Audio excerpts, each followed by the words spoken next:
Chapter 1. Chu Xiao piloted a deep blue maglev train along a winding mountain path, racing ahead at exhilarating speed. Beside him, the passenger seat, sat a young girl, her innocence radiating a vibrant aura of youth. With a sky-blue ponytail and striking violet eyes, she gazed at Chu Xiao with a look of admiration. When a man is earnest about something, he truly looks so handsome. The girl exclaimed dreamily. "What did you say?" Chu Xiao, unable to discern her words, turned his head slightly to inquire. "Nothing, nothing, She giggled, covering her rosy lips with her hand. Beep, beep. A series of mechanical beeps pierced the air, instantly capturing their attention. In a flurry, the girl retrieved a peculiar device from the slender bag at her waist. It resembled a miniature electronic radar, its screen adorned with an intricate web of latitude and longitude lines. Tap, tap. With deft movements, she operated the device, her face soon blossoming into an expression of excitement. "Chu Xiao, this is wonderful. The Dragon Ball radar indicates that just 10 kilometers ahead, there lies a Dragon Ball." Chu Xiao smiled faintly and nodded in response. "Hold on tight, Bulma. I'm about to accelerate." With a piercing whistle, the maglev train surged forward, its power unleashed as it sped towards their destination. As they raced along, the scenery outside the window blurred past, drawing Chu Xiao into a reverie. 6 months prior, Chu Xiao had been lounging on his sofa, idly scrolling through social media without a care in the world. After a brief nap, he awoke to find himself in an entirely different realm. He had transmigrated into the life of a mere employee at Capsule Corporation. Absorbing the memories of this new identity, Chu Xiao deduced that he had arrived before the events of the Dragon Ball saga began. Bulma was yet unaware of the existence of Dragon Balls. Goku was still training in the mountains. Krillin was at the Shaolin Temple. Tien Shinhan aspired to become the world's greatest assassin. Piccolo Daimao was sealed within a rice cooker, and Vegeta was still in service to Frieza. Everything was yet to unfold. Realizing the opportunity that lay before him, Chu Xiao acknowledged that although this body was that of an ordinary human with average capabilities, he possessed an appealing visage. Utilizing his workplace connections, along with the charming skills he had honed in his previous life, he soon captured Bulma's heart, rendering the heiress of Capsule Corporation utterly captivated by him. Once he had won Bulma's affections, Chu Xiao did not allow himself to languish in the comforts of wealth. Instead, he revealed to her the existence of the Dragon Balls. By collecting all 7, they could summon the Eternal Dragon and make any wish they desired. Upon learning of the Dragon Balls, Bulma was even more exhilarated than Chu Xiao and eagerly proposed their quest to seek them out. Fully prepared, the duo embarked on their adventure to gather the Dragon Balls. As they journeyed together, the bond between Chu Xiao and Bulma deepened, and they faced numerous challenges, successfully collecting 2 Dragon Balls along the way. At this moment, they discovered another Dragon Ball and set their sights upon it. Chu Xiao pulled his thoughts away from the past, pressing the accelerator fiercely, and the maglev car transformed into a streak of light, vanishing from its original spot. Could this Dragon Ball possibly belong to Sun Wukong? La screech. After approximately 10 minutes, Chu Xiao faintly heard peculiar sounds, resembling the friction of 2 entities, resonating through the mountain. As he continued driving, the noise grew increasingly pronounced, capturing Bulma's attention as well. She clutched Chu Xiao's arm, her head resting gently against him, and said, "Chu Xiao, do you hear that strange sound? Is there a monster up ahead? I'm so scared." With one hand on the steering wheel and the other lightly stroking Bulma's sky-blue hair, he gazed in her violet eyes, reassuring her, "Do not fear. I am here, and I won't let anyone harm you." Whoosh! Just as Chu Xiao's words fell, the maglev car rounded a corner, revealing a massive blue fish blocking the road. Accompanied by a deafening screech of brakes, Chu Xiao deftly lifted the steering wheel, elevating the vehicle to soar over the fish, catching a glimpse of a figure darting in front of it. Maintaining his composure, Chu Xiao exerted all his strength to bring the car to a halt, narrowly averting a collision, and promptly inquired about Bulma's safety. Fortunately, they both emerged unscathed, Bulma merely startled. "Ah, you foul monster! You must be trying to steal my food." A youth clad in a beige martial arts uniform, sporting an unusually distinctive long black hairstyle and a slender, agile monkey tail, stood protectively in front of the fish. Adopting an aggressive stance and shouting, "Sun Wukong?" Bulma did not recognize Sun Wukong, but Chu Xiao immediately identified the boy as none other than the protagonist of Dragon Ball, Sun Wukong. Hearing Chu Xiao utter his name, the poised Sun Wukong hesitated, while Bulma cast a puzzled glance at Chu Xiao, her curiosity piqued. "Monster, how do you know my name? Chu Xiao, do you know this child?" Cough, cough. Chu Xiao cleared his throat and stepped out of the vehicle, realizing he could not answer these two questions truthfully. Two more monsters emerged from the Tin Can monster. As Chu Xiao casually closed the car door, he mused to himself. It couldn't be mistaken this innocent child, combined with his distinctive features, was undoubtedly Sun Wukong. Sun Wukong, the reason I know you is that I am a great prophet. Prophet? What is that? Can you eat it? Bulma was momentarily taken aback. She had previously asked Chu Xiao how he knew of the Dragon Balls, and he had responded similarly. Initially, she thought it was just a dismissive remark. However, with Chu Xiao mentioning the term prophet again, she couldn't help but wonder if he truly was a great prophet. Should we ask Chu Xiao to predict how many children we will have after we marry 1, 2, 6 or 7? Hee hee. How mischievous. Chu Xiao's peripheral vision caught the entire transition of Bulma from confusion to shyness, yet he remained oblivious to her thoughts. Based on past experiences, it was wise not to inquire further. This moment, his attention was directed towards Sun Wukong, and he replied, "A prophet is one who can foresee the future." Chu Xiao stated earnestly, "The reason I know your name is that I have foreseen your future." My future? What does that entail? Sun Wukong, lowering his guard, appeared perplexed with his intellect. It seemed challenging to grasp the significance of Chu Xiao's words. Chu Xiao inhaled deeply, leaning against the handrail, his profound gaze fixed on the distant sky, his face slightly lifted to embrace the warm sunlight. "In your future, you shall become the most formidable warrior in the entire universe." Upon speaking, Chu Xiao gradually approached Sun Wukong, gently stroking the scion's distinctive hair as Sun Wukong stood momentarily stunned. "Boy, I have taken a liking to you. Join me in my endeavors." Sun Wukong tilted his head upward, gazing at Chu Xiao. "The strongest warrior? No, the strongest warrior in the entire universe. The strongest warrior in the universe. Indeed." Sun Wukong lowered his head, seemingly deep in thought. "Will becoming the strongest warrior in the universe ensure ample sustenance?" The corner of Chu Xiao's mouth twitched. "Absolutely. It is a necessity. I have quite the appetite." Chu Xiao furrowed his brow. "Allow me to ponder this a moment longer." A magnetic levitation vehicle came to a halt beside the mountain path, not far from a bonfire that blazed fiercely, the rising heat enveloping the three of them. The flames roasted a large azure fish set above, the high temperature searing the succulent flesh, the fish's fat sizzling audibly. Soon, the fish exuded an enticing aroma. Sun Wukong, drooling, appeared restless, resembling a famished wolf poised to pounce on the fish. "Wait, do not eat just yet."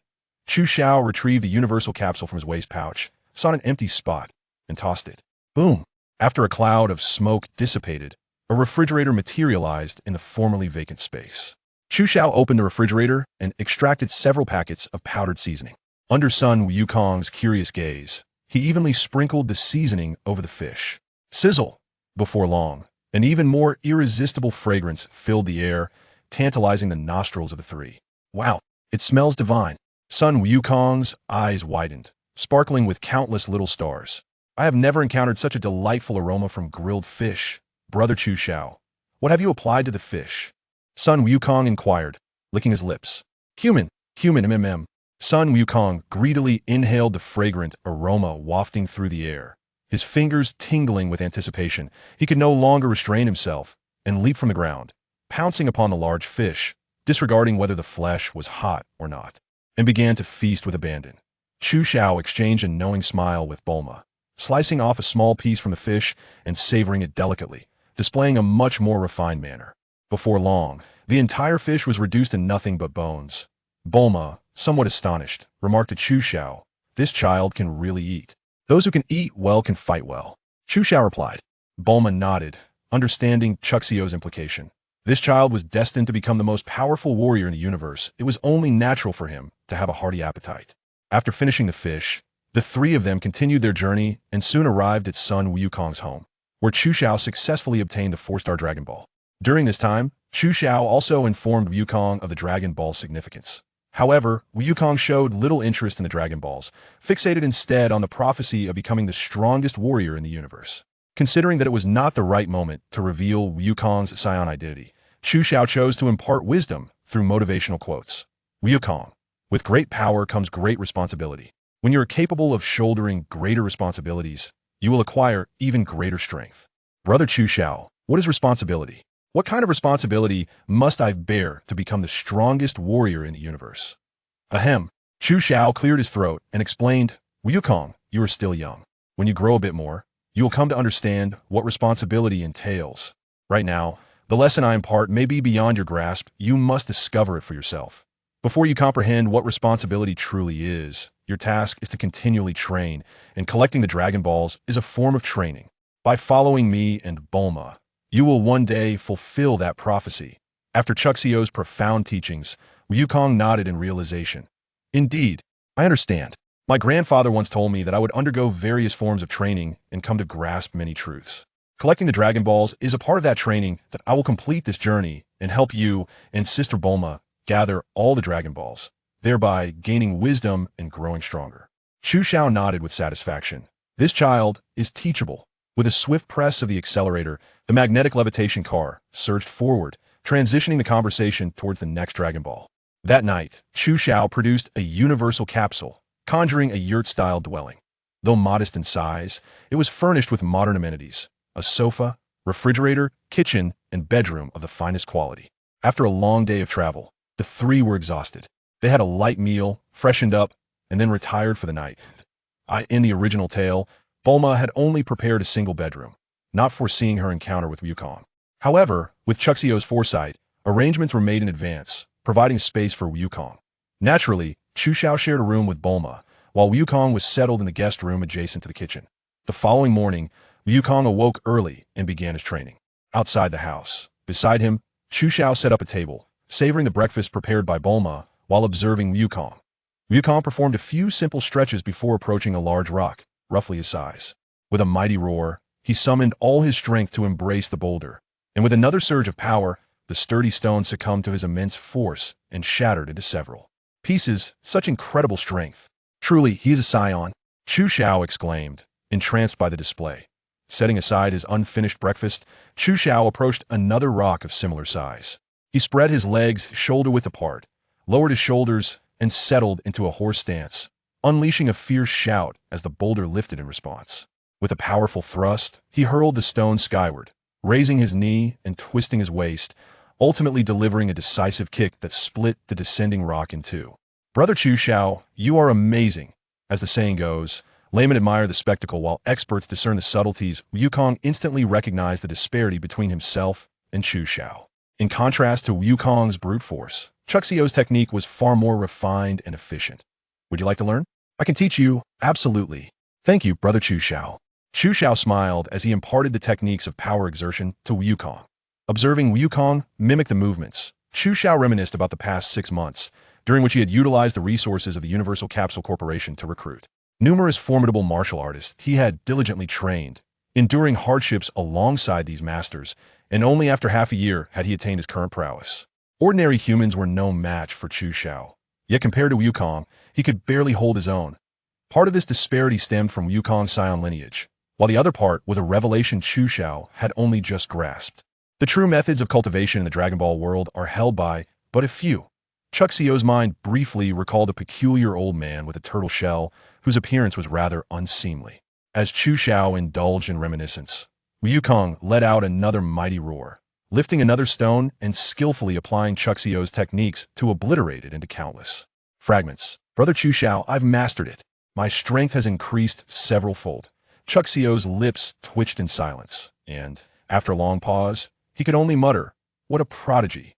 Wukong's martial talent was nothing short of extraordinary. While Chu Xiao had to toil for a month to grasp this skill, Wukong had learned it after merely a single demonstration. Unbelievable. As the morning training concluded, Chu Xiao transformed the house back into a universal capsule and was about to retrieve his hovercar when he heard Wukong emit a peculiar CRY.AS. Chu Xiao turned to investigate the sound. He beheld Wukong dragging a colossal sea turtle, drooling and exclaiming exuberantly, "Brother Chu, look at the magnificent sea turtle I have caught. Do you still have some cumin? We can roast the turtle before we depart. It must be delicious given its size." Chu Xiao furrowed his brow, scrutinizing the turtle that Wukong had captured. It appeared strikingly familiar, yet he could not immediately recall where he had encountered it before. "Ah, please don't eat me. I am merely an old sea turtle, tough-skinned and not palatable," the turtle protested, struggling and speaking in a feeble voice. A talking sea turtle? Chu Xiao suddenly remembered this turtle was none other than the one raised by Master Roshi. It was said that this turtle had a penchant for travel, yet possessed an unfortunate disposition for getting lost, often unable to find its way home. It seemed that it had become disoriented once again. By coincidence, they were encountered by Chu Xiao and the others, truly a fate. In the original work, Sun Wukong saved the sea turtle and the turtle immortal. To express his gratitude, gifted him the flying nimbus and promised to take him as a disciple. Chu Xiao was just thinking about where to learn methods to become stronger. And now there is a ready-made opportunity knocking at his door. How could Chu Xiao let it go? Wukong, put down the sea turtle. This sea turtle is not to be eaten. Although Wukong was confused, he obediently put the sea turtle down. What's wrong? Is there no cumin? It's okay. Roasting it is also delicious. I don't want to eat meat. The big sea turtle is about to cry. Wukong, there's plenty of cumin, ugh. Chu Xiao spat and corrected him.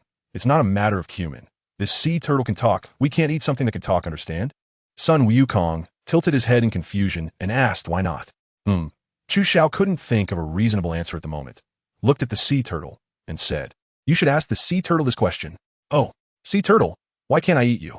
The sea turtle's tears had already started to flow. It had no idea why it couldn't be eaten or why this brat kept wanting to eat it. Am I really that delicious? Seeing the sea turtle on the verge of a mental breakdown, Chu Xiao had to take drastic measures. Wukong, if you want to become the strongest warrior in the universe, you have to listen to your brother. If I say not to eat it, then don't eat it. As soon as the strongest warrior was mentioned, Wukong immediately put the eating issue aside, nodded vigorously, and replied, "Yeah, got it. No eating, no eating." Wukong finally relented, and both Chu Xiao and the sea turtle breathed a sigh of relief.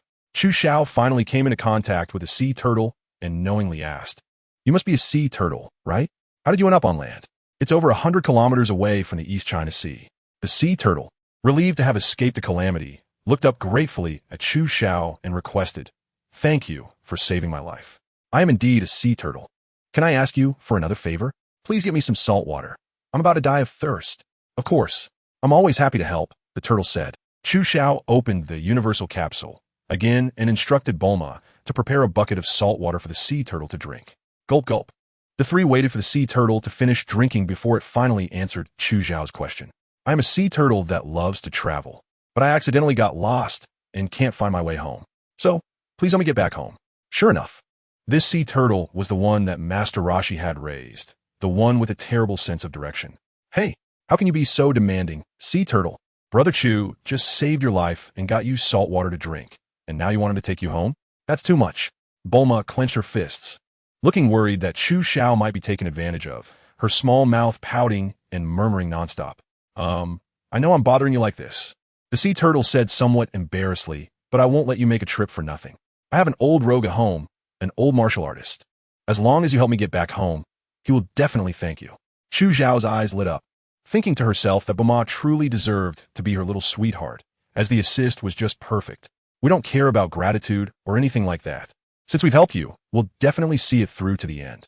Don't worry, we will make sure to take you home." Chu Xiaomei happily threw out a maglev car and pointed at Wukong, saying, "Wukong, wipe your drool and run behind the car while carrying the turtle." "Huh? Why do I have to run with the turtle on my back? Do you want to become the strongest warrior in the universe?" "I do." "Then carry it. This is a form of training." "Okay." Wukong nodded heavily and, without a second thought, started running with the turtle on his back. In the car, Bulma looked at the tired Wukong through the rearview mirror and smirked. "Chu Xiao, you're really bad." "Huh?" Chu Xiao was puzzled. He made Wukong carry the turtle because, in the Dragon Ball world, it indeed was a form of training. "How is that bad? You think I don't know?" "Hee hee." Bulma leaned closer to Chu Xiao's ear and said, "You let Wukong carry the turtle because you saw that our car couldn't fit us, right?" "Hee hee. Don't worry. I won't tell Wukong." Chu Xiao patted Bulma's head and said, "As long as you're happy." The magnetic levitation car moved slowly, stopping and going. And 2 days later, Chu Xiao, the three of them, and the sea turtle finally arrived at the seaside. "Sea turtle, you've arrived at your destination. Go home." Chu Xiao pointed at the blue sea and said passionately, "Thank you for taking me home. Please wait for me here. I will be back soon." "Okay, no problem. We will wait for you," they replied. Chu Xiao nodded, knowing that the sea turtle was going to bring Master Roshi over, feeling excited. The three watched as the sea turtle sank into the sea and disappeared. "Chu Xiao, do you think the sea turtle will come back?" Bulma asked doubtfully. "Of course. It will definitely come back, and it will bring someone with it," Chu Xiao said with a smile as he took out 2 lounge chairs from the universal capsule, leisurely enjoying the sun while watching Goku play with mud on the shore. After a long time, a black dot faintly floated over the endless sea surface, getting closer. Chu Xiao saw a large sea turtle carrying a flashy old man dressed in trendy clothes, with a dragon ball around his neck and a huge turtle shell on his back. From his demeanor, he exuded a rogue vibe. Is he the turtle hermit? Chu Xiao was somewhat skeptical. If this old man were thrown into a crowd, based on his temperament and physique, he could only be considered an old rogue, the kind that is quite lewd. He certainly didn't resemble the legendary martial artist, the strongest human on Earth. If it weren't for the fact that Chu Xiao had crossed over, he would never believe that this was the turtle sage. Brave young man, are you the one who saved my directionally challenged turtle? The turtle sage approached the shore and suddenly jumped off the back of the giant sea turtle. Whether it was because the sand was too soft or the turtle sage was careless, he slipped and fell to the ground. Turtle sage, mind your image. The giant sea turtle covered its eyes and said in a tone of disdain, "It was they who saved my life and brought me home." Oh, was it the three of them? The turtle sage patted his lower back as if he had fallen hard and coughed a few times, looking quite fragile. No, mainly it was Chu Xiao who brought me back. That kid with the long tail wanted to eat me. And the girl next to him, didn't he really want to take me home?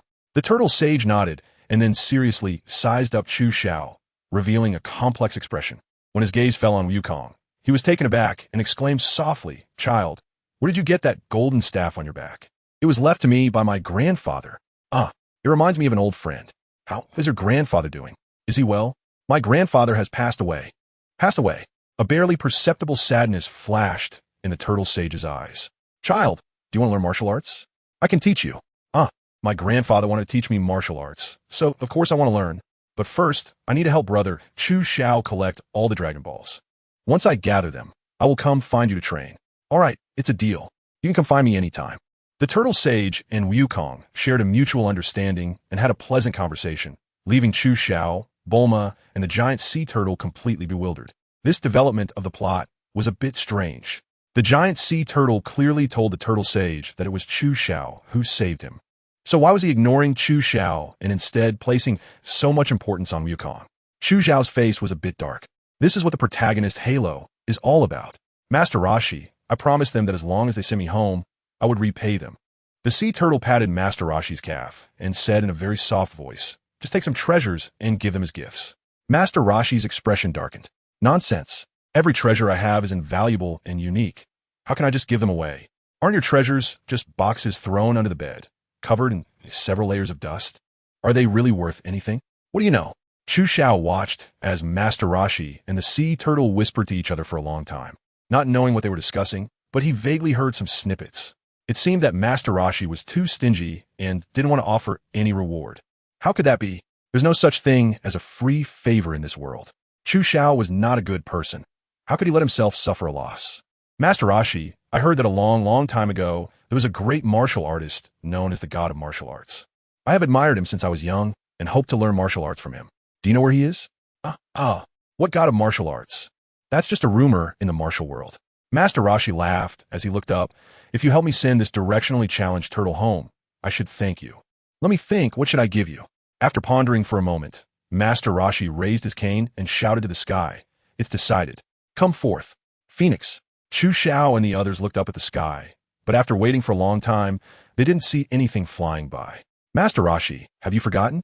The immortal bird died from food poisoning 2 years ago." The sea turtle awkwardly reminded him. "I almost forgot. Then let's use something else. Come out. Kinto-on. Woo-woo." As soon as Master Rashi's words fell, a yellow cloud flew down from the sky, trailing a comet-like tail, and landed in front of everyone.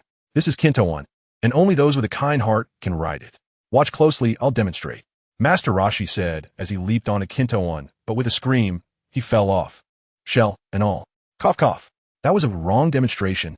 You should know that not just anyone can ride Kinto-on. Before Master Rashi could finish, Wukong lightly jumped onto Kinto-on at Chu Xiao's signal. "Haha, I can ride Kinto-on."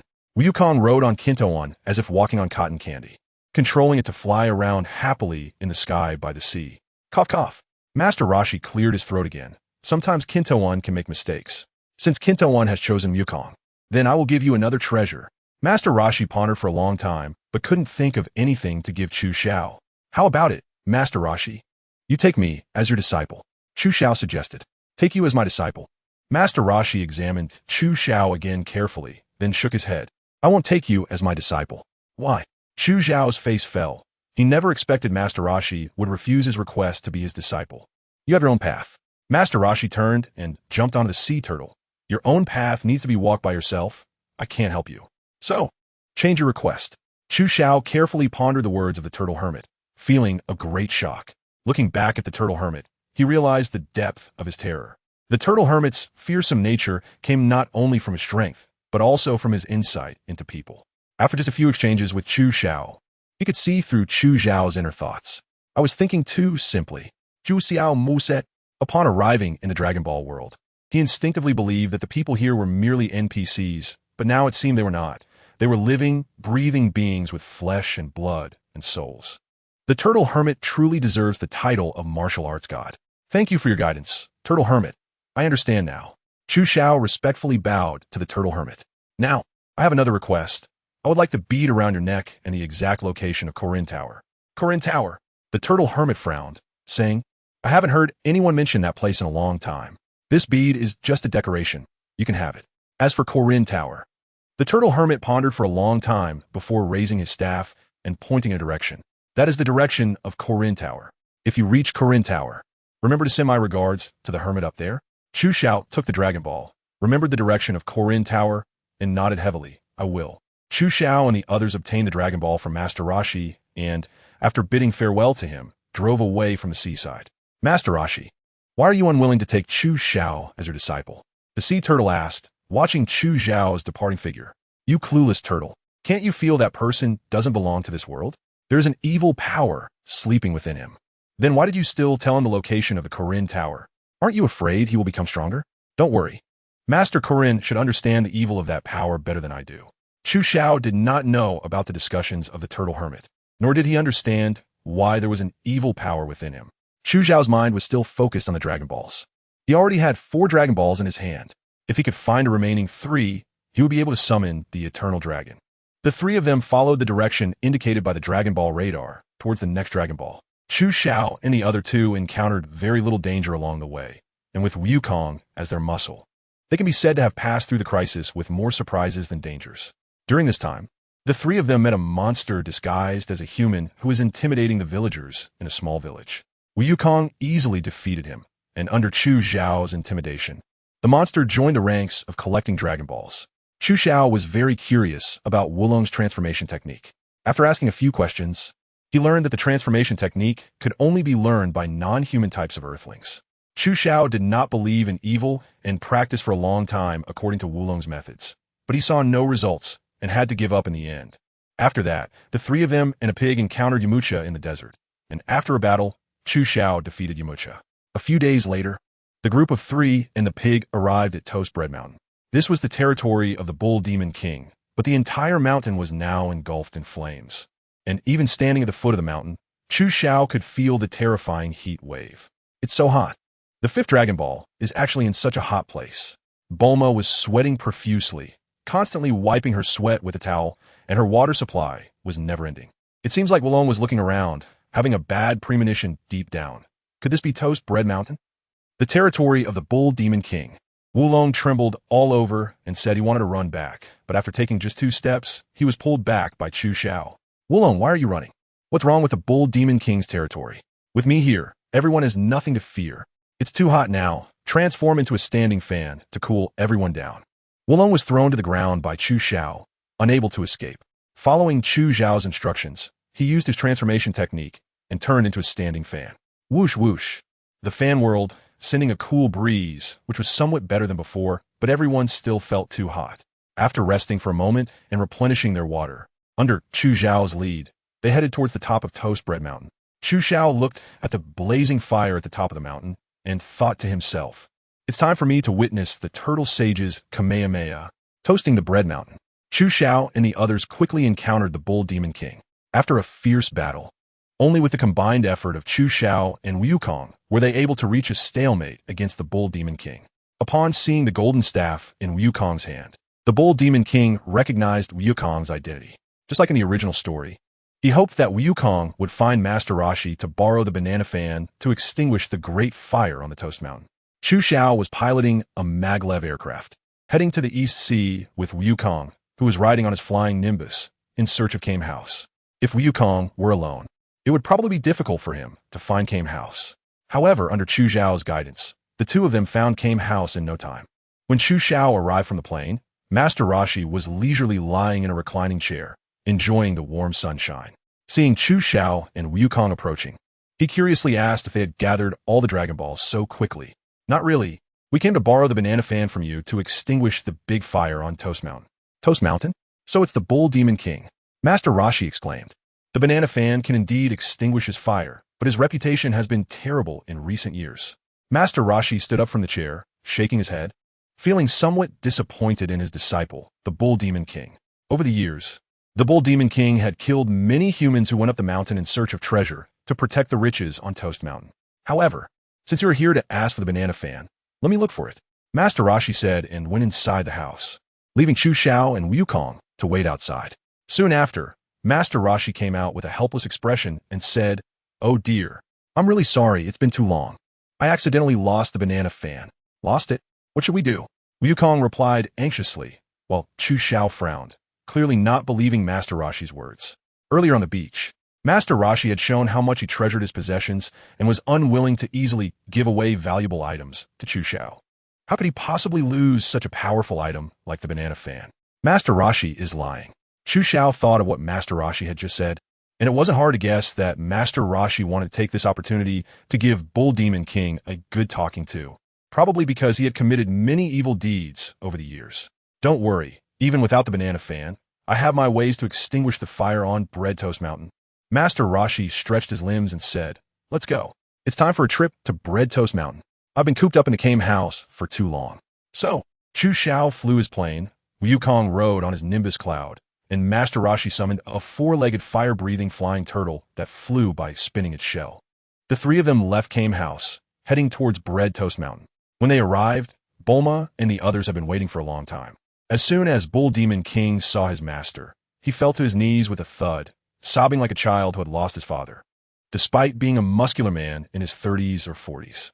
Even so, Master Roshi did not give Bull Demon King a good face, delivering a stern lecture that pointed out the evil deeds he had committed in recent years. It wasn't until Bull Demon King vowed never to kill the innocent again and to turn over a new leaf that Master Roshi's expression softened. "Master Roshi, I know I was wrong. Please help me extinguish the fire on Bread Toast Mountain." Hearing Bull Demon King's plea, Master Roshi finally decided to take action. Under Chu Xiao's attentive gaze, Master Roshi took off the turtle shell on his back and removed his upper clothing, revealing his thin, old frame. Just as everyone was wondering what Master Roshi was going to do, he shouted loudly and brought his palms together to his waist. Kamehameha! With a powerful shout, Master Roshi's thin muscles suddenly expanded like an inflated balloon, making his frail body appear more muscular than a bodybuilder's. As he spoke, a dazzling light blue energy sphere formed between his palms, radiating terrifying energy waves and an astonishing aura. With a thrust of his palms, the light blue energy sphere transformed into a brilliant beam of light, striking towards the burning Bread Toast Mountain like a meteor. Boom! With a thunderous explosion, under the incredulous gazes of the crowd, Bread Toast Mountain seemed to vanish into thin air, extinguished in its original place, leaving only a shockwave trace extending into the distance. What terrifying destructive power! Chu Xiao swallowed hard. Even though he was mentally prepared for the power of the Kamehameha wave, he was still taken aback by its terrifying destructive capability. Such a powerful skill, he had to learn it. Chu Xiao was very eager to master the Kamehameha wave. Although Master Roshi was unwilling to take him as a disciple, he could still go to Korin Tower to learn. As long as he reached Korin Tower and learned to use Ki, mastering the Kamehameha wave would be much easier. After all, in the later stages of Dragon Ball, any character could effortlessly unleash a Ki blast, making it a standard skill in the series. Master Roshi used a Kamehameha wave to extinguish the fire on the Toast Mountain, which also reformed the Ox King and showed Goku, Bulma, and others the extent of his strength. The story then developed as expected. Chu Xiao quickly found the Dragon Ball in the ruins with the help of the Dragon Radar. Chu Xiao instructed Bulma to put away the Dragon Balls and wait for Goku to leave the Toast Mountain together, but saw Goku surrounding Master Roshi. "Master Roshi, can you teach me that move you just did?" "Goku, this move, the Kamehameha, isn't something that can be learned easily. You must undergo rigorous training and reach a high level of martial arts to be able to perform it." Master Roshi was boasting about the power and difficulty of the Kamehameha, without noticing that Goku had already started trying to use it. Goku mimicked Master Roshi's posture, crossing his palms, gathering energy, and gently pushing forward. Boom! With a loud bang, a faint blue energy beam appeared in Goku's hands, striking Chu Zhao's magnetic levitation aircraft. Everyone stared in disbelief, unable to believe that Goku had learned the Kamehameha just by watching it once. Master Roshi awkwardly coughed twice and praised. Goku's martial arts talent is extremely high, and his foundation is also good. It's reasonable for him to manage to perform it. If it were an ordinary person or someone with mediocre talent, it would be very difficult. As Master Roshi spoke, he noticed Chu Xiao raising his palms, also mimicking his stance, preparing to perform a Kamehameha. Master Roshi immediately fell silent, afraid to say anything more, fearing that Chu Xiao would also unleash an energy wave, which would make him slap himself in the face again. At that moment, everyone's attention was on Chu Xiao, and the atmosphere became tense. Bulma and the others hoped that Chu Xiao could also learn the Kamehameha, while Master Roshi secretly prayed that Chu Xiao's talent wasn't good. The Bull Demon King, because Chu Xiao had helped him invite Master Roshi to extinguish the Great Fire, was also on Chu Xiao's side. For a moment, the Toast Mountain was so quiet that even the sound of a pin dropping could be heard. Chu Xiao took a deep breath, held his breath, and focused all his attention between his palms. Imitating the stance of Master Roshi and Goku, he shouted, Kamehameha, Thoof. Suddenly, Chu Xiao's palms moved apart, producing a dull sound, and a light blue energy sphere the size of a fist appeared between his palms. It made only a slight noise before dissipating into the air. Just when everyone thought Chu Xiao had failed to perform the Kamehameha, deep inside, he was overjoyed, trembling with excitement. He could hardly control his emotions, tears welling up in his eyes, his whole body shaking with excitement. However, to everyone else, these actions appeared to be self-denial and inferiority after failure. But only Chu Xiao knew the truth. Chu Xiao had just failed while trying to imitate the Kamehameha wave, but a trace of energy emerged within him. This trace of energy activated the mysterious power hidden in his dantian. It was a lotus seed as black as ink, exuding a terrifying aura that made others wary.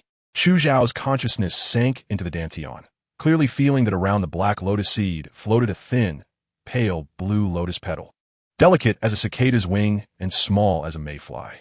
The reincarnation black lotus seizes the fortune of heaven and earth, supplementing the creation of all things. By collecting 7 lotus petals, one can activate the reincarnation black lotus once. You will randomly traverse the reincarnation worlds and stay for 2 years. Traverse the golden finger.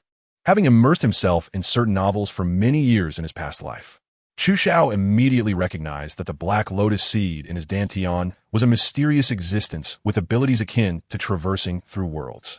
Based on the information transmitted from the black lotus seed, it could be inferred that the black lotus should condense lotus petals by seizing the world's fortune, and then use the energy of 7 lotus petals to transport him to other worlds for a 2-year stay. How could there be a reincarnation black lotus within me? Chu Xiao silently pondered, knowing how to use the black lotus, but completely unaware of its origins. Chu Xiao carefully recalled everything from his previous life, but found no information related to the black lotus. There was also no information regarding the black lotus in the memories of this body. It was as if this reincarnation black lotus had appeared out of nowhere in Chu Xiao's dantian. Since he did not know its origin for the time being, he decided not to consider where it came from. Chu Xiao put this question aside. The most important thing right now should be to find a way to gather the 7 lotus petals and attempt the first crossing. Chu Xiao focused his attention on the Dragon Balls again. Perhaps he could use the Dragon Balls to change the crossing conditions of the reincarnation black lotus, allowing it to directly traverse. Alternatively, he could settle for gathering 7 lotus petals. Chu Xiao quickly shook his head, dismissing the idea. Regardless of whether the Dragon Balls could grant such a wish, Chu Xiao already had a plan for the wishes of the Dragon Balls, which would be very useful. Using them to seek uncertain opportunities for crossing worlds would clearly do more harm than good. In that case, it would be better to first collect the Dragon Balls, seize the luck of the Dragon Ball world, and gradually gather 7 lotus petals. After all, through Chu Xiao's efforts, he had already collected 1 lotus petal, hadn't he? Clearly, Chu Xiao could slowly collect them. He just needed to figure out the method. Once the Dragon Balls were gathered and the lotus petals were complete, not only could Chu Xiao make a wish that he desired, but he would also gain an opportunity to cross into another world. Wouldn't that be a win-win situation? How wonderful that would be. Chu Xiao nodded heavily and made such a decision. Proceeding according to the original plan, collecting Dragon Balls, making wishes, Chu Xiao silently recited his wish in his heart, and his thoughts quickly returned. Brother Chu, don't be disappointed just because you didn't use the Kamehameha. After all, Master Roshi said that as long as you train hard, anyone can master this power, Bulma comforted, leaning against Chu Xiao.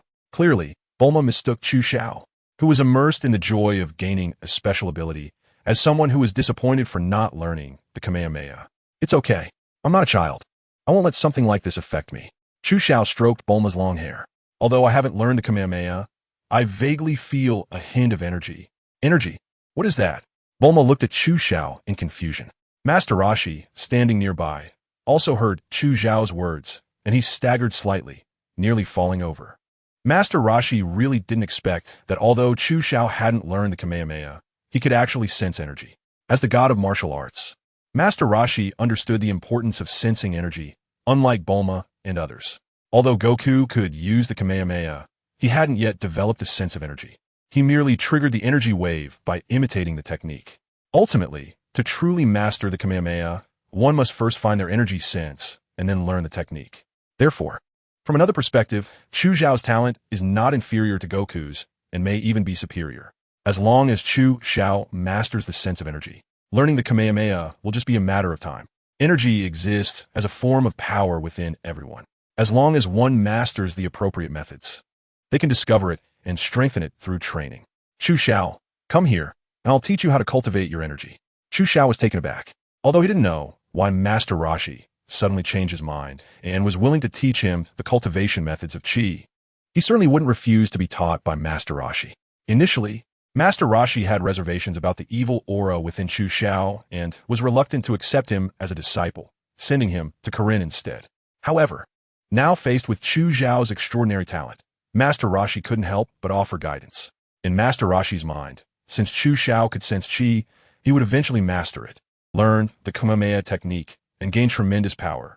Given this, why couldn't Master Roshi serve as a guide for Chu Xiao, using his martial arts philosophy to help purify the evil aura within him, or teach Chu Xiao to discern good from evil, to maintain his true self, and bury the evil aura deep within his heart? This reflects Master Roshi's vision and generosity as a martial arts master.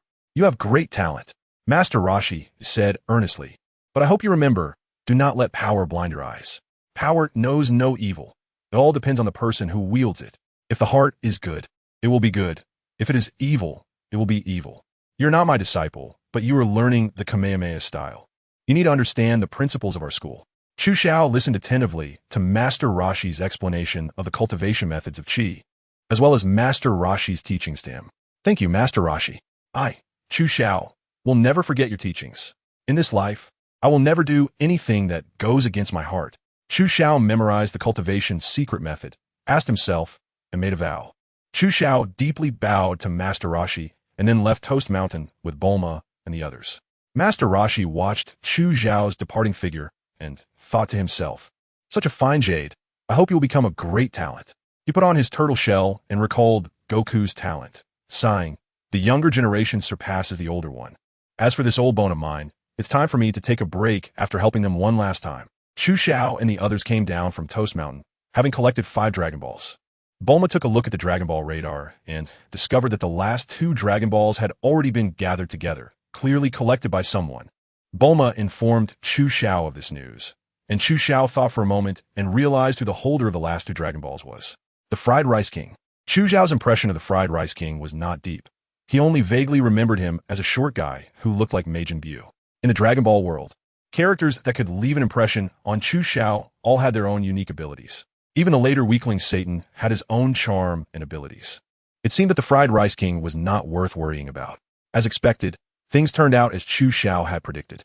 According to the Dragon Ball radar, Chu Xiao and the others quickly found the castle of the Fried Rice King. After a fierce battle, with the combined strength of Chu Xiao and Goku, they completely overwhelmed the opponent and successfully obtained the last 2 Dragon Balls. Not only that, but after defeating the Fried Rice King, the reincarnation Black Lotus within Chu Xiao also underwent a change, successfully condensing the second petal of a lotus. This made Chu Xiao determine that as long as he continued to interfere with the plot of the Dragon Ball world and seize the fortunes of other characters, he could condense lotus petals. The elusive concept of fortune became a tangible and operable method of acquisition in Chu Xiao's eyes. Big Brother Chu, we finally gathered all 7 Dragon Balls, Bulma exclaimed excitedly, jumping up while looking at the Dragon Balls shining with a golden glow on the ground. Big Brother Chu, the Dragon Balls are complete. Quickly make your wish. Once you make your wish, I can go find Master Roshi and start new training. After witnessing Master Roshi's strength, Goku had been thinking about training with him all along, showing no interest in the wishes from the Dragon Balls. Chu Xiao took a deep breath and slowly walked toward the Dragon Ball. Then let's get started. Let the dragon fulfill my wish. Appear, Shenron. Chu Xiao raised his hands high, pulling them towards the sky, and shouted the secret words to summon the dragon. As his voice fell, countless black thunderclouds suddenly appeared in the originally clear sky, and the sun was instantaneously shrouded in darkness. Day turned into night, and the entire earth was engulfed in darkness at the same time. People around the world looked up at the sky in confusion, wondering why there was suddenly a total solar eclipse today. When they realized it was not an eclipse, they quickly became engulfed in fear. Had the sun disappeared? Was the end of humanity upon them? Outside the ruins of the egg-fried Rice King's castle, several people stood before the flickering Dragon Balls. The dragon was about to appear. Bulma, with her blue-purple beautiful eyes, stared intently at the sky, murmuring, her heart filled with indescribable amazement. Feeling the tremendous changes in the heavens before the dragon's arrival, Chu Xiao couldn't help but admire the power of the Dragon Balls and the wisdom of the Namekians. When the thunderclouds gathered thickly, covering the entire sky, a golden dragon-shaped phantom burst forth from the Dragon Balls, soaring with an imposing aura into the clouds. A cyan dragon, wrapped in dragon scales, appeared amidst the thunderclouds, weaving through them, accompanied by lightning and fierce winds, exuding a heavy and vast aura. In his previous life, Chu Xiao was Chinese and had an indescribable affection for dragons deep in his heart. At this moment, seeing the Shenron in the Dragon Ball world, even knowing it is merely a creation of the Namekians, he felt a stirring in his heart. In contrast, Goku, upon witnessing the true form of Shenron, had countless little stars flashing in his eyes, staring at the dragon's enormous body, and saliva inappropriately dripped from his mouth. So much meat looks so delicious. Chu Xiao and the others directly ignored Yukong's presence. This child, under Chu Xiao's influence, only had thoughts of eating and training, and his worldview had strayed far from the right path. At this moment, the divine dragon slowly lowered its dragon head from the thunderclouds, and a majestic and solemn voice echoed, "Did you summon me? Quickly state your wishes. No matter what kind of wish it is, I will help you fulfill it." At this moment, Bulma, Yukong, and Oolong all turned their gazes to Chu Xiao, waiting for him to express his wish. Chu Xiao slowly stepped forward, raising his head to face the divine dragon. He had long since decided on his wish, and he spoke directly. "Divine dragon, please grant me the gift of eternal life." "What? Eternal life?" Bulma's heart tightened suddenly, as if she were about to lose something important. Looking at Chu Xiao's back, she was filled with complex emotions. But soon, the disappointment in Bulma's eyes disappeared, replaced by shy joy. It was normal for Big Brother Chu to want eternal life. Who in the world wouldn't want to live forever? Once Big Brother Chu's wish is granted, I will choose the same wish next time, and then we could be together forever and have lots and lots of children, hee hee. Chu Xiao stared at the dragon, his heart filled with anticipation. Half a year ago, Chu Xiao entered the perilous Dragon Ball world, constantly worried about his future, fearing that he might die in the battles of the protagonists or villains due to a careless mistake. This intense sense of crisis made Chu Xiao genuinely desire to obtain an immortal body. Only by being immortal could he face the horrors of the Dragon Ball world. However, after Chu Xiao expressed his wish, the dragon fell silent, not responding for a long time. For the first time, Chu Xiao experienced what it meant to feel time drag on, and after another minute passed, he couldn't contain his impatience and asked the dragon, "Can you help me fulfill this wish?" Facing Chu Xiao's pressing question, the dragon slightly shook its dragon head and replied, "I can't fulfill this wish of yours. Please choose another one." Chu Xiao's expression darkened, and even Bulma felt a bit disappointed. The plans they had made were shattered by the dragon's words. The dragon had clearly stated it could grant any wish, yet it couldn't help Chu Xiao achieve his dream of immortality. "Why? Can't you grant any wish?" Bulma asked with an unfriendly tone. "I'm sorry, my abilities come from the gods, so I can't fulfill things outside of their realm. Birth, aging, illness, and death, along with the cycle of reincarnation, are universal laws that I cannot break, the dragon explained slowly. So, you should choose another wish. Unable to break the laws of the universe, Chu Xiao calmed down and suddenly realized that the dragon in the Dragon Ball world indeed couldn't fulfill every wish. For example, resurrecting the dead could only happen once per person, and it had to be due to murder or accidental death. Normal death by old age could not be reversed even by the dragon. Moreover, when the Scions arrived on Earth, Goku and the others couldn't use the Dragon Balls to eliminate the Scions. They had to defeat them in battle, which also showed the significant limitations of using the Dragon Balls. Even the Dragon Balls on Namek couldn't change the environmental crisis of Namek or save the dying Grand Elder. Thus, it was not unexpected that the dragon couldn't fulfill Chu Xiao's dream of immortality. It was both surprising and reasonable. Not achieving his dream of immortality left Chu Xiao feeling somewhat disheartened, and thinking that the Dragon Balls couldn't directly grant him powerful abilities hit him even harder.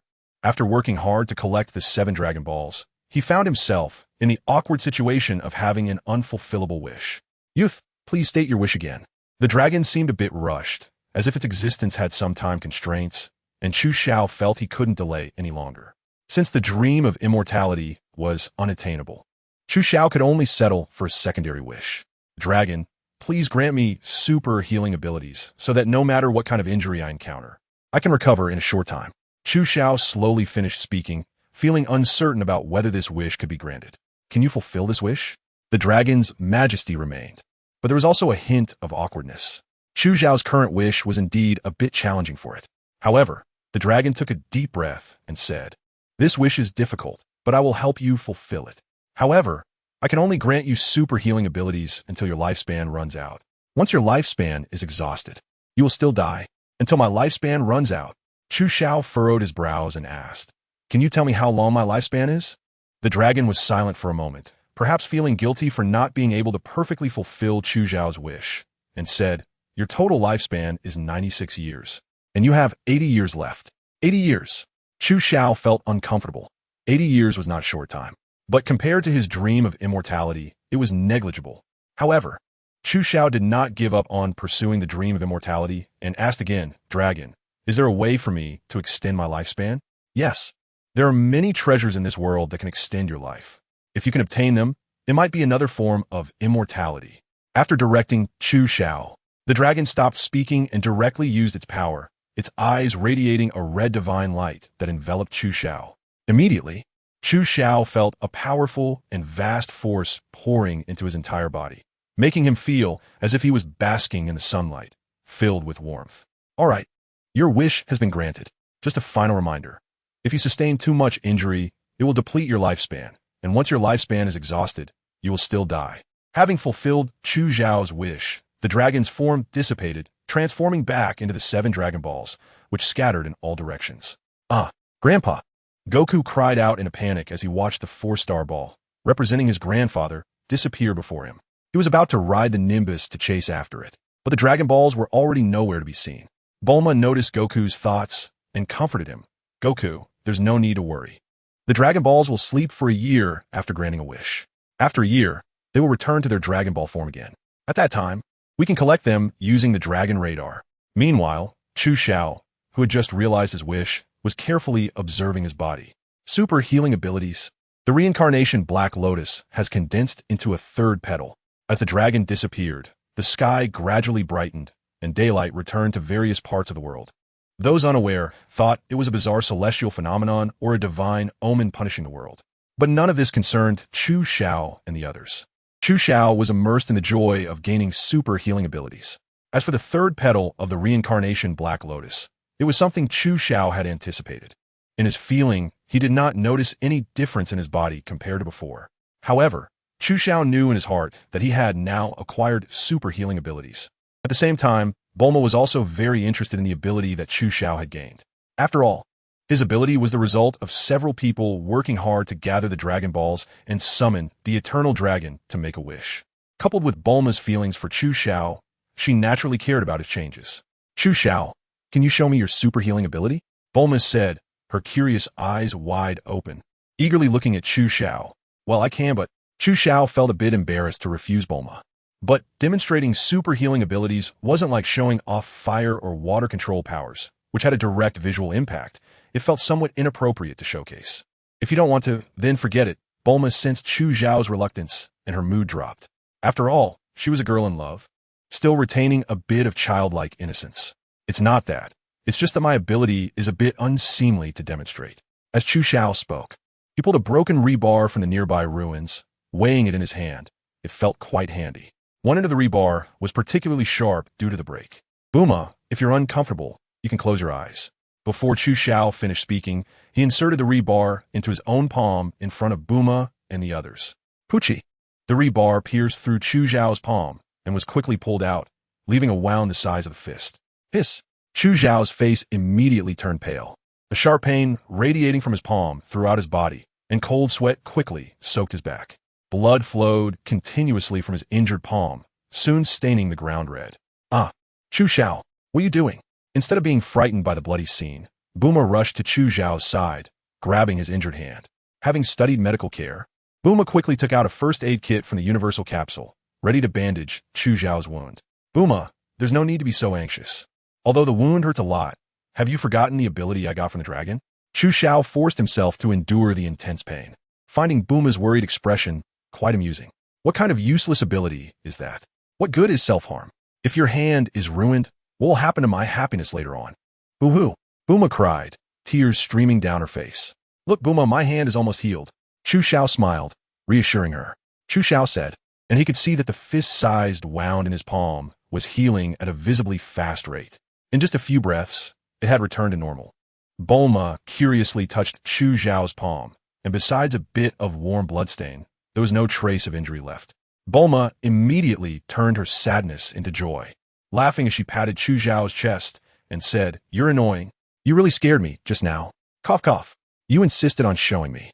I wanted to see, so you let me see. Does the wound still hurt? It hurt a lot when I was injured, but it doesn't hurt anymore after healing, just a bit itchy. It seems that while the dragon granted me super healing abilities, it didn't take away my sense of pain. That must have hurt a lot. You shouldn't show off your abilities anymore. No, you shouldn't get hurt anymore. It's really scary. Haha, don't worry, as long as my life hasn't ended. I should be fine," Chu Zhao said, and Bulma nestled into his chest, looking like a little bird depending on him. Oomph, don't be so self-righteous. You didn't hear Shenlong's last words clearly, did you? Your ability is just super healing, not immortality. If your injuries are too severe and affect your lifespan, it will definitely accelerate your life consumption. By then, when your lifespan is exhausted. Don't worry, I know my limits. Chu Zhao smiled and said, there is no absolutely perfect ability, only an absolutely perfect user. I will find a way to extend my lifespan as soon as possible. The two of them laughed and played until they were exhausted. After a while, Wukong packed his things and found Chu Zhao. Brother Chu, congratulations on your wish coming true. Wukong said, I should go to Master Roshi's place for my next training. Go ahead. See you in a year. I hope you become stronger. Then, we can collect the Dragon Balls together. All right. No problem, Wukong said, then stepped onto his Nimbus and bid farewell to Chu Zhao and the others, heading towards Master Roshi's house. Only Chu Zhao, Bulma, and Oolong were left in the ruins of the Fried Rice King's castle. Bulma, we should go too. We've been out for so long, and I'm sure your parents are worried about you. Let's go home. Chu Zhao threw out a universal capsule, transforming it into a maglev plane, and flew with Bulma and Oolong towards Bulma's house. A few days later, at Bulma's house, Zhu Xiao, are you really leaving? Where are you going? I want to go too. Bulma pouted, holding on to Chu Zhao's hand. I'm going to train and search for the Korin Tower. It will help me gain stronger power. There might be dangers along the way, so I can't take you with me. But we faced dangers together when we collected the Dragon Balls before. Why can't I go this time? Bulma said, sniffling, feeling wronged. Be good, Bulma, as a prophet. I have a premonition about the importance of this training, and I also sense that staying at home is the best choice for you. Listen to me. I will finish this training and come back to find you as soon as possible. Chu Zhao invoked his identity as a prophet again, expressing his concern for Bulma, and after some sweet words, he finally convinced her. All right then, but you must promise me, when you are out, you can't look at other girls. You can't talk to other girls, and you definitely can't stay overnight at other girls' houses.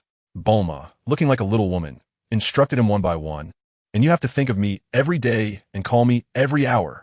Bulma babbled on, completely unaware that Chu Zhao had slipped away during her moment of distraction. piloting the maglev plane out of Bulma's villa. You must come back early. When Chu Xiao left, he could still hear Bulma's calling voice. The Bulma he had just met was not like this. She must have been influenced by him, misunderstanding her talent points. As Chu Xiao flew the plane, he silently vowed that after returning from the trip to Karen Tower, he must properly train Bulma, guiding her to focus on her talent points and lead her down the path of a genius scientist, allowing her to become so immersed in science that she couldn't extricate herself. That is my Bulma. After all, what is the difference between a Bulma who can invent and launch chi? Chu Xiao quickly left the East City where Bulma lived, piloting his maglev aircraft. After leaving East City, he put away the aircraft and walked towards Carinta. On the Toast Mountain, Master Rashi had already taught Chu Xiao the cultivation methods of chi, and during this time, he had become proficient in mastering the faint chi within his body. According to Master Rashi's guidance, continuously honing his physical body was the simplest and most direct way to enhance his chi. Therefore, Chu Xiao decided to rely on his legs to walk to Carinta. Heading west, 5 days later, Chu Xiao still had not seen Carinta, but he had to stop. Two people stood in his path, blocking his way. They were dressed oddly, covered in tattoos that exuded a strong sense of menace, lacking any aesthetic appeal. It was obvious they were delinquents, and their clothes bore the golden characters gold and silver. One of them was dragging a golden-purple gourd, which was particularly eye-catching. From the malicious looks in their eyes, it was clear that they were trying to rob him. This made Chu Xiao find the situation somewhat amusing. Since arriving in Dragon Ball, although some had come to provoke him and were easily chased away, he had never encountered anyone trying to rob him, which piqued his interest. "Hey, kid, what's your name? Where are you from? Where are you going?" asked the man with the gold tattoo while dragging the treasure gourd. "You're asking for my name right off the bat? Shouldn't you introduce yourselves first and lay down some ground rules? Don't you have any basic professional ethics as robbers?" Chu Xiao teased as he looked at the two. The two exchanged glances, momentarily taken aback by Chu Xiao's words, realizing he had a point. "It's simple to introduce ourselves. I'm called Goldhorn, and this is my brother Silverhorn. As for the ground rules you mentioned, it's our fault for being new to this line of work. No one taught us, so we don't know how to say it. Brother, could you teach us?" They shifted their tone, seemingly putting aside the robbery, like students seeking humble advice. Goldhorn and Silverhorn. Upon hearing these names, Chu Xiao couldn't help but think of the Goldhorn King and Silverhorn King from Journey to the West. Coupled with the golden-purple gourd they held, it made Chu Xiao's expression darken. Recalling the plot of Dragon Ball, Chu Xiao had long forgotten these two characters. However, many names and settings of Dragon Ball were indeed inspired by Journey to the West. For example, the protagonist's son Wukong corresponds to Goku, Zhu Beiji corresponds to Oolong, Yamcha corresponds to Sha Wujing, and Bulma corresponds to Tang's son. Additionally, there were characters like the Bull Demon King and the Banana Fan, and the Rabbit sent to the moon. Upon closer inspection, many characters and abilities in Dragon Ball mimicked those from Journey to the West. Therefore, the Goldhorn and Silverhorn standing before Chu Xiao were certainly not ordinary robbers. The gourd they held was definitely capable of capturing people. Things were getting more interesting. Chu Xiao took a deep breath, his thoughts focused on the golden-purple gourd, which was quite tempting for him.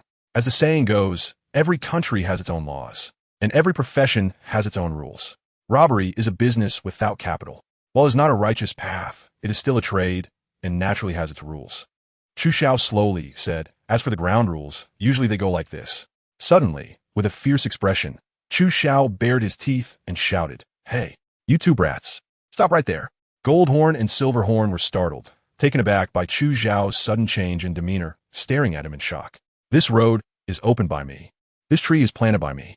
If you want to pass this road, leave some toll money." After Chu Xiao finished speaking, he struck a fierce pose, looking as if he was robbing Jin Jiao and Yin Jiao. Wow, no wonder it's called jargon. It really makes a lot of sense. Jin Jiao and Yin Jiao both exclaimed in admiration. "In the past, when my brother and I robbed here, we always felt we were in the wrong deep down. Now that we know this jargon, the psychological burden of robbing has greatly decreased." Chu Xiao shook his head and continued, "It's simple to learn the jargon, and you will naturally pick it up. But just learning the jargon is not enough. You also have to learn the rules of the trade." "Rules of the trade? What is that?" Jin Jiao and Yin Jiao asked with curiosity. As the saying goes, without rules, nothing can be accomplished. Every industry has its own set of rules, and those who do not abide by them will be looked down upon by the entire industry, and even outsiders. The rules for this line of work are quite simple. The 4 no-rob rules. Do not rob the elderly, the weak, the sick, or the disabled. Do not rob the lonely, the widowed, or the young. Do not rob those who do good deeds, and do not rob those who are virtuous and respected. So many things we can't rob. What can we even rob then? Jin Jiao and Yin Jiao exchanged glances, clearly having difficulty accepting Chu Zhao's so-called rules. These are the established rules. Since you've entered this line of work, you must abide by them. If you don't follow the rules, then you are nothing more than unprincipled robbers and will be scorned by others. Let them scorn us then. We don't care about reputation. But what you said about the jargon is indeed useful. Jin Jiao waved his hand and continued. You've said so much, but you still haven't told us your name. What is it? Chu Zhao's expression darkened as he thought to himself that these two truly were incorrigible. They still wanted to ask for his name in order to use the precious gourd to collect him. Chu Zhao's eyes shifted, and he said, I am an orphan. Since I was a child, I have never known my name, and no one has ever given me one. By now, I'm used to not having a name. I don't care about names or titles anymore. Upon hearing Chu Zhao's words, Jin Jiao and Yin Jiao were momentarily at a loss. The precious gourd in their hands was indeed a treasure, as long as they called out a person's name. If that person did not respond, they could be captured in the gourd, and after a while, they would turn into liquor. This was the exact opposite of the setting of the golden gourd in Journey to the West. However, this gourd had a flaw. If they didn't know the person's name, they couldn't capture them in the gourd, and naturally, they couldn't turn them into liquor either. Big brother, what should we do? It seems this kid is very alert and absolutely refuses to reveal his name. Not even a fake one, Yin Jiao said helplessly. Even a fake name, as long as it was spoken by the person, could be captured in the gourd. But since Chu Xiao wouldn't even say a fake name, how could they capture him? How could they rob him? This kid is so rude. How could a person not have a name? Jin Jiao cursed a few times and viciously said, It doesn't matter if you won't say his name. There are two of us, and he is alone. We have the advantage in numbers, so it looks like we have to take action today. Seeing Jin Jiao put away the precious gourd, Chu Xiao finally felt relieved. After all, he was genuinely wary of the gourd, if he were captured inside it. Even with his super healing ability, he would eventually be ground to death inside the gourd and turn into liquor. But now that Jin Jiao had put the gourd away and was going to fight him, that like showing off a big knife in front of Guangong. Overestimating oneself? If they wanted to fight, then come at him. The three of them fought. And as Chu Xiao had predicted, Jin Jiao and Yin Jiao's strength was only slightly stronger than that of ordinary people. All their combat power relied on the power of the precious gourd. Now that the gourd was ineffective, Chu Xiao, who had cultivated his energy, easily defeated the two of them and found the purple golden gourd on Jin Jiao, holding it in his hand. This is the purple golden gourd. Chu Xiao examined the purple golden gourd in his hand and immediately thought of testing its power. Jin Jiao, Yin Jiao, here. Jin Jiao and Yin Jiao, who had knelt on the ground, immediately responded, afraid that if they answered too late, they would be captured in the purple golden gourd. Chu Xiao recited their names in a sing-song manner, repeating them many times in one breath, which startled the Golden Horn and Silver Horn brothers into hurriedly responding, Here. Seeing the mischievous smile on Chu Zhao's face, he looked as if he had them completely under his control. A burst of colorful smoke shot out from the purple gold treasure gourd, enveloping the two brothers, who were begging for mercy as they were drawn into the gourd. I already told you, there are rules in every trade, and you can't escape the consequences of your own actions. Not long after, Chu Xiao shook the purple gold treasure gourd again, and the sound of liquid sloshing inside could be heard. When he opened the lid, a fragrant aroma of alcohol wafted out, making it hard to resist taking a sip. However, as soon as Chu Xiao remembered that the wine inside was concocted by the Golden Horn and Silver Horn brothers, he immediately lost all desire to drink it. He found a spot and poured out all the wine from the gourd, then tied the purple gold treasure gourd around his waist, planning to have Bulma make a universal capsule to specifically hold the gourd when he returned. At the same time, with the death of the Golden Horn and Silver Horn brothers, the Black Lotus of reincarnation within Chu Xiao underwent another transformation, condensing into the fourth petal of the lotus flower. Only 3 more petals remained to gather all 7 and transcend the reincarnation world. Chu Xiao had expectations, but still made some adjustments and headed towards Kalinta. After all, traversing the reincarnation world was just an opportunity, while going to Kalinta would grant him greater power. He was very clear about the priorities in his heart. After walking west for a long time, he did not encounter any particularly dangerous situations, and finally arrived at Kalinta. The towering totem pillar, standing in the forest, reaching up to the clouds, was the Kalinta that Chu Xiao had longed for. Above Kalinta was the immortal Kalen, and above that was the temple where the gods resided. Chu Zhao's purpose for this trip is solely to find Master Karen, and he won't be going to the temple to seek the gods. On one hand, the method to reach the temple requires the golden staff that Wukong possesses, and on the other hand, Chu Zhao believes he does not have the strength to face a god directly. If a god were to discover his identity as a traveler and decide to eliminate him, he would have no place to cry. At the foot of Karen Tower, there is a tribe that, from their clothing and appearance, resembles Native Americans. They wear animal skin clothes, have hats made of bird feathers, and various totem tattoos on their faces, forming a stark contrast to the modern society of East City. Chu Zhao found the tribe leader and briefly introduced himself, stating that his purpose for coming was to attempt to climb Carinta in search of greater power. So, a martial artist has come seeking fame. The legend of Carinta is rarely spoken of outside. How did you come to know of its existence? The tribe leader asked. Chu Zhao noticed that the leader was very robust, and his strength was not weak, only slightly inferior to his own. I learned the location of Carinta from the Turtle Hermit, which is why I came here, Chu Zhao replied directly. The Turtle Hermit? Could it be Master Wu Qian? He indeed climbed Carinta before. I was just a child back then, and I never expected time to pass so quickly. The tribe leader sighed internally, realizing he was nearing 40 now, and his son UPA was already 12. Since you were guided by the Turtle Hermit, our tribe will not hinder you. However, it is already late. How about spending the night in our tribe and allowing us to properly host a guest from afar? Chu Zhao looked at the time, then at the towering Kalinta, and nodded in agreement. Soon, a bonfire was lit in the tribe, and a barbecue grill was set up. The tribe leader specially killed a mountain deer as the main dish for the evening. The people of the tribe took out various fruits and foods from their homes and placed them beside the bonfire. Everyone danced while enjoying the wild delicacies. At this moment, the children of the tribe gathered around, looking at Chu Zhao with innocent eyes, asking him to tell them about the outside world. Chu Zhao was warmly welcomed by the tribe and naturally felt embarrassed to refuse. He shared various interesting stories from his journey of collecting Dragon Balls, which captivated the children. After a while, Chu Zhao felt a bit thirsty. Although there was water in the tribe, it was just lake water without any drinks like wine. Chu Zhao took out a universal capsule from his waist and, under the curious gaze of the tribe's people, casually tossed it. Bang! A puff of white smoke flashed, revealing several large boxes. The people in the tribe were very shocked by Chu Zhao's ability to conjure large boxes with his bare hands, believing he was performing witchcraft. This is not witchcraft, this is science. It's quite common in the outside world, and we call a universal capsule, which can store many things in a small capsule in advance. Chu Zhao opened one of the large boxes, and a strong aroma of wine wafted out. Inside the box were various fine wines and spirits, a dazzling array. Chu Zhao casually pulled out a bottle of wine pop. The cork was opened, and the aroma wafted through the air. At this moment, the tribe members stopped their activities, all captivated by Chu Zhao, staring at the bottle of wine in his hand, gulping down saliva. Chu Zhao, what are you drinking? Can we have a taste? Someone in the crowd spoke up first, and immediately others followed suit, calling out in unison. Chu Zhao looked at the eager members of the tribe and realized that this tribe had been isolated from the world for a long time. Usually, only the tribe leader took a small group of people to the nearby town to exchange for daily necessities. The people in the eastern city were already driving magnetic levitation cars everywhere. The people here were still living in a semi-hunting, semi-farming era, where they went to rest at sunset and worked at sunrise.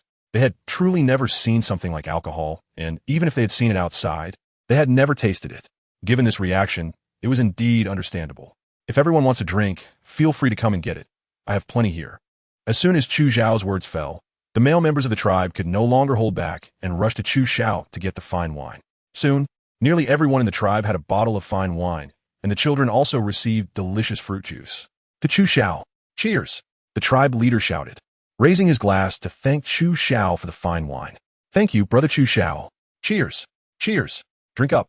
Seeing everyone getting more and more excited, Chu Zhao simply opened several other large boxes filled with various delicious foods.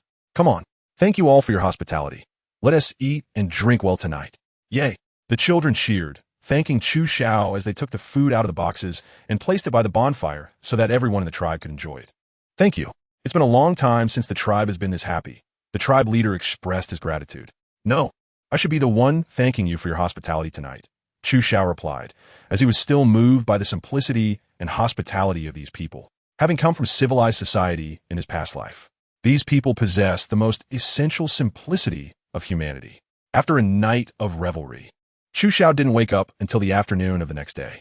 Phew, I really overindulged last night. Chu Xiao adjusted his state and prepared to climb Kalinta. With the blessings of the tribe, Chu Xiao stepped up. Chu Xiao used both hands and feet, climbing step by step along the texture of the Kalinta totem stone carving. Although his speed was not fast, he maintained a stable rhythm throughout, maximizing the use of his limited stamina.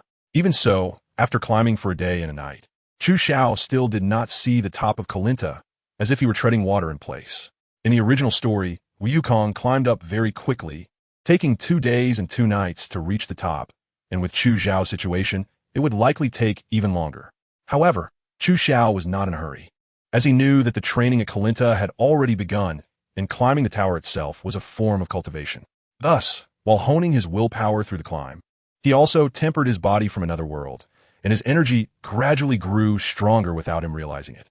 Repeating this process, when Chu Xiao got hungry, he would take some food from the universal capsule, and when tired, he would tie himself to the Kalinta with a rope to sleep. After another 2 days and nights, Chu Xiao finally saw the end of Kalinta, a large house with a diameter of hundreds of meters that resembled a loaf of bread. He had finally reached the top of Kalinta.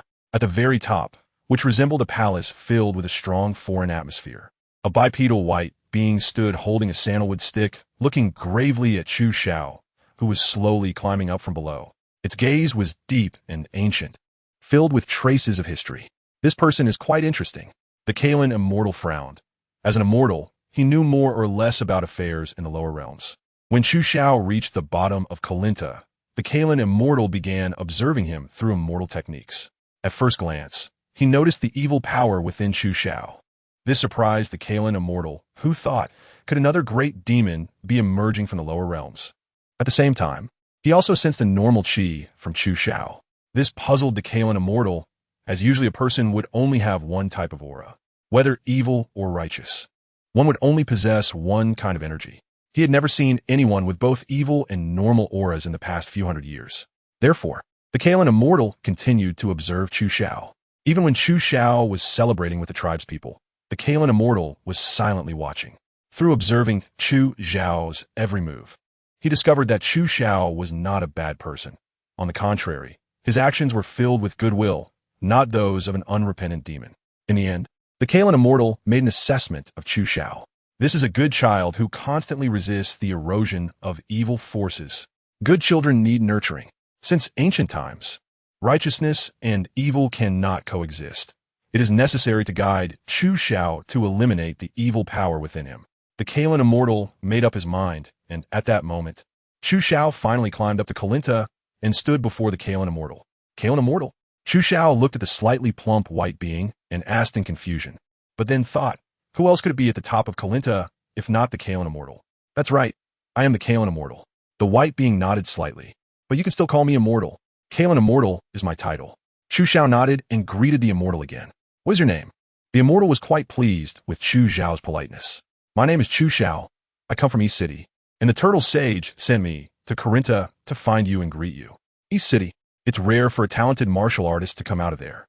The immortal habitually licked his fur. I was wondering about your background. It turns out you were recommended by that kid Wu Tian. Meow. Although the immortal said this, he felt quite displeased with the turtle sage's actions in his heart. As a cunning and sly immortal, he could see through the turtle sage's little scheme. Chu Xiao was guided to Kalinta, clearly because the turtle sage was unwilling to put effort into training a disciple with an evil aura, which is why he pushed Chu Xiao over. The turtle sage was still too young. He didn't understand that power is not divided into good and evil. Only the human heart needs to distinguish between good and evil. The sage squinted his eyes, recalling Chu Xiao's various performances under Kalinta, and had already decided to train Chu Xiao well. But before that, he had to give Chu Xiao a lesson to facilitate the upcoming training. Chu Xiao, did you come all the way to Kalinta for something? The sage said, pretending to be aloof. Sage, I want to ask for your guidance in my training. And I would also like to obtain some divine beans and ultra-divine water from you. Chu Xiao straightforwardly stated his purpose. The sage cursed inwardly, thinking, how could this turtle grandson, the turtle sage, tell all his secrets to Chu Xiao? Chu Xiao didn't play coy with him. He directly wanted to clear everything up. Truly a child with evil powers. This is a problem. It needs to be fixed. The sage shook the sandalwood cane in his hand and said, "It's a good thing for a young person to have goals and pursuits, but you should also know that to gain something, you must first give something." As he spoke, the sage used his sandalwood cane to lift a uniquely shaped water bottle. "The ultra-divine water you want is right here, as long as you can get it. Not only will I give it to you, but I'll also teach you how to train and give you a bag of divine beans." As a time traveler, Chu Xiao naturally knows that the bottle hanging from the immortal's staff contains ordinary water, and the real super divine water is not here. Faced with the immortal's request, he wouldn't refuse, because Chu Xiao knows that the real training on Kalinta is just beginning. However, after struggling to climb up Kalinta, Chu Xiao is now exhausted.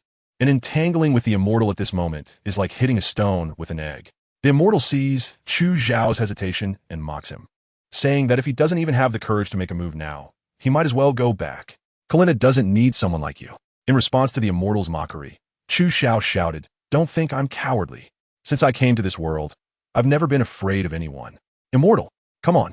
With a roar, Chu Xiao charged at the immortal, attempting to seize the super divine water. After dozens of minutes, Chu Xiao lay exhausted in a corner of Kalinta, his clothes tattered, yet he had no injuries on his body. So he used the Dragon Balls to wish for super healing abilities. "No wonder the injuries I inflicted on you healed so quickly," the immortal said with a smile.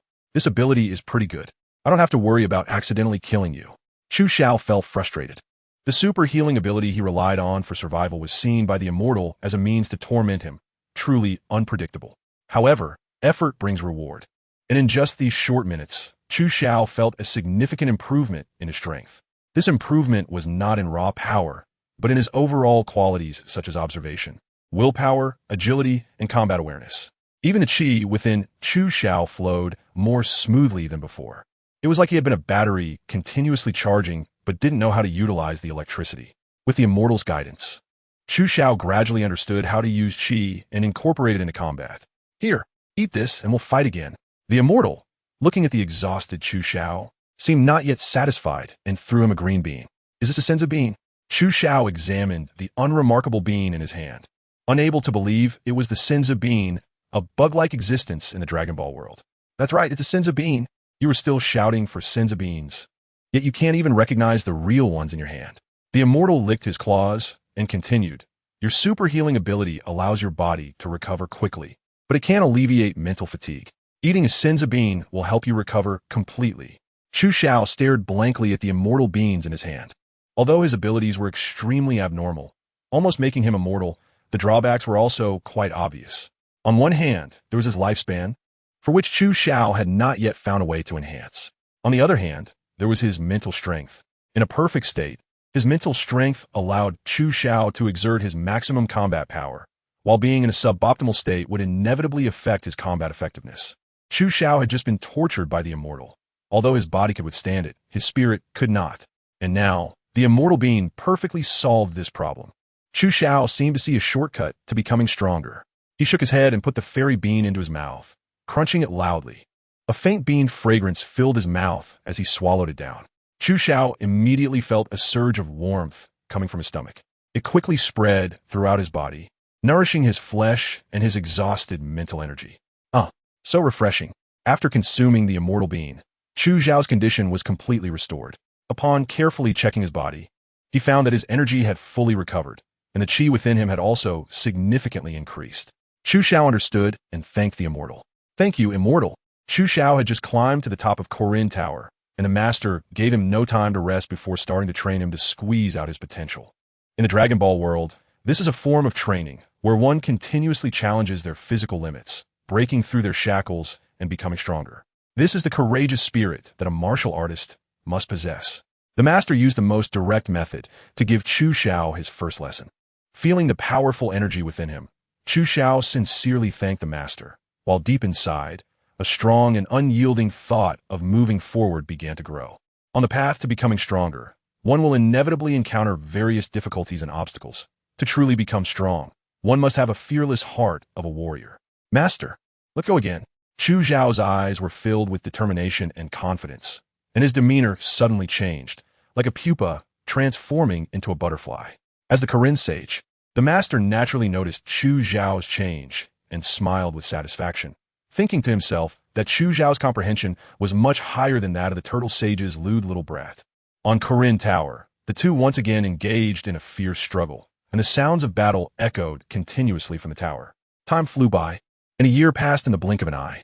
At the foot of Corinne Tower, Chu Zhao carried a large bundle taller than himself, filled with fish freshly caught from a nearby lake. At this moment, Chu Zhao was full of strong muscles, with perfect muscle lines exuding wild, explosive power. He stood at the foot of Corinne Tower, leaped up, and charged towards the tower like a swift cheetah, disappearing into the clouds in just a few breaths. Becoming a black dot, the commotion caused by Chu Zhao drew the curious gaze of the tribal children around, who began to make strange noises, while many adults in the tribe showed expressions of envy. A year ago, when Chu Zhao first arrived, his strength was impressive but still within the range acceptable to ordinary people. However, in just a year, Chu Zhao's transformation had shocked the tribal people. This kind young man not only ascended the Corinta and met the Corinta Immortal, but also trained under the Immortal, now possessing a power that ordinary people could hardly reach. This made the young people in the tribe envious, and they too began to harbor thoughts of climbing the Corinta. However, ascending the Corinta was incredibly difficult. Several brave young tribesmen who tried ended up failing and sustaining significant injuries. Fortunately, Chu Zhao occasionally came down from the tower to help the Immortal catch fresh fish and save their lives with celestial beings. Otherwise, they would have wasted half of their lives. After a while, Chu Zhao ascended the Corinta, brought the large bundle on his back into the tower, and poured it all into the large vat used by the Immortal for raising fish. Although the vat appeared small, it had a large internal space. The Immortal said that the vat was specially crafted for him by the gods using celestial techniques to store food. In response, Chu Zhao could only marvel once again at the wisdom of the Namekians, which was truly remarkable. Unfortunately, as a human, Chu Zhao could not learn the Namekian magic. Chu Zhao looked at the fish in the large water tank and muttered to himself, "These are enough for the Immortals to eat for a long time. Time flies so fast. In the blink of an eye, a year has passed. The Dragon Balls have returned to normal and can be used again. It's time for me to leave here and embark on the journey to find the Dragon Balls once more." Chu Zhao made up his mind and found the Immortal to bid farewell. "Chu Zhao, you have made great progress in your strength this past year. But you must remember, there are always people stronger than you, and there are heavens beyond the heavens. There are many powerful beings in this world, and you still need to continue working hard. I understand. The stronger my power becomes, the more I feel my own weakness." Chu Zhao nodded heavily and instinctively looked up. There was the palace of the gods. At this moment, the god, although already old, still possessed a power that Chu Zhao could not defeat. That immense aura made Chu Zhao not dare to underestimate him. The Immortal and Chu Zhao exchanged a glance and nodded knowingly. Chu Zhao continued, "Immortal, before you leave, could you give me some more immortal beans? And where exactly did you hide the true, super divine water?"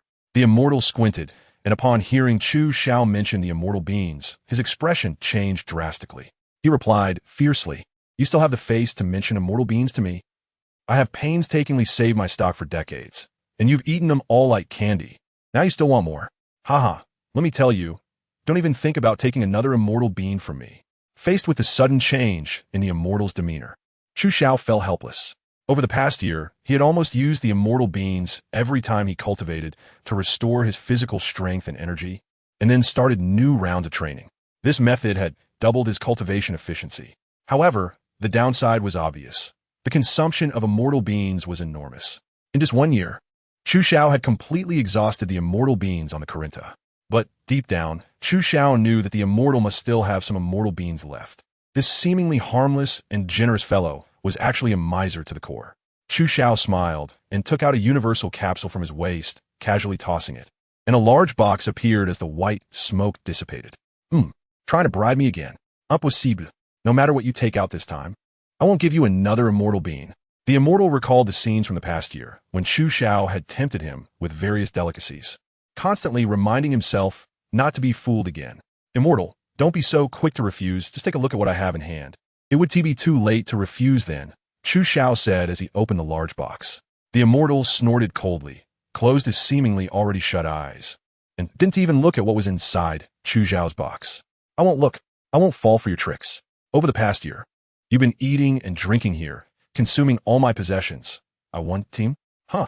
The Immortal, with his eyes closed, spoke, but suddenly felt an indescribable fragrance rush into his nose. It was a peculiar scent he had never encountered before, evoking an uncontrollable desire deep within him. Hiss! What on earth is that smell? Snap! Chu Xiao casually closed the box, cutting off the fragrance, leaving only a lingering scent in the air. Huh? Chu Xiao, don't close it. Let me see what's inside. The immortal opened his squinting eyes, curiously asking. A bag of immortal beans. No way. The immortal immediately shook his head. Then I want to open it. Chu Xiaoyu. The immortal felt an itch in his heart, repeatedly recalling the strange fragrance from moments ago. Don't. Just open it and let me see what it is. No, a bag of immortal beans, I'll open it. Otherwise, we can't talk. The immortal felt restless, hesitated for a long time, and finally couldn't control his curiosity. He conjured a bag of immortal beans from behind and tossed it to Chu Xiao. Hurry, I've given you the immortal beans. Now can I open the box? Chu Xiao weighed the immortal beans in his hand, estimating there were about 20. He thought to himself, it can't be so few. This fat man must have more immortal beans. Chu Xiao opened the large box again, revealing something inside, a green plant with lip-shaped leaves that emitted a strange fragrance. Hiss! So fragrant. The immortal caught sight of the contents of the box again and immediately exploded, turning into an afterimage that rushed towards Chu Xiao. Chu Xiao's not gun li. Maintaining his composure, he threw a punch to block the rushing immortal and swiftly kicked out, sending the immortal flying. Immortal, have you forgotten? A month ago, you were no match for me, so it's best not to act rashly. We can have a good talk. A month ago, Chu Xiao's strength was already enough to easily defeat the immortal.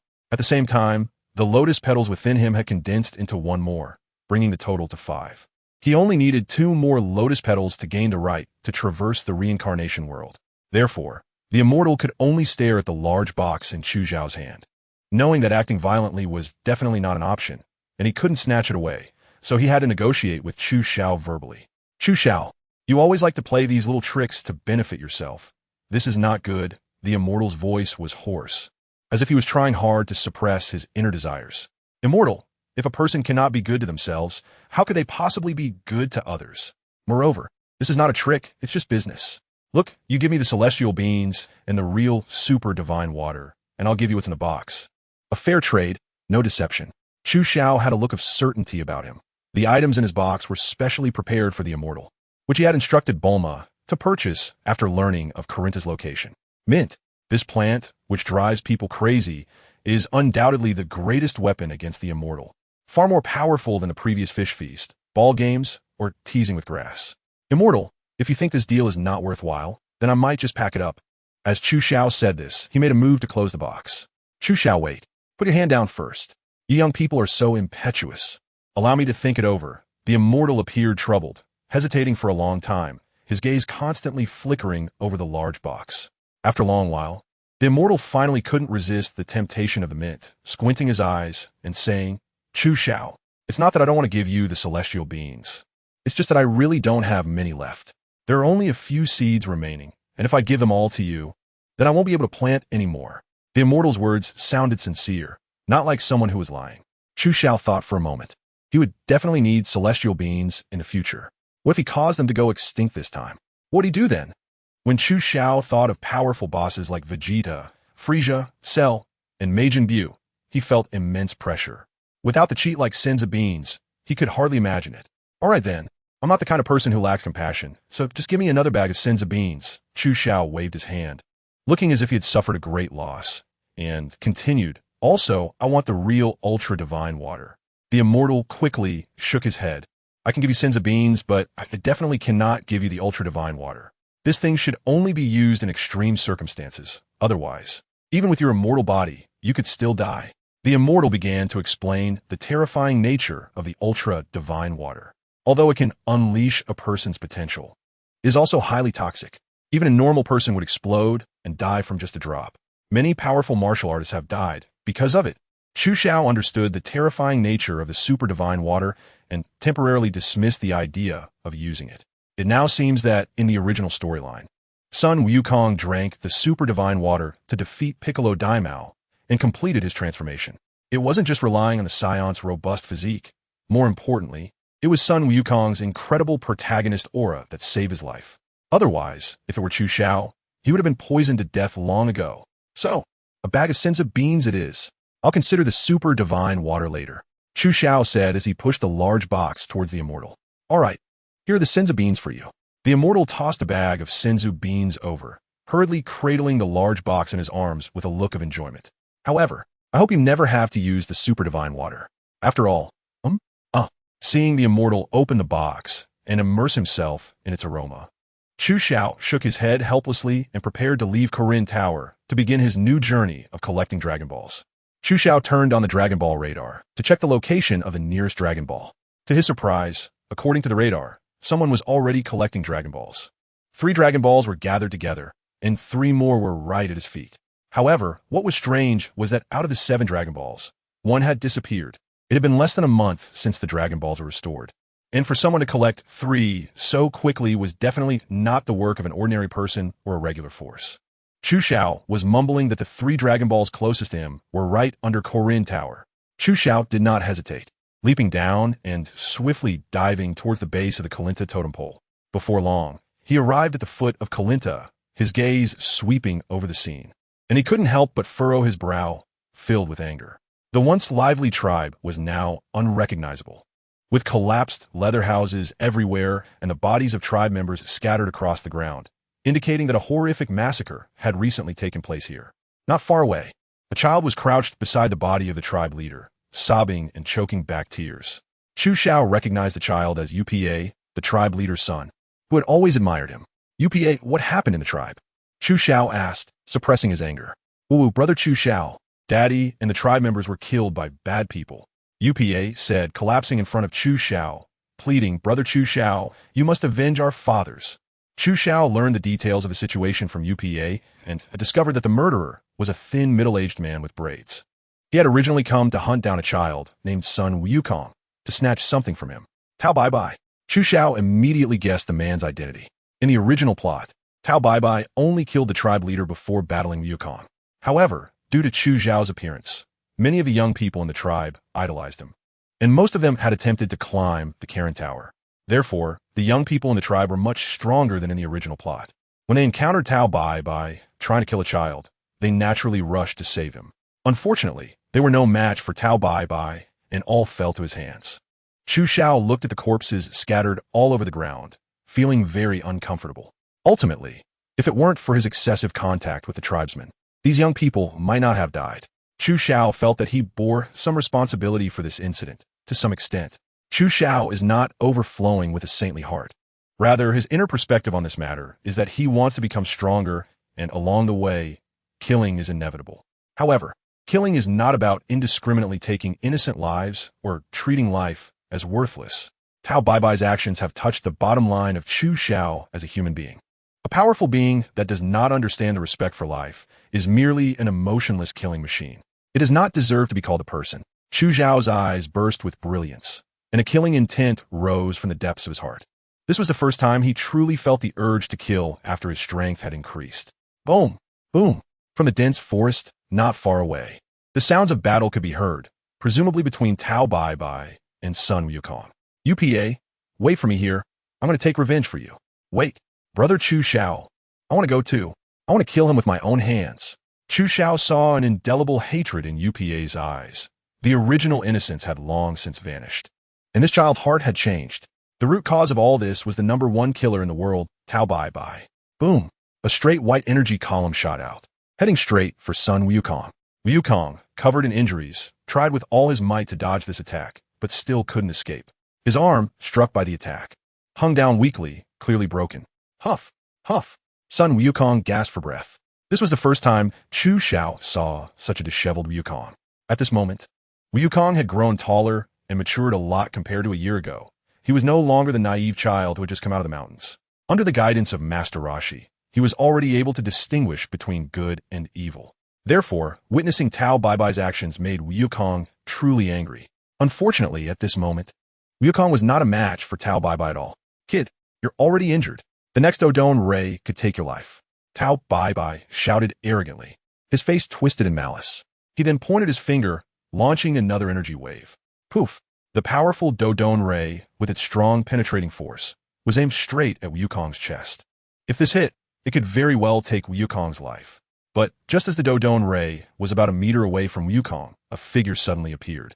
With a loud bang, that lethal Dodone ray was dispersed by a strong, robust arm, reflecting off toward the ground not far away and leaving a charred hole the size of a bowl. What? How is that possible? Tao Bai exclaimed in disbelief, his fingers still outstretched, frozen in shock as he tried to comprehend what had just happened. Looking at the suddenly appearing Chu Xiao, a killer's instinct made the hair on the back of his neck stand up. He had never encountered such killing intent in his career as a killer. But how could such a young boy possess such immense power and exude such strong, killing intent? Tao Bai felt his throat dry up and instinctively stepped back. Brother Chu, Wukong, who thought he was about to die, looked at the person who had suddenly appeared and saved him from a fatal blow. And it was none other than Chu Xiao. When did Brother Chu become so strong? That terrifying Dodone ray, which he didn't dare to touch, was effortlessly deflected by Chu Xiao. Wukong, who had been training with Master Rashi, originally thought his strength had surpassed Chu Xiao's by a lot. But he didn't expect Chu Xiao to have already far surpassed him. Brother Chu, you become so strong. Can you teach me? Wukong, clutching his wound, with his simple-mindedness, instantly forgot he was in a battle with Tao Bai, his thoughts drawn to Chu Xiao. You're injured. Here, eat this. Chu Xiao took out a senza bean from his bag and urged Wukong to eat it. Under Wukong's puzzled gaze, he swallowed the bean. In the blink of an eye, all of Wukong's injuries were completely healed, leaving no trace of the battle. Brother Chu, that's amazing. What is this thing? I don't feel any pain anymore. And my strength is back. Wukong exclaimed excitedly. On the side, Tao Bai witnessed Wukong's transformation, his eyes fixated on the bag in Chu Xiao's hand. Unlike Wukong, he was not so naive and immediately recognized the value of the senza beans, an intense desire for possession brewing within him. This person must have treasures in that bag that can heal injuries. If I could get my hands on it. Tao Bai, who had originally taken a step back, moved forward again, starting to contemplate how to kill Chu Xiao and seize the treasures in his possession. This is a senza bean, Chu Xiao explained, turning to face Tao Bai with a burst of killing intent. Wukong, you stand aside. This person is mine. Okay. Wukong saw that Chu Xiao was about to make a move and decisively stepped aside to stand with UPA. Oof. I was worried that the two of you together would be hard to deal with. But it turns out you only took care of that kid. Tao Bai sneered. Don't think that just because you deflected a Dodone ray, you're impressive. I'm a #1 killer in the world. The art of killing is the most powerful. As he spoke, Tao Bai took a combat stance, his muscles tensing as he unleashed terrifying combat power, kicking off the ground and rushing towards Chu Xiao at incredible speed. So what if you're the #1 killer? Chu Xiao's expression remained cold. Although he was a step slower than Tao Bai, he leaped with even greater speed, transforming into an afterimage and disappearing from the spot. Tao Bai threw a punch, thinking he had hit Chu Xiao, but he only struck an afterimage. Instantly shocked, he tightened his muscles, alert and on guard against his surroundings. Buzz! Tao Bai felt a chill coming from behind him and instinctively threw a punch backward, shouting, "Got you." But to his astonishment, he still struck only an afterimage. Just as he was stunned, he felt a tremendous force hit his side, a powerful blow that penetrated through his muscles to his ribs. The crisp sound of a fracture accompanied by blood from his mouth forced Tao Bai to stumble back over a meter. Holding his ribs, Tao Bai's face twisted in pain, beads of sweat instantly forming on his forehead. How could this kid be so strong? Tao Bai initially thought Chu Xiao's attack had ended, but things were not that simple. As the saying goes, take advantage of a crisis to take someone's life. How could Chu Xiao possibly let such an opportunity slip by? Just as Tao Bai was shocked by Chu Xiao's immense strength, Chu Xiao disappeared again. In the next second, he appeared beside Tao Bai, his massive fist continuously enlarging in Tao Bai's eyes. The tremendous impact directly broke Tao Bai's nasal bone, and blood gushed uncontrollably. Poof! Wait a second. Let me catch my breath, Tao Bai mumbled, pleading for mercy, but his words had no effect at all. Chu Xiao's attacks not only did not stop, but became even more ferocious. Screw you! Chu Xiao roared, the anger in his chest erupting at this moment. He was not only fighting for himself, but also for the clan members who had tragically died. The stubborn stone blocking his path to enlightenment should be smashed to pieces. The deep-seated hatred he bore should be washed away with the enemy's blood. Tao Bai, today you must die. Chu Xiao's face was as cold as ice, showing no trace of emotion, only a fierce determination to move forward like a relentless force. His fists, like raindrops in a storm, relentlessly struck against Tao Bai's body, and the splattered blood quickly soaked the ground. Just moments ago, the arrogant Tao Bai Bai had transformed completely under Chu Zhao's terrifying attacks. He no longer resembled a human, but rather a puddle of mixed filth and flesh, his bones shattered and unable to support the mass of mush. Collapsing onto the blood-soaked ground, only the faint rise and fall of his breath indicated that Tao Bai Bai was not yet dead, but he was breathing shallowly, his life nearing its end. "Please spare my life." Tao Bai Bai seemed to muster all his strength to utter those words. But Chu Xiao remained unmoved, shifting his gaze away from Tao Bai Bai, as if he were trash. "Yupa, he is yours now." Originally immersed in the battle, Yupa froze for a moment at Chu Xiao's words, snapping back to reality, his gaze fixed on the dying Tao Bai Bai. Any hint of fear he once felt was now drowned in the flames of vengeance. He clenched his small fists and stepped closer to Tao Bai Bai. Tao Bai Bai understood what Yupa's arrival meant, feeling death closing in step by step, and his heart was consumed by fear. After a piercing scream, Chu Xiao knew that Tao Bai Bai was dead. The black lotus of reincarnation within Chu Xiao once again condensed a lotus petal, leaving only the last petal to gather all 7. "Brother Chu Xiao, thank you." UPA's words were calm, and Chu Xiao could feel that the child had become more mature after this experience. When that person died, he said that his brother, the Crane Immortal, would soon come to take revenge for him. Upon hearing the name of the Crane Immortal, Chu Xiao frowned. The Crane Immortal was the junior brother of the Turtle Immortal, and both were equally powerful beings. Although Chu Xiao can defeat immortals now, to be honest, he is not really a match for Master Rashi or Master Shun.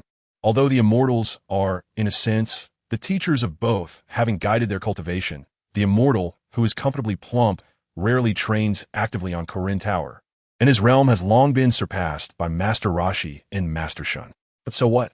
Chu Xiao looks at UPA, who at this moment, upon learning that a more powerful enemy is approaching, no longer feels fear or trepidation. All that remains is a determination to defeat the enemy. How could Chu Xiao be inferior to UPA? "Don't be afraid. Everything is with me." Chu Xiao and Wukong didn't say much, but instead helped UPA and the tribe members bury the deceased. UPA stood silently by the high mound of earth, tears streaming down his face uncontrollably. After all, he was still a child. Chu Xiao shook his head helplessly and sighed. Wukong looked at the sorrowful UPA and felt very upset as well. In his eyes, Tao Bai Bai had come here to hunt him down, and the deaths of these people were largely related to him. Wukong lowered his head, pondering, as if he had thought of something important, and rushed towards Chu Xiao.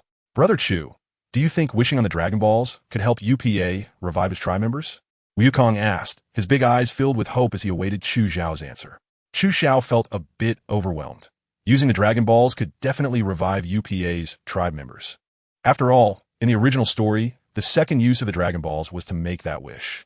However, Chu Xiao had already set his plan. His first wish granted him super healing abilities, but with the limitation of a short lifespan. Thus, Chu Xiao planned to wish for a longer lifespan from the dragon, or to gain Scion blood, and then work hard to find treasures that could extend his life. At this moment, Wukong suddenly raised this question, clearly disrupting Chu Xiao's plan. Chu Xiao looked at the eagerly anticipating Wukong, and at the tearful UPA, who was also staring at him after hearing the news. He had to seriously reconsider and replan his strategy. As long as the gods do not die, the Dragon Balls can be reused, Chu Xiao thought to himself. But if he lied now? Chu Xiao couldn't help but chuckle to himself, mocking, "I, Chu Xiao, am not shameless enough to deceive 2 children. Wukong, UPA, the Dragon Balls can indeed revive your father and your people," Chu Xiao confessed. Currently, Wukong had 3 Dragon Balls, and 3 more were presumably in the hands of the Red Ribbon Army. The last Dragon Ball had disappeared from the Dragon radar. If I remember correctly, cough cough. Chu Xiao immediately cleared his throat and corrected himself. "According to my prophetic abilities, it should be in the hands of the Fried Rice King. 3 plus 3 equals 6. 6 plus 1 equals 7. Wukong shouted excitedly. "So we can gather all the Dragon Balls and help UPA revive his father and his people." "Yes, but the premise is that we must snatch those 3 Dragon Balls from the Red Ribbon Army," Chu Xiao said, not as simply as Wukong thought. He was very clear about the terror of the Red Ribbon Army. An organization that could dominate the Dragon Balls should not be underestimated. Although Chu Xiao's strength was already considerable, he was still an ordinary human and couldn't withstand bullets like Wukong, let alone large-scale weapons like rockets. From what Chu Xiao understood, the Red Ribbon Army was not lacking in heavy firearms and weapons of mass destruction, And they even had a genius scientist like Dr. Jero, who developed the first generation of androids and exoskeleton armor robots similar to Iron Man. Therefore, it would be very difficult for Chu Xiao alone to destroy the Red Ribbon Army. Brother Chu, you're so strong. What is so scary about the Red Ribbon Army? Wukong tilted his head and asked. Chu Xiao looked at Wukong and slapped his forehead. How could he forget about Wukong, this golden trump card? Wukong, the Red Ribbon Army is still very powerful, and with your current abilities, it will be hard for you to be their opponent. However, don't worry. I'll tell you a training method. Once you complete the training, you and I can join forces to defeat the Red Ribbon Army. Thus, Chu Xiao instructed Wukong to climb Korin Tower for special training from the Elder. During this time, Chu Xiao used a universal capsule to create a house at the base of Korin Tower, practicing while waiting for Wukong to finish his training. After 3 or 4 days, Wukong still hadn't come down, and Chu Xiao was training alone at the base of the tower. Suddenly, a strange voice came from the woods, interrupting Chu Xiao's training. You killed my brother, Tao Bai Bai. Chu Xiao focused his gaze, and there stood a thin, sinister-looking old man with a goatee, accompanied by a strong young man. Notably, the young man had an eye on his forehead, resembling Erlang Shun Yang Jian from the Investiture of the Gods. He looked like a combination of Crane Hermit and Tian Shinhan. Chu Xiao immediately prepared himself for battle. It was clear that these two had come for revenge for Tao Bai Bai, and he hadn't expected them to arrive so soon. A few days ago, the Red Satin Corps had been waiting for Tao Bai Bai, but when he didn't show up, they suspected he was dead and informed Crane Hermit of his death and the location. Upon receiving the news, Crane Hermit realized his brother was dead. Thus, he brought his top disciple Tian Shinhan to seek vengeance. Seeing that Chu Xiao did not deny it, Crane Hermit was even more certain that Tao Bai Bai had died at the hands of this young boy. My useless brother was actually defeated by a reckless kid like you. Crane Hermit scolded loudly. I've told him countless times that with his meager strength, if he encountered a master, he would definitely suffer. But he just wouldn't listen. Crane Hermit continued to criticize his brother. But Chu Xiao could sense the hidden killing intent in those words. Crane Hermit had arrived too quickly. With my current strength, it's hard to defeat him. If Tian Shinhan is added into the mix, then there's even less chance of winning. Chu Xiao furrowed his brows, contemplating how he could defeat Crane Hermit and Tian Shinhan. This battle was inevitable, but relying solely on himself, he truly had little chance of success. Young man, no matter how you killed Tao Bai Bai, today is your day to die. Crane Hermit cackled and prepared to attack. What to do? Chu Xiao's heart tightened. In a moment of desperation, he suddenly remembered he had a treasure on him. He swiftly turned his wrist and took out a purple golden gourd from his waist, opened the stopper, and aimed it at Crane Hermit and Tian Shinhan. Both Crane Hermit and Tian Shinhan instinctively halted their movements upon seeing Chu Xiao's action. There are many treasures with special abilities in this world, and the gourd that Chu Xiao produced in this life or death moment must be a significant treasure. At that moment, they could not grasp the gourd ability and had to stop and remain on guard. Crane Hermit, Tian Shinhan. Chu Xiao shouted their names loudly, startling the two as they exchanged glances, unsure of how to respond to Chu Xiao's call. Crane Hermit gave Tian Shinhan a signal with his eyes, and Tian Shinhan helplessly replied here. Then, both of them stood guard as a rainbow-colored cloud shot out from the gourd at high speed towards them. Just as it was about to close in on them, it enveloped Crane Hermit in an instant. The next second, Crane Hermit's body began to shrink and was sucked into the purple golden gourd along with the cloud. What? Crane Hermit screamed in terror. It turned out that the gourd's ability was to suck in those who did not respond to it. Tian Shinhan had just answered Chu Xiao's question, so he was spared. But Crane Hermit, in his cleverness, was drawn into the gourd. Damn it, let my master go. Tian Shinhan, seeing his master being taken into the gourd by Chu Xiao, immediately prepared to snatch the gourd from Chu Xiao's hands. However, the current Tian Shinhan was not the same as he was during the World Martial Arts Tournament. His strength was nearly on par with Chu Xiao's. After exchanging blows for dozens of rounds, Tian Shinhan was already exhausted and injured, while Chu Xiao, despite being wounded, could recover in the blink of an eye. With the existence of the magical beans, he showed no signs of fatigue at all. Tian Shinhan was gasping for breath, staring at the gourd in Chu Xiao's hand, uncertain of what to do. Fighting would result in a stalemate. Dragging it out, he would eventually lose. But with Crane Hermit still in Chu Xiao's hands, escaping was definitely not an option. Tian Shinhan, what are you doing? Hurry and snatch the gourd to save me. I've worked hard to train you. Have you forgotten? If you don't hurry and save me, I'll expel you from the sect. Crane Hermit's voice came from the gourd, striking Tian Shinhan's heart like a whip. pushing him to exert all his strength to rescue Crane Hermit. However, his strength was insufficient, and he was on the verge of defeat. Not only could Crane Hermit not help, but he was also adding to Tien Shinhan's mental burden with his words. People say that disciples can betray their masters, but Crane Hermit was the exact opposite. Throughout the entire Dragon Ball story, he was a typical example of a master who caused trouble for his disciple. Just as Tien Shinhan hesitated, not knowing what to do, Chu Xiao waved his hand and said, "Tien Shinhan, you should leave. You are not my opponent. Come back for revenge when you are stronger." Chu Xiao said slowly, "Then you can avenge both your master and your Uncle Tao. Bye-bye." What? Tien Shinhan stared at Chu Xiao in shock, not understanding what he was trying to convey. Given the current situation, as long as Chu Xiao delayed for a moment, Tien Shinhan would surely lose. At that point, his life or death would be entirely in Chu Xiao's hands. But now Chu Xiao was telling Tien Shinhan to leave. Why wait until he became stronger to take revenge? What was the reason behind this? Chu Xiao said meaningfully, "Tianjin fan, you are a very talented martial artist. Although you aspire to become a killer like Tao Bai Bai, I know deep down in your heart, you do not want to be a killer, but rather an outstanding martial artist. So I won't kill you. You can go." Chu Xiao looked at Tianjin fan's departing figure and could see the confusion about his future and his desire for revenge. However, Chu Xiao was not worried. Chu Xiao let go of Tianjin fan out of his fondness for the character in the original work. This earthling, who aspired to become the world's #1 assassin, transformed into an excellent martial artist on Earth, indeed has qualities worth appreciating. At the same time, Chu Xiao is not worried about Tianjin fan seeking revenge on him. He is confident that by the time they meet again, he will have grown even stronger to a height that Tianjin fan will look up to. Considering this, letting go of a talented, potential martial artist who could be useful to him in the future is indeed a good choice. After Tianjin fan left, Chu Xiao's attention naturally turned to Master Roshi inside the magic gourd. Damn it, that ungrateful, cowardly bastard Tianjin fan actually left me behind and ran away. Master Roshi, who was in the magic gourd, naturally heard the conversation between Chu Xiao and Tianjin fan, cursing continuously inside the gourd. Chu Xiao slunk Gunli, secretly thinking that Master Roshi and Master Crane both referred to themselves as immortals. However, the mindset of Master Crane was indeed far inferior, lacking the demeanor that a master should possess. Nevertheless, there were indeed many valuable techniques in the Crane school that Master Crane invented. For example, the Ding wave used by Tao Bai Bai, which, at first glance, although not as powerful as the Kamehameha, has much shorter charging time, lower energy consumption, and greater flexibility in launching. Additionally, the Crane School's exclusive skill, Sky Dance Technique, grants the ability to fly, which is a capability that Chu Xiao greatly desired.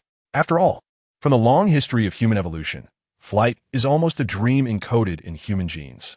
Therefore, with Master Crane in Chu Xiao's hands, he naturally wanted to obtain these two ultimate skills from him. "Master Crane, if you keep scolding me, my purple gold gourd will turn you into liquor." As soon as Chu Xiao's words fell, he could feel Master Crane and the gourd fall silent. After a while, Master Crane pleaded with a pitiful voice, "This little brother, I think there must be a misunderstanding between us. My brother's death was certainly his own fault. Please let me out, and we can sit down and have a good talk." Chu Xiao snorted coldly, secretly thinking that sitting down to talk it out was like the old birthday star hanging himself, asking for a longer life. Chu Xiao naturally would not believe Crane Immortal's words. "Crane Immortal, I'm not a child. You can't fool me. If you want to come up with something, it's not impossible. Hee, little brother is really clever. Then why don't you tell me? How can I get out?" Chu Xiao had a smile on his face. "Since childhood, I have been diligent and eager to learn, full of respect for the world's top martial artists, especially fascinated by the various martial arts techniques of different schools." Chu Xiao paused for a moment. Seeing that there was no response from the magic gourd, he continued, "I have heard that Crane Immortal is exceptionally talented, renowned as the foremost martial artist of our time. The techniques of the Crane Immortal School are truly exquisite. Today, I am fortunate to meet Crane Immortal, and I humbly ask you to impart your wisdom and guidance." The Crane Immortal thought to himself, "This kid really knows how to flatter. If it weren't for the fact that he was trapped inside the magic gourd and could die at any moment, he might actually enjoy this flattery and guide Chu Xiao a bit.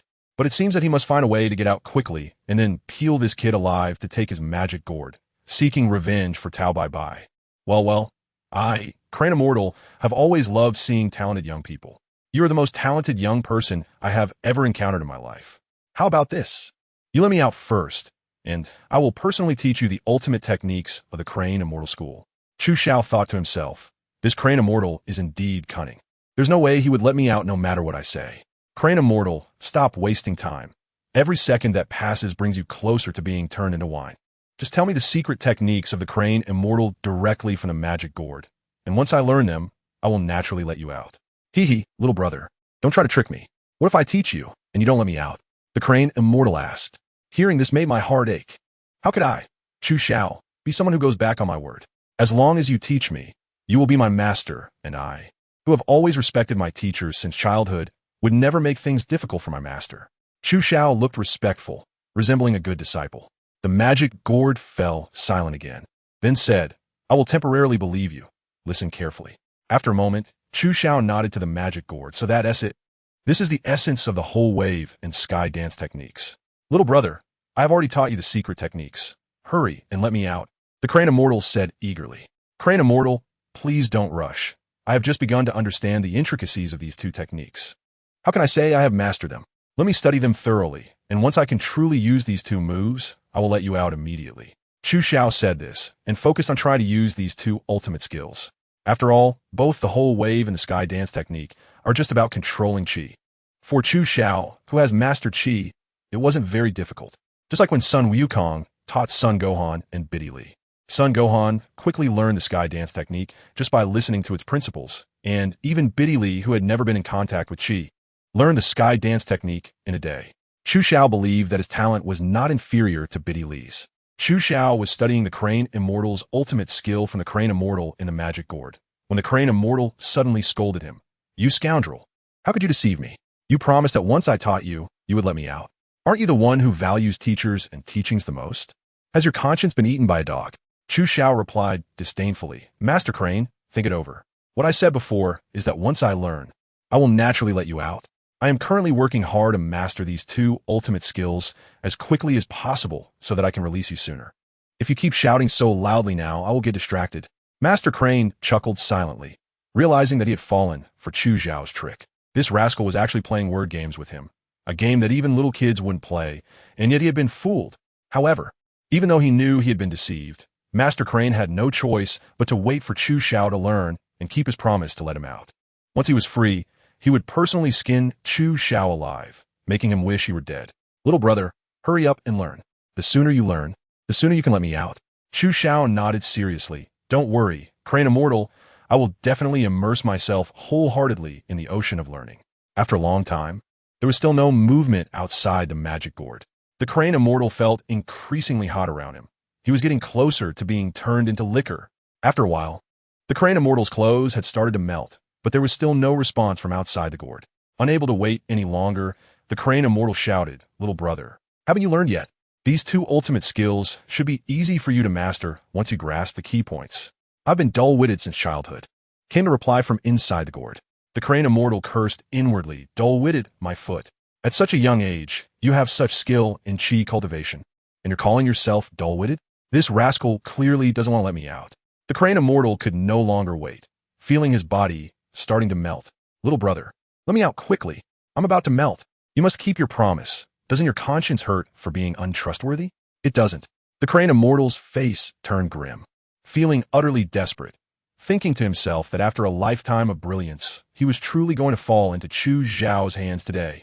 Outside the gourd, Chu Xiao mobilized his Qi, imagining himself as a feather from a crane, slowly floating up under the support of the Qi. At first, Chu Xiao's body showed no movement, but soon he could see himself rising slowly. Although it was as slow as a snail, he was indeed floating. Once Chu Xiao was 10 centimeters off the ground, he could float no higher. Phew, I've learned the sky dance technique, but with my current Qi, it can't really be called flying. It's more like drifting. Chu Xiao self-deprecatingly thought. At this rate, I still have a long way to go before my dream of soaring through the sky comes true. To fly around like in the later stages of Dragon Ball, I need to keep practicing to enhance my Qi and its control.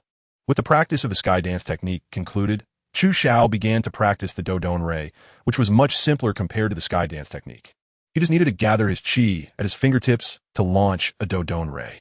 With the amount of Qi Chu Xiao currently had, the Dodon Ray he fired was about the thickness of a chopstick, and he could only shoot 5 or 6 times a day before reaching his limit. anymore would affect his overall combat power. Overall, Chu Xiao had finally mastered these two ultimate skills of the Crane Immortal style. Just as he was about to inquire about the Crane Immortal's condition inside the gourd, he felt a change within his body as the reincarnation Black Lotus condensed another petal. 7 lotus petals surrounded the heart of the reincarnation Black Lotus, continuously rotating and emitting a captivating aura. Finally, he had gathered 7 lotus petals. He could now attempt the first reincarnation world traversal. As for the Crane Immortal, why couldn't you hold on until I learned these two ultimate skills? Chu Xiao shook the purple gold gourd, and the sound of liquid sloshing inside indicated that the Crane Immortal had been turned into wine. Chu Xiao poured out the liquor inside, emptied the magic gourd, put it away, and after checking his equipment, he prepared to start his first journey to the reincarnation world. Sun Wukong was still training on Karen Tower, and he could stay in the reincarnation world for 2 years. No matter what kind of reincarnation world he entered, he would be able to enhance his strength during these 2 years. As for the time that passed in the reincarnation world compared to the Dragon Ball world, Chu Xiao learned through the sensing of the reincarnation Black Lotus that there was a time difference between the two. 1 day in the Dragon Ball world equals 1 year in the reincarnation world. This setting is exactly the same as the one where a day in heaven equals a year on earth. Therefore, Chu Xiao was not worried about going to the reincarnation world and returning to find that the Dragon Ball world had already started fighting against Demon King Piccolo, or that Vegeta had come to kill him. In 2 days, Wukong probably hadn't even come down from Karen Tower yet. Chu Xiao informed UPA that he would be temporarily leaving Kalinta for 2 days and asked him to relay the message to Sun Wukong, then sought a secluded spot. Chu Xiao followed the guidance of the reincarnation Black Lotus, activating the 7 lotus petals to continuously rotate and leap around the heart of the reincarnation Black Lotus. The speed of the 7 lotus petals increased until they formed a mass of 7-colored auspicious clouds that enveloped the reincarnation Black Lotus. With a thought, Chu Xiao caused the 7-colored auspicious clouds to explode, transforming into vast energy that surged towards the heart of the reincarnation Black Lotus. As the energy was infused, the reincarnation Black Lotus emitted strange black ripples that spread from his dantian throughout Chu Xiao's entire body, until the black ripples completely enveloped Chu Xiao. The space he occupied also began to vibrate like ripples. In the next moment, Chu Xiao vanished into thin air. When Chu Xiao opened his eyes again, it felt as if he had just woken up from a sweet sleep. He curiously looked around and found himself on a bustling street filled with people. The street was busy with traffic, and most of the pedestrians were blonde-haired, blue-eyed Caucasians, dressed in a style reminiscent of the 1990s, with soldiers in military uniforms frequently passing through the crowd. Where's this? Chu Xiao couldn't help but wonder, momentarily unsure of which world he had crossed into. However, judging by the scene before him, it seemed to belong to the modern era, likely in a city on a European or American continent. Chu Xiao tried to communicate with the reincarnation Black Lotus in his dantian, but unfortunately, the reincarnation Black Lotus, having lost 7 petals, showed no response at all, as if it had led Chu Xiao through a journey and then fell into a deep sleep. Chu Xiao had no choice but to find a way to determine which world he had arrived in. He walked aimlessly along the concrete path beneath his feet and soon stopped at the entrance of a small alley, glancing to the side. "Hey, little guy, you're too nosy." A burly white man was swinging his fist at a young man who was short and frail, as if a strong wind could blow him away. Bang! Although the little guy tried to block the big man's attack, he was simply too weak and could only watch helplessly as the fist struck his face. Unable to withstand the force, he fell to the ground. Chu Xiao, watching from the side, had no intention of intervening. After all, didn't he know the reason behind their conflict, and didn't he want to act like a saint, helping the weak for no reason? The little guy was knocked to the ground, and the big man thought he had won the fight. However, to his surprise, the little guy staggered to his feet again, unsteadily taking a defensive stance. "Just stay down." The big man swung his fists again, knocking his opponent down once more. But to the big man's astonishment, his opponent stood up again, his eyes filled with determination, showing no signs of weakness or fear despite the big man's strength. "Let's see how many times you can get up." The big man, fueled by anger, unleashed all his strength, striking the little guy repeatedly. This went on for an unknown number of punches, and even the big man began to tire. Yet, the little guy still refused to stay down, dragging his battered and weak body up from the ground once more. The little guy's actions caught Chu Xiao's attention. In Chu Xiao's eyes, it was truly rare to see someone like the little guy who refused to yield and dared to face a powerful enemy with unwavering persistence. His ability to stand up was not derived from physical strength, but but from the conviction within his heart. Chu Xiao was very curious about what kind of belief supported his unwillingness to give up. In Chu Xiao's past life, many people had long been worn down by life, having forgotten what belief truly meant. Even Chu Xiao, living again in the Dragon Ball world, relied on a smooth and adaptable way of doing things to get by. The quality of belief had been buried deep in his heart for a long time. Even an ordinary person has aspects worth learning from. Chu Xiao secretly reminded himself not to underestimate anyone because of their weakness. He slowly walked towards the two men. Just as the big man was about to swing his fist again, Chu Xiao swiftly grabbed his wrist. The big man felt as if his wrist was caught in a giant's grip, immovable like steel. Immediately, a tremendous force surged from his arm, and his entire body flew back like a kite with a broken string, crashing hard against the wall. His vision blurred, and he fainted. The small man felt his head spinning, as if he might faint at any moment. Chu Xiao quickly stepped forward to support him and asked, "Are you okay?" "I'm fine." English. Chu Xiao looked helpless. Although he had learned it in his previous life, he wasn't very proficient. It was okay for exams, but in practical use, he could understand it, but found it difficult to express his thoughts in English. "Thank you for saving me." Just when Chu Xiao was feeling overwhelmed, the reincarnation Black Lotus in his Dantian finally reacted. A beam of colorful light flashed from the Black Lotus and shot up along Chu Xiao's spine to his brain. After entering his brain, Chu Xiao suddenly felt something new in his mind. In the next second, he could understand what the small man was saying, and he realized that the small man could understand him as well. "I can stand up by myself. No need for you to support me. I still need to rush to the next conscription physical examination, so I'll thank you another time," the small man said, which made Chu Xiao notice that he was holding a rejected conscription physical examination report. The report had a name on it that made Chu Xiao's eyes light up. Steven Rogers? Captain America? Chu Xiao looked at the frail young man in front of him, who seemed like he could be easily knocked down with just one finger. This was the spiritual leader Captain America from American comics. Had he been drained of all his strength? No, that's not right. Chu Xiao recalled his memories. In the first Captain America movie, it seemed that Rogers, when he first appeared, had this kind of physique. However, he was selected by Dr. Abraham Erskine to participate in the Super Soldier program and transformed into the real Captain America after being injected with the Super Soldier serum. This meant that the Rogers Chu Xiao was meeting at this moment was still the unaltered version, not yet transformed into the Super Soldier. This time, the world Chu Xiao came to was very likely the world of Captain America, and it was at the very beginning of the storyline. "Yes, I'm Steven Rogers, but I am not Captain America. I might even get rejected from military service, so how could I talk about being Captain America?" Rogers shrugged, helplessly, self-deprecating about his situation. "Rogers, don't be pessimistic. Trust me, you will definitely become America's greatest hero in the future." Chu Xiao patted Rogers on the shoulder and said earnestly, "Come on, future great Captain America. Let's shake hands and become friends. My name is Chu Xiao. Nice to meet you." Chu Xiao extended his hand. "Rogers, nice to meet you too. Your strength is impressive. Unlike me, born with a weak body." Rogers shook Chu Xiao's hand, his eyes revealing envy. After all, an ordinary person wouldn't have the strength to throw a big man weighing over 200 pounds and standing about 6 feet 3 inches. "My strength was also earned through hard training. There's nothing to envy." Chu Xiao comforted him. After all, the future Captain America would be a true man who dared to stand up to Thanos. "What kind of training can give me strength like yours?" Rogers shook his head, thinking he was overthinking it. Chu Xiao's words were probably just to comfort him. After all, he knew his own physical condition best. Asthma, heart disease, scarlet fever, chronic typhoid, high blood pressure, and fatigue. Any one of these conditions prevented him from participating in any kind of training. "Hey, Rogers, finally found you." At this moment, a voice came from the alley. Chu Xiao and Rogers turned to look, and it was a strong young man in military uniform. From the way he looked at Rogers, it was clear that they had a good relationship. "Bucky." Chu Xiao and Rogers almost said the name together. "You know Bucky?" Rogers asked in confusion, while Bucky looked curiously at Chu Xiao and the big man, who was unconscious on the side. In his memory, Bucky didn't know Chu Xiao. This handsome young man, with the typical yellow skin of an Asian, was someone Bucky had no recollection of. This is my first time seeing the real Bucky. I've only heard about you before. Let's not talk about that.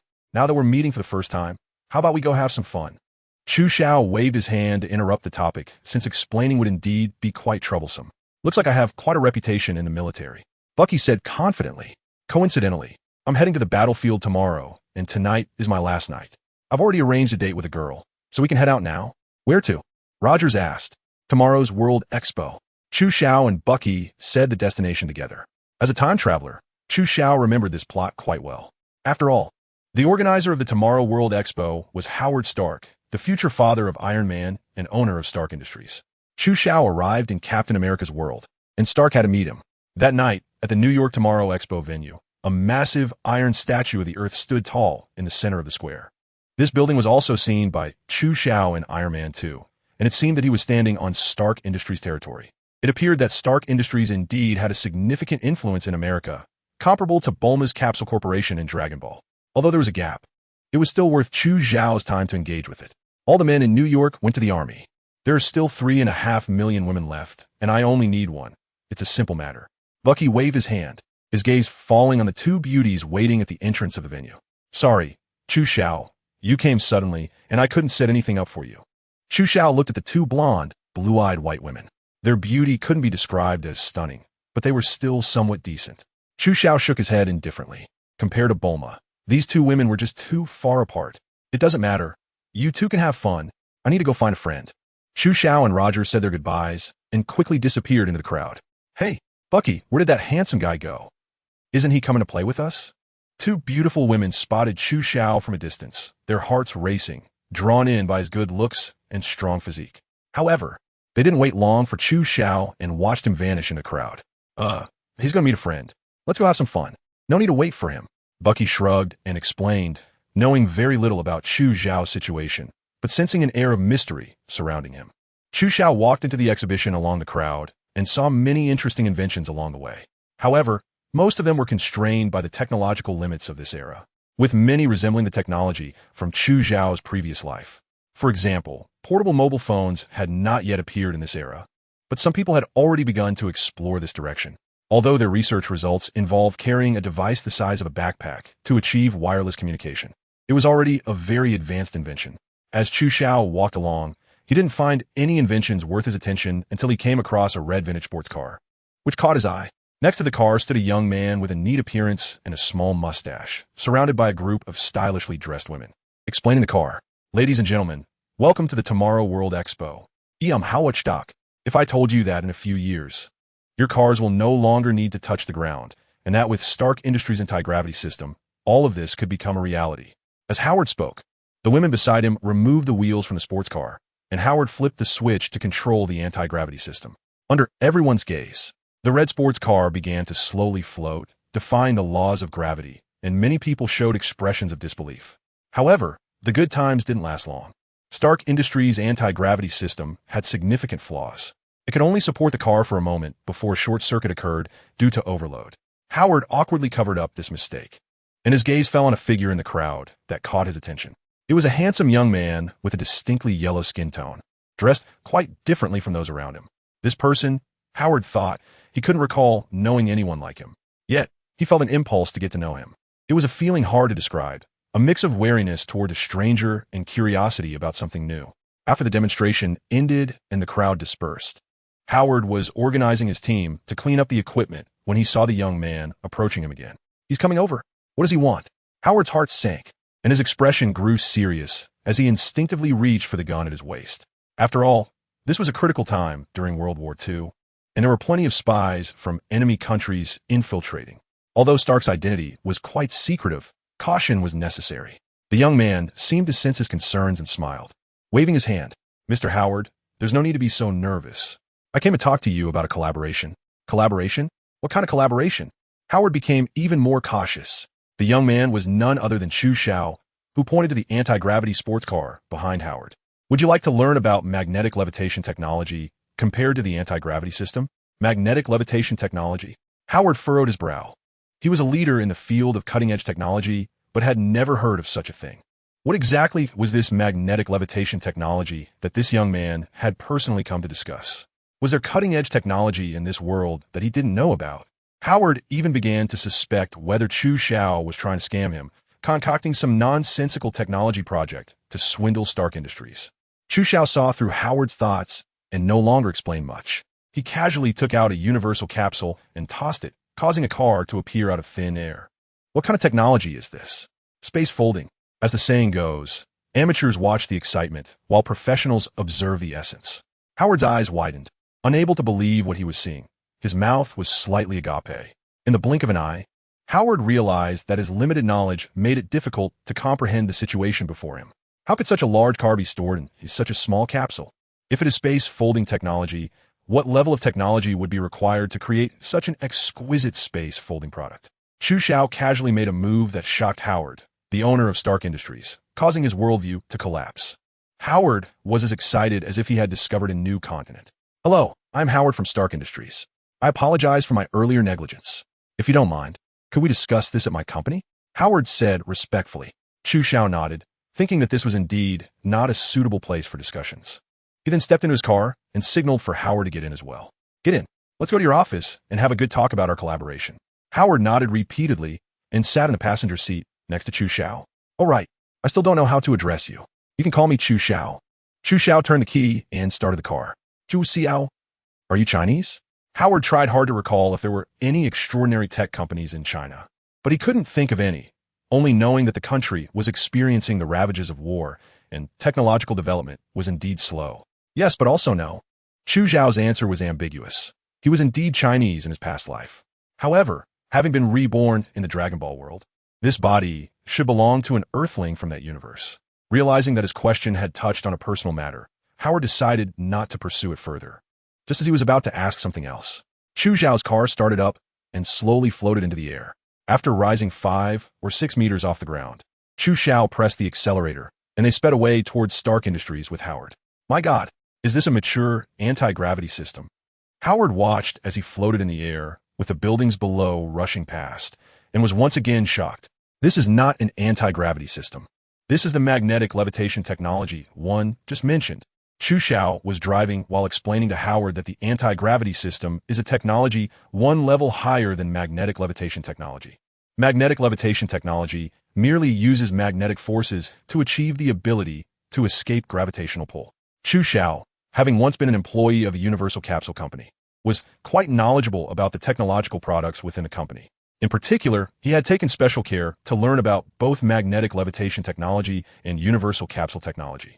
Is this magnetic levitation technology? Howard found himself shocked more times today than in all his previous life combined. What on earth is this Chu Xiao? How does he possess so much advanced technology? Howard pondered, gazing at Chu Xiao's profile, trying to see through the young man before him. However, no matter how he scrutinized, it was in vain, and he only felt Chu Xiao's mystery deepening. Soon, Chu Xiao's car arrived at Stark Industries. Howard led Chu Xiao to his private conference room, where they sat across from each other and began discussing the specifics of their collaboration. Mr. Chu Xiao, could you elaborate on your proposal? Howard got straight to the point. He had a rough idea of Chu Xiao's intentions on the way here, essentially to leverage the technology he held to establish some form of beneficial relationship with Stark Industries. You're quite straightforward. I like straightforward people. Chu Xiao chuckled lightly and continued. Magnetic levitation technology is the focus of this collaboration. I will provide the technology, and Stark Industries will handle everything else. As for the terms of cooperation, I want 50% of Stark's shares. What? Howard sprang up from his chair, staring at Chu Xiao in disbelief, thinking to himself, 50% of Stark's shares? That's simply impossible. Although Stark Industries belongs to him, there are other shareholders besides Howard. He only holds 45% of the shares himself. How could he negotiate a deal for 50% of the company's shares? Moreover, Chu Xiao is only contributing technology and wants to take half of the shares. That's even more impossible. Seeing Howard's reaction, Chu Xiao didn't think his request was excessive. At least Howard hadn't directly refused him to his face. This indicated that the condition was still potentially achievable. However, for Howard, it was undoubtedly very difficult and troublesome. But those were Howard's concerns. Chu Xiao only needed to present the magnetic levitation technology in exchange for 50% of the shares. Howard, as a scientist and businessman, you should be able to see how great the commercial potential of magnetic levitation technology is, right? Chu Xiao confidently said that the Capsule Corporation in the Dragon Ball world initially made its fortune relying on magnetic levitation technology. Such a powerful technology, its value is evident to anyone with a discerning eye. If it weren't for Chu Xiao wanting to leverage Stark Industries' power, he definitely wouldn't have revealed the magnetic levitation technology. Mr. Chu Xiao, please hold on for a moment. This matter is too significant. We at Stark need to hold an emergency shareholders meeting to discuss it. Please wait a moment. Chu Xiao waved his hand, signaling Howard to go talk to those shareholders. He didn't care what methods were used. He only cared about the results. No matter how convoluted the process was, it wasn't important to Chu Xiao. Mr. Chu, before you leave, may I ask one more question? Is the capsule in your hand utilizing space folding technology? Howard asked as he approached the door and turned back. It is indeed space folding technology. But given your current level of technology, it's better not to get involved with space folding technology, Chu Xiao replied without saying more. The universal capsule technology is several difficulty levels higher than magnetic levitation technology. With Howard's current technological level, understanding and developing space folding technology would indeed be very challenging. Thank you for the reminder, I understand. Although he was rejected, Howard wasn't upset at all. After all, magnetic levitation technology was already enough for them to digest for a long time. There was no time to research space folding technology. The gap was just too vast. Please wait a moment. As soon as the meeting is over, I will come and find you. Chu Xiao sat alone in the office when 7 or 8 elegantly dressed white women walked in from outside. They either poured tea, massaged the shoulders, or joked and laughed. The waiting time was indeed long, so Chu Xiao simply enjoyed the process, taking out fine wine and delicacies from the universal capsule to share with everyone. For a moment, the office was filled with laughter and joy, a scene of springtime radiance. After about 2 hours, Howard finally reappeared, signaling the women to leave and starting the second round of discussions with Chu Xiao.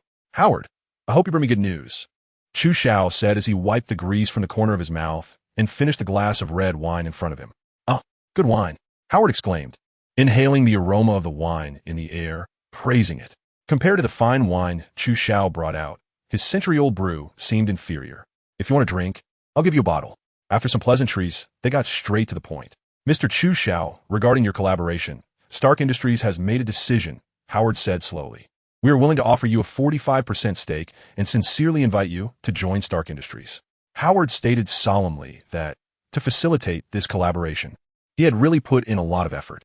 He even voluntarily offered his own 20% stake and convinced the other shareholders to part with 25%, which is how he arrived at the 45% stake for Chu Xiao. Calculating it this way, if Chu Xiao agreed, he would become the largest shareholder of Stark Industries, holding 20% more than Howard. 45%? Huh? Chu Xiao pondered for a moment. The result was not far from what he had predicted, so he no longer minded the details too much. After all, Chu Xiao was only going to stay in this world for 2 years, and the value of Stark Industries to him did not lie in wealth, but rather in the undeniable connection between Stark Industries and the military. As far as Chu Xiao knew, the super soldier program that created Captain America was a collaboration between the military, Stark Industries, and Dr. Abraham Erskine. As long as Chu Xiao joined Stark Industries and became its largest shareholder, participating in the super soldier program would be a reasonable thing to do. Chu Xiao's goal is to obtain the super soldier serum from Dr. Erskine through Stark Industries. From the movie's plot, the super soldier serum not only enhances Captain America's physical abilities, but also extends his lifespan. Lifespan is what Chu Xiao cares about the most right now. As for the super soldier serum, it has the side effect of making the bad worse and the good better. Chu Xiao believes that even if Dr. Erskine cannot improve it, with Bulma's talent, she should be able to develop a perfect super soldier serum to reclaim the Dragon Ball world. As for cooperation issues, as long as Chu Xiao gives a nod, everything becomes very smooth. In the following days, Chu Xiao joined Stark Industries as a top scientist, leading the company to fully develop magnetic levitation technology. Stark Industries also heavily promotes this, and it won't be long before they launch a revolutionary technological product, instantly igniting the entire tech industry. Everyone is speculating about what major moves Stark is making. A small number of people in the know have vaguely inquired that this sudden change is related to a new shareholder who has joined Stark Industries. In no time, major media outlets are reporting on it, but unfortunately, very few know the true identity of this mysterious shareholder. Half a month later, Stark Industries has developed the first batch of magnetic levitation devices. As expected, the first batch of devices is sold to the military at a high price and is equipped on military aircraft and tanks.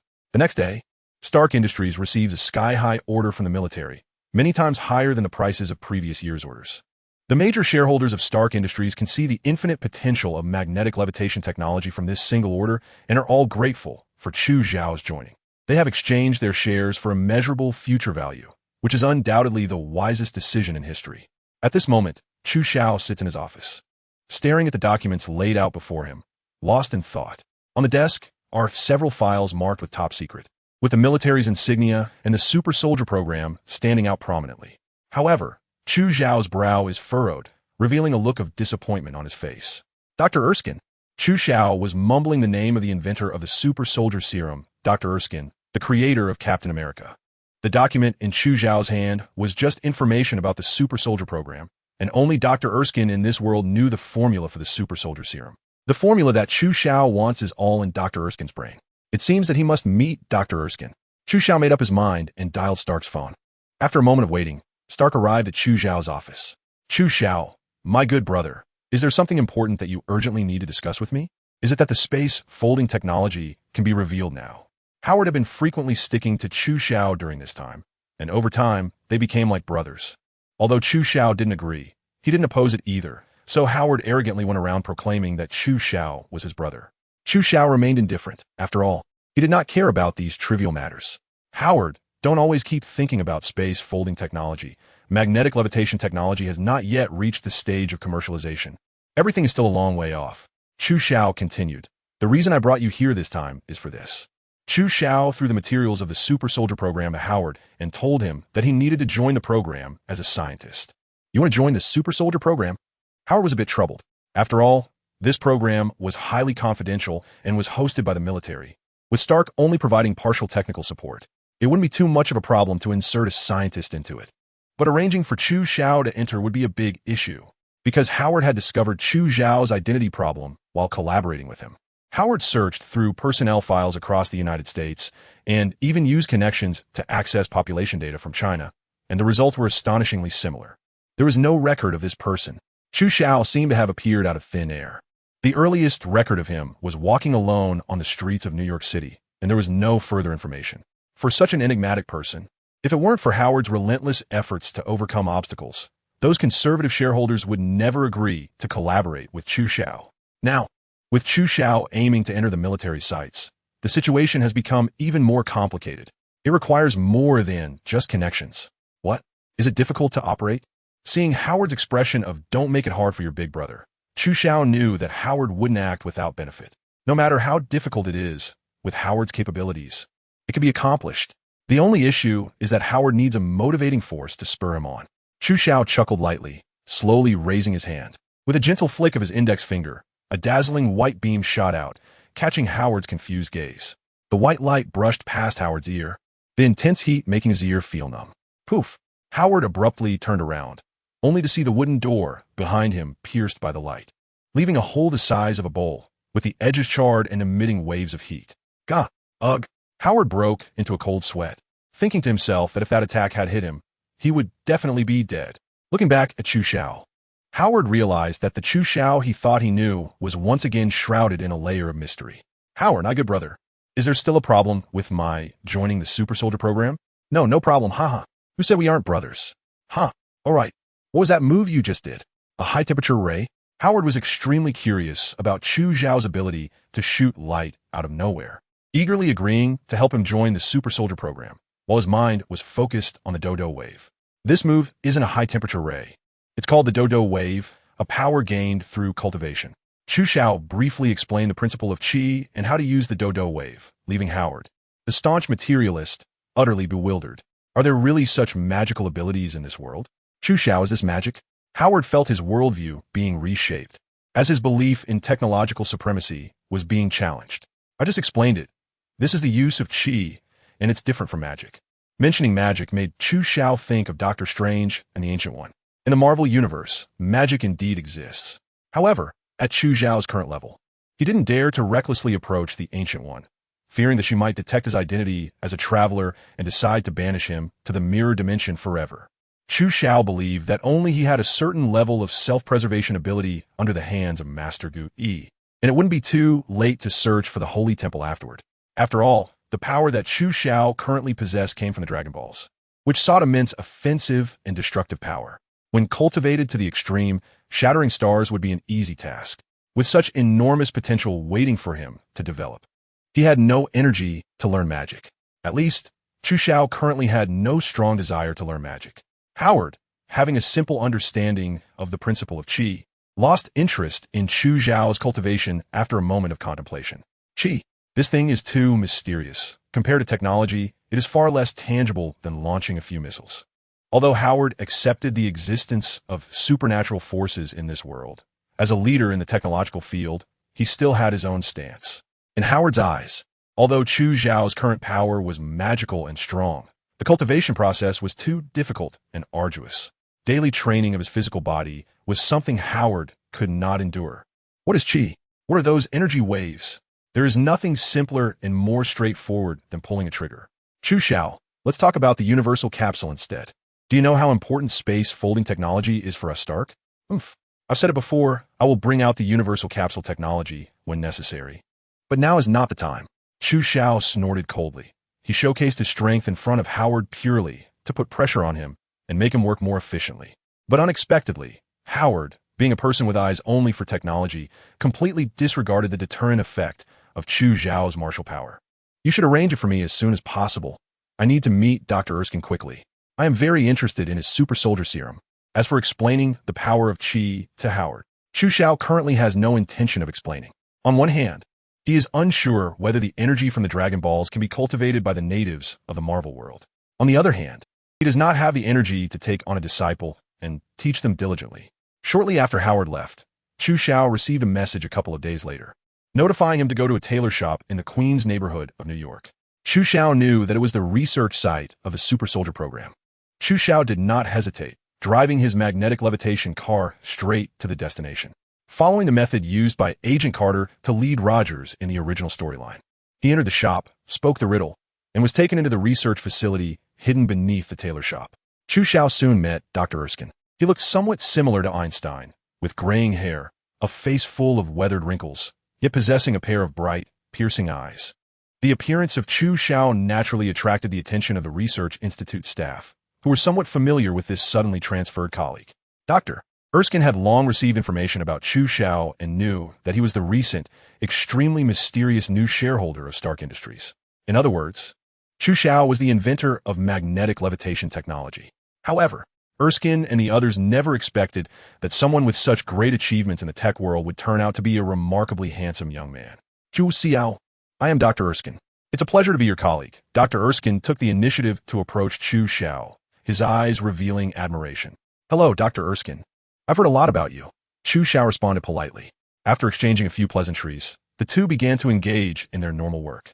Chu Xiao had worked in the Dragon Ball world for a period of time, so his ability to accept new things was naturally strong.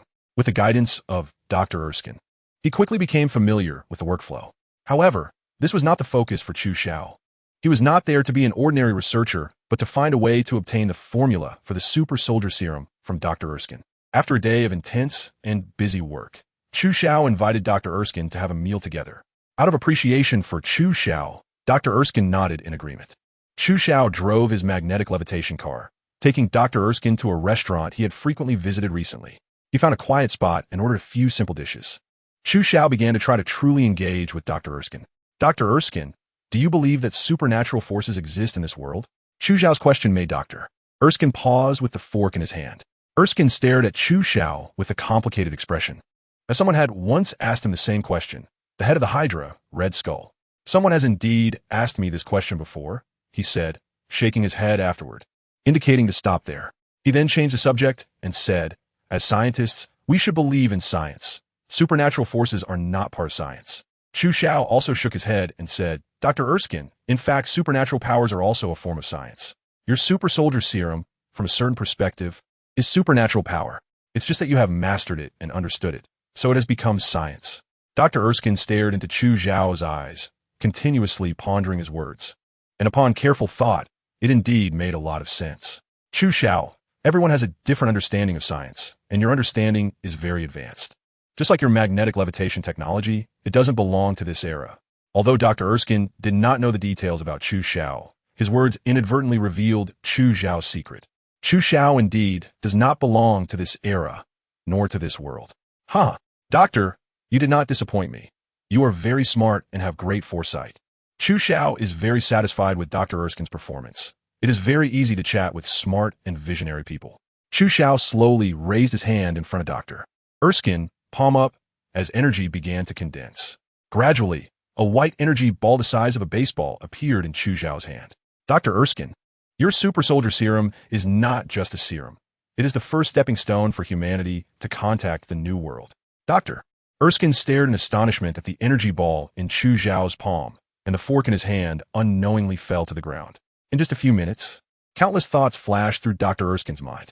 The more he looked at Chu Xiao, the more mysterious he seemed to Dr. Erskine. Dr. Erskine, your super soldier serum is still not perfect. I think I can help you with that, Chu Xiao said with a smile. Dr. Erskine didn't know how to respond, but he felt a stirring in his heart. The worse things get, the better they can become. Although the super soldier serum is powerful, its side effects are also significant. Such advanced technology should not exist in this era, but since it has appeared, someone needs to improve it. Doctor, you need someone who has already stepped into the new world to help you perfect your masterpiece. Chu Xiao dispersed the energy sphere in his palm and said firmly, I am the one who will step into the new world. Let me help you perfect the super soldier serum. Dr. Erskine remained silent for a long time before finally nodding in agreement with Chu Xiao's idea. In comparison, Chu Xiao also broke into a cold sweat. He had been thinking about how to obtain the super soldier serum from Dr. Erskine before coming to the research institute. Chu Xiao thought of many ways, but none of them gave him 100% certainty. In the end, he could only choose the most risky option, to confess his supernatural powers. This seemed useless, but it held extraordinary significance for Dr. Erskine. Throughout the entire Captain America story, it is not difficult to see that Dr. Erskine, as the inventor of the super soldier serum, has extremely contradictory feelings about his invention. On one hand, he admires the power of the serum. On the other hand, he fears its side effects. This is why Dr. Erskine chose Rogers as the test subject, because Rogers is a good person. He could maximize the reduction of the serum side effects. However, Rogers' success was merely a last resort. If Dr. Erskine had a way to perfect the serum, he would have needed to seek out someone like Rogers. Once the serum is perfected, anyone could gain immense power through injection without worrying about side effects altering their inner selves. This was Dr. Erskine's lifelong dream. Now, a normal person who had already mastered supernatural powers and showed no side effect had come to him. Dr. Erskine found it hard to refuse because he had never felt so close to his dream. If the serum could truly be perfected, then his serum would not be a double-edged sword, but rather the first stepping stone for humanity to enter a new world. Erskine's name would be celebrated for generations to come. This was an irresistible temptation for every scientist to dedicate their life to the rise of humanity. The next day, Chu Xiao arrived at the research institute early, and Dr. Erskine had been waiting for him for a long time. Chu Xiao even suspected that after he sent Dr. Erskine home last night, the doctor went back to the research institute by himself in the middle of the night and didn't come out all night. Come on, Chu Xiao. I will take you to understand the true super soldier serum. Chu Xiao solemnly followed Dr. Erskine, carefully listening to his explanations while taking detailed notes in his notebook. In response to Chu Xiao's serious attitude, Dr. Erskine nodded in satisfaction. After a long time, the notebook in Chu Xiao's hand was filled with various research data. Dr. Erskine shared the formula for the super soldier serum and the detailed manufacturing process with Chu Xiao. After understanding the formula of the super soldier serum, Chu Xiao began to work with Dr. Erskine on how to eliminate the side effects of the serum. Chu Xiao, do you have any suggestions on this? Dr. Erskine looked at Chu Xiao, hoping he could provide constructive ideas. Chu Xiao pondered for a moment and realized that he really couldn't be of much help. The formula for the super soldier serum was more complex than he had imagined, and the human sciences involved were even more profound and difficult to understand. With his self-taught research skills, he truly couldn't offer any constructive suggestions. Chu Xiao's original goal was to obtain the formula for the serum, which would be beneficial for Dr. Erskine's improvements. Even if it couldn't be completed, he could return to the Dragon Ball world and leave it to Bulma for research. Dr. Erskine, before I make my suggestion, I hope you can examine my body. Chu Xiao had no choice but to temporarily change the subject, redirecting Dr. Erskine's attention to himself. The doctor was also filled with curiosity about Chu Xiao's body. Initially, he felt hesitant to directly propose a study, but now that Chu Xiao brought it up himself, the doctor naturally wouldn't refuse.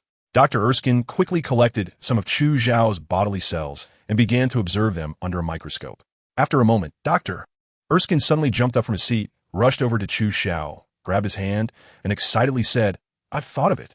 I've finally found a way to eliminate the side effects of the serum. Huh? Chu Xiao looked confused. How did Dr.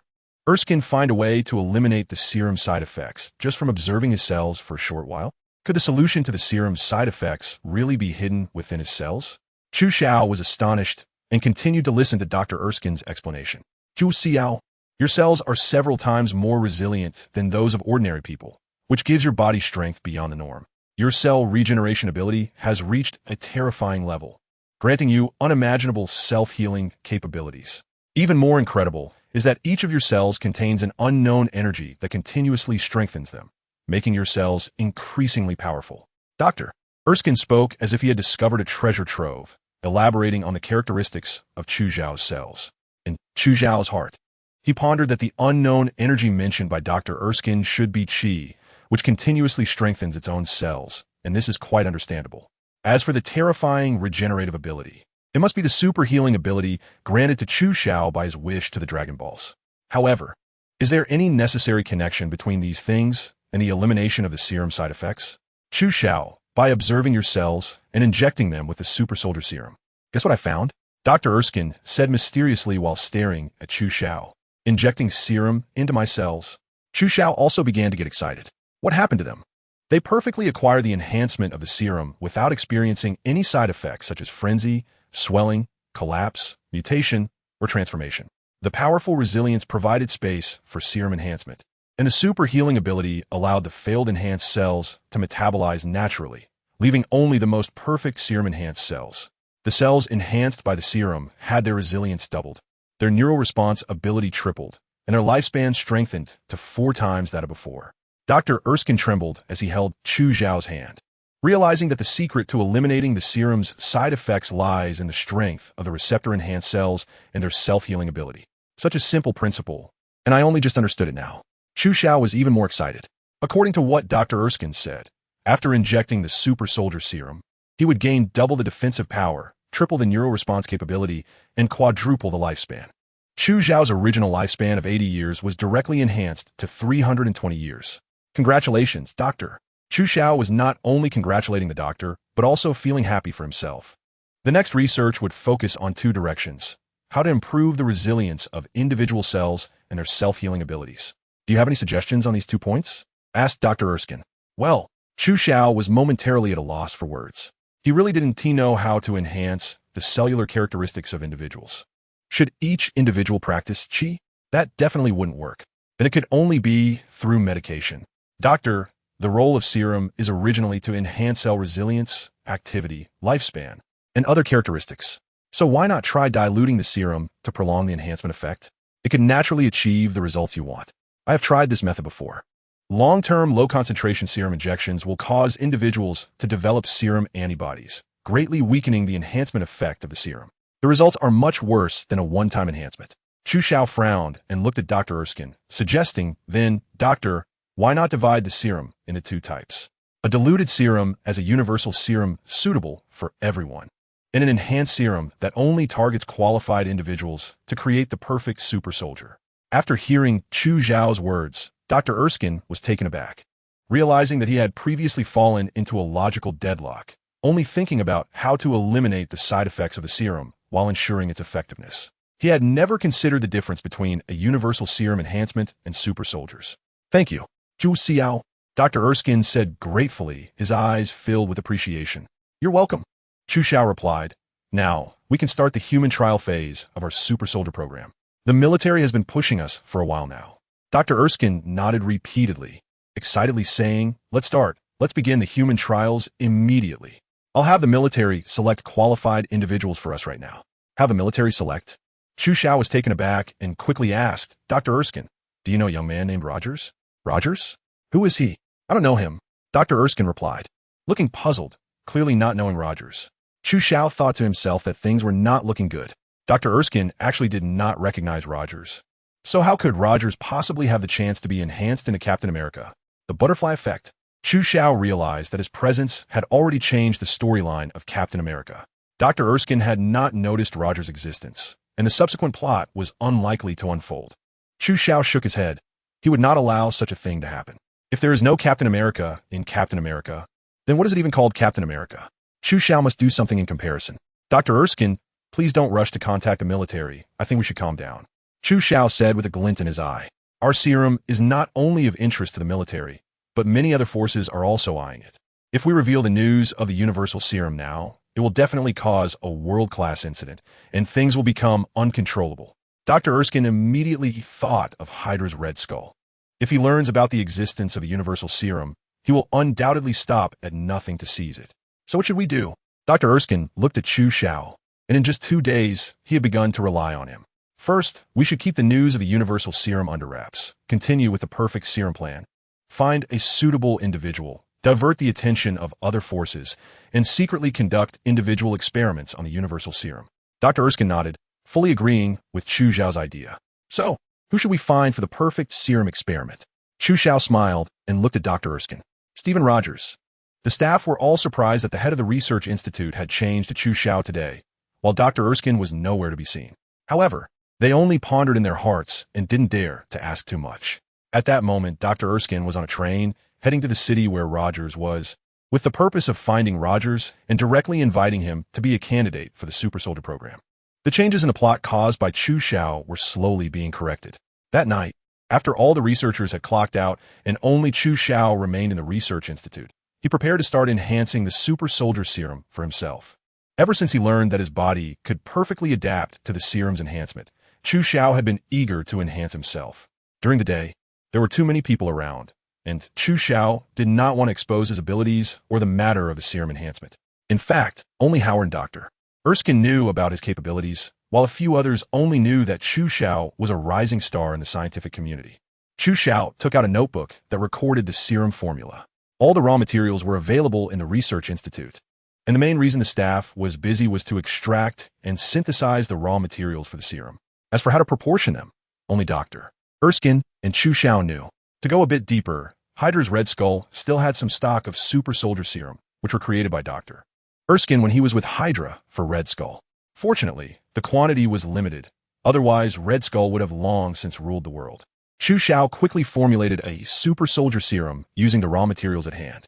Looking at the light, blue, transparent liquid in the test tube, it is hard to imagine that this is the Super Soldier Serum capable of enhancing human qualities. Chu Xiao filled the Super Soldier Serum into a syringe, removed his clothes, revealing a well-defined muscular outline, and slowly lay down on the cold experiment table. Then, taking a deep breath, Chu Xiao pressed the control button to start the injection.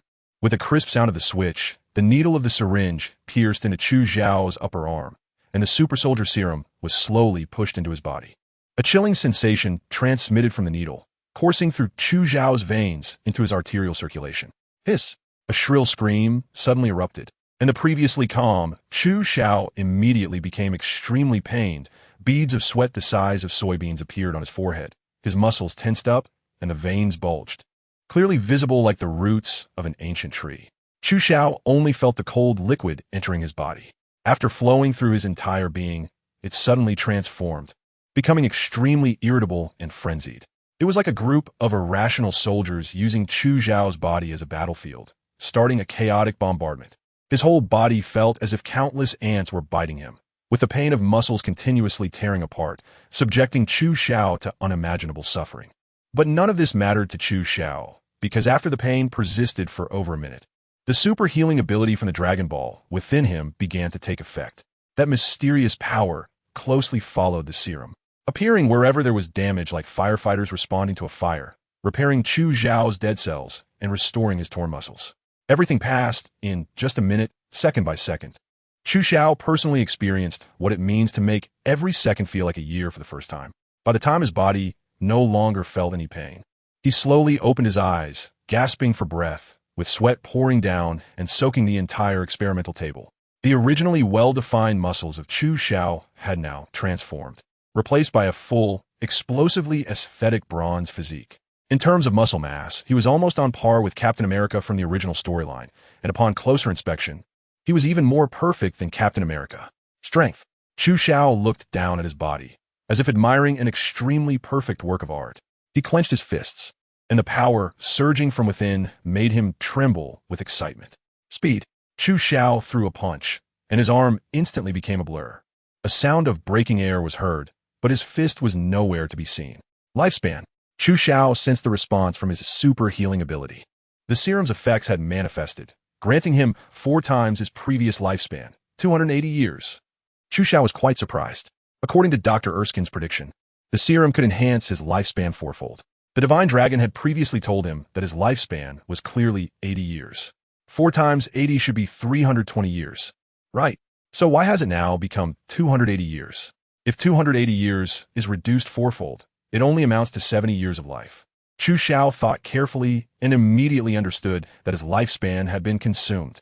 The divine dragon had once said that its super healing ability was closely related to its lifespan. Constantly using the super healing ability would continuously consume its lifespan. Since Chu Xiao gained his abilities, he has been undergoing intense training, which naturally placed a tremendous burden on his body. As a result, his lifespan decreased from 80 years to 70 years, losing a full 10 years. The training from the immortals indeed excessively drained his lifespan. Chu Xiao recalled how the immortals, due to his super healing ability, relentlessly tormented him without regard for the level of injury. On Kalinta, he was using his super healing ability almost every day, which inevitably consumed a significant amount of his lifespan. In the future, he must be mindful of moderation in his training. He needs to minimize the consumption of his lifespan. Chu Xiao resolved that he had not paid attention to this point before. Now that the problem has arisen and the cause has been identified, it is essential to prevent such situations from occurring. As for the lifespan loss caused by using the super healing ability in battles against enemies, Chu Xiao could not make a decision.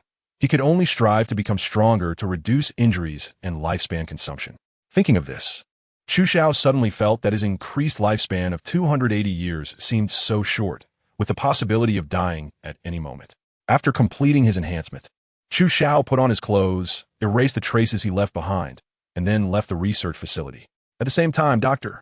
Erskine finally arrived in the city where Rogers was, finding Rogers, who had been rejected by the draft office once again. Looking at Rogers, who held a level 4 physical examination report, Dr. Erskine was puzzled as to why Chu Xiao would recommend such a frail person. As the first subject of the super soldier serum enhancement, however, after talking with Rogers, Dr. Erskine changed his mind and firmly believed that Rogers was completely suitable as a test subject for the super soldier serum. I don't want to hurt anyone, nor do I want anyone to be harmed. The reason I joined the military is not to prove anything, but to hope that this world becomes a better place. Rogers' words deeply touched Dr. Erskine's heart. Rogers, you are a good person. After Chu Xiao hung up the phone, he initially planned to sleep and rest, but discovered that his body was undergoing another change. When Chu Xiao was enhancing the super soldier serum, he focused all his attention on the augmentation of his physical body, but he did not notice the changes in the reincarnation Black Lotus within his Dantian. When Chu Xiao just entered the world of Captain America, the reincarnation Black Lotus fell into silence. Only when he interacted with Rogers, due to the language barrier, did a slight change occur, granting him the ability to master English. Now, the reincarnation Black Lotus is undergoing another change, slowly condensing a lotus petal under Chu Xiao's consciousness. Chu Xiao was very familiar with the lotus petals. Weren't these the petals that, when gathered together in 7, could allow one to traverse the cycle of reincarnation? Chu Xiao then recalled that the function of the reincarnation Black Lotus was to seize the fortune of heaven and earth and to supplement the creation of all things. With this in mind, Chu Xiao understood that this condensed lotus petal might have been formed from his enhancement of his super soldier serum, or it could have been obtained to help Rogers gain the opportunity to transform into Captain America. It turns out that lotus petals could also be acquired in the reincarnation world. Therefore, as long as Chu Xiao worked hard and seized more fortune from the Captain America world, it was possible that when he returned to the Dragon Ball world in 2 years, he could gather 7 lotus petals again and regain the authority to traverse the reincarnation world. This was something that made Chu Xiao even happier than enhancing the super soldier serum. After all, each reincarnation world was a vast treasure trove waiting to be developed. However, things were not as simple as Chu Xiao imagined. Fortune was something elusive and intangible. He had no idea what fortune truly was, let alone how to seize someone else's fortune. Chu Xiao joined Stark Industries as its largest shareholder without condensing a lotus petal.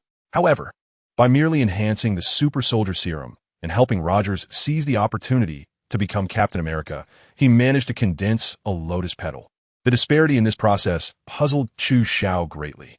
Chu Xiao roughly guessed that only changes involving the main character or important plot developments could cause the reincarnation Black Lotus to condense into lotus petals.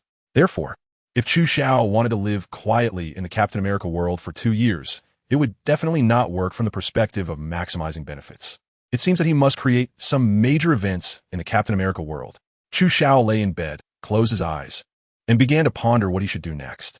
Firstly, Chu Xiao had already obtained the formula for the super soldier serum and completed the serum enhancement, so he could put aside thoughts about the serum for now. Secondly, Stark Industries' magnetic levitation technology had not yet been fully implemented for the public, as it was primarily being supplied to the military. However, it was on the right track and didn't offer much in terms of profit. To elaborate, the vibranium in Howard's hands still held some attraction for Chu Xiao, and he could acquire some of it. Beyond that, nothing else really sparked Chu Xiao's interest. Thirdly, there was the core item from Captain America's world, the Space Stone, one of the 6 Infinity Stones, which was currently in the hands of Red Skull from Hydra. According to the latest battlefield reports, it was evident that Red Skull had obtained the Cosmic Cube and was secretly developing energy weapons. From Chu Xiao's perspective, whether to obtain the Cosmic Cube or to gather the petals of the reincarnation Black Lotus, he had to stand against Red Skull and engage in a major battle with Hydra. Therefore, the significant event Chu Xiao could initiate now was to defeat Red Skull and obtain the Cosmic Cube. Chu Xiao turned over in bed, lying on his side and pondering. With my current strength, even the Red Skull would not be my opponent. Chu Xiao had this confidence. How could the Red Skull, who also enhanced the super soldier serum, possibly be a match for him? However, facing Hydra alone would definitely be no small danger. Chu Xiao's strength, compared to the Red Skull, is naturally not worth mentioning. However, Hydra is not just one person. It is an organization, a world-class terrorist organization composed of numerous fervent believers in the Red Skull. Chu Xiao wants to destroy Hydra, and he is certainly not just facing Red Skull, but the entire Hydra. The difficulty is self-evident. Just thinking about the energy weapons created using the Cosmic Cube, as long as they hit, a person can be teleported away from Earth, leaving not even a complete corpse behind. Chu Xiao asked himself that he did not have the strength to withstand energy weapons, so he must, like Captain America, find a group of helpers. Chu Xiao set his sights on Rogers. Based on the Dragon Ball world, it seems that Chu Xiao can still obtain Lotus Petals by using Goku as a fighter. Chu Xiao and Captain America teamed up to take down Hydra's stronghold, which naturally would not affect the gathering of Lotus Petals by the reincarnation Black Lotus. Furthermore, from a strength perspective, there were indeed few people in Captain America's world who qualified to team up with Chu Xiao. Having made up his mind, Chu Xiao lay on his back to sleep, deciding to first help Rogers enhance the super soldier serum, and then take Rogers along to start grinding Hydra's dungeons. Everything was solely for his own benefit, just to make himself stronger. Early the next morning, Chu Xiao got up early, completed his morning training as usual, finished 1,000 weighted push-ups and 800 weighted squats, refreshed himself, and then drove to the research institute. As he neared the institute, Chu Xiao noticed some unusual signs. The tailor shop, which was usually quite deserted, appeared particularly lively today, with cars lined up on the road at the intersection and several unidentified individuals scattered across various sections. Some pretended to chat, others feigned reading newspapers, and some leaned against cars smoking quietly. However, when Chu Xiao parked his magnetic levitation car at the tailor shop, they all turned their gazes toward him without exception. The faint hostility made Chu Xiao realize that these people were not on his side. They were likely Hydra's spies. Why were Hydra's spies gathering at the Research Institute today? The answer was obvious. They were all there for the super serum. Today, Rogers would enhance the serum, and Dr. Erskine would naturally prepare the serum's raw liquid. Red Skull's purpose was clear: to seize the serum's raw liquid and analyze the serum's formula. Chu Xiao snorted coldly, transforming the magnetic levitation car into a universal capsule and putting it away. He thought to himself, in the original storyline, you succeeded, but now that I'm here, do you really think you can kill the doctor and steal the serum? Don't even think about it. Ignoring the gazes of the Hydra spies, Chu Xiao turned around and entered the Research Institute. Inside, Dr. Erskine, Rogers, Howard, and important military personnel had been waiting for a long time, ready to start the serum enhancement as soon as Chu Xiao arrived. Chu Xiao scanned the entire venue and quickly spotted the sexy female Agent Carter. This was Chu Xiao's first time seeing Carter, but he recognized her at a glance in the crowd. As expected of the woman who was once infatuated with Captain America, she truly possesses an enchanting charm. Under the gaze of the crowd, Chu Xiao slowly approached Agent Carter, leaned in close to her ear, and whispered softly, "There's a mole in the Research Institute, and the tailor shop outside has been surrounded. Be ready to act at any moment." Carter was surprised that Chu Xiao had come directly to her, especially in front of so many people, making such an ambiguous gesture. The warmth of his breath against her ear sent shivers down her spine. However, after hearing what Xiao said, she was startled. After all, Carter was a top-notch agent. Although she felt grave concern inside, her expression remained unchanged. Instead, she feigned a girl-like shyness to cover up Chu Xiao's abrupt behavior. A clever woman, Chu Xiao naturally noticed Carter's actions, and the crowd, seeing Carter's expression, mistakenly believed that the two were already acquainted and had a deeper relationship. The world of young people is truly beautiful. With Chu Xiao's arrival, the Super Soldier program officially began, and Rogers stepped onto the experimental platform, just like in the original storyline. Unlike Chu Xiao's enhancement, Dr. Erskine had preemptively injected Rogers with a painkiller to prevent him from passing out during the enhancement process. Chu Xiao, however, did not have such an operation. It wasn't that he was afraid of pain, but rather that he was very confident in his super healing ability. No matter how painful it was, it wouldn't take his life. As long as he could grit his teeth and endure it, that would be enough. Painkillers were only necessary for someone like Rogers. Everything proceeded as it did in the original storyline.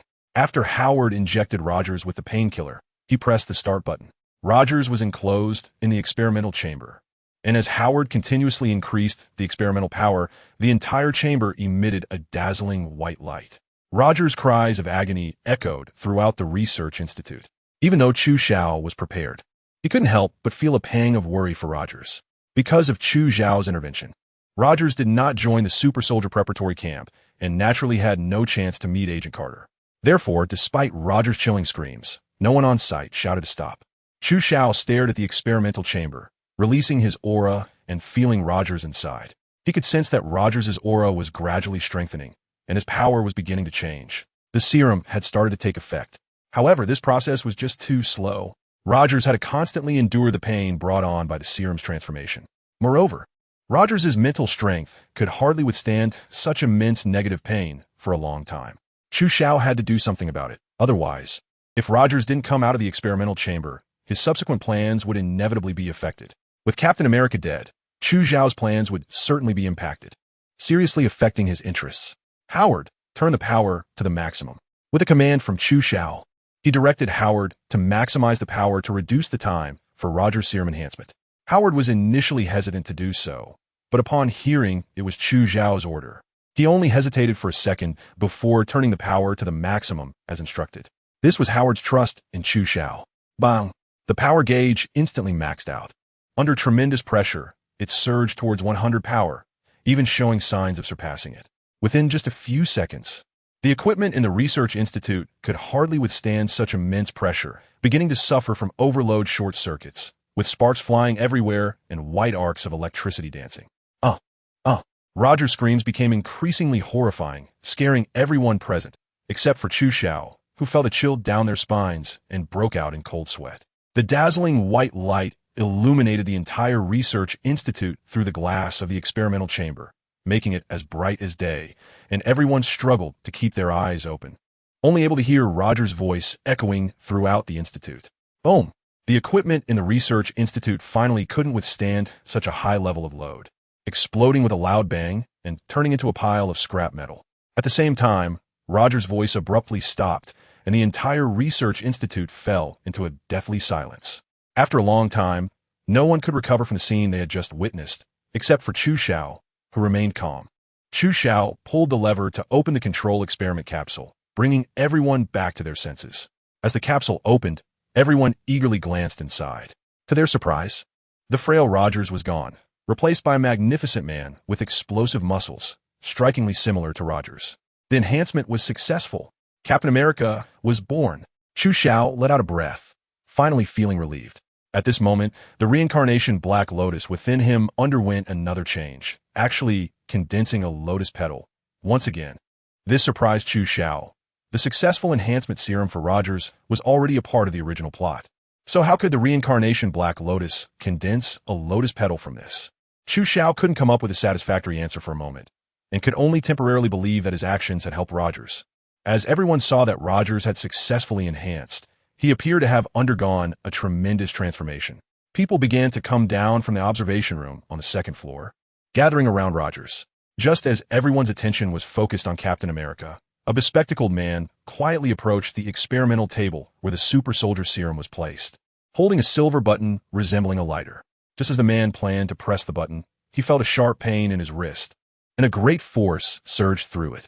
In panic, he noticed that a handsome man in a white lab coat had appeared beside him without him realizing it. Upon closer inspection, it was none other than Chu Xiao.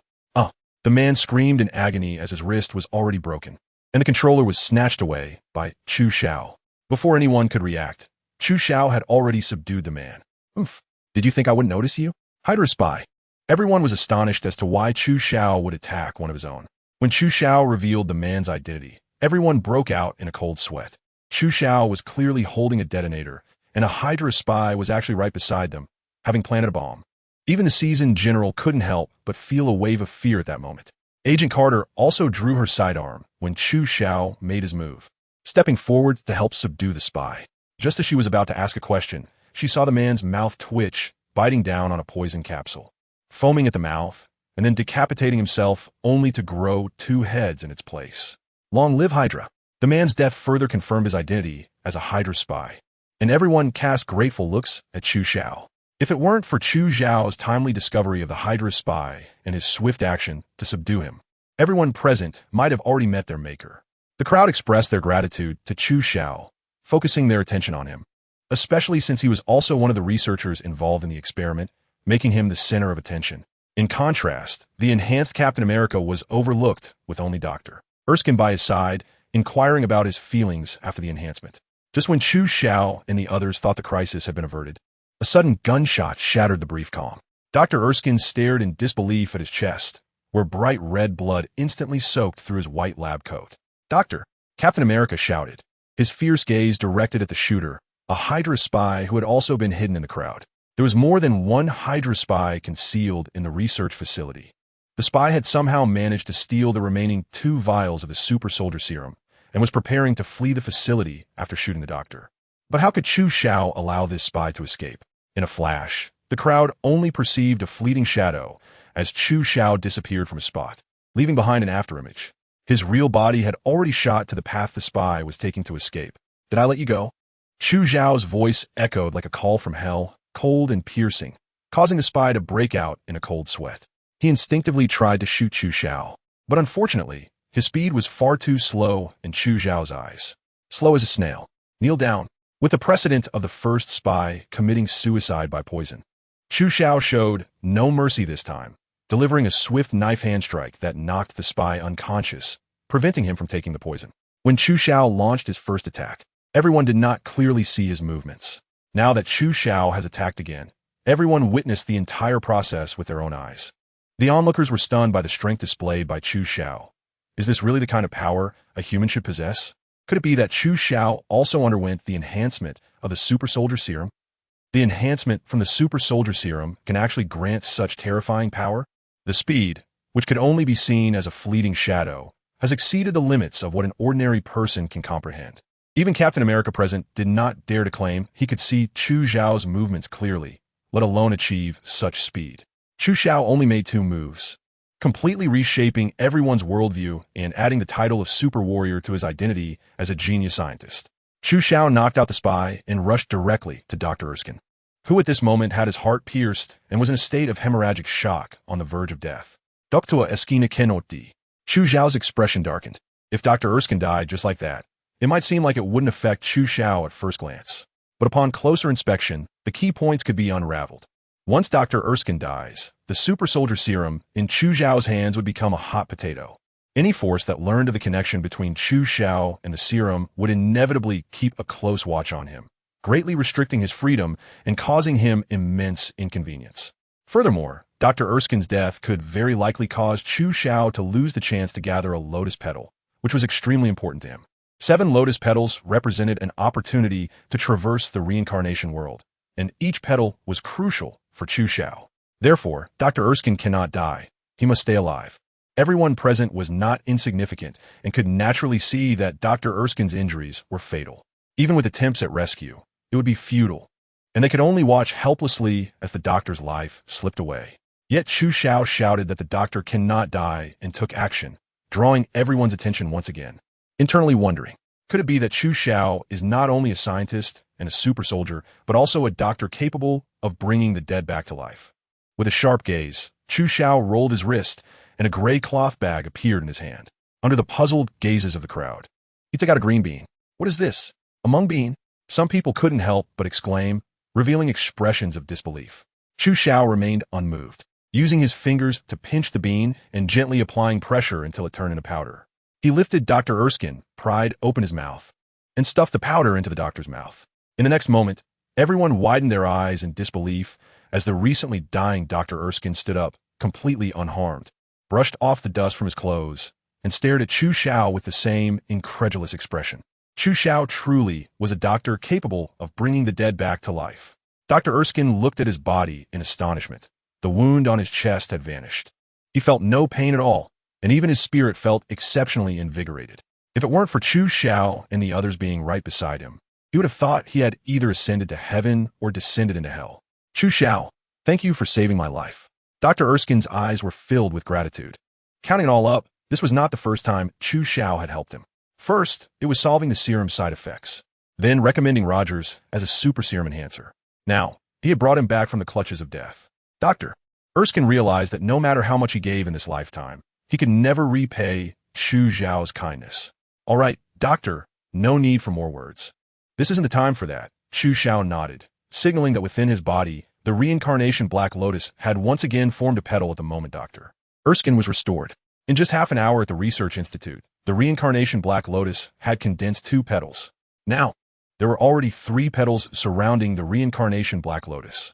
Indeed, it seemed that only events involving the protagonist or important plot points could yield lotus petals. Chu Xiao confirmed his previous guess and then turned to the military representatives, saying, "Gentlemen, the super soldier serum has achieved preliminary success, which is something to celebrate. However, as you can see, there are still shortcomings in the serum enhancement process that need further adjustment. More seriously, we have already been infiltrated by Hydra internally. The success of the super soldier program should be exciting. But as they can see, Hydra has infiltrated both the research facility and the military. The original purpose of researching the super soldier serum was to deal with Hydra. If the perfected serum formula is stolen by Hydra, then the frontline battles will undoubtedly lead to unimaginable disasters. Now, everyone is caught in a dilemma. On one hand, they yearn for the super soldiers brought by the serum. On the other hand, they worry about the serum being stolen by Hydra. The super soldier program must be temporarily suspended. Chu Xiao had fewer concerns than the military. He only cared about his own interests. So, when the military representatives were at a loss and hesitant, Chu Xiao directly announced the suspension of the super soldier program in the name of the Research Institute. No, the super soldier program absolutely cannot be stopped. As soon as Chu Xiao's words fell, someone immediately opposed him. Dr. Chu, you should know what the serum means for frontline soldiers. Just imagine, if we had a batch of super soldiers, we could quickly end this war. That's right. The super soldier program cannot be suspended. We can do our utmost to avoid the Hydra spy issue. You can select a new group of researchers, and in addition, our military can provide you with 3 times. No, 5 times the experimental funding. But you must quickly develop the perfect super soldier serum. Not just one person, we need a whole battalion. Chu Xiao let out a cold laugh, his sharp gaze fixed on the military representatives, making them freeze in place, as if they were being stared down by a lion, fearing for their lives at any moment. I don't like to repeat myself, Chu Xiao said coldly, his words laced with frost. Do you want to hear it again? The military representatives fell silent collectively, no one daring to respond to Chu Xiao, no matter how much they opposed Chu Xiao in their hearts. They lacked the courage to speak in the face of his words. After all, they had already witnessed Chu Xiao's formidable strength. Those who had climbed to their position were all experienced individuals, and how could they dare to pull teeth in front of Tiger? Oomph. Chu Xiao sneered, continuing, "If your ultimate goal is to end this war, then leave it to me." What? You want to end this war? A military representative could no longer hold back and asked, feeling that Chu Xiao's statement was either the ramblings of a madman or the words of a genius. Given Chu Xiao's various performances, he leaned more towards the latter. How is that possible, just with you alone? A general shook his head, as if seizing on Chu Xiao's weakness, disdainfully saying, "Dr. Chu, do you know what war is? Have you witnessed the horrors of war? Don't talk about just you alone. Even a whole army can be ground to dust in the machinery of war. The wisdom of mortals." Chu Xiao had no interest in changing their backward values, ignoring them as he turned to face Captain America. "Rogers, we meet again. Chu Xiao, thank you for giving me this opportunity. Ever since I saw you, I haven't had the chance to talk to you, Rogers said, having learned from Dr. Erskine that it was Chu Xiao who strongly recommended him as the subject for the super soldier serum enhancement. Rogers owed his current strength entirely to Chu Xiao, and he was naturally very grateful. Do you remember what I said to you the first time we met? Chu Xiao smiled, secretly thinking that Rogers was indeed a good person, appearing even kinder after the serum enhancement. I remember. You said I would become a hero for all of America in the future. Rogers had once thought Chu Xiao was teasing him, but now it seemed that not only was Chu Xiao not joking, but his prophecy was coming true.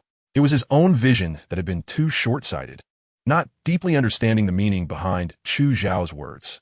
Good memory, Chu Xiao praised Captain America, then continued, Rogers, are you interested in forming a team? Let's go save the world together. Rogers stiffened for a moment, then felt a surge of joy, his heart instantly filled with passion. Saving the world. What an honorable and great cause. Rogers had dreamed of one day being able to save the world, but he never expected that today his dream would finally come true. One must not live without dreams. What if, like Captain America, one succeeded by accident? I'm interested. I'm very interested. Rogers nodded repeatedly, his face filled with fighting spirit. At that moment, he finally had the chance to bring glory to his country and contribute to humanity. Chu Xiao and Captain America successfully teamed up, leaving the military representatives at a loss for words. Regarding Chu Xiao, they dared not speak further.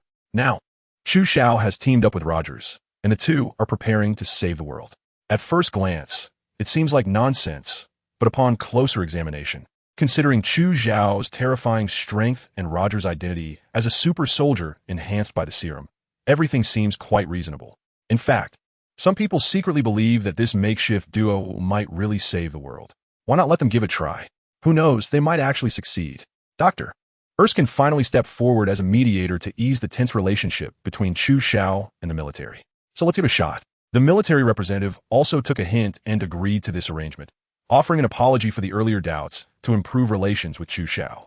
They voluntarily proposed to provide the necessary military supplies and personnel transfer privileges, allowing him to enlist soldiers from the frontline troops. Chu Xiao is not interested in the military's combat supplies. After all, those items are sold to the military by Stark Industries, and Howard has plenty of them on hand. What Chu Xiao cares about is the power of personnel transfers. With this privilege, Chu Xiao can form an elite special forces team to lead them in defeating Hydra and saving the world. When Chu Xiao walked out of the research institute, the outside of the tailor shop had already been cleaned. Although the ground had been specially treated, Chu Xiao could still smell a faint scent of blood. It seemed that after Chu Xiao informed Agent Carter about the spy at the entrance, she must have taken some action regarding it. Chu Xiao couldn't help but glance sideways at the frosty-faced Agent Carter beside him. At the same time, behind Chu Xiao was the excited Captain America. The reason Carter was following Chu Xiao, in her own words, was that Captain America was the result of the Super Soldier program, essentially a military asset, and someone had to keep an eye on him at all times. However, Chu Xiao knew in his heart that Carter was not monitoring Captain America's movements. Rather, the military had sent her to keep tabs on him. The military personnel mistakenly believed that he had a relationship with Agent Carter and wanted to use that connection to constantly track Chu Xiao's whereabouts. Chu Xiao didn't have any particular feelings about this. If Agent Carter wanted to follow, then let her. Chu Xiao was too lazy to play mind games with the military personnel, leaving Agent Carter behind, which could be considered a way to reassure the military. The three of them remained silent as Chu Xiao drove his magnetically levitated car, heading straight for Stark Industries with Captain America and Carter. Before heading to the battlefield, Chu Xiao needed some gear to arm himself. In a hidden base of HYD array, the Red Skull, with a sinister expression, sat in his office, looking expressionlessly at the intelligence that had just been delivered to him. The plan to seize the serum and kill Dr. Erskine had failed. The Red Skull's words sent a shiver down the spine of the guard standing nearby. The guards knew that the calmer the Red Skull was, the more dangerous he became. Chu Xiao. The Red Skull pronounced Chu Xiao's name, standing up from his chair and slowly walking toward a device glowing with a faint blue light. Where did you come from? Are you like it? Not from this world? The Red Skull pressed a button on the device, and a square crystal emitting a pale blue light slowly rose up, exceptionally captivating. The Red Skull was an extreme believer in mythology and legends. After finding the Tesseract, he became even more convinced of his ideas. At this moment, as his plan to dominate the world was about to begin, a Chu Xiao suddenly appeared. Not only did he possess technology far beyond this era, but he was also developing the super soldier serum with Dr. Erskine and had a miraculous medicine that could bring people back to life. What worried the Red Skull even more was that, according to the intelligence from the spies, Chu Xiao seemed to have enhanced the super soldier serum, possessing terrifying power beyond imagination. Could he be a god? The Red Skull's gaze shifted from the Tesseract to the endless blue sky and white clouds, feeling a mix of emotions.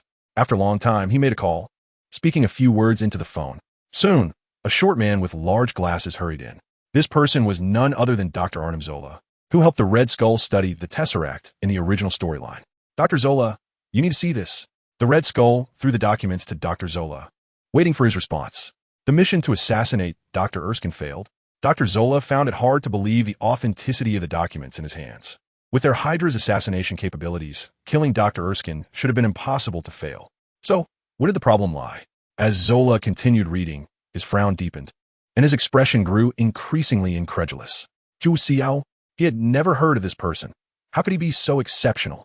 Magnetic levitation technology, super soldier serum, miraculous medical skills, and powerful mysterious abilities. These things could not possibly exist in one person. Zola felt somewhat emotional, perhaps even envious of Chu Xiao's talent. He was one of the top scientists of the time. Yet, compared to Chu Xiao, even his brilliance seemed dim. How could one person possibly have the energy to master so many things? Even if Chu Xiao had been learning from the womb, it would be impossible for him to be a scientist, a doctor, and a powerful warrior all at once. Could there truly be a genius born with knowledge? Incredible, right? The Red Skull sensed Dr. Zola's thoughts. What do you think of this Chu Xiao? Leader, one person cannot achieve so much.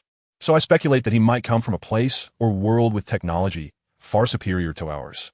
The Red Skull nodded in satisfaction. Dr. Zola's guess was very close to his own. So, where do you think Chu Xiao comes from? The Red Skull posed the most difficult question to Dr. Zola. Though in his heart, he already had an answer. Zola narrowed his eyes, staring at the Red Skull, seemingly trying to decipher his thoughts. Their eyes met, confirming each other's understanding, and almost simultaneously, they instinctively looked out at the sky, the place where the legendary gods resided. However, according to the Red Skull and Dr.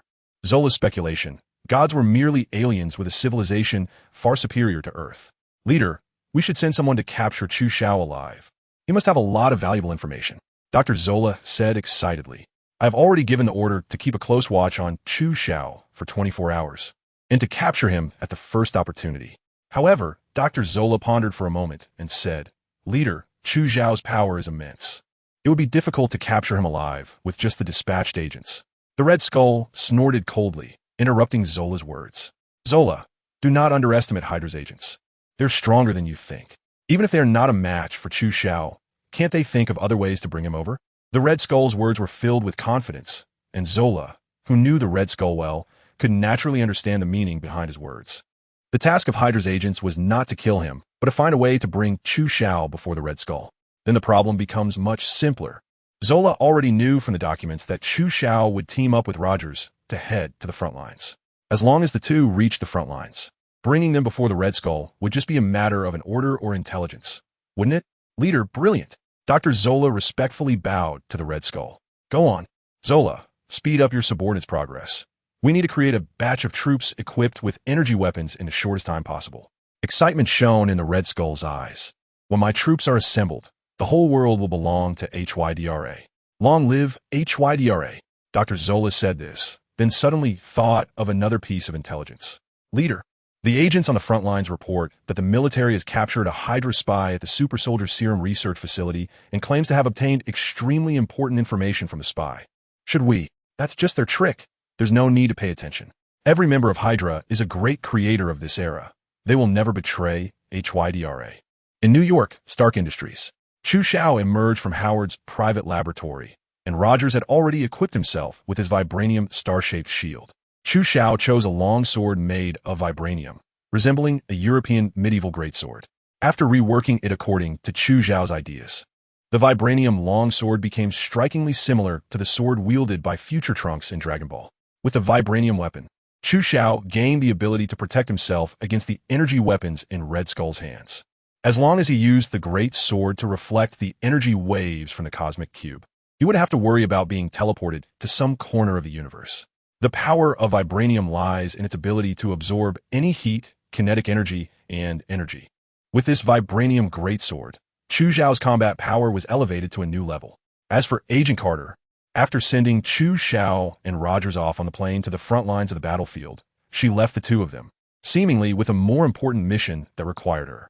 The intelligence indicated that they had already learned the exact location of Hydra's secret base from the spy, and now they were immediately dispatching Chu Xiao and Rogers to go. They only had one day for Chu Xiao to select no more than 10 soldiers from the front line troops to go together. Great.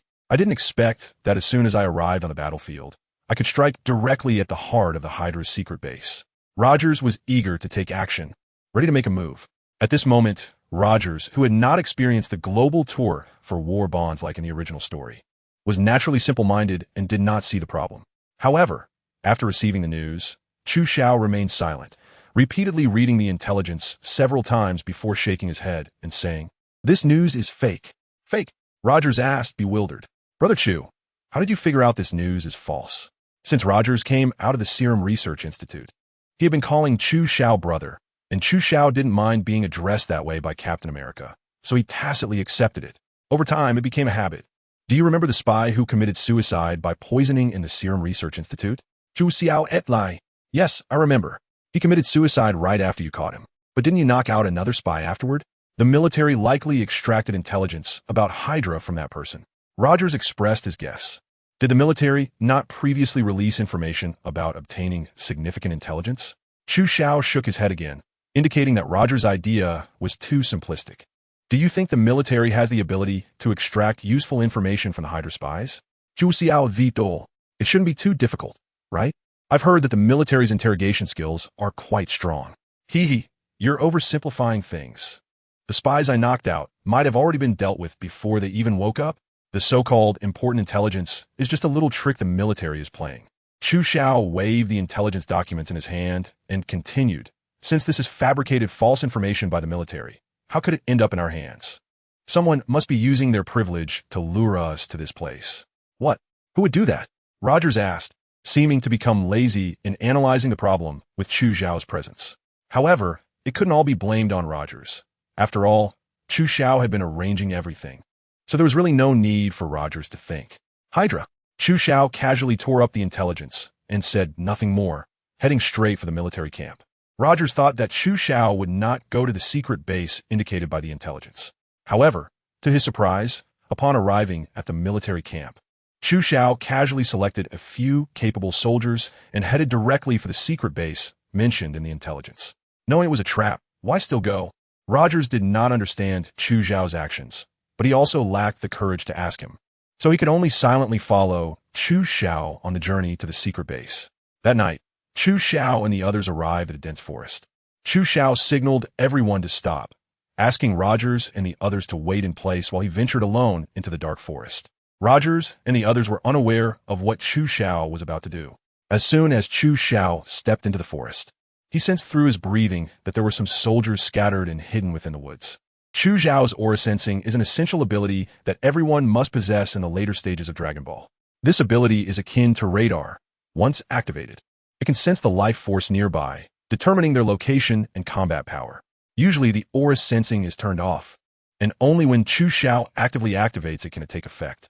After all, this ability consumes a tremendous amount of energy, and Chu Xiao cannot maintain it for 24 hours. He can only activate aura sensing whenever he arrives at a new location to investigate. As he spoke, Chu Xiao had already slowly approached a soldier nearby, and through the gaps in the dense forest, he recognized the other party's identity. A soldier of Hydra. Chu Xiao was thus able to confirm that they would soon arrive at the secret base mentioned in the intelligence. Chu Xiao did not disturb the soldiers and quietly retreated. He discovered several hidden sentries ahead, and if they moved further, they would step into Hydra's territory. Everyone's hearts tightened, realizing that the most crucial moment of their mission was about to begin. With just a few of them, how could they infiltrate Hydra and destroy its secret base? Everyone waited for Chu Xiao's instructions. Rogers, their SA convoy about 10 meters ahead. You lead your team to take them down. Then disguise yourselves as Hydra soldiers and secretly infiltrate the secret base. Rogers nodded. This was indeed a plan. As long as they acted covertly and disguised themselves perfectly, they could infiltrate the secret base. After all, Rogers knew that this so-called secret base was merely a trap set by Hydra to lure Chu Xiao and the others in. Its defense system was not perfect. Disguising themselves as Hydra soldiers would make it relatively easy to blend into the base. But what would happen after they got in? Rogers looked at Chu Xiao, realizing that he was to lead the team. So what about Chu Xiao? Brother Chu, what about you? Rogers asked. Me? Chu Xiao looked at Rogers, paused for a moment, and said, Hydra has woven this big net to catch its prey. Since the net is ready, how could the prey, not give them face? Rogers and the others exchanged glances, unsure of what Chu Xiao meant. Did he plan to rush boldly into Hydra's encirclement alone? That seemed too domineering. Rogers, don't ask too many questions. After you lead everyone to infiltrate the secret base, just wait for my signal inside. At that time, we will work together to destroy everything here. The outline of the plan was set, and everyone began to act according to Chu Xiao's plan. Shortly after Rogers led his team away, Chu Xiao sensed through his breath that Rogers and the others had taken down Hydra's convoy and were driving deep into the secret base. Chu Xiao transformed into a fleeting shadow, disappearing into the depths of the dense forest, where the hidden butcher within him was about to wield the cleaver in his hand. In the forest, a Hydra soldier was concealed in the fork of a large tree, relying on his superb stealth skills. Even top warriors would find it difficult to detect his presence. 618 reporting, everything is normal, the soldier whispered into his signal device, transmitting the information to the headquarters in the secret base, where Red Skull was currently standing, leisurely savoring red wine and steak, waiting for Chu Xiao's arrival. Continue to be vigilant. Report immediately if any abnormalities are found. 618 received. Just as the soldier finished speaking, the signal device was turned off and clipped back to his waist. Before he could collect his thoughts, he felt a chill on his back. Then, a tremendous pain surged from his chest as a shimmering great sword had already pierced through him. The soldier wanted to scream, but found his mouth firmly held shut by a powerful hand. In his moment of despair, the soldier tried to press the signal device at his waist, but no matter how he struggled, he couldn't reach it, only able to watch the endless darkness and feel his life slowly fading away. 1. Chu Xiao looked at the corpse on the ground and gently uttered a word before transforming into a fleeting shadow once again, vanishing from the spot. The slaughter had only just begun. A faint smell of blood wafted through the air as the vibranium greatsword in Chu Xiao's hand had already been swung countless times, with soldiers falling beneath his blade in numbers too great to count. Chu Xiao's assassination sequence is quite exquisite. Each time he waits for the soldiers to finish their reports before carrying out the kills. Observing closely, he notes that the soldiers report every 10 minutes. In that brief 10-minute window, Chu Xiao, with his extraordinary speed and strength, manages to eliminate more than half of the hidden sentinels in the dense forest. Soldiers, report the situation. The temporary headquarters has sent a signal but has yet to receive a response. The soldier at the control panel is quite surprised and tries to contact another nearby soldier, only to receive the same result. Not good. Something has happened. Realizing the seriousness of the situation, the soldier immediately reports to Red Skull, who, at that moment, has not even finished his steak and has already lost dozens of soldiers' lives. Red Skull elegantly puts down his knife and fork, wipes the grease from the corner of his mouth, and calmly says, Finally, you've come. Chu Xiao, let me see your strength. Don't disappoint me. As he speaks, Red Skull issues several commands, putting the entire army on high alert. All soldiers begin to surround the dense forest. Red Skull believes that their enemy is currently hiding deep within the woods. However, Red Skull is completely unaware that Roger's team has quietly infiltrated the secret base. Although this base is only a temporary setup, it was originally a church, so the space inside is quite large. The tanks and patrolling soldiers everywhere indicate the strength of Hydra. This also shows that Red Skull does not underestimate Chu Xiao's power, mobilizing a large amount of armed forces to deal with him. Not long after Rogers and the others infiltrate the secret base, they receive the command for everyone to gather in the forest, realizing that Chu Xiao has been discovered by Hydra. At this moment, a large number of soldiers surge towards the forest, naturally alleviating some pressure on Rogers and his team, providing them with better conditions to delve deeper into the secret base. Follow me. We need to go deeper. We must seize the opportunity that Brother Chu has created for us and destroy their heavy weapons and communication equipment, making them blind, deaf, and crippled. Following Chu Xiao's plan arrangement, Rogers heads straight for Hydra's equipment storage. Red Skull stands outside the dense forest, with a sea of Hydra soldiers behind him, all armed with energy weapons developed by Dr. Zola. Just one hit could take Chu Xiao's life. Red Skull's expression is cold, with darkness in his eyes matching that of the forest. He flips his wrist and commands, charge. Capture Chu Shao alive. The rest kill. The Hydra soldiers receive the order and charge into the forest aggressively, searching it thoroughly in groups of 5. Meanwhile, Chu Shao, hidden in the forest, has sensed all enemy movements through his instincts. Faced with Hydra's encirclement, Chu Shao is not worried. Instead, he reveals a bloodthirsty smile. In the Dragon Ball world, Chu Shao has never gone on a killing spree. He generally does not provoke others unless they provoke him first. However, this is the first time he is ready to unleash his restraints and prepare for a massacre. On one hand, every Hydra soldier has blood from innocent victims on their hands, so Chu Shao feels no psychological burden in killing them. On the other hand, he wants to gather the Black Lotus of reincarnation, which will inevitably turn into a mortal enemy of Hydra. Thus, Chu Shao fully releases himself at this moment, using the darkness to extend his fangs towards Hydra. Several screams echo in the forest as a 5-man squad encounters Chu Shao. In the blink of an eye, before they can even fire a shot, they are slaughtered by Chu Shao, their blood staining the ground. When nearby, squads arrive. They see a field of corpses but find no trace of Chu Shao. As soldiers near the bodies believe, Chu Shao has escaped. Screams from the forest arise again as another squad encounters Chu Shao, being killed by his vibranium sword. Damn it! A soldier curses angrily, calling him a coward who only knows how to sneak attack. The soldier curses loudly, trying to force Chu Shao to reveal himself, and his insults become increasingly harsh. Even Chu Shao, hidden in the darkness, recognizes the soldier's exceptional talent for cursing. But so what? Chu Shao remains unfazed, even grateful for the soldier's tirade, as it creates more favorable conditions for his next strike. After all, many soldiers are affected by the insults, making it difficult for them to pay attention to the movements around them. Chu Shao selected a small team and struck again, the vibranium great sword slicing through the enemy's neck. The blood didn't even have time to spray out before Chu Shao had already vanished from their sight. Another person has been attacked. I saw him. I saw a shadow flash by, and our soldier's head was severed. A nearby soldier who had just seen Chu Shao in action shouted into the intercom. He's so fast. Just a shadow. Is he even human? The screams echoed again as death continued to unfold in the dense forest. Another person has been killed, but we haven't even seen the enemy's face. He is a devil, a demon from hell. After experiencing consecutive deaths, the soldiers no longer dared to carry out search and capture missions. They could only remain in place, tense and on guard against the demon that could appear at any moment. But their efforts were in vain. Chu Shao's slaughter continued without pause. The screams in the forest tormenting the hearts of the Hydra soldiers like sharp blades. What is fear? The unknown is the most terrifying, and the waiting for death is the most dreadful. As time passed, someone finally couldn't withstand the pressure of death. Where are you? A soldier raised his energy gun, roaring and wildly shooting in all directions. The blue waves of energy from the weapon continuously shot out, and anything that touched the blue light turned into a puff of white smoke and vanished. One soldier's madness ignited the fear limit of the Hydra soldiers. More soldiers began to shoot wildly and aimlessly, illuminating the previously dark forest with blue light.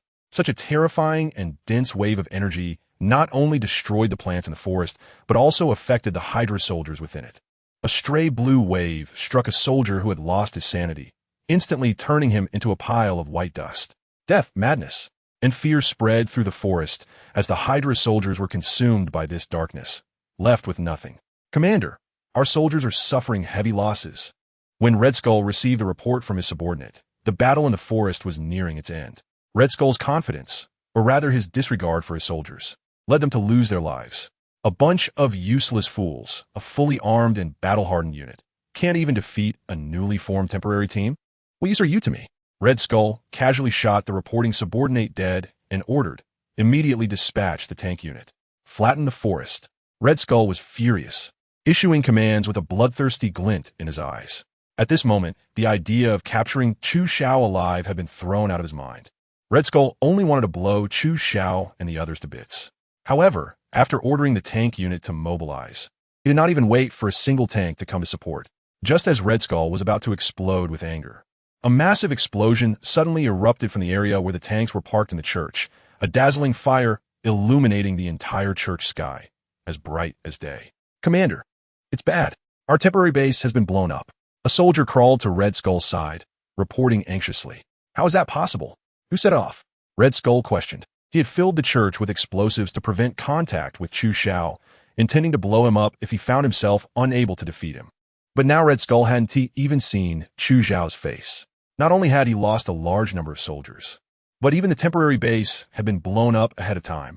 It was a person wearing a star-striped uniform, accompanied by Special Forces soldiers from the enemy. The soldier reported the intelligence truthfully. Super Soldier Serum Enhancer Rogers. How could he infiltrate the base? Red Skull exclaimed in shock. No. If Rogers is in the base, then who is in the forest? Chu Xiao. Red Skull couldn't help but break out in a cold sweat. There was only Chu Xiao in the forest. Just by relying on Chu Xiao alone, he had dealt a heavy blow to his elite forces. Chu Xiao's strength is surprisingly powerful, even stronger than described in the intelligence reports. It was only then that Red Skull realized his mistake. He had been too arrogant. From the beginning, even when he suspected that Chu Xiao was a god from another planet, he never took Chu Xiao seriously. After all, with the technological power and military strength that Red Skull possessed, he had every reason to be confident. However, Red Skull did not anticipate that Chu Xiao's combat power was far beyond his comprehension. Damn it! Red Skull looked at the flames rising from the already hopeless temporary base, and then at the dark and terrifying forest behind him. Although he was extremely angry, he thought about his ambition to rule the world, which was not yet fulfilled, and he felt a sense of retreat. As the saying goes, as long as the green hills remain, one need not worry about firewood. Although Red Skull was no match for Chu Xiao, his elite troops were also no match for Chu Xiao and his companions. But Red Skull had the cosmic cube in his hands. As long as he fully tapped into its power, in his view, even 10 Chu Xiaos would not be his opponents. With this thought, Red Skull's desire to retreat grew stronger. Everyone follow my orders. Kill the enemies in the forest and the temporary base. Red Skull issued his final command, watching as his soldiers charged into battle while he quietly made his way to the side. There, a very imposing classic supercar was parked, which was Red Skull's private vehicle in the original storyline. I need to get out of here quickly. Once Dr. Zola develops more powerful weapons, it will be my time to redeem myself. Red Skull thought to himself as he inserted the car key into the ignition and turned it, causing the sports car to roar to life. Just as Red Skull was about to make his escape, a voice suddenly came from behind him. Where are you going? Can you give me a ride? Red Skull froze, and from the rearview mirror, he saw a young and handsome boy sitting in the back seat, having appeared there without him noticing. Chu Xiao. Red Skull instantly recognized Chu Xiao's identity, even though the photo in the intelligence report was black and white and somewhat blurry. Red Skull's instincts told him that the person in the back seat was indeed Chu Xiao. Boom! The sports car fell silent for just a second before Red Skull couldn't help but make the first move. He suddenly turned around, and with his immense strength, he punched through the leather seat of the sports car, aiming straight for Chu Xiao's face. Slap! The seemingly powerful punch was effortlessly stopped by Chu Xiao before it could reach him, and Chu Xiao merely held on a Red Skull's wrist, his expression dissatisfied as he said, "You haven't answered my question. That's really rude." Red Skull struggled to break free from Chu Xiao's grip, but couldn't escape at all. Deep down, he cursed rude. "This is my car, and you're just getting in without permission. Isn't that rude? If you weren't stronger than me, I would have killed you by now." Although Red Skull thought this way in his mind, he maintained an exceptionally calm exterior and replied, "Dr. Chu, why are you so interested in where I'm going? How about joining Hydra? With your abilities, I can offer you a position as my deputy leader. If we join forces, the whole world will belong to the two of us." As Red Skull spoke, he stealthily moved his other hand behind the armrest, slowly reaching for the gun tucked at his waist. "Join you guys in Hydra?" Chu Xiao sneered. He had indeed considered that question. When Chu Xiao first arrived in Captain America's world, he considered whether to join Hydra. However, after weighing the pros and cons, he decided to draw a clear line with Hydra. After all, Red Skull was too sinister and evil. Working with him made Chu Xiao uneasy. Furthermore, considering the need to condense the lotus petals from the reincarnation Black Lotus, Chu Xiao would not join Hydra. Instead, he must personally destroy Hydra to maximize his own interests. In that split second, when Chu Xiao was lost in thought, Red Skull had already drawn his gun from his waist, pulled the trigger, and the flames of the bullet rushed toward Chu Xiao's face. Bang! Blood splattered everywhere, flesh flying. Bang! Bang! Red Skull hit Chu Xiao with a shot, frantically pulling the trigger as bullets tore through Chu Xiao's skin, entering his muscles and burning his internal organs. Blood gushed out, soaking the entire back seat. Huh, Zhu Xiao, what good is your strength? You still died at my hands, Red Skull. You are ultimately too young. Red Skull looked at Chu Zhao's lifeless body and sneered. What a pity, the magnetic levitation technology in your hands, and the formula for the super soldier serum, as for the medical skills. Red Skull recalled from the documents that Chu Xiao had saved Dr. Erskine with green beans, so that miraculous medicine must still be on Chu Xiao. Red Skull quickly moved towards Chu Zhao's body, rummaging through it, but found nothing resembling the green bean medicine. Instead, he found a small box that stored capsules. Holding the bloodstained box, Red Skull was unable to contain his excitement. Could this be the space folding technology? Red Skull trembled with excitement. As an ambitious man wanting to rule the world, how could he not see the potential of space folding technology? With space folding technology, the world would undoubtedly belong to him, Red Skull. For example, if a country resisted him, he could send a group of spies, each carrying a universal capsule loaded with bombs. At that time, without losing a single soldier, he could annihilate the enemy.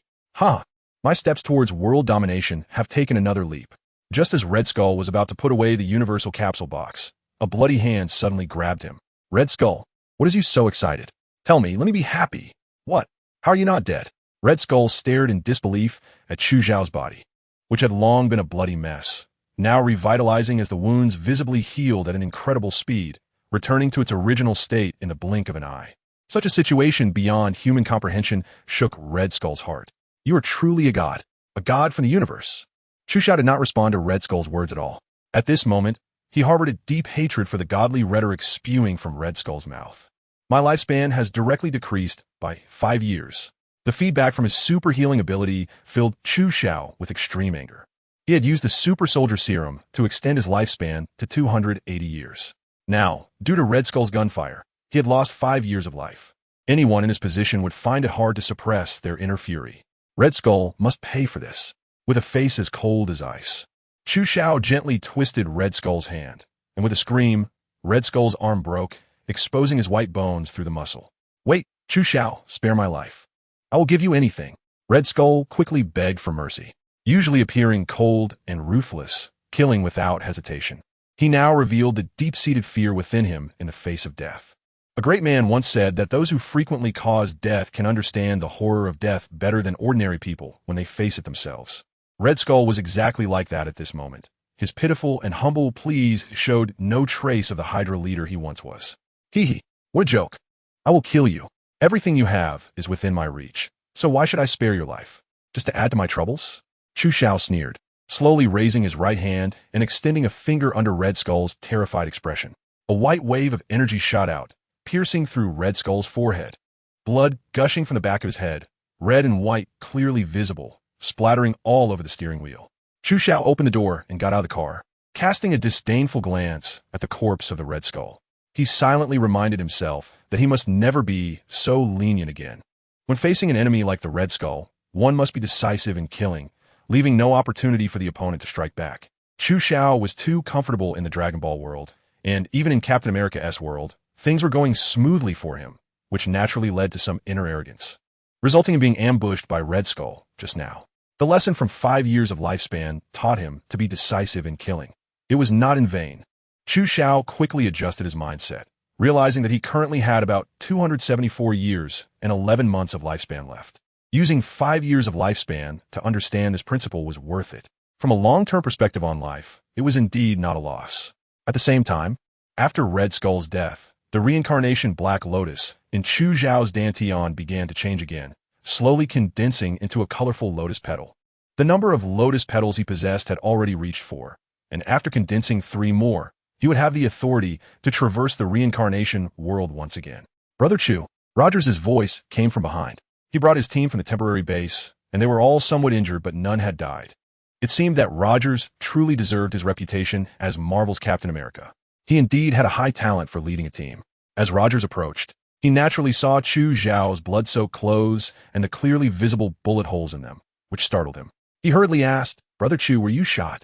Are you okay? Chu Xiao waved his hand, indicating to Rogers that there was no need to worry. He was fine, just a minor injury that would heal with some rest. Rogers and the others frowned, carefully examining Chu Zhao's body again, thinking to themselves, this is no minor injury. With such a large amount of blood loss and all those bullet holes, if it were anyone else, they would have been a corpse by now. How could Chu Xiao remain so calm and claim it was just a minor injury, standing there as if nothing had happened? This was not surprising, as Chu Xiao's super healing ability had never been disclosed to anyone in the Captain America world. Only Dr. Erskine knew about Chu Xiao's extraordinary recovery capabilities. It was understandable that Rogers and the others reacted this way. Seeing that Chu Xiao was indeed okay, they stopped dwelling on the issue. After all, the mystery and power surrounding Chu Xiao had already planted a significant seed in their minds. It seemed that if Chu Xiao claimed to be a god, some people would not doubt it. Big Brother Chu, we have destroyed Hydra's temporary base, but we did not find their leader, Red Skull, Rogers said, placing his vibranium shield on his back. Isn't Red Skull right there? Chu Xiao pointed to the body in the supercar, and everyone followed his finger to see a person lying on their back. Red Skull is dead. Rogers and the others hurried over to take a look at Red Skull's true appearance, only to see that the Red Skull had a bloody hole in his forehead, his eyes wide open and his expression twisted as he lay slumped in the supercar. Is this the head of Hydra? What a horrible death. Indeed, I thought the head of Hydra would look a lot like Hitler, but I didn't expect him to look like this. Did you notice that the wound on Red Skull's forehead doesn't look like a gunshot wound? It looks like something pierced through directly. It seems so. I've been in the army for over 10 years, and I've never seen a weapon that could cause such a wound. The members of the squad were discussing while pointing at Red Skull's corpse. Let's not discuss the wound for now. Why do you think he's called Red Skull? Maybe it's because Hydra's symbol is a skull. That could be possible. Rogers carefully examined Red Skull's wound, realizing deep down that Chu Xiao must have some powerful weapon he didn't know about, and Red Skull's injury was likely caused by that powerful weapon.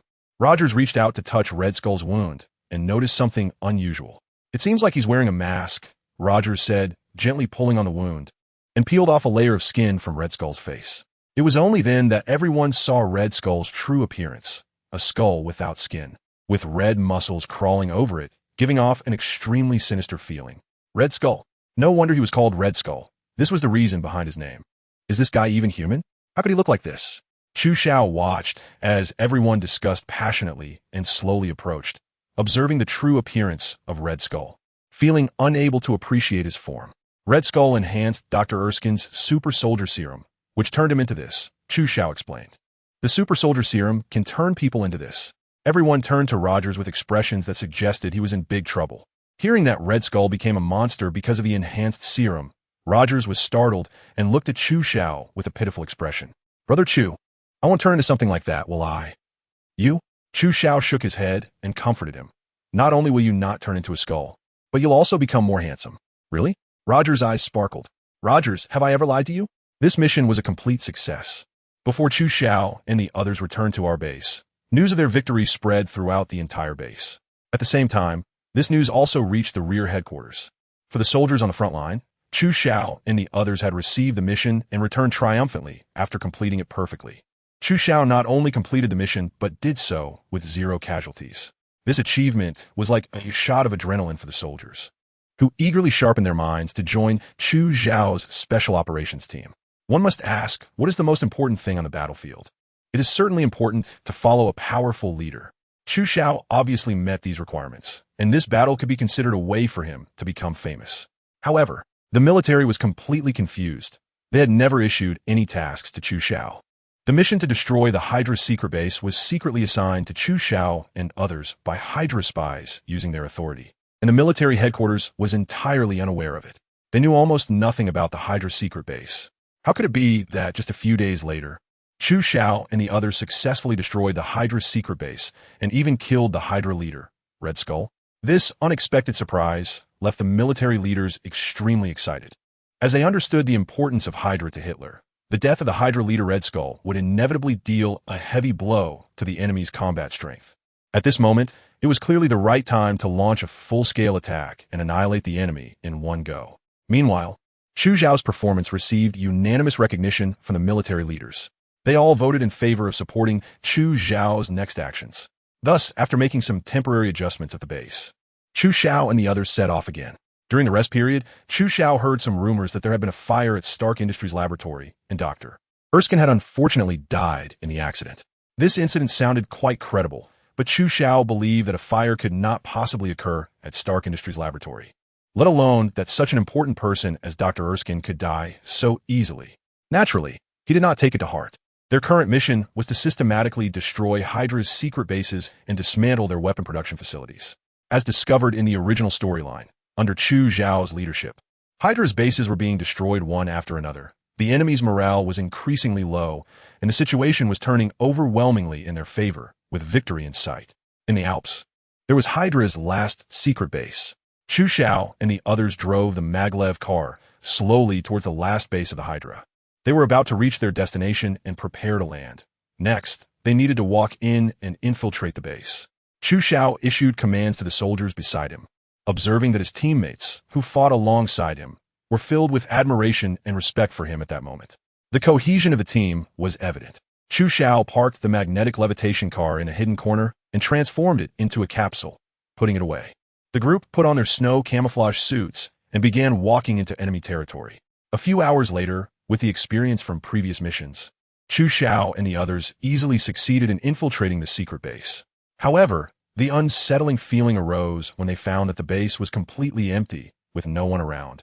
Only equipment for manufacturing energy weapons and unfinished products left behind.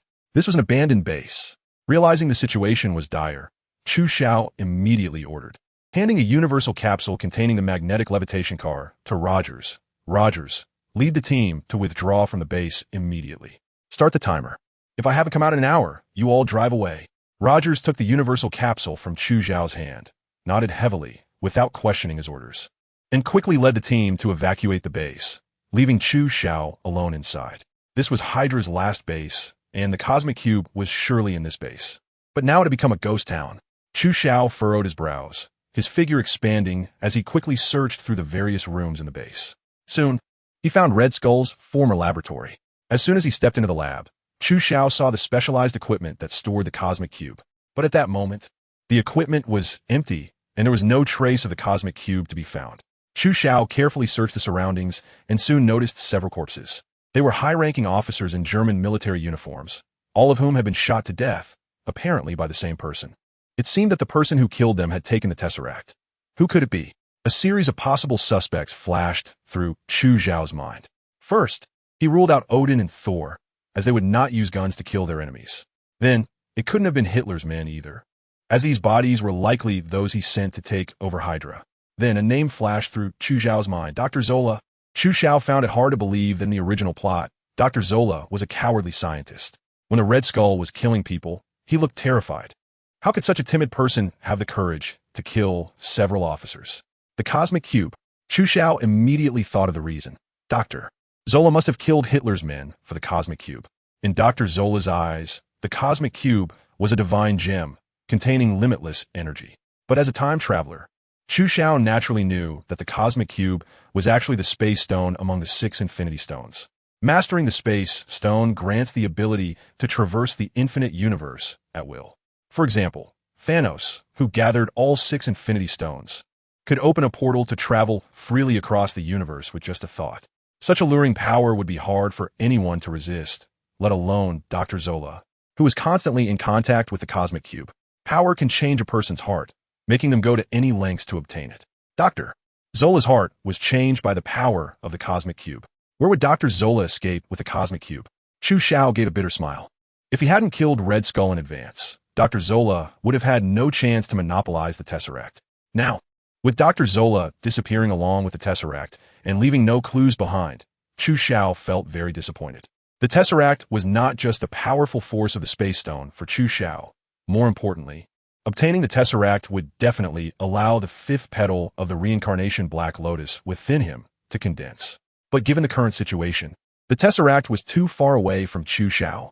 Helpless, Chu Xiao could only temporarily abandon the idea of obtaining the Tesseract and planned to send intelligence personnel to fully search for Dr. Zola's whereabouts when he returned. Having made up his mind, Chu Xiao went to the main control room of the secret base, activated the self-destruct function, and turned to leave the base. Chu Xiao and Rogers joined forces, driving a magnetic levitation car away from the base, watching the flames and thick smoke intertwining behind them at the secret base. Chu Xiao did not feel very happy. After all, he did not obtain the Cosmic Cube. What made Chu Xiao even more dissatisfied was that since killing the Red Skull and obtaining a petal of the Lotus, he had not received any more Lotus petals. Even now, after destroying Hydra's last secret base, the reincarnation Black Lotus showed no reaction. After Chu Xiao killed the Red Skull, his actions led to the biggest gain being his popularity among the American public. The battlefield needs heroes to inspire the enthusiasm of ordinary soldiers and the populace. Therefore, the military pushed Chu Xiao forward and embellished his achievements. Chu Xiao transformed into a great war hero in the hearts of the American people. Moreover, his identity as a major shareholder of Stark Industries was revealed by insiders.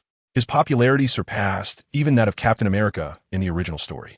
Even the stock of Stark Industries skyrocketed, becoming a mythological stock on Wall Street. Frontline base. The war is about to end. Our squad is also about to disband. It has been an honor to fight alongside all of you.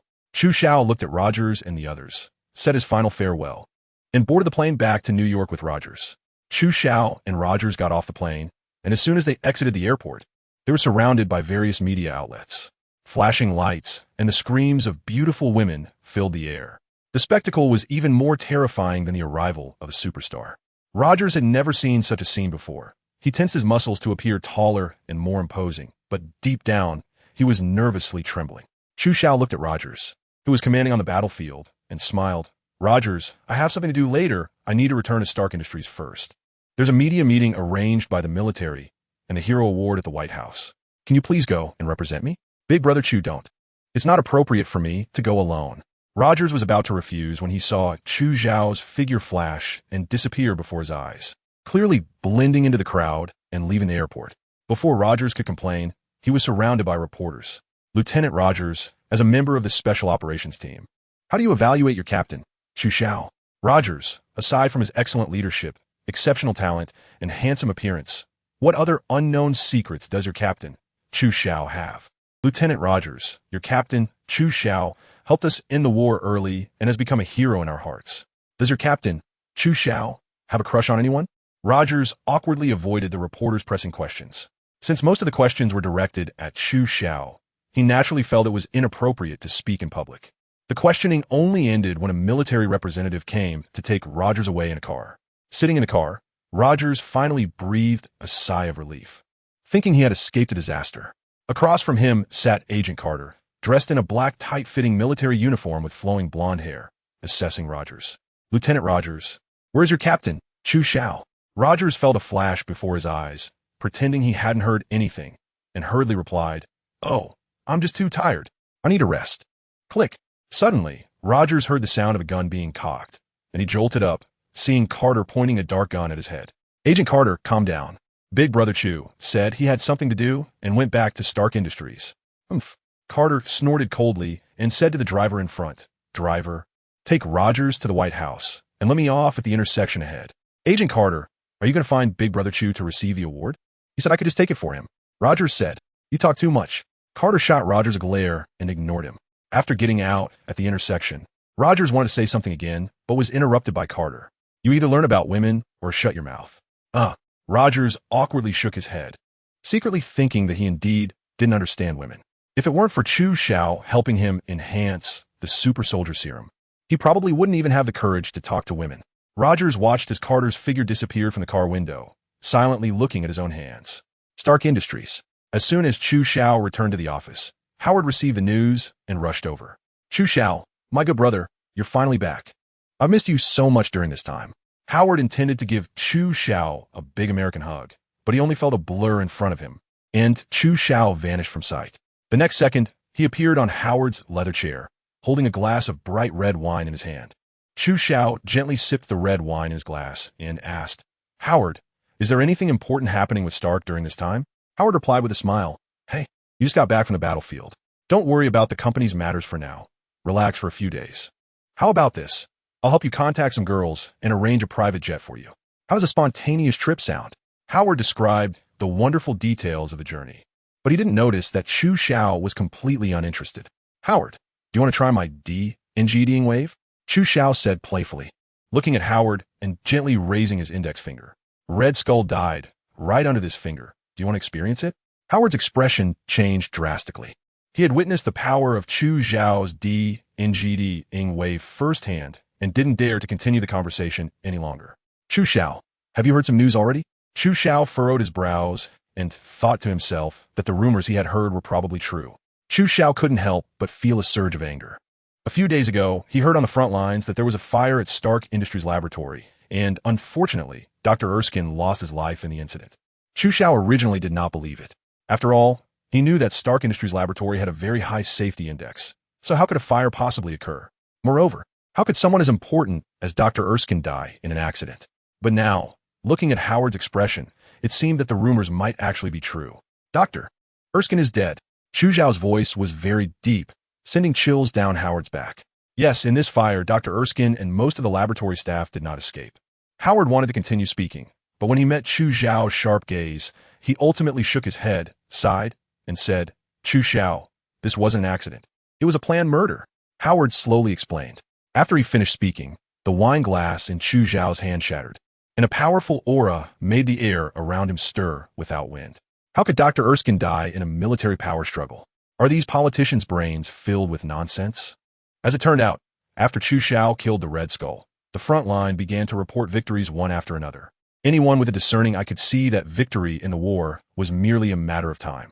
Soon after, the military bigwigs started fighting for power and profit, trying every means to claim military achievements for themselves, all to create the greatest benefits for themselves at the end of the battlefield. They did not dare to focus their attention on Chu Xiao, so naturally, they turned their gaze to Dr. Erskine, targeting the super soldier's serum in his hands. Various factions began to engage in open and covert struggles, almost staging various versions of a tug-of-war over the serum. In no time, Dr. Erskine was pushed to the forefront of the storm. However, they did not expect that Dr. Erskine had a very strong character and his own beliefs. He would not easily hand over his serum formula to anyone. Even if he were a military bigwig, Dr. Erskine would not waver. Thus, he brought about his own demise. In collusion with several military bigwigs, they killed Dr. Erskine, attempting to forcefully seize his serum formula and disguise the scene as an accident. Dr. Erskine lost his life in such an unclear manner. They must pay the price for this. Chu Xiao's gaze swept over Howard. You should have a part in this too, right? Howard stiffened all over and quickly explained. Chu Xiao, my good brother, this matter has nothing to do with me at all. They bribed the researchers at Stark Industries. I was also a victim in this incident, a poor soul cleaning up their mess. You know my relationship with Dr. Erskine and you. How could I possibly do something so heinous? Chu Xiao thought carefully. If this matter really had something to do with Howard, it definitely wouldn't happen at Stark Industries. Clearly, Howard was just being forced to clean up after the military. In that case, let the military see my methods. Howard hurriedly said, Chu Xiao, don't be impulsive. We can't fight them. Their power is too strong. After all, we are just a company. So what? The whole of America knows that Dr. Erskine was saved from the hands of death by me, and everyone knows the relationship between Dr. Erskine and me. Anyone who dares to touch my people must be mentally prepared for death. Howard broke out in a cold sweat, unsure of what to say. Carter hailed a taxi and headed straight for Stark Industries. Inside the car, Carter looked worried, deep in thought. I have a bad feeling, Carter thought, thinking that Howard must stabilize Chu Xiao first. Everything can wait until she arrives. No matter what, she must not let Chu Xiao know that Dr. Erskine's death was a murder. Even in the worst case, if Chu Xiao learns the truth about Dr. Erskine's death, she must find a way to prevent Chu Xiao from going wild. Now that the war is about to end, if something big goes wrong within the military at this critical moment, then the problem will be serious. Carter couldn't imagine what Chu Xiao would look like when angry. She just hoped that everything wouldn't get too bad. With this in mind, Carter anxiously told the driver, Driver, speed up. I'm in a hurry. All right, please hold on. I'm going to accelerate. The driver glanced at Carter's sexy black stockings and pressed the gas pedal. When Carter arrived at Stark Industries and rushed into Chu Xiao's office, the office was already empty. Carter's heart sank, thinking that it was bad news, and hurriedly asked Howard's secretary.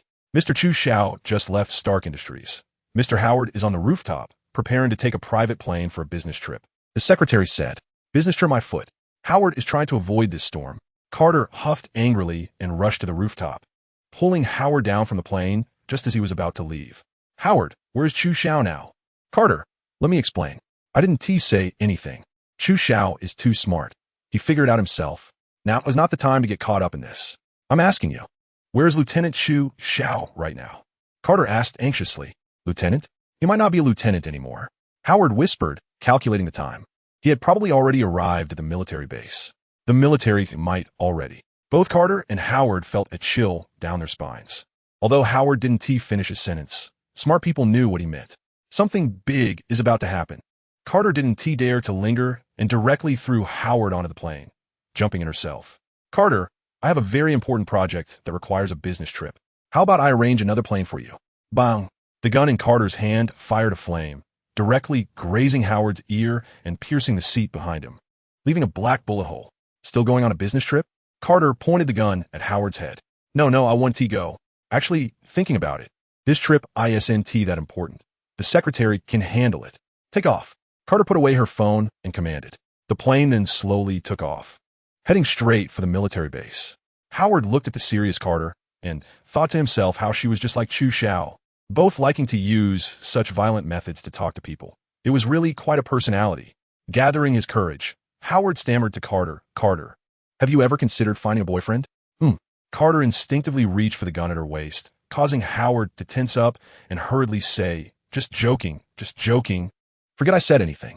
The helicopter cut through the sky, carrying Carter and Howard toward the military base. At this moment, the military base was already in alarm, entering a level 1 emergency alert, with armed soldiers everywhere, as well as soldiers rushing over from nearby military bases. A spy has infiltrated the base. The sharp alarm, accompanied by commands from the intercom, put everyone in the base on high alert. The target has already killed a general. Do not hesitate when you see the target. Shoot to kill the target immediately. I repeat, shoot to kill the target. The target is heading to the central conference room, where the generals are meeting, and Haven T had time to evacuate. Intercept the target immediately. A fully armed special forces team aimed their weapons at the path leading to the conference room.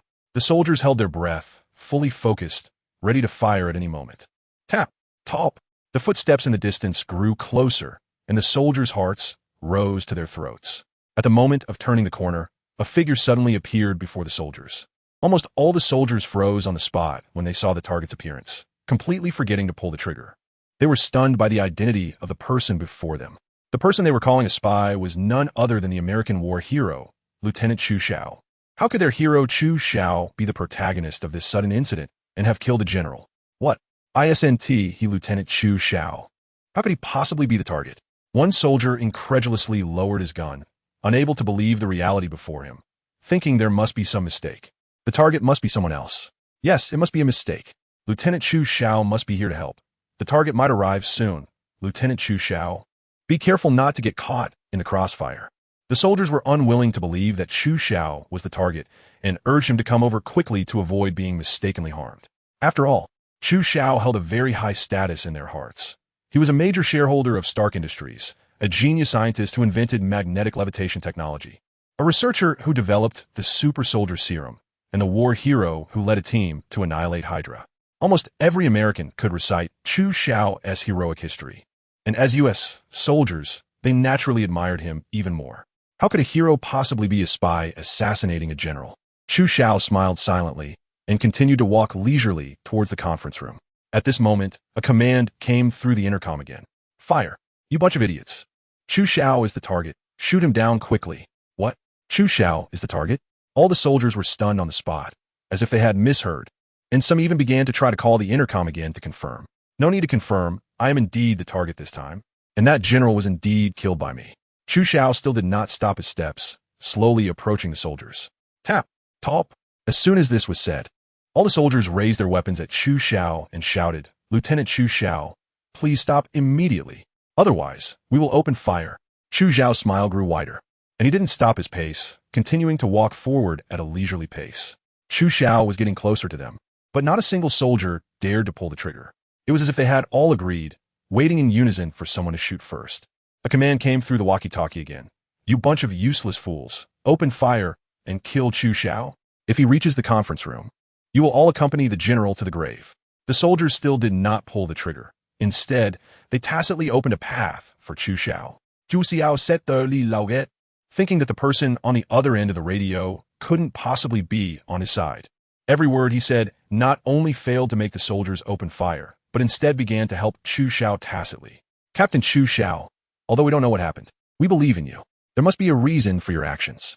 You are a hero of America, and what you do is surely for the sake of the whole country. As American soldiers, we are only loyal to our homeland. As for the person on the other end of the radio, please send our regards to his whole family. Chu Xiao nodded slightly, signaling to the soldiers. Along the way, there were too many people like the soldiers now, each with their own persistence and beliefs. Although their strength was not strong in certain aspects, they were indeed strong. The door to the conference room was opened, and bullets came pouring in like a torrential rain. Chu Xiao drew the vibranium greatsword from his back and easily deflected the bullets. How is this possible? The generals in the conference room trembled as they held their guns, their eyes filled with fear and unease. They had never imagined that Chu Xiao would dare to come to them, even with Dr. Erskine dead. How could a mere captain like Chu Xiao dare to take revenge on them? Captain Chu Xiao, calm down. The death of Dr. Erskine was a misunderstanding. As long as you don't kill us, we can agree to any conditions you propose. Chu Xiao laughed coldly and said, conditions? What conditions could bring Dr. Erskine back to life? Besides, do you really think I came here to take revenge for Dr. Erskine? The generals were stunned, exchanging confused glances with each other. Wasn't Chu Xiao here to avenge Dr. Erskine? Then what was his purpose in breaking into the base? Chu Xiao drew his sword and spoke in a cold voice. I'm here today to let the whole world know that I, Chu Xiao, am not only a hero, but also a killing god that no one can provoke. Stab. The sounds of blood and screams echoed throughout the conference room. Several generals fell in pools of blood, while the remaining surviving generals stared in terror at Chu Xiao's departing figure, as if looking at a demon from hell. They were extremely grateful that they had controlled their inner desires and did not participate in the murder of Dr. Erskine, which saved their lives. Chu Xiao is truly terrifying. Stock Industries. Chu Xiaowang, with his bare torso, was doing push-ups while bearing a weight of 200 kilograms. His sweat had long soaked the ground, and his strong muscles trembled continuously with his movements. 995, 996, 997, 1000. Chu Xiao felt a sense of relief as he turned his body and unloaded the heavy burden from himself. The heavy object hit the ground with a dull thud, and Chu Xiao gasped for breath, lying on the ground in a sprawled position. Chu Xiao, my good brother, are you done with your training? Howard's voice came from the doorway, followed by a serious-looking Agent Carter. Chu Xiao did not respond to Howard, only glancing at the two of them out of the corner of his eye before slowly propping himself up and walking towards the next weight training exercise. A heavier weight squat. Hee. Chu Xiao always trained so seriously. Howard awkwardly explained to Agent Carter, I'll leave you here if you need anything, just talk to Chu Xiao. After Howard left, only Carter remained. She watched Chu Xiao training like he was in hell, wondering if this was really a training method for humans. The weights that ordinary people couldn't even lift were actually being used by Chu Xiao for training. Carter couldn't help but recall a week ago when she and Howard arrived at the military base. The conference room was a river of blood, generals lying in pools of blood, and Chu Xiao emanating an aura of death. Just thinking about it now made Carter feel a sense of dread. Such a man had an irresistible charm for all women. Deep down, Carter knew that such a man was the last person a woman should entrust her life to. Yet, she didn't realize when it happened, but she had already found herself uncontrollably liking Chu Xiao. Lieutenant Chu Xiao, regarding your illegal entry into the base a week ago and the killing of several generals, the military tribunal has issued processing documents. Chu Xiao was carrying a heavy load and doing full squats, the muscle fibers in his legs clearly visible under strain. Speak, Chu Xiao said succinctly. In this incident, we publicly claim that it was a military internal discovery of Hydra's spy. You received a mission order to infiltrate the base for a special task. As for the generals you killed, we will assert that they all died at the hands of Hydra's spies. Agent Carter looked at Chu Xiao's strong physique and instinctively swallowed. Tomorrow at noon, there will be an award press conference for you at the White House, and you must be there. Chu Xiao continued to do squats, carrying the weight, and replied, you don't need to bother me with this. Just let Rogers handle it. He then asked, is there anything else? Carter bit her alluring red lips, remained silent for a long time, and finally said, are you free this Sunday? Chu Xiao instinctively turned to look at Carter, which made her, already feeling shy, even more embarrassed. She turned her head away, not daring to meet Chu Xiao's eyes. Clang! Chu Xiao put down the weights on his trapezius muscles, picked up a towel nearby to wipe the sweat from his face, and leisurely walked towards Carter. Carter felt her heart racing with each step Chu Xiao took closer, as if it might jump out at any moment. Do you want to ask me out? Chu Xiao leaned in close to Carter, his alluring scent hard for any man to resist. And no, I just want to talk about some work-related matters. Carter hurriedly explained, wishing she could draw the gun tucked at her waist to put herself out of her misery. It was just too embarrassing. You could talk to Howard about work. There's no need to come to me. Chu Xiao looked at Carter's perfect figure and continued, it's not entirely about work. I heard from Howard that you particularly love meat. And I happen to know a great restaurant. If you don't mind, I can take you there to try it. Chu Xiao nodded slightly and walked past Carter, picking up a corner of the water bucket and taking large gulps of water. During this time, he had been practicing crazily with food sent by people every day. Even though it was difficult for more than a dozen people to finish it, Chu Xiao devoured all the food, especially the meat, which accounted for a large proportion of Chu Xiao's diet. Chu Xiao had complained to Howard several times that the meat cooked by the chefs at Stark Industries was truly not tasty. Unexpectedly, Carter had actually learned about this from Howard and had taken the initiative to help him find a nice restaurant. A thoughtful woman, Chu Xiao thought to himself, and a very beautiful and thoughtful woman at that. Chu Xiao couldn't help but think of Peggy Carter. Compared to Bulma, Carter's maturity and sensuality, as well as her understanding nature, were indeed much stronger. But did Chu Xiao have feelings for Carter? In the end, he didn't have any real emotions for her. If he had to say something, there was a slight reproductive impulse. However, as a responsible man, Chu Xiao wouldn't sacrifice Carter's lifelong happiness for a moment of pleasure. After all, he could only stay in the Captain America world for 2 years. Once those 2 years were up, he would return to the Dragon Ball world. Whether he would have the chance to return to the Captain America world again, or if Carter would still be alive when he came back, was all uncertain. Therefore, even if Chu Xiao noticed Carter's newfound feelings for him, he had to pretend he knew nothing. If it's about the restaurant, just tell Howard to help me to make a reservation. If there is nothing else, Miss Carter, you can leave. I still have training to complete. Carter bit her red lip hard, clenched her fists, and watched Chu Xiao's back, feeling an indescribable sense of loss. She, Peggy Carter, was top-notch in looks, abilities, and character. There were enough people chasing her to form a circle around New York. But why was Chu Xiao not at all moved by her? In fact, Chu Xiao clearly knew her thoughts, but deliberately avoided her. Was Chu Xiao a homosexual? Or did he suffer some side effects after enhancing the super soldier serum that made him lose normal masculine functions? The more Carter thought about it, the more frustrated she became. Taking 3 steps, she headed straight for Chu Xiao, who was doing squats, and reached out her wicked hand. Carter, what are you doing? Chu Xiao, burdened with weight, found it difficult to dodge and could only watch as Carter's hand approached him. A tingling sensation spread from below, accompanied by Carter's irresistible fragrance. Carter, stop! As Chu Xiao lifted the weight and tried to escape Carter's grasp. Unfortunately, as soon as he released the burden, Carter lunged into his arms. Her actions not only continuing, but intensifying. Oh no! Chu Xiao shivered all over, fearing that Carter would continue. With a flash, he disappeared from her sight. Moments later, he plunged into the icy lake to clear his mind. Phew, I almost gave in. I need to stay far away from Agent Carter from now on. 2 years passed in the blink of an eye. This day marked Chu Xiao's departure from the Captain America world. Chu Xiao got up early, tidied up as usual, and came to Howard's office. Chu Xiao, my good brother, what brings you here today? Not practicing anymore? Chu Xiao shook his head and said, Howard, I'm here to say goodbye today. I have to leave. Leave? That makes sense.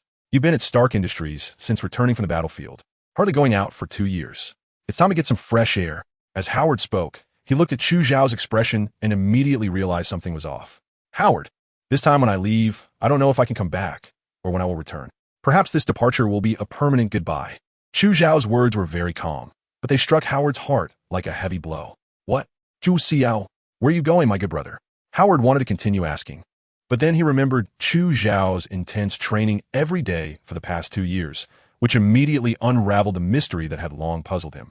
What was driving the incredibly powerful Chu Xiao to continue training so furiously? At that moment, Howard finally understood that Chu Xiao must be hiding a secret unknown to him, a danger that even Chu Xiao himself did not dare to underestimate. Chu Xiao, is there anything I can do to help you? Howard asked seriously. No, you can't help with anything. Chu Xiao shook his head. Howard was even more surprised. If even he couldn't help, how terrifying must it be? Chu Xiao, my good brother, Stark Industries will always be your home. No matter what the future holds, you are welcome to come back anytime. Chu Xiao nodded and said, Please say goodbye to Rogers for me. He's currently in charge of training special soldiers and is really busy. I will, Howard nodded. Do I need to inform Carter about this?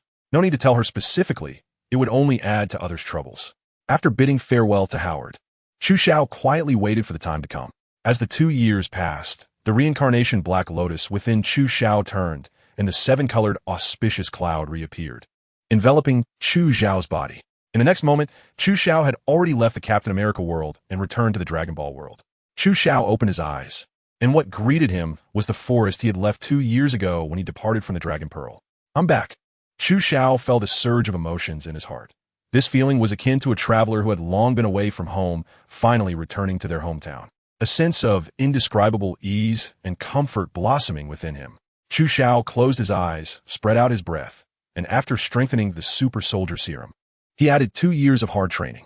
Chu Xiao's aura has changed significantly, and he can easily sense UPA and the others under Kalinta. At the same time, the immortals and Sun Wukong high above Kalinta are also sensed. UPA shows no signs of change. Chu Xiao wonders, Wukong's strength has increased a lot compared to before. Even stronger than when I left the Dragon Ball world 2 years ago. He truly deserves to be the main character. Chu Xiao followed the scent of UPA and soon arrived at the wooden house he had built himself. Looking at the unchanged wooden house, Chu Xiao remembered that although he had stayed in the Captain America world for 2 years, only 2 days had passed in the Dragon Ball world. This time difference felt like Goku was still grinding monsters in the newbie village to level up, while Chu Xiao had already completed a small dungeon and returned. Brother Chu, you're back so soon? UPA came out of Chu Xiao's wooden house, holding a sackcloth, clearly just finished cleaning Chu Xiao's room. Yeah, I'm back. Chu Xiao not dead. Acknowledging UPA. UPA stared at Chu Xiao with his big black eyes, a bit surprised. 2 days ago, Chu Xiao had said he would be leaving for a while. UPA thought Chu Xiao would be gone for a long time and didn't know when he would return. So he decided to take care of Chu Xiao's room every day. But unexpectedly, Chu Xiao returned after just 2 days. The more UPA looked at Chu Xiao, the more he felt something was different from before. Not only had Chu Xiao grown taller, but he seemed stronger, and even his aura had changed significantly. Brother Chu, why do I feel like you're a different person? Did you go through a lot in the past 2 days? UPA asked curiously. I really did go through a lot. Chu Xiao couldn't help but recall his various experiences in the Captain America world, which felt like a dream. If it weren't for the power from his body being so real, he might have doubted his life. Hearing that there were many stories behind Chu Xiao's words, UPA, who had grown up quickly since his father's death, quickly bowed and thanked him, saying, I really can't thank you enough, Brother Chu. You and Goku have been working hard to become stronger to help me resurrect my father and our people, and I have no idea how to express my gratitude to you and Goku. Chu Xiao was taken aback by UPA's performance. It hardly sounded like something a 7 or 8-year-old child would say. It seemed that his father's death had indeed affected him greatly. UPA, you don't need to have too much mental burden. Wukong and I are here to help you. Not only to assist you, but for us. It is also a form of cultivation. What Chu Xiao said is the truth. He collects Dragon Balls not for UPA, but ultimately for himself. To become stronger, to gain more lifespan, and to gather lotus petals for the opportunity to traverse the reincarnation world. Everything is driven by self-interest. Agreeing to let Goku use the Dragon Balls to resurrect those killed by Tao Bai is Chu Xiao's way of not wanting this matter to affect his state of mind. Chu Xiao had gradually developed the pride and self-esteem of a strong warrior. A few days later, at Corin Tower, he finally waited for Wukong. Looking at the energetic Wukong, Chu Xiao nodded in satisfaction. The previous suggestion for Wukong to ascend Corin Tower to enhance his strength before joining him to confront the Red Ribbon Army was due to his own lack of power. Now, with Chu Xiao's strength, he was confident that he could annihilate the Red Ribbon Army even alone. Brother Chu, I've greatly improved my strength. Let's spar a bit. Wukong, seeing Chu Xiao, didn't notice the changes in him and was eager to have a match. Oh, you're quite spirited. Chu Xiao chuckled lightly, feeling playful. Although he knew without a doubt that Wukong was not his opponent, every time he thought about being able to easily defeat the protagonist of Dragon Ball, Sun Wukong, a sense of pride as a transmigrator welled up within him. Wukong, I'll let you use one hand. If you can force me to use my other hand, then you win. Chu Xiao placed one hand behind his back and assumed a stance, ready for Wukong's attack. Wukong was eager to try and didn't feel that Chu Xiao's behavior was a concession. Deep down, he believed Chu Xiao's strength was always a bit stronger than his own. Brother Chu, I won't hold back. Wukong focused all his energy, clenched his fists, and with a powerful push from his legs, he shot forward like a cheetah. Such speed. UPA, who was watching from the sidelines, exclaimed, feeling as if Wukong had turned into a shadow, disappearing from view. The next moment, Wukong's body appeared right in front of Chu Xiao, with one arm striking toward Chu Xiao's chest. At this moment, Chu Xiao was calm and composed, showing no signs of tension. As he watched Wukong's fist getting closer, he said, Wukong, you're too slow. With a sudden move, Chu Xiao countered.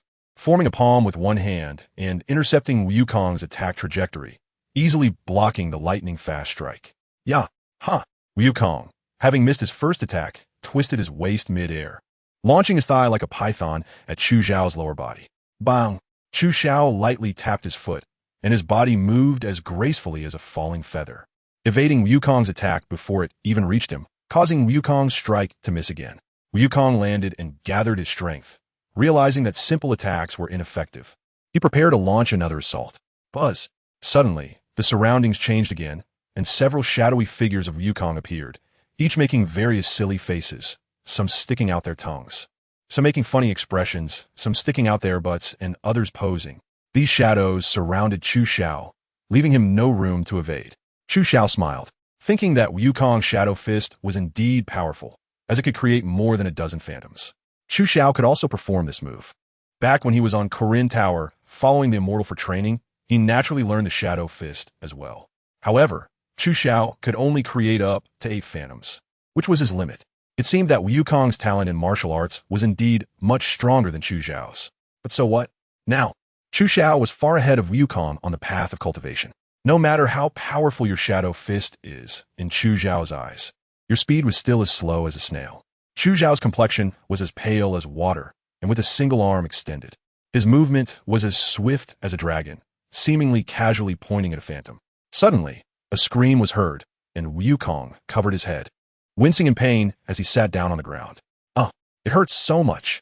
Brother Chu, you actually saw through my movements. You become so much stronger. Chu Xiao smiled faintly and said to Wukong, no one will stay stagnant.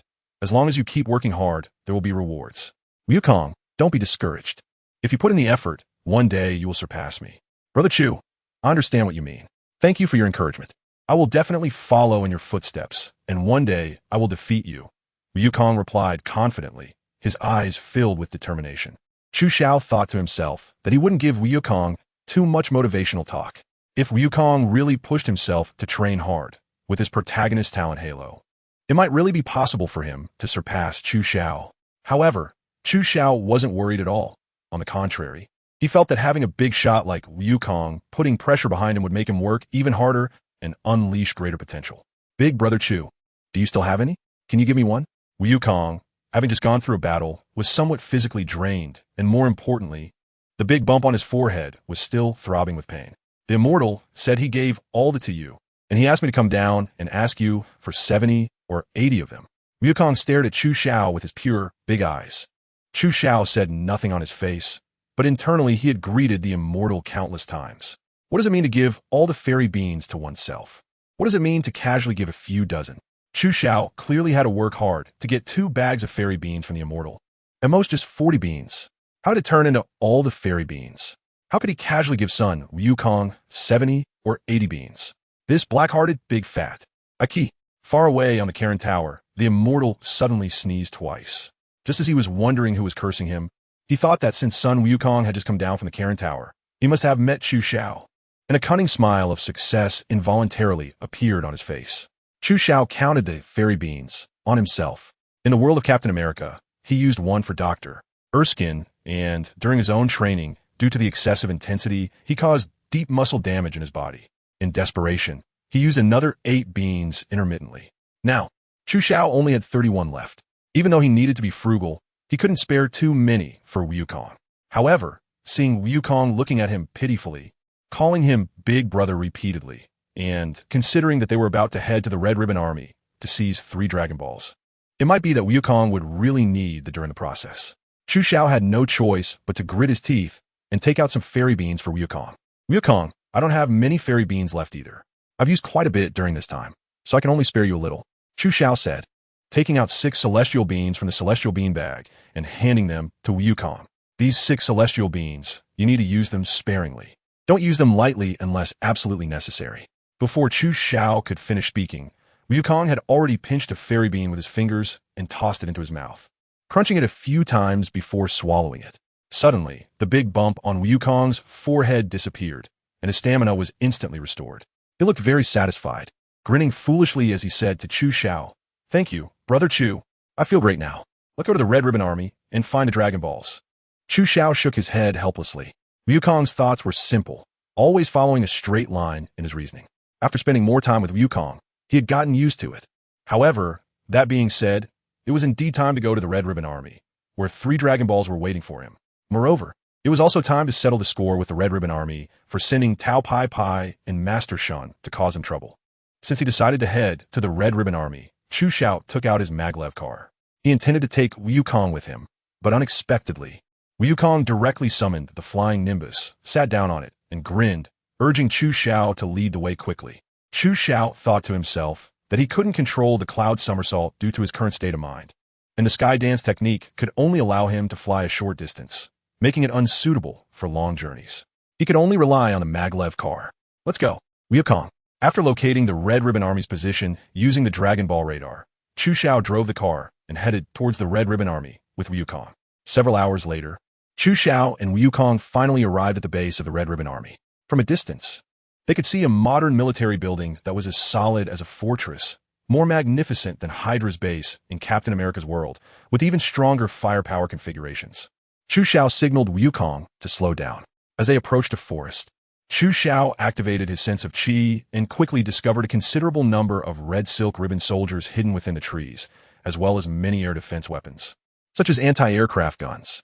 Wukong, let's land here. The rest will have to rely on our legs. Chu Xiao's magnetic levitation car has a target that is too large and lacks flexibility, making it difficult to evade the defenses of the Red Ribbon Army's artillery. Although Chu Xiao's strength has greatly improved, he still finds it difficult to resist heavy firepower attacks. He can only be forced to land nearby, relying on his legs to charge into the headquarters of the Red Ribbon Army. Listen to you, Brother Chu. Although Wukong did not detect the firepower hidden in the woods, he nodded in unconditional trust of Chu Xiao and followed him down. Once Chu Xiao put away the magnetic levitation car, he drew out the vibranium greatsword from his back, and Wukong took out the golden staff from his back. The two transformed into 2 afterimages, rushing toward the headquarters of the Red Ribbon Army. Whoosh! Whoosh! Chu Xiao moved forward, trying to avoid the soldiers of the Red Satin Ribbon Corps as much as possible, with Wukong closely following behind, only slightly slower than Chu Xiao. The reason Chu Xiao didn't choose to kill his way through and slaughter the soldiers of the Red Ribbon Army is mainly because his goal is to obtain the Dragon Balls. Destroying the Red Ribbon Army is merely a byproduct of that. Chu Xiao could not possibly kill every member of the Red Ribbon Army. He only needed to eliminate their upper management.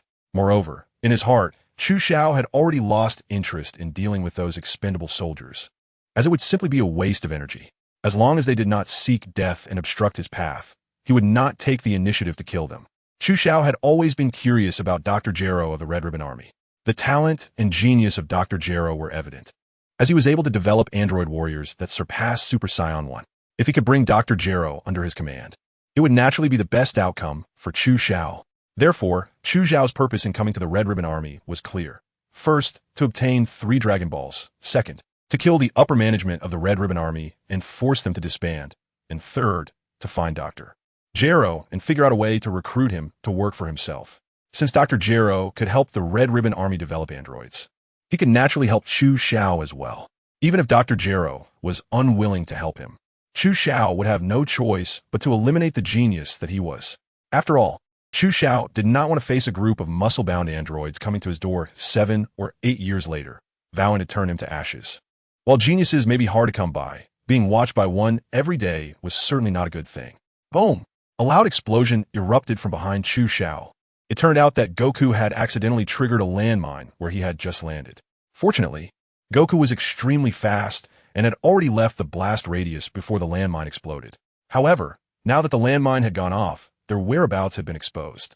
The screens in the monitoring room of the Red Ribbon Army headquarters magnified the figures of Chu Xiao and Goku, the leader of the Red Ribbon Army. The short man known as Commander Black, who looked as if he were a character from story, puffed on a large cigar and commanded, "How dare anyone intrude into our Red Ribbon Army's territory? Find out their backgrounds." Soon, Commander Black's subordinates submitted the information on Chu Xiao and Goku. Report, Commander. The handsome one in the video is named Chu Xiao, the boyfriend of Miss Bulma, the heiress of the East City Capsule Corporation, and his strength is average. The short boy with the tail bears a close resemblance to the target that Tao Pai Pai was sent to assassinate. He was the runner-up in the last World Martial Arts Tournament, and it is very likely that he killed Tao Pai Pai. Commander Black exhaled a puff of smoke. Deep in thought, the handsome one is clearly a pretty boy. As for that kid, no matter how strong he is, he's still just a child. How could Tao Pai Pai die at the hands of such a person? Huh, what a waste of the money I spent. Commander Black coldly snorted, his eyes filled with murderous intent, and said to his soldiers, regardless of their backgrounds, anyone who dares to intrude into our Red Ribbon Army must die. Looking at the ordinary soldiers who had already gathered and charged at Chu Xiao and Goku, he took another deep puff of his cigar and said, notify the soldiers to open fire. Kill those two. If the mission is not completed, execute them on the spot. Commander Black spoke fiercely, and the terrifying aspect of the Red Ribbon Army lay in this. Even if their own men failed to complete a mission, they would be executed, turning the soldiers of the Red Ribbon Army into desperate individuals. Such an organization should have been eliminated long ago.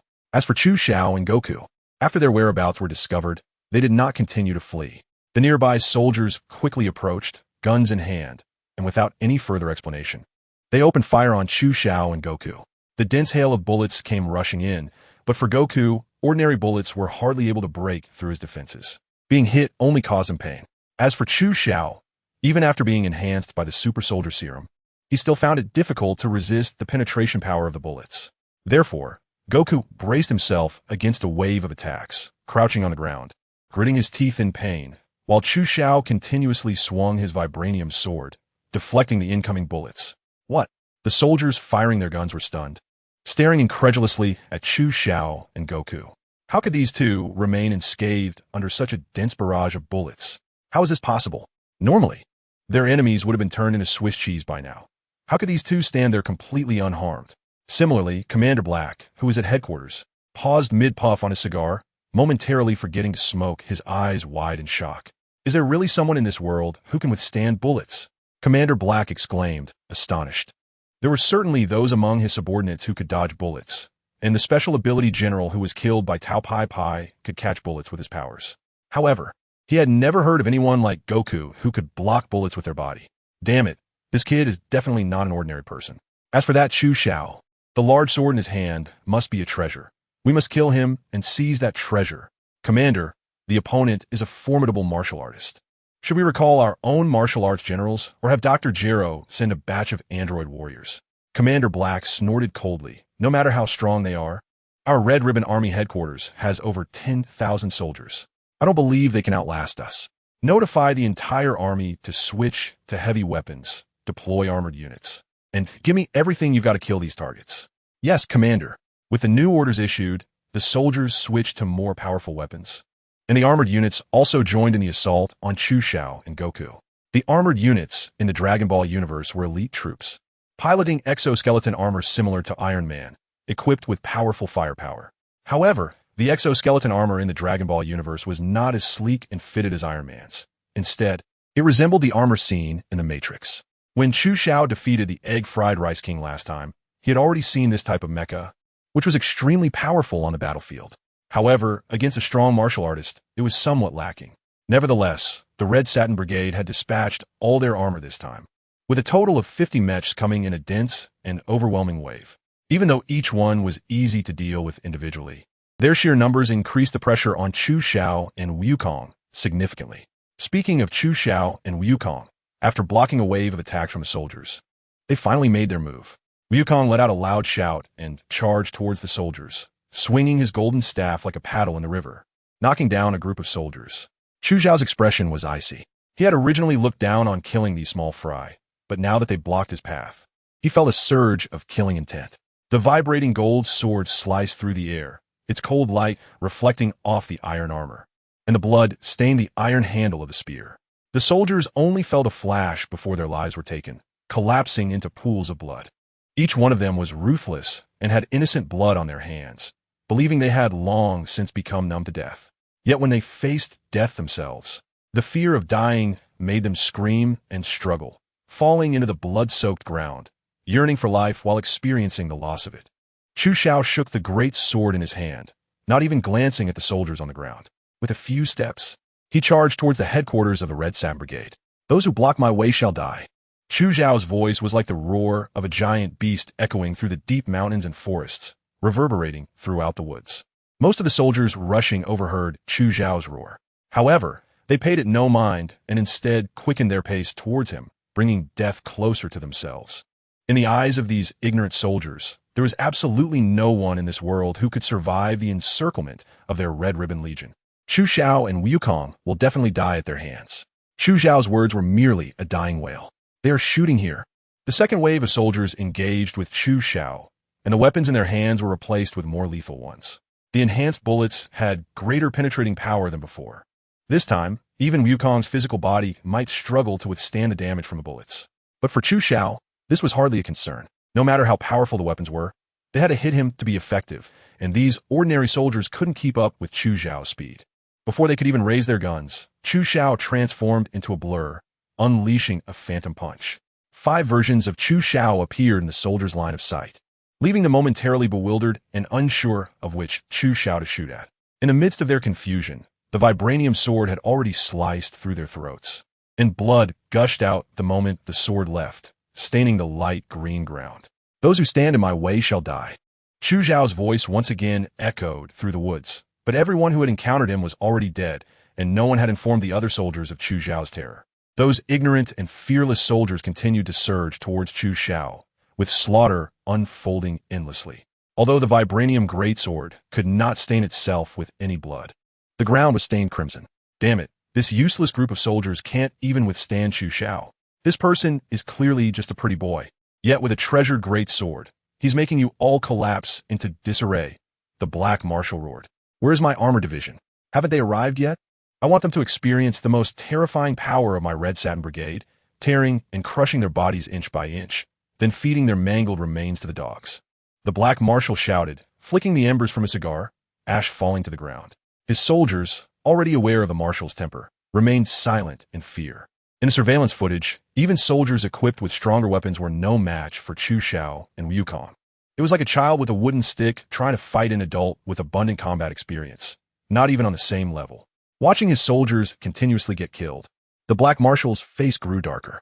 His Red Satin Brigade had always dominated the world, bullying others without anyone daring to provoke them. Now, not only had someone come to attack them, but his soldiers were completely outmatched. Black Marshal, the armored division, is about to engage the enemy. Upon hearing this, the Black Marshal was overjoyed and immediately ordered, attack. Grind those two into meat paste for me. The Black Marshal eagerly stared at the screen, imagining the impressive sight of his armored division, wanting everyone to see why the division he invested heavily in was called the world's top force. Boom! Chu Xiao and Wukong clearly sensed the enormous mechanical buzzing as over 50 exoskeleton armored robots appeared before them.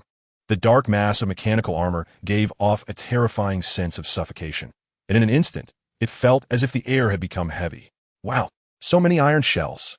Wukong exclaimed, holding his golden staff, his mouth agape in surprise. The last time he fought an armored shell, it was such a struggle. And now, so many had come. He was so excited. Rather than feeling intimidated, Wukong's fighting spirit soared even higher. Chu Xiao looked at Wukong's performance and smiled lightly, swinging his vibranium greatsword. Wukong, let's have a competition to see who can destroy more iron shells. The wager is 2 heavenly beans. How about it? 2. I only have 5 left. Wukong hesitated for a moment. Although Master Roshi had told him not to gamble, saying it could lead to addiction, he certainly wouldn't refuse the wager proposed by Brother Chu, so he agreed to bet 2. As soon as Wukong finished speaking, Chu Xiao had already made his move. Brother Chu, that's cheating. You didn't even say start before attacking. Wukong shouted, his feet moving rapidly as he charged forward. Open fire. Quick, open fire. They're coming. The captain of the armored unit commanded immediately, and over 50 armored units unleashed a torrent of ammunition, creating a spectacular scene. Even heavily armored vehicles could be turned into Swiss cheese in an instant. However, the reality wasn't as dire as it seemed. Although the exoskeleton armor had powerful firepower, unfortunately, it was still controlled by ordinary people. Unlike Iron Man Tony's armored suit, which was assisted by the high-intelligence AI Jarvis, these machines could only be controlled by the people inside them. So when they pulled the trigger and aimed at Chu Xiao and Wukong, the targets suddenly became blurry. The bullets hit them as if striking a water surface, creating ripples without a trace of blood. They disappeared? Where are the targets? As the soldiers in the armor were puzzled, a shadow reappeared quite close to them. Here, quick, open fire. Boom! A dense volley of ammunition poured down, instantly turning the illusion into nothingness. The scorching bullets pierced the ground, kicking up clouds of dust. When the dust settled, numerous large bullet holes appeared in the ground, Yet there were still no bodies of Chu Xiao and Wukong. Not good, they're too fast. We can't lock onto the targets at all. The captain, having seen many battles, quickly recognized the core issue. Everyone, listen up. Form small teams of 10 and create a tight circle, each person locking onto one direction. Open fire the moment you spot the target. The captain proved worthy of being the leader of a top unit, coming up with a countermeasure in an instant against an unprecedented battle situation. The tactics of the armored unit indeed complicated Chu Xiao and Wukong's attacks. But it was merely a complication. Tactics become meaningless in the face of true power. Suddenly, Chu Xiao's figure appeared beside a group of armored soldiers. He's here, quick. Open fire. The soldiers shouted just as they adjusted their bodies to aim at Chu Xiao. But then, a gleaming greatsword came crashing down. With a whoosh, the seemingly indestructible exoskeleton armor was cut through by the vibranium greatsword, as if it were mere paper. In the incredulous gaze of the soldiers, the greatsword sliced through their armor, gliding past their heads and reaching down to their groin. Before they even had the chance to scream, the soldier was cleaved in half along with the armor. Boom! The damaged armor, pulsating with blood and electrical arcs, short-circuited, causing a secondary explosion that engulfed everything in flames. 1. Chu Xiao lightly uttered a word, wielding the greatsword and stepping forward, executing another horizontal slash towards the nearby armor. 2. The second armored unit was again split by the vibranium greatsword. At this moment, the other soldiers finally concentrated their fire on Chu Xiao, flames spewing forth and engulfing him along with the destroyed armor. Lock onto the target. Fire! The soldiers shouted, desperately pulling their triggers. Just when they thought Chu Xiao had been turned into mush, another vibranium greatsword appeared. Chu Xiao had already moved to another squad of armored units, employing the same attack pattern to achieve further successes. 3. 4. Chu Xiao continued to reap the lives of the armored soldiers. No matter how they changed their tactics, Chu Xiao found and exploited the flaws one by one. In contrast to Chu Xiao's swift kills, Wukong was much slower. The destructive power of the Golden Staff was inherently less than that of the vibranium greatsword, and Wukong's strength was significantly weaker than Chu Xiao's. By the time Chu Xiao had eliminated 30 armored soldiers, Wukong had only just taken down 20. The entire process lasted merely 10 minutes. The once invincible top armored unit was now left with only a few struggling to survive, and it was only a matter of time before they were all slaughtered. This is outrageous. How is it possible? How could that young man possess such immense power? What kind of treasure is that greatsword? It slices through steel alloy armor as easily as chopping cabbage. My armored unit is being destroyed by the hands of these two. The Black Marshal slammed his hand on the table, having long since tossed aside his cigar with no thought of smoking it now. He was even contemplating suicide at this point. The Black Marshal trembled in anger, staring at the 3 Dragon Balls in front of him. He had originally planned to gather the Dragon Balls to wish for a taller stature, but he never expected that by merely collecting 3 Dragon Balls, he would attract such a killer. His carefully managed Red Ribbon Army was on the verge of destruction. Black Marshal, the armored unit is finished. What should we do next? Bang! The Black Marshal shot the questioning soldier dead and growled. Immediately notify all generals of the Red Ribbon Army to issue a kill order on Chu Xiao and Sun Wukong. Whoever kills those two will be promoted to vice leader of the Red Ribbon Army. After thinking for a moment, the Black Marshal continued, immediately inform Dr. Gero to accelerate the development of even more powerful robots or androids, using these 2 monsters as the research direction. If I can have 10 or even 5 subordinates as powerful as them, the world will belong to me, the Black Marshal. The Black Marshal fantasized and then burst into laughter, showing no pity for the soldiers who had died, not even bothering to think about them. As he spoke, he picked up the 3 Dragon Balls, placed them in a box, and prepared for a strategic retreat, temporarily leaving headquarters. Who is the Black Marshal? He is a formidable figure who can rise again anywhere as long as he is alive. The situation is urgent. He must avoid the limelight and escape this calamity. You all continue to buy me time. I will leave first. Just as the Black Marshal was about to depart, gunshots suddenly rang out from behind him. A sharp pain immediately shot through his chest. What? Who shot? He saw a black general glaring fiercely at the Black Marshal, who lay in a pool of blood. Foolish pig, because of your orders, our Red Ribbon Army has suffered annihilation. You should have died long ago. Now, I will take over the Red Ribbon Army. The Black General was none other than Black, the deputy who killed the Black Marshal in the original plot. Originally, he did not want to kill the Black Marshal, But when the Black Marshal said that whoever killed Chu Xiao and Wukong would be able to become the vice leader and replace him, Black could no longer hold back and decided to take action against the Black Marshal. Black had always worked hard for the Red Ribbon Army, dreaming of unifying the world. Nowadays, the wish has not been fulfilled, and the Black Marshal has abandoned the donkey after grinding it, showing no old feelings, and deserves to die. Burek walked to the side of the Black Marshal's corpse, picked up the 3 Dragon Balls that had rolled onto the ground, and stored them away. He took out a universal capsule from his waist and casually tossed it. An exoskeleton armor appeared before him, and compared to the armor of the armored troops, Burek's armor was even more powerful. Not only was it made of the hardest metal, but it was also equipped with energy weapons that could emit energy waves like the Kamehameha wave, with agility and combat power several times stronger than ordinary armor. Burek skillfully entered the armor and said to the soldiers, "What you need is a leader to help you rule the world. And I am the leader you have been dreaming of. Let me first kill Chu Xiao and son Wukong, and then I will lead you to rule the world."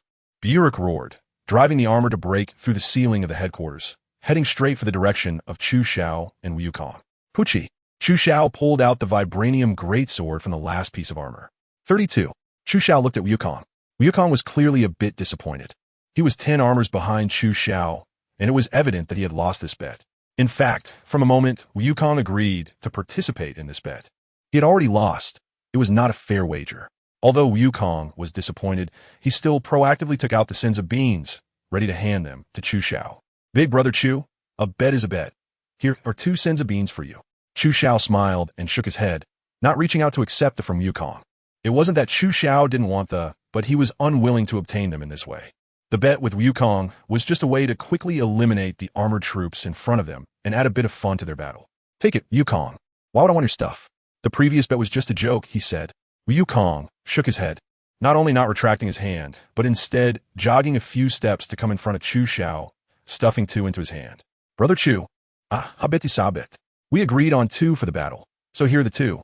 Chu Xiao looked at the stubborn Wukong and the in his hand, shook his head with a smile, and stopped refusing, putting the away. Chu Xiao and Wukong were about to continue charging towards the headquarters of the Red Ribbon Army, when a huge exoskeleton armor suddenly flew down from the sky. "Oof. You 2 are about to become corpses. What are you still pushing and shoving for?" A mocking voice from Brack came from inside the armor.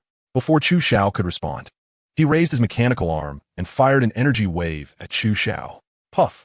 A white energy wave, thicker than the Kamehameha, shot towards Chu Xiao.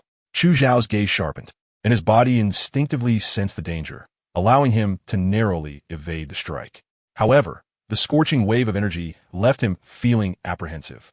The exoskeleton armor equipped with an energy weapon had such tremendous power, which immediately reminded Chu Xiao of the energy weapons invented by Red Skull using the Tesseract in Captain America's world. If Red Skull's energy weapon were mounted on the exoskeleton armor before him, even Chu Xiao would have long since knelt. Chu Xiao couldn't help but feel a bit regretful for not finding the Cosmic Cube and only bringing back some energy weapons to the Dragon Ball world. Without the Cosmic Cube as an energy source, the energy weapons were merely non-renewable consumables, and their research value was naturally pitifully low.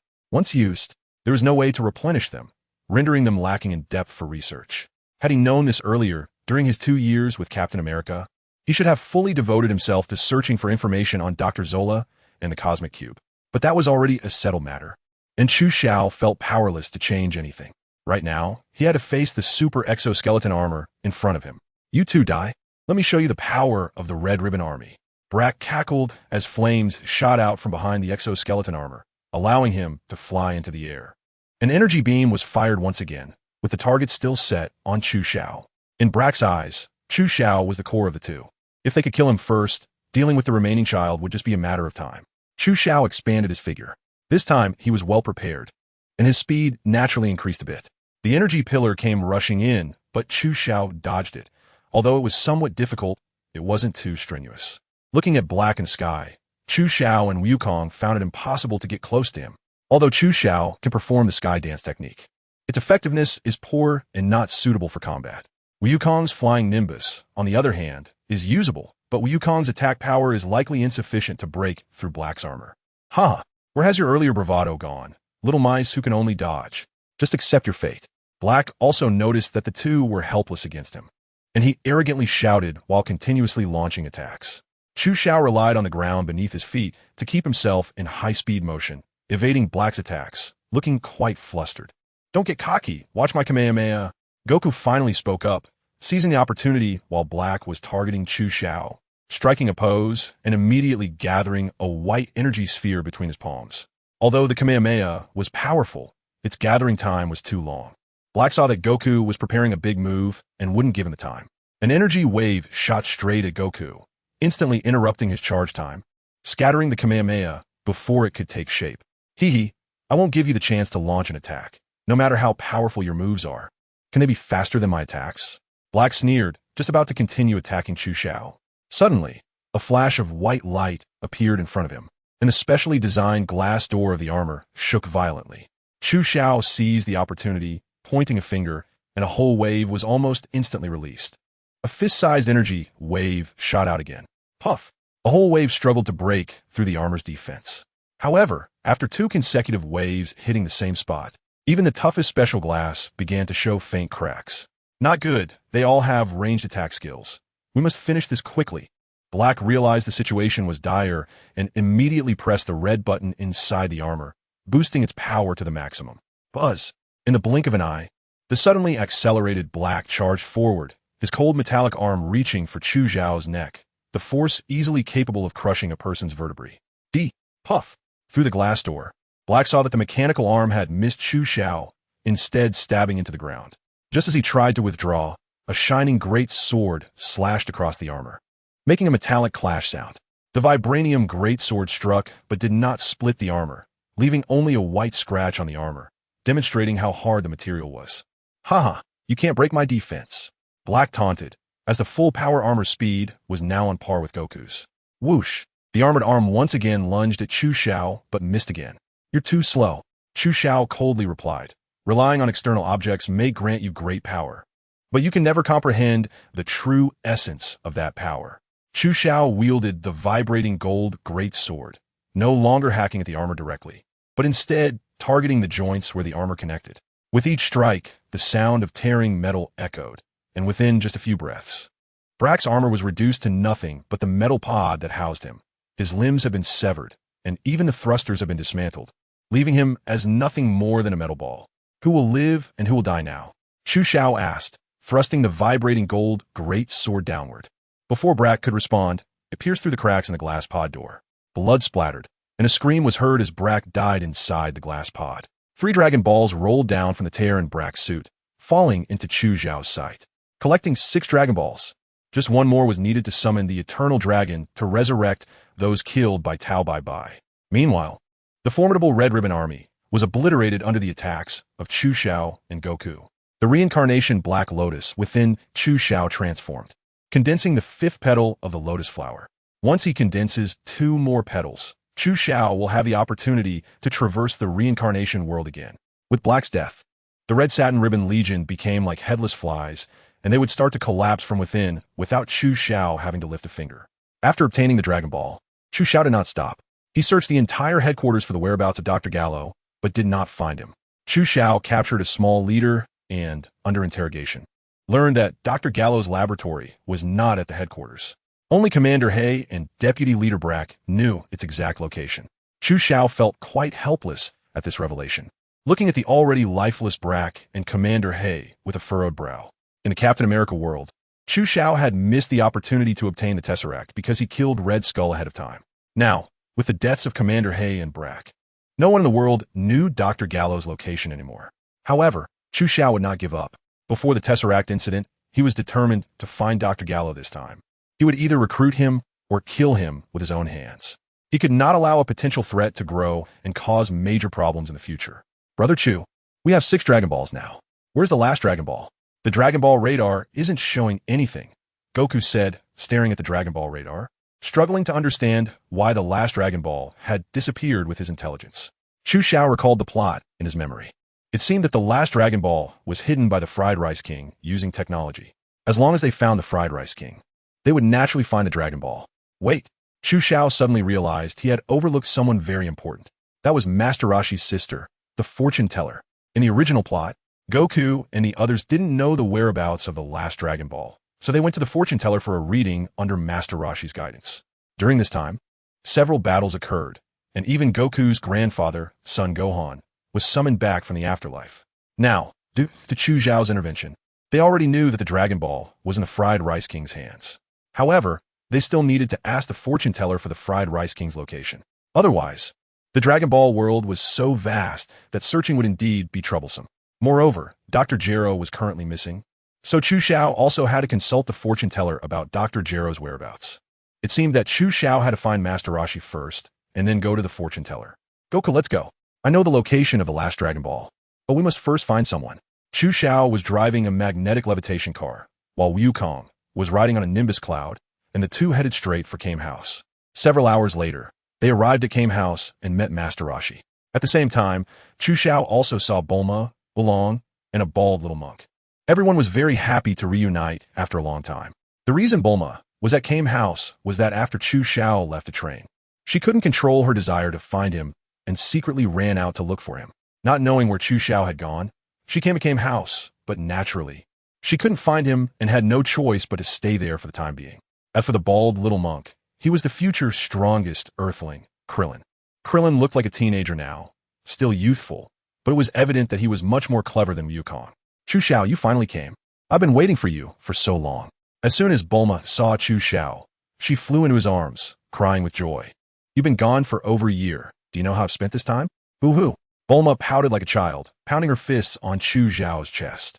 Master Roshi, Krillin, and Oolong looked at Chu Xiao with envy, while Wukong, with a silly expression, didn't understand what they were envious of. Ahem, Bulma. Let us talk about it later tonight. Chu Xiao gently patted Bulma's fragrant shoulder and whispered, everyone is watching the joke. Who dares to laugh at me? Bulma said angrily. I don't care, I just want to hold you and cry. Not only did Bulma not let go of Chu Xiao, but she hugged him even tighter. It was only when Bulma hugged him that she noticed something was off. Chu Xiao, why do I feel like you changed? You gotten bigger. Bulma realized that not only was Chu Xiao taller than before, but his muscles were also stronger, and even his aura had changed significantly, as if he had become a different person. Indeed, a year had passed since Chu Xiao left Bulma, and with the 2 years he spent in Captain America's world, 3 whole years had gone by, resulting in a natural transformation compared to Bulma. He had experienced a lot during this time, leading to significant changes. Chu Xiao smiled and explained, though he didn't go into detail about his experiences. The Turtle Hermit, also a martial artist, immediately saw through Chu Xiao's true self. The current Chu Xiao exuded a powerful aura. Even the Turtle Hermit couldn't guarantee that he could defeat Chu Xiao. What kind of training has this kid undergone? And I can't sense any of the evil aura he had before. Could it be that the immortal has dispelled his evil aura? The Turtle Hermit marveled at and speculated about Chu Xiao's changes. The evil aura that Chu Xiao had before came from the reincarnation Black Lotus within him. Now that the reincarnation Black Lotus has awakened, with the capabilities of the Turtle Hermit, it naturally cannot detect its existence. The origin of the reincarnation Black Lotus has always been a mystery. Even Chu Xiao himself could not find a conclusion, and the Turtle Hermit in the Dragon Ball world could not see the result either. Since the awakening of the reincarnation Black Lotus, Chu Xiao completed his first traversal of the reincarnation world and has already merged with the reincarnation Black Lotus. Even if a saint were present, it would be difficult to discover the reincarnation Black Lotus within Chu Xiao. When Krillin first saw Chu Xiao, he stared at him seriously, sizing him up, and thought to himself, he is the Chu brother that Goku often mentions. He does look very strong. Seeing his good relationship with Bulma, it seems I must get along well with him. Perhaps he can teach me some powerful techniques. With this in mind, Krillin moved quickly and directly introduced himself. Chu brother. Hello, my name is Krillin. I'm the Turtle Hermit's top disciple. I've always heard Goku talk about his powerful big brother. And now it seems that not only are you strong, but you also look exceptionally handsome and carefree. Chu Xiao listened to Klin's compliments, feeling a bit bewildered. Why was Klin being so enthusiastic towards him? He hadn't done anything at all. Could it be that this is the charm of a strong person? Klin, stop praising Chu Xiao. If you keep it up, he might just fly up to the sky, Bulma said, pouting and looking at Chu Xiao. Chu Xiao smiled and waved his hand, taking out 2 Xiando, or immortal beans, from the pouch at his waist and tossing them to Krillin. Since this was their first meeting and he hadn't prepared anything, he decided to offer these 2 as a greeting gift. Krillin received the and looked at the 2 green beans, unsure of their use. Upon hearing about the, Master Roshi immediately perked up, saying, Krillin, don't underestimate these treasures. These are, as long as there is still a breath of life, eating one can bring you back to life, fully rejuvenated. Really? Krillin exclaimed joyfully, quickly thanking him and putting the two away. The group continued to exchange pleasantries, and Chu Xiao explained his purpose. Naturally, Master Roshi agreed to help Chu Xiao and the others seek his sister, the fortune teller. The group set off in a grand procession towards the fortune teller's home. In the Dragon Ball world, the fortune teller is a very special person. Initially, Chu Xiao thought she was just a greedy old lady who made money by fortune telling. However, the fortune teller could summon Goku's grandfather, Son Gohan, from the underworld and seemed to have free access to the underworld, being quite familiar with the King of Hell. Chu Xiao knew that this fortune teller was not simple. Her true identity was that of a greedy old woman with extraordinary abilities who wandered between the human world and the underworld. Such a powerful old woman was indeed worthy of Chu Xiao's attention. A person with such abilities would surely be of great use at some point in the future. Therefore, on the way to the fortune teller's house, Chu Xiao asked the turtle sage about her preferences. She loves money the most. If there's anything in this world that can captivate her, it's only money, the turtle sage said indignantly, as if recalling some unpleasant memories. Money. Chu Xiao smiled. In his previous life, he had a strong desire for money and was almost constantly busy chasing after it. But now, money was just a string of meaningless numbers and a pile of useless metal to Chu Xiao. Is Chu Xiao rich? Naturally, he is very rich. As the boyfriend of Bulma, the heiress of the Universal Capsule Company, how could Chu Xiao not have money? To put it bluntly, the entire Universal Capsule Company belongs to him. So how could he be worried about money? Chu Xiao smiled at Bulma and said, Bulma, did you bring the card? We might need to swipe it soon. Let us go all out. Bulma nodded and pulled out a gilded card from her wallet, saying, of course I brought it. Not only did I bring my own card, but I also brought yours. But, Bulma asked with some confusion, Chu Xiao, didn't you forget? Our cards have no limit. There's no way we can max them out. The turtle hermit and the others fell silent, secretly wondering if these two were just out to show off their wealth. It's enough to know you have money. Why do you have to say in front of us? Everyone watched Chu Xiao and Bulma with envy until they arrived at the fortune teller's house. Under the turtle hermit's guidance, they finally found the fortune teller, and everything was just as it had been in the original plot. The fortune teller agreed to help them find the location of the fried rice king, but on the condition that they pay 50 million. What does 50 million mean? For example, an ordinary family's annual income is about 100,000. So 50 million would require a family to work nonstop for 500 years without eating or drinking to save up that amount. Clearly, the fortune teller's asking price was extremely high. But so what? Without a second thought, Chu Xiao took out his gilded card and held it up in front of the fortune teller. Can I swipe this? Sure, the fortune teller replied. One of her subordinates pulled out a POS machine and directly charged 50 million from Chu Xiao's card. Seeing the transaction succeed, the fortune teller's wrinkled face broke into a smile. She rarely encountered a customer like Chu Xiao who had so much money and such low demands. The key was that Chu Xiao didn't even haggle. It was truly refreshing. The fortune teller took out her divination ball and recited a series of bitter and incomprehensible incantations, while everyone stared at the transparent crystal ball. Soon, an image began to emerge in the crystal ball, and Chu Xiao saw that the figure in the image was none other than the Fried Rice King. He was holding a black metal box, which likely contained the Dragon Balls, as he used this black box to block the signal of the Dragon Balls. Chu Xiao, the person you're looking for is right there, the fortune teller said, waving her hand and restoring the crystal ball to its original state. You can now go find him and get your Dragon Balls back. Chu Xiao was about to take out the magnetic levitation car to head to the destination of the Fried Rice King, when Wukong suddenly spoke up, Brother Chu, let me go instead.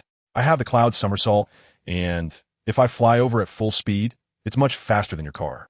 Chu Xiao thought for a moment, and it was indeed the case. Since Wukong had spoken, there was no need for him to refuse. Wukong was fully capable of taking down the Egg Fried Rice King by himself, so Chu Xiao nodded in agreement. Everyone waited at the fortune teller's house for Wukong to return. During a break in their meal, Chu Xiao went to find the fortune teller alone. Fortune teller, I have another task that requires your help, Chu Xiao said. Oh, what else do you need? Just say it, as long as the money is in place. This old woman will agree to anything, the fortune teller replied, her eyes shining with the prospect of money. I need to find someone, Chu Xiao said, providing the basic information about Dr. Gallo to the fortune teller. Dr. Gallo, I've heard of this person too, the fortune teller asked curiously. What do you want with this madman? He's always tinkering with robots and androids. He's a complete evil scientist. Chu Xiao was not surprised that the fortune teller knew about Dr. Gero's information. nor did he hide his thoughts from her. Wukong and I destroyed the notorious Red Ribbon Army in order to collect the Dragon Balls, which has already created enmity with Dr. Gero. Therefore, I must find Dr. Gero and try to stop him before he creates the terrifying androids. Stop him? The fortune teller's sharp gaze seemed to see through Chu Zhao's heart. It wasn't just about stopping him, was it? You have a big intention to recruit him, right? Yes. I think it would be a pity if such an excellent scientist died without any achievements. So, I will try to recruit him, and if he refuses, I will have no choice but to kill him. The fortune teller looked at Chu Xiao for a long time, shook her head, and said, I'm afraid you can only get a corpse. That perverted scientist is not so easy to recruit. The fortune teller did not ask any more questions, used her secret technique, and quickly found Dr. Gero's location through the crystal ball. It was on an island, where Dr. Gero was deeply engrossed in studying complex design blueprints. His eyes filled with the flames of revenge. Even through the crystal ball, Chu Xiao could easily sense it. Look, he is right there, but judging by his appearance, he really hates you and Wukong. Chu Xiao shook his head helplessly, not responding. He noted Dr. Guy Luo's location in his mind and walked towards the dining hall to eat with everyone. After the meal, a few hours passed. Wukong finally returned, holding a Dragon Ball in his hand and riding on Nimbus with UPA. I'm back. I brought UPA along, so he can see the Eternal Dragon too. Wukong shouted, handing the last Dragon Ball to Chu Xiao. The 7 Dragon Balls were placed on the ground by Chu Xiao, emitting a dazzling golden light. Chu Xiao took a step forward and spoke to the Dragon Ball. Come forth, Shenron. The sky began to turn dark, thick clouds gathered, mixed with lightning and strong winds.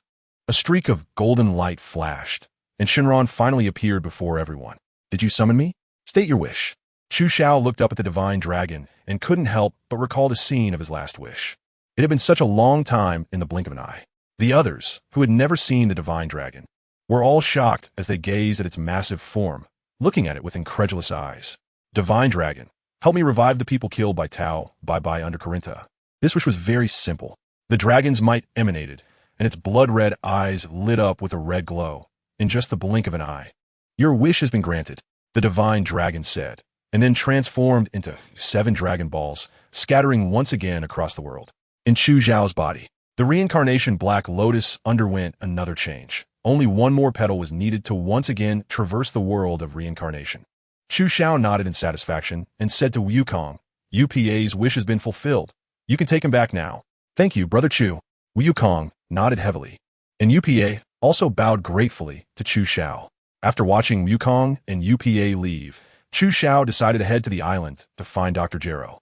Chu Xiao was driving the magnetic levitation car towards the island where Dr. Gallo was located. In the passenger seat, Bulma was happily leaning back in her seat, asleep. Chu Xiao turned his head and glanced at Bulma, shaking his head helplessly. This girl had been stubbornly clinging to him ever since she learned that he wouldn't return to East City with her, claiming that wherever he went, she would follow. No matter how dangerous the place was, Bulma didn't care. She just wanted to be with Chu Xiao. After all, it had been over a year since he left her. And now that they were reunited after such a long time, it should feel like a newlywed moment. Yet, Chu Xiao unexpectedly mentioned wanting to meet Dr. Gero alone. How could Bulma possibly tolerate that? After some back and forth, Chu Xiao had no choice but to take Bulma along on the journey. The island where Dr. Gero was located was very far from the fortune teller's house, and it took them 2 days to reach their destination. Chu Xiao landed the maglev car in a small town on the island. The town wasn't large, but it was highly modernized, almost on par with East City. Even Bulma was surprised upon seeing the maglev cars flying around, not expecting such a remote place to be so wealthy. The two didn't rush to find Dr. Gero. Instead, they first looked for a hotel in the town to rest for the night before heading to Dr. Gero's secret base. No wonder this place is so rich. It turns out to be a famous resort destination, with the nearby waters abundant in sardines, and the islanders make their fortune from these. As soon as Bulma entered the hotel, she used the hotel's computer to check the town's information. Dr. Gero's choice of this island as a secret base was indeed well thought out. Such a place is indeed very suitable as a secret base, as almost all experimental materials can be bought in the town, and the human materials needed for the androids are even more plentiful. The annual number of missing tourists perfectly conceals Dr. Gero's traces. Chu Xiao, you keep mentioning androids. Can the android technology really create terrifying monsters? As a brilliant scientist, Bulma had an innate curiosity about this. Androids are much stronger than you can imagine. Chu Xiao couldn't help but think of androids 17 and 18, who could easily defeat Super Saiyan 1, and even the perfect cell that appeared later was incredibly powerful. Bulma noticed Chu Xiao's seriousness and remained silent for a long time, her interest in android technology growing deep within her. Looking at Chu Xiao, who stood by the window quietly watching the traffic outside, Bulma suddenly felt that he was carrying too many secrets she didn't know about on his shoulders. The man she loved was more mysterious and fascinating than she had imagined. Bulma walked gracefully towards Chu Xiao, gently embracing him from behind, leaning softly against his solid back, enjoying the passage of time together. A night of madness. Chu Xiao and Bulma only left the hotel close to noon. After confirming their direction, they headed straight for Dr. Gero's secret base. 10 kilometers from the town, on the rugged stone peak, Chu Xiao found the entrance to Dr. Gero's secret base behind a massive stone wall. Looking at the heavy steel door, Chu Xiao was a bit troubled. How could they get in? Should he knock and ask Dr. Gero to open the door? Bulma noticed Chu Xiao's dilemma and quickly searched around the door, soon finding a very well-hidden keypad lock. Bulma took out specialized equipment from the universal capsule, connected it to the keypad lock, and after a series of operations, the steel door creaked open. A chilling breeze, carrying a smell of blood, wafted out from the base. Chu Xiao thou win. Having experienced the baptism of the battlefield in Captain America's world, he could detect with just a sniff that the bloody smell had arisen not long ago. This indicated that a bloody incident had occurred in the base not long ago. Could it be that Dr. Gallo had just conducted a human cyborg transformation experiment? Chu Xiao did not dare to be careless and immediately released his energy to sense the situation inside the laboratory. However, what made Chu Xiao solemn was that there was actually no life force in the laboratory. This meant that there was no one in the laboratory. Had Dr. Gallo already escaped? Or was there only a robot left in the laboratory? Chu Xiao knew very well that androids have no breath. Chu Xiao kept Bulma behind him, saying, "When we go in, just stay behind me. If anything dangerous happens, just run back without worrying about me." Bulma nodded and pressed against Chu Xiao's back as they cautiously entered Dr. Gero's laboratory. After a thorough search, Chu Xiao and Bulma scoured the entire lab, but found no trace of Dr. Gero. It seems that Dr. Gero discovered us and escaped in advance. Chu Xiao and Bulma looked at the chaotic laboratory, with scattered secret documents all over the floor. It was clear that the owner had left in a hurry, not even taking many important materials with them. Bulma bent down to pick up the documents, glanced at them, and immediately exclaimed in surprise, "Dr. Gallo actually combined mechanical technology with human cell technology to perform mechanical modifications on the human body, creating powerful artificial warrior beings." The more Bulma read, the more she marveled at Dr. Gallo's intelligence. He truly was a genius. Unfortunately, he had taken a wrong path, as this experiment was too inhumane. Using living people for experiments, can those who are modified still be called human? Bulma chose not to delve further into this issue, as it involved moral aspects of humanity. From the perspective of creating powerful warriors, Dr. Gallo could indeed be called a monstrous genius. Chu Xiao, help me pack these documents. I want to study the artificial human technology carefully, Bulma said solemnly. After sensing the responsibility on Chu Xiao's shoulders yesterday, Bulma seemed to have grown up overnight. Now, she just wanted to use her talents to help Chu Xiao share the burden on his shoulders and alleviate the pressure for the person she loved. The two of them busily packed all the documents related to artificial human technology into a universal capsule. They then went to another laboratory, where there was a blood-stained experiment table, with the blood still wet, clearly indicating that the last experiment had not taken place long ago. Was Dr. Gallo still conducting human experiments before fleeing? Bulma covered her nose, looking at the flesh and blood, feeling a bit nauseous. No, Chu Xiao shook his head. If he was conducting human experiments, then where are the test subjects? Chu Xiao looked around and did not find any experimental subjects, not even failed ones. If there are no experimental subjects, whose flesh and blood are these? Bulma asked. A terrifying thought flashed through Chu Xiao's mind. He touched the cold experimental table with his hand. Unless the experiment subject left the secret base on its own. Leave by itself. How could that be possible? How could Dr. Gallo allow the experiment subject to leave? Bulma immediately understood and shouted. Dr. Gallo has transformed himself into a cyborg. Chu Xiao nodded heavily and sighed. The plot was developing in an unpredictable direction, constantly shaken by the wings of his little butterfly. Dr. Gallo actually transformed himself into a cyborg ahead of schedule.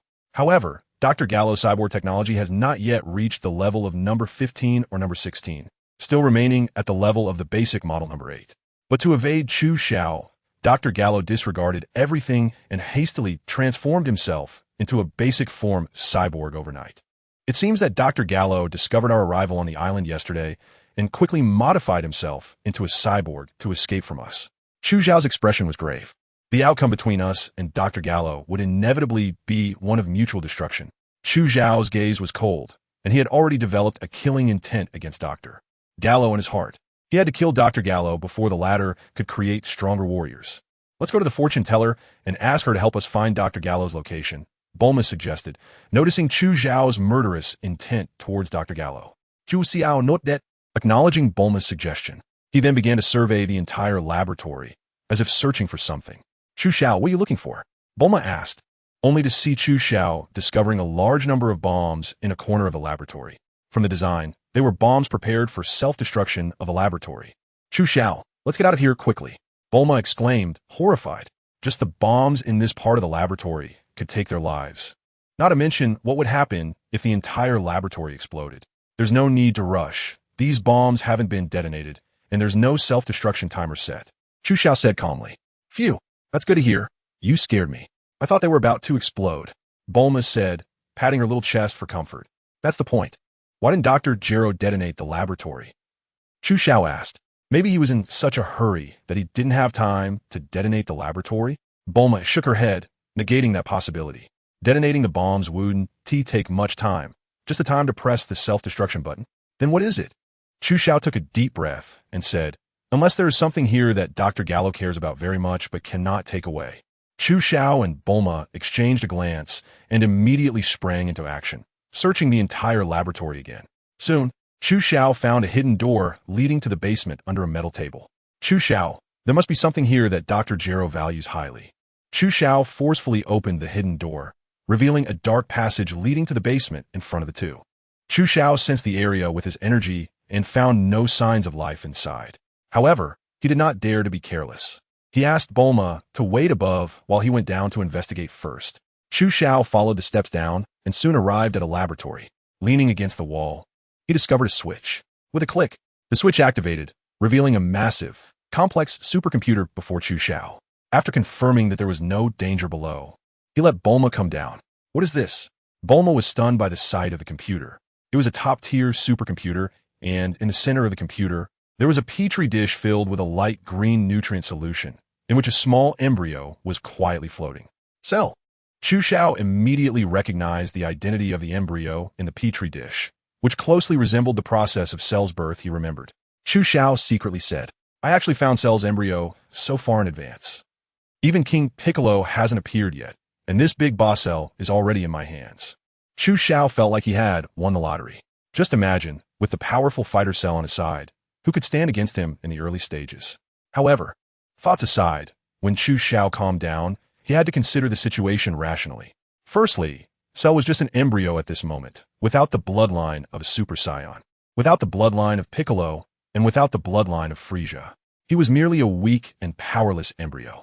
The effort required to cultivate Cell would be immense for Chu Xiao. Instead of investing that energy, he could focus on himself. By doing so, he could gain even greater power, so why rely on Cell as strength?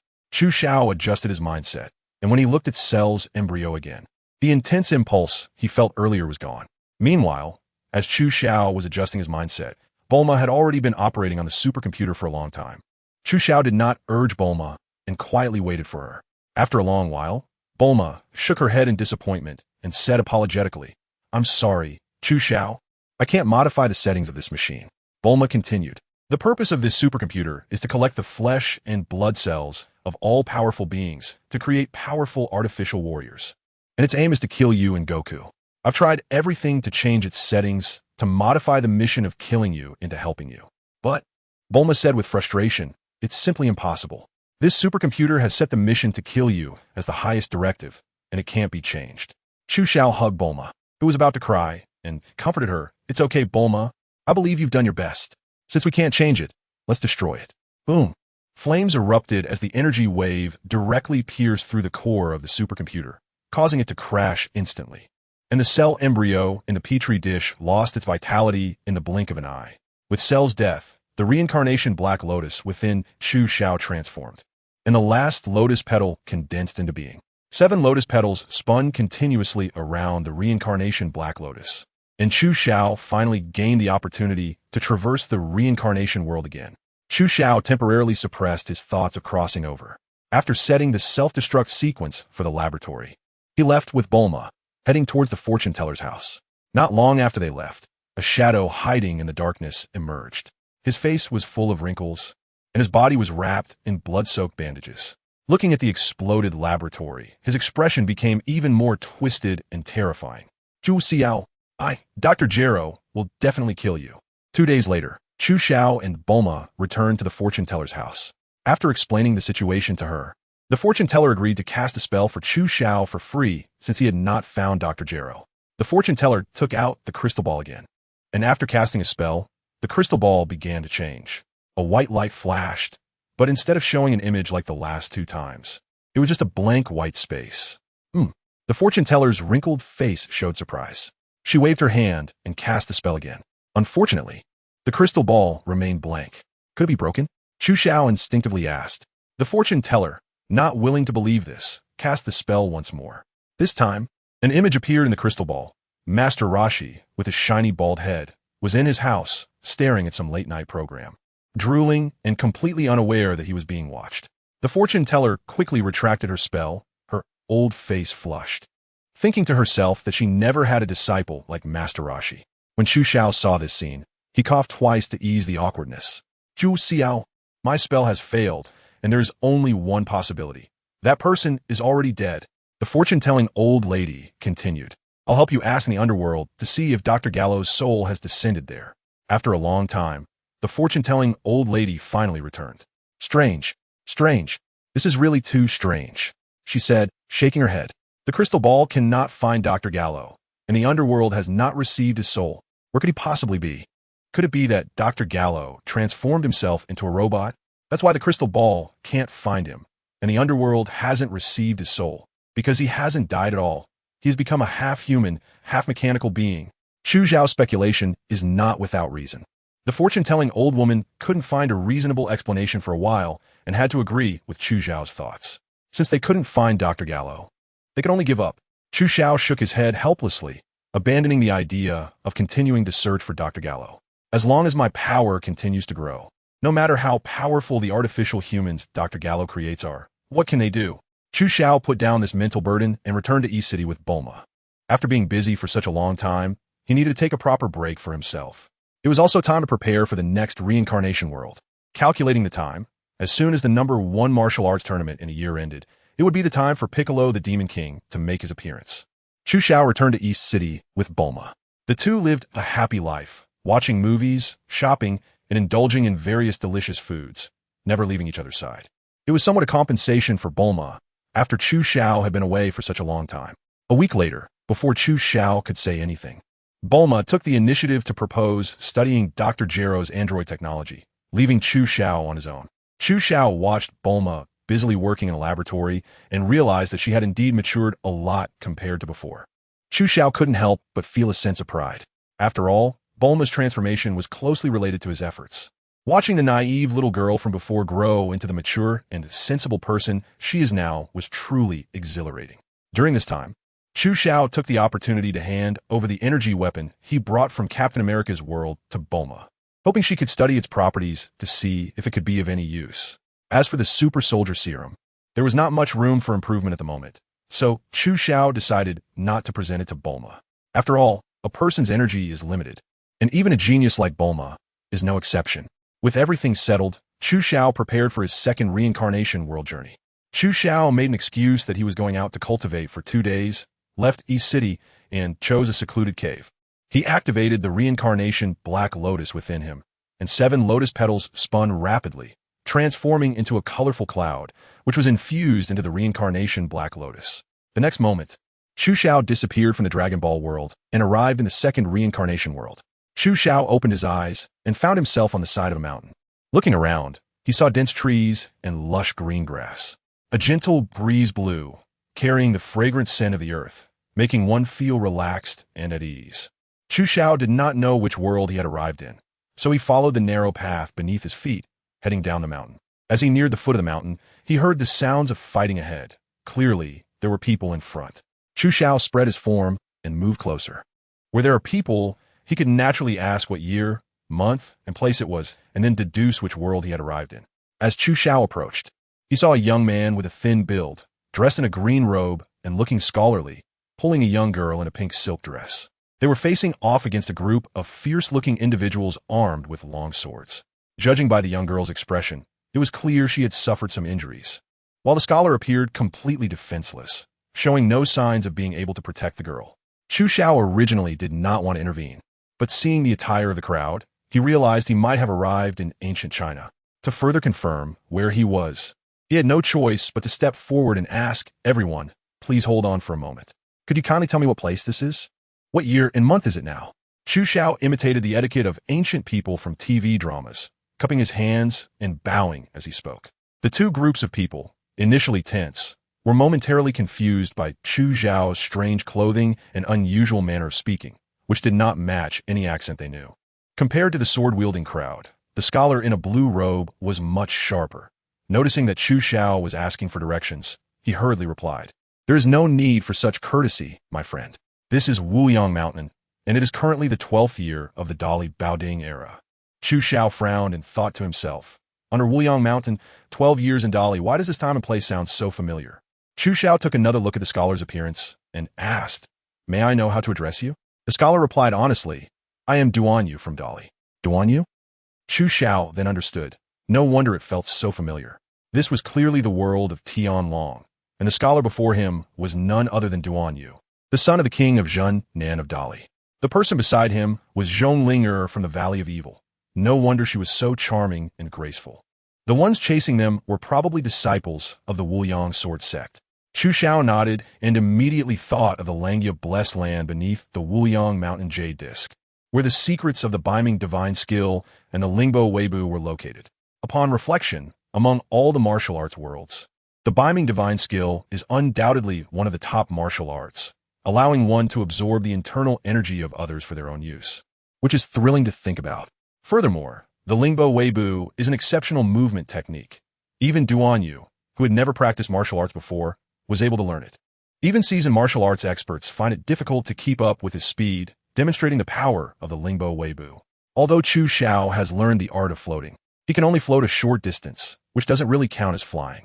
If he masters the skill of light steps, his speed will be greatly enhanced. Chu Xiao is currently cultivating the energy of the Dragon Ball. Although he is unsure if he can develop inner strength and master the Biming Shengong and Lingbo Weibu, he believes it is worth a try. If he succeeds, his strength will increase dramatically. Just imagine, while using Lingbo Weibu, he can shoot out the Dodon wave. Such a combination would double his combat power. Upon thinking of this, Chu Xiao decided to head to the Jade Bai of Wuyang Mountain to investigate further. Just as he planned to leave, he was called to stop by Duanyu. "Please wait, my brother. We are currently in a perilous situation, and I wonder if you could lend a hand," Duanyu said, looking at Chu Xiao with a pitiful expression. Chu Xiao Bao said, realizing how he had forgotten about Duanyu. As one of the three main characters of Tianlong, Duanyu is certainly a person surrounded by beauty and extraordinary encounters, making him an excellent candidate for Chu Xiao to gather the lotus petals of the reincarnation Black Lotus. "Kid, we are from the Wuyang sword sect. This is our private matter. You'd better not interfere, or we will kill you too." The speaker was none other than Zimu, the current leader of the Wuyang sword sect. Oh, the Wuyang sword sect has quite the audacity. Chu Xiao, he had always preferred a soft approach over a hard one. Driven by his own interests, he would inevitably help Duanyu escape. Now that Zimu was directly threatening him, Chu Xiao naturally took the opportunity to escalate. "I give you 1 minute to disappear from my sight, or die." Chu Xiao's gaze was sharp, and a killing intent surged forth, making the members of the Wuyang sword sect feel a chill down their spines. What 1 minute? All those of them who didn't understand what 1 minute meant. He carefully noted the phrase, "If you don't leave, you will die."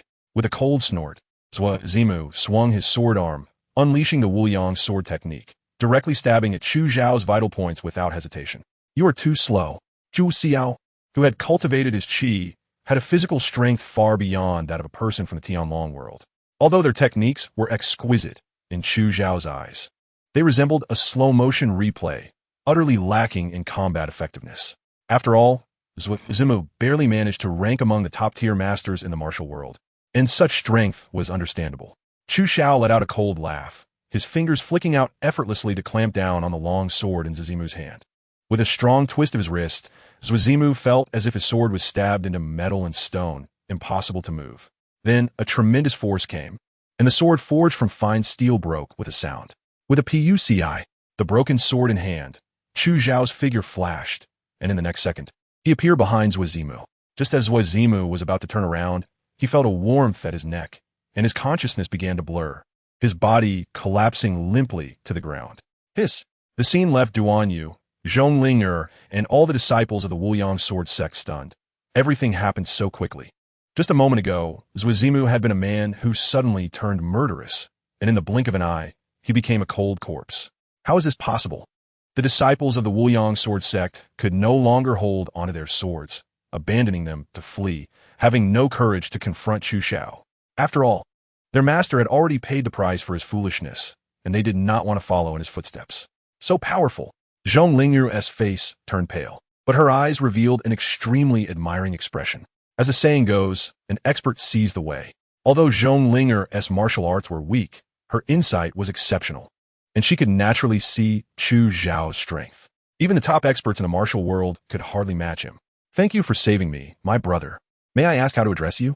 Duan Yu, seeing the crisis averted, quickly bowed and asked. He had no intention of practicing martial arts himself. Although he recognized Chu Xiao's extraordinary martial arts, he felt no envy. Just call me Chu Xiao. Chu Xiao revealed his name, and indeed, the reincarnation Black Lotus within him began to change, with the first petal of the lotus already forming.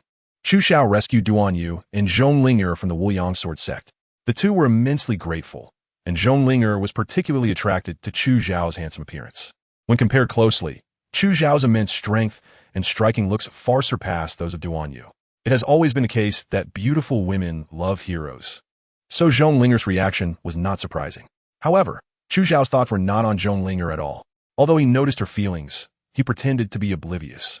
Chu Xiao made an excuse that he had important matters to attend to, and bid farewell to Duan Yu and Zhonglinger, heading towards the Wuliang sword sect. According to Chu Xiao's memory, the Longhuan Blessed Land was located near the cliff beneath the Jade Wall in the forbidden area of the back mountain of the Wuliang sword sect. Chu Xiao's speed increased, and he moved smoothly without any obstacles, entering the forbidden area of the Wuliang sword sect. When he faced a stone wall as white as jade, he realized that he had arrived at his destination. Chu Xiao's gaze followed the jade wall downwards, the bottomless cliff obscured by layers of mist, making it impossible to discern reality from illusion. Chu Xiao thought to himself that in the original work, Duan Yu fell from this area, yet he was completely unscathed from such a high cliff. It truly is a sign of good fortune. Chu Xiao did not believe that he had such fortune.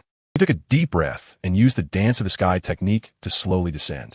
After about the time it takes to burn a stick of incense, Chu Xiao finally landed at the bottom of the cliff, looking around but found no hidden paradise. Chu Xiao had no choice but to continue on his way, searching until he arrived at a waterfall that hung down like an inverted curtain.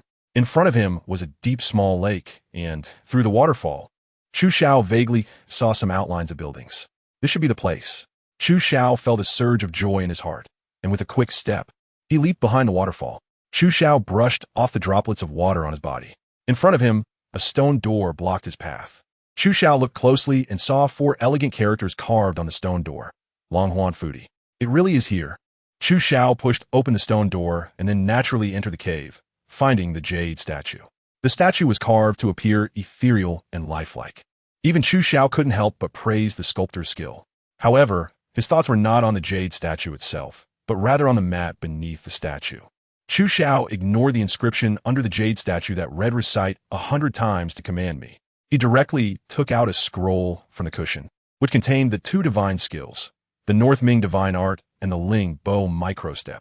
Chu Xiao slowly opened the scroll, and images of women in various poses, completely nude, came into view. Their bodies were adorned with red lines depicting energy paths, with major acupuncture points marked where the red lines ran. Han Xiaoyin, Sanjiao Meridian, Wuang, Shiguan, Tai. Chu Xiao looked confused. Although he knew that the human body had various acupoints, he was unsure of how many there were and where they were located. Chu Xiao didn't know at all, nor had he ever learned.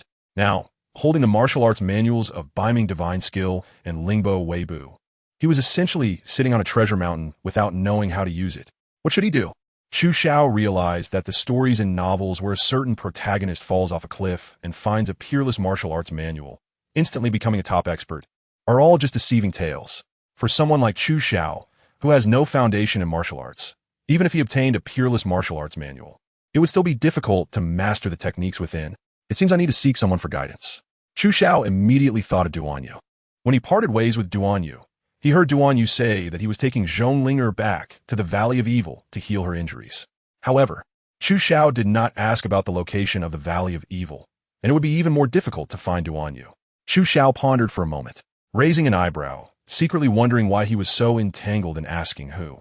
The Beiming Divine Skill and Lingbo Weibo both belong to the profound skills of the Xiaoyao sect. And naturally, to learn them, seeking out a member of the Xiaoyao sect would be the most suitable. According to Chu Zhao's memory, the current leader of the Xiaoyao sect, Wu Yazi, had been pushed off a cliff by his disciple Ding Chuanxiu and was now paralyzed from the waist down. However, fortunately, he was still alive with the support of 70 years of Beiming true energy. Why doesn't Chu Xiao directly seek out Wu Yazi to learn the Beiming Shengong and Lingbo Weibo? That would be the most suitable option. Chu Xiao made up his mind to leave the Longhuan Fudi and decided to find the Xiaoyao sect to learn the Beiming Shengong and Lingbo Weibo from Wu Yazi. However, in Chu Zhao's memory, he only remembered that Wu Yazi set up a rare chess game to find a suitable disciple and widely invited young heroes from all over the world. Whoever could break the chess game would be able to inherit his teachings. He couldn't recall where Wu Yazi held a rare chess game, nor did he know which deep mountain the Xiaoyao sect was located in. At present, the plot of Tianlong just began, and there was still a long way to go before Wu Yazi set up the rare chess game.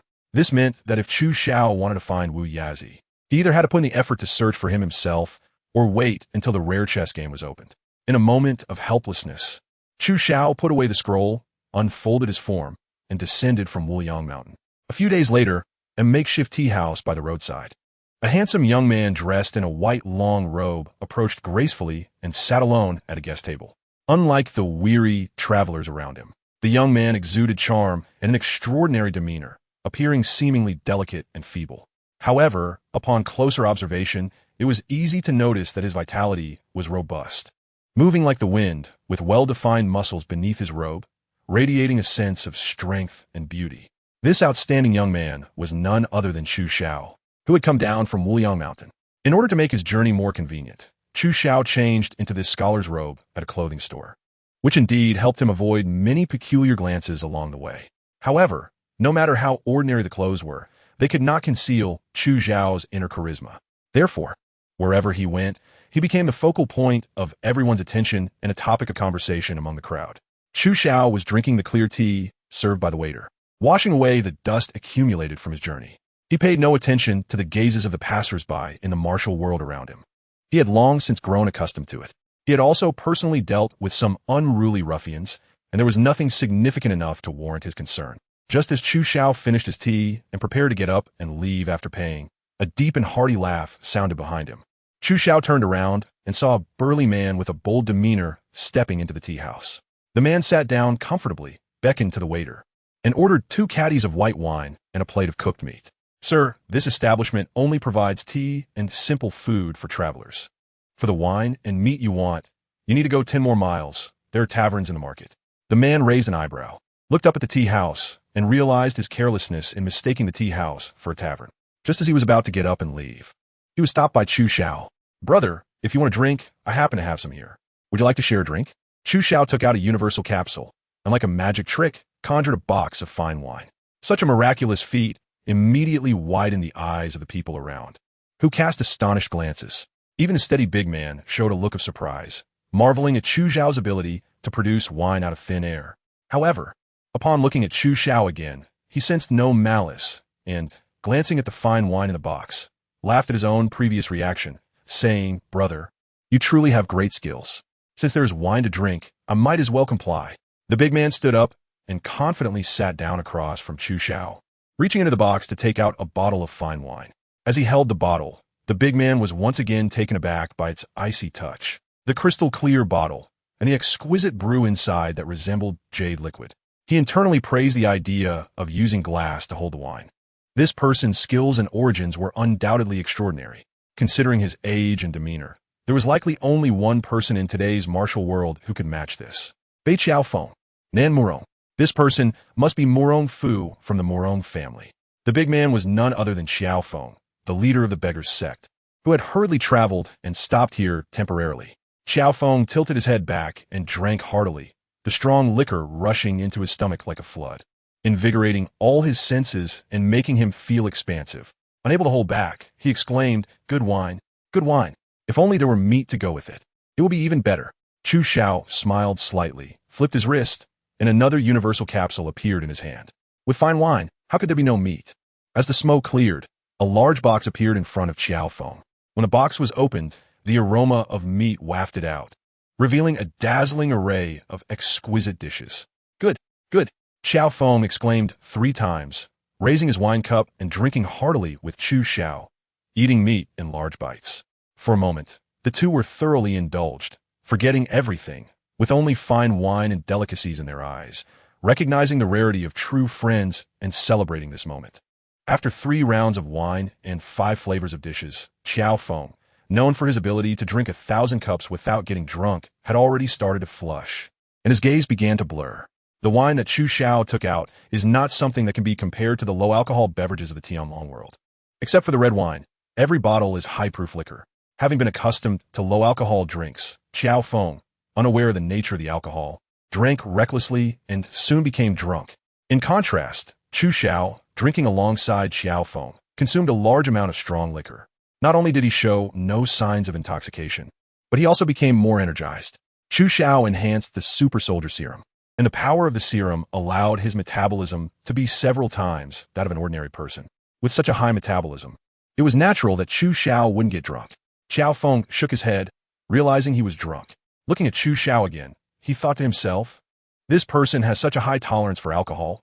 I'm already starting to feel tipsy, and he seems as if he hasn't tea drunk at all." Nan Murong truly lives up to his reputation. "Delightful. It's a pleasure to drink with you today. Truly delightful." Xiaofeng laughed heartily after a satisfying meal and drinks. "How about we compare our stamina?" Chu Xiao was also in high spirits. He had long guessed the identity of this person from his words and actions, and naturally wanted to witness the strength of Bei Xiaofeng. "Good." Chu Xiao stored the 2 boxes into a universal capsule and, together with Xiaofeng, chose a direction. The 2 soared into the air and flew out. Xiaofeng displayed a top-notch lightness skill, while Chu Xiao, who did not understand martial arts, relied solely on his physical strength, each time explosively pushing off the ground like a dragon emerging from the sea. As Xiaofeng observed Chu Xiao's movements, although they were as rudimentary as a farmer's technique, his speed surprisingly kept up with him, even showing signs of surpassing him. Xiaofeng was once again shocked. There is actually such a formidable person in the world who could unleash such speed purely with physical strength. Considering this, Xiaofeng circulated his internal energy again, pushing his lightness skill to the limit and increasing his speed once more. Yet, Chu Xiao still followed closely behind at a relaxed pace, showing no signs of fatigue. The 2 traveled several dozen miles, and finally, Xiaofeng could no longer maintain his pace and landed. Chu Xiao also saw through Xiaofeng's strengths and weaknesses, and immediately followed suit. "As expected of the Murong family, I am Xiaofeng. Today, I truly admire you." Xiaofeng cupped his hands in admiration, secretly thinking to himself that this person, regardless of mindset, strength, or tactics, is exceptional. He is far inferior and should bow to him. "Nan Murong?" Chu Xiao looked puzzled, realizing that Xiaofeng had mistakenly identified him as Murong Fu. With a light smile, he helped the bowing Xiaofeng up. "Brother Xiao has mistaken me for someone else. I'm not Nan Murong. Zhu Xiao et lai, am Zhu Xiao. Zhu Xiao." Xiaofeng paused, quickly running through the names of notable figures in the martial world, but had never heard of a hero named Chu Xiao. Logically speaking, someone like Chu Xiao would definitely not be an unknown person. Could he be a top genius just emerging from a major sect? Chu Xiao noticed Xiaofeng's thoughts and explained, "I have just entered the Jianghu, with no sect or faction. It's also the first time I've encountered a top expert like Brother Xiao." Xiaofeng suddenly realized and dared not call himself a top expert in front of Chu Xiao. After all, in the 2 recent matches, Xiaofeng's drinking capacity was no match for Chu Xiao, and his footwork was even more inferior. Faced with such an outstanding Chu Xiao, Xiao Feng could only feel admiration and awe, but he could not develop any thoughts of brotherhood. After all, Chu Xiao appeared to be much younger than him. However, Chu Xiao's strength was absolutely above his own. If he could hastily propose a brotherhood, Xiao Feng felt he was unworthy of the title of elder brother. Yet, to consider himself as the younger brother also seemed inappropriate, since Xiao Feng was older than Chu Xiao. For a moment, Xiao Feng fell silent, secretly lamenting that it was difficult to find a true friend like this, unlike the bond between Guan and Bao. Chu Xiao noticed that Xiao Feng seemed a bit troubled, but he didn't know the reason for his difficulty. Brother Xiao, I see you've been traveling a long way. Do you have important matters at hand? Xiao Feng then came back to his senses, secretly thinking that he almost missed a major event. This journey was indeed to meet the enemy in the apricot grove. The disciples of the beggar's sect must have already gathered in the apricot grove and were probably waiting for him now. Brother Chu, I do have important matters at hand, as I am to meet the enemy in the apricot grove. We haven't had a good drink this time. Let's have a hearty drink next time. Chu Xiao thought to himself that the plot had already developed to the battle at Apricot Grove. Brother Xiao, I have traveled far and wide to broaden my horizons. May I accompany you to Apricot Grove to meet the heroes of the world? Xiao Feng looked at Chu Xiao with a profound expression and laughed. Good, good. Since Brother Chu is willing to travel with me, I, Xiao, will naturally not refuse. After they spoke, the two headed towards Apricot Grove, and by noon, they finally arrived at the so-called Apricot Grove. The grove was named for the abundance of apricot trees, and now was the season for ripe apricots. With golden fruits hanging everywhere on the trees, exuding an enticing fragrance. Chu Xiao and Xiao Feng ventured deep into the forest and soon spotted the beggar clan disciples waiting for them. After exchanging a few words with them, Xiao Feng led Chu Xiao to the gathering place of the beggar clan. A large number of beggar clan disciples had already assembled there, with more than half of the clan's elders present. Chu Xiao glanced around and surprisingly found a few acquaintances in the crowd. The scholar in a green robe was none other than Duan Yu. Brother Chu. Duan Yu also spotted Chu Xiao and quickly waved him. Next to Duan Yu stood a woman as beautiful as a fairy descending to the mortal world, who resembled the jade statue that Chu Xiao had seen in the Longhuan Blessed Land, likely Wang Yuyan. It seemed that Duan Yu had indeed encountered Wang Yuyan. Chu Xiao nodded in response to Duan Yu, then looked beside Wang Yuyan, where a rough-looking middle-aged man was following, presumably Bao Budong. Next, Xiao Feng arranged for Chu Xiao to sit in the guest of honor seat and stepped aside to organize this beggar gang conference. Today, our beggar gang has gathered here to find out the killer of Deputy Leader Ma. As Xiao Feng was speaking, a chaotic sound of footsteps came from the forest, and another group of beggar disciples, led by Quan Guanqing, charged over aggressively, their eyes looking at Xiao Feng. Even an outsider like Chu Xiao could see their ill intentions. Xiao Feng's gaze was fixed on Quan Guanqing, though surprised by his expression. He did not voice any questions for the sake of the overall situation. I have been contemplating for a while, and I believe that the killer of Deputy Leader Ma is definitely not from the Murong family of Suzhou. The real culprit must be someone else. Once Xiao Feng said this, the beggar disciples began to chatter. After all, Deputy Leader Ma died at the hands of his own renowned skill, the capture technique. And such a death is strikingly similar to the Murong family's tactic of using one's own methods against them. Why is it absolutely impossible for it to be the Murong family? What the leader Qiao said is indeed true. My young master was still in Yanzhou when Deputy Leader Ma died. How could he kill someone from hundreds of miles away? Someone must have framed my young master. Bao Bu Zong Eko. That's right, there must be more to this matter. Xiao Feng nodded and was about to continue speaking when he was interrupted again by Quan Guanqing. Leader Qiao, are you trying to absolve someone on purpose? This remark directly challenged Xiao Feng's authority as the leader. From the moment Quan Guanqing arrived, he openly disrespected Xiao Feng's dignity in front of the beggar disciples. And now he was being even more insolent. Xiao Feng could no longer hold back. Where are the two elders in charge of passing on skills and enforcing the law? Xiao Feng then realized that two of the most important elders in the beggar gang were missing. Quan Guanqing sneered, secretly pleased with himself for being exceptionally clever, having already imprisoned the elders in charge of passing on skills and enforcing the law. Now that Xiao Feng was isolated and helpless, he only needed to employ further tactics to drive Xiao Feng away. The position of the beggar gang leader must belong to him, Quan Guanqing. The atmosphere at the scene had already changed. Xiao Feng scanned the crowd and found that the way people looked at him had become unfamiliar, lacking the previous sense of camaraderie.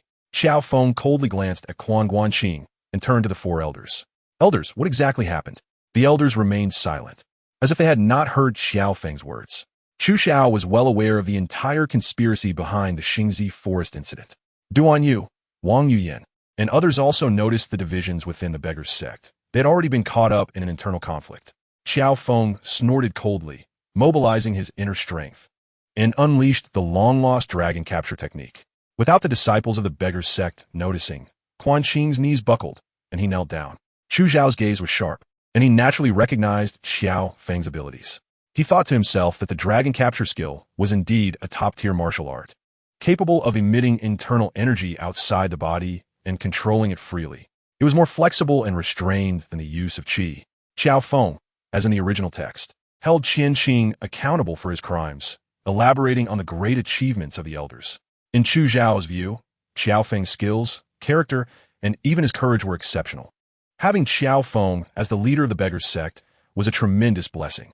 However, the elders of the Beggars sect firmly insisted that Xiao Feng, being of Khitan descent, could never hold the position of sect leader, and they began to turn against him, blaming him and resenting him. No matter how outstanding Xiao Feng was, he could not gain their approval. Soon, Tan Gong, Tan Pe, Zhao Qian, Sun Li, and the widow of the deputy leader Ma, Kong Min, arrived in succession. A conspiracy targeting the mystery of Xiao Feng's background began to brew following the death of Ma Deyuan. You want to take my position as the leader of the Beggars sect? I, Xiao Feng, don't care at all. But why do you slander me as the murderer of Ma Deyuan? Xiao Feng's words came from the heart. He was an upright person and could not tolerate being slandered. Leader Xiao, don't pretend to be innocent. Qian Qing mocked, taking out a secret letter, which was a handwritten letter from the former leader of the Beggars sect. Wang Jiantong, Kong Min, why don't you tell everyone what this letter says?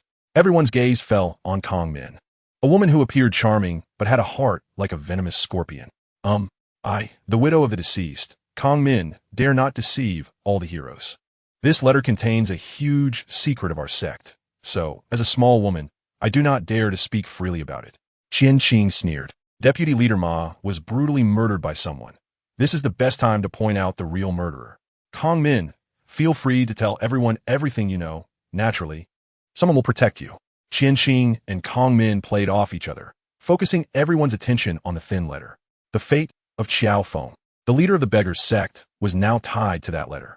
Kong Min took the envelope from Qian Qing's hand and was just about to open it and read aloud when she felt a gust of wind, and the envelope had suddenly vanished from her hand. Everyone looked around. How could the envelope, which had just been in front of them, suddenly disappear? Who could snatch the envelope from Kong Min's hand in front of so many eyes? This person's lightness skill had reached an extraordinary level. Where's the envelope? A disciple of the Beggars sect pointed in the direction of Chu Xiao, having discovered the envelope's whereabouts. Chu Xiao slowly opened the envelope and began to read it as if he were oblivious to it all. Thief, stop! Don't touch our Beggars sect's secret letter. The four elders of the Beggars sect leaped up and charged towards Chu Xiao. Their weapons, deer head staff, large ring knife, steel sword, and law enforcement baton, mixed with fierce winds, aimed at Chu Xiao's vital points. Get lost! Chu Xiao coldly shouted, striking out with one hand. There was no technique involved. It was a straightforward attack that collided with the weapons of the four elders. His powerful physique, augmented by qi, further enhanced his defensive strength. The weapons of the four elders broke with a sound, while Chu Xiao's fist remained unscathed. The four elders were shocked, looking at the broken weapons in their hands, exclaiming at how Chu Xiao could possess such terrifying skills. Barehanded, he could shatter others' weapons with just the might of a single punch. Chu Xiao had intimidated a group of petty villains. Chu Xiao disdainfully glanced over the crowd, his gaze landing on the letter. The contents of the letter were just as he expected. It was a secret letter written by the former leader of the Beggars sect, Wang Jiantong, to Deputy Leader Ma, aimed at preventing Xiao Feng, a Khitan, from committing acts harmful to the Song dynasty. Originally, it was merely a precautionary measure. Now, this secret letter had been exploited by Quan Guqing as leverage to force Xiao Feng to step down and yield. Ridiculous! Ridiculous! Chu Xiao couldn't help but shake his head. A generation's hero, Xiao Feng, had his entire life altered because of this single letter. Even though his fate was already fraught with difficulties, it was not something a bunch of ignorant brutes from the Beggars sect could dictate. With a puff, Chu Xiao's anger erupted, and the letter in his hand turned to dust, scattering down. Do you think that by destroying this letter, you can absolve Xiao Feng's crimes? Quan Guqing sneered, mocking him once again. Whoosh! Chu Xiao's figure flickered, and in the next second, he appeared beside Quan Guqing. Chu Xiao pressed down with one palm, directly knocking Quan Guqing to the ground, leaving him prostrated. Stop! Kong Min, seeing Quan Guqing subdued with just one move, hurriedly called out.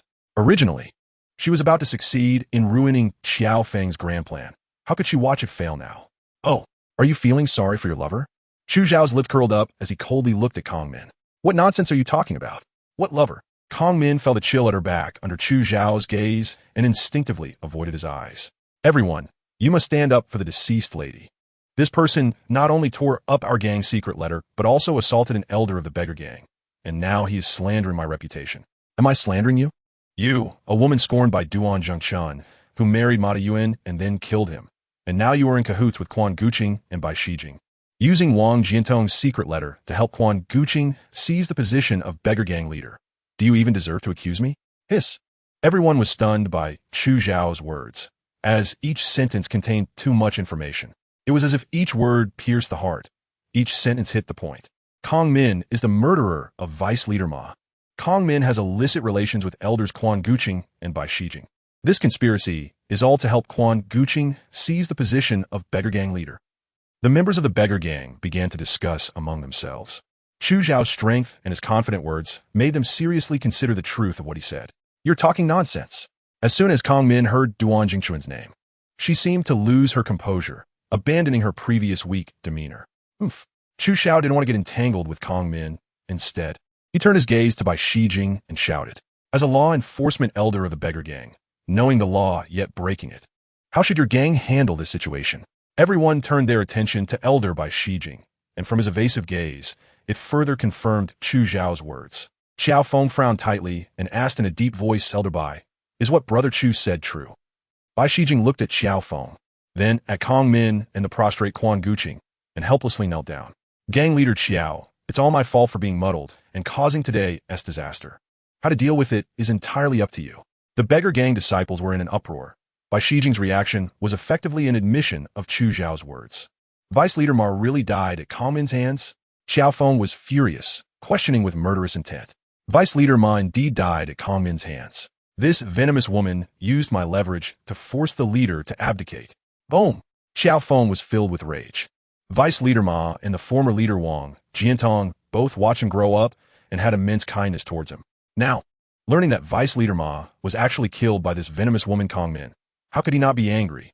Venomous woman, you deserve to die, Xiao Feng shouted, about to raise his hand to strike Kong Min, but was interrupted by a voice. A bald old monk hurriedly walked over, blocking Xiao Feng and delaying Kong Min's death. Master Zhiguang. The elders of the beggar gang recognized him as the highly respected Master Zhiguang in the martial world. Master Zhiguang, why won't you let me clean up my own house? Xiao Feng angrily asked. Xiao Shizhu, what Kong Min has done is indeed deserving of death, but it should be decided by the beggar gang itself. You are not qualified to intervene. Why? Xiao Feng pressed on. Because you're not a Han person, but a chitin. Wow. The disciples of the beggar gang were once again in an uproar, not expecting Master Zhiguang to drop such a bombshell. I'm a chitin? Xiao Feng's face was filled with disbelief. That's right, Xiao Shizhu, you are indeed a chitin, and many people present can testify to this. If you don't believe it, you can look at the wolf head tattoo on your chest, which is a symbol of the chitin royal family. Xiao Feng blankly pulled open his clothes, and sure enough, a fierce wolf head tattoo was on his chest. I'm a chitin. Xiao Feng felt as if struck by lightning, his mind going blank. Currently, with the Song and Liao constantly at war, there's an indelible hatred between Han and chitin. If Xiao Feng is truly a chitin, not only can he not become the leader of the beggar gang, but he may not even have a place in the entire Central Plains martial arts world. Everything is just like the original storyline. Xiao Feng still cannot change his fate of becoming Xiao Feng. Even if Chu Xiao intervenes, it cannot change the ironclad facts. But at this moment, Chu Xiao could no longer bear to watch. As a time traveler, his worldview is vastly different from those in the Tianlong world. So what if Xiao Feng is a chitin? Does that mean he transforms from the great hero you speak of into a rat everyone wants to hit just because of his ethnicity? You short-sighted people, holding up the banner of martial righteousness while being narrow-minded pseudo-heroes. Your hypocritical faces are truly disgusting. Amiba, this benefactor's malice is too heavy and needs to be transformed by the Buddha's teachings. Why not follow me back to the temple to quietly read the Buddhist scriptures? Master Zhiguang, unaware of Chu Zhao's depth, was dissatisfied with what Chu Zhao said and internally chastised him. Umph. You monk, 30 years ago outside Yemen Pass. You were misled by Murong Bo and mistakenly killed Xiao Yuanshan's beloved wife, causing their family to be torn apart. Now you come out to harm others again. Is this the good work of a monk? Master Zhiguang's expression darkened, chanting the Buddha's name, Amit Ba. Indeed, in that battle, it was us who were manipulated by villains, leading to a great disaster. If Qiao Shizhu wants revenge, he can act without hesitation. Qiao Feng was repeatedly shocked by Chu Zhao's words, and now Master Zhiguang wanted him to take action for revenge. How could Qiao Feng possibly act? This was clearly the monk trying to shirk blame with convenient words. Umph. What a monk, knowing that brother Qiao wouldn't act, yet provoking him like this, truly cunning. However, what brother Qiao dares not do, I can do for him. The other party would be forced by the rules of the martial world to not act, and he would use this as an excuse whenever he encountered such situations, making it a tried and true method. But now, Chu Zhao's words, I will do it for him, startled Master Zhiguang, who was about to explain but felt a flash in front of his eyes, his chest growing cold, a gaping wound appeared, and blood had already soaked through his monk's robe. How could this be? Master Zhiguang looked at his chest in disbelief, then at Chu Zhao, who was raising a finger, silently cursing. Where did this reckless youth come from, disregarding the rules of the martial world, and dying at his hands? Master Zhiguang's face twisted, no longer showing the demeanor of a master, and after struggling for a moment, he lost all signs of life. Bold thief! How dare you kill the highly respected Master Zhiguang? An elder of the beggar gang angrily reprimanded Chu Zhao, yet no one dared to step forward to confront him. Chu Zhao's strength was already very formidable, and just now he released a white energy from his fingertips, directly piercing through Master Zhiguang's chest. Everyone was shocked by this extraordinary martial skill that manifested inner strength externally. Could this rogue be a disciple of the Dali Duan family? Is he using the Dali Duan family's ultimate technique, the Six Meridians Divine Sword? Everyone looked towards Duan Yu, who had just introduced himself as a disciple of the Dali Duan family. Coupled with their familiarity when they first met, it was natural for them to glance at Duan Yu. Duan Yu, feeling uncomfortable under everyone's gaze, awkwardly replied, Brother Chu is not a disciple of the Duan family, and he is not using our family's secret skill, the Six Meridians Divine Sword. As for what martial art it is, I have had no interest in martial arts since I was young, so I don't know much about it. The crowd was even more astonished. Is there a martial art in the Jianghu that can rival the Six Meridians Divine Sword? This person's background must be extraordinary. For a moment, the surroundings fell into silence.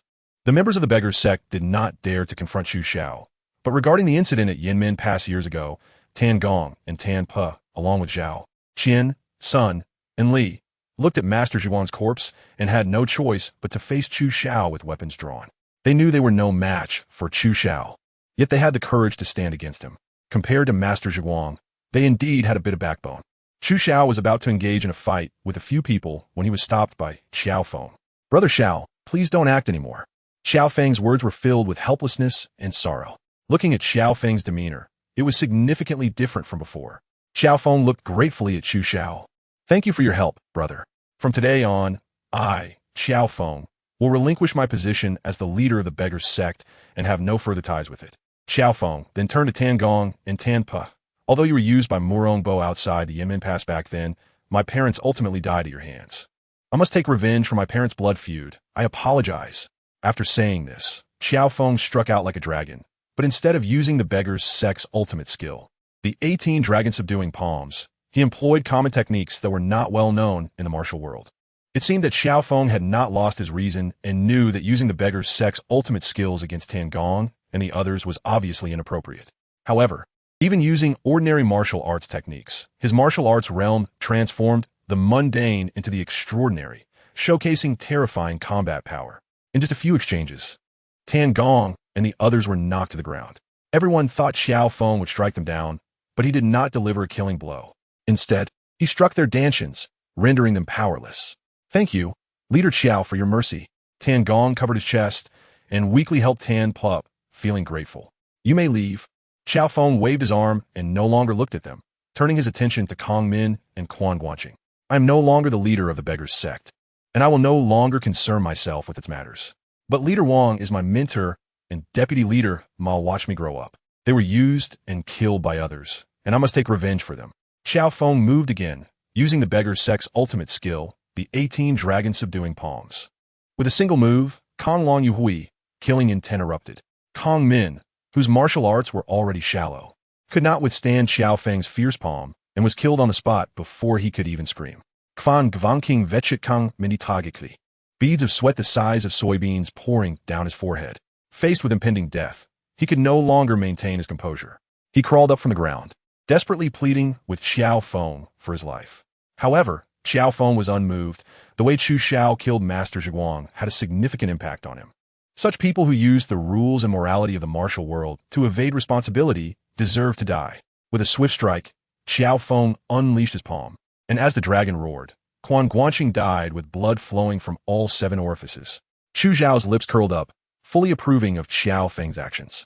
A true man must repay grievances and distinguish between public and private matters, maintaining composure.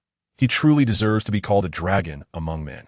Just as everyone was captivated by Xiao Feng, a faint fragrance suddenly wafted through the air, unnoticed by most, even by Chu Xiao.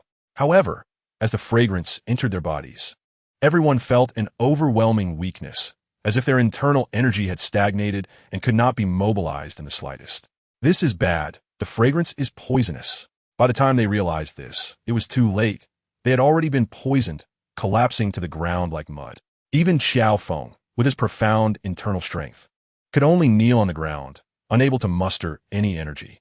The entire apricot grove was filled with fallen figures, while Chu Xiao stood there perfectly unharmed, showing no signs of being poisoned. The super soldier serum not only accelerated Chu Xiao's metabolism, but also greatly enhanced his resistance to toxins. So he had no reaction at all. Sad Su Ying think. Shortly after everyone fell, a group of armored soldiers surrounded them. They were the people from the western Xia Yipentang. Among them was none other than Murong Fu, disguised as Li Yinzong. This group of ruffians from the beggar's sect has fallen into my hands, and even the beggar's sect leader Xiao Feng has been captured alive. What a complete victory. The western Xia general laughed heartily, but then noticed Chu Xiao, the only person unscathed. Capture him. Yes.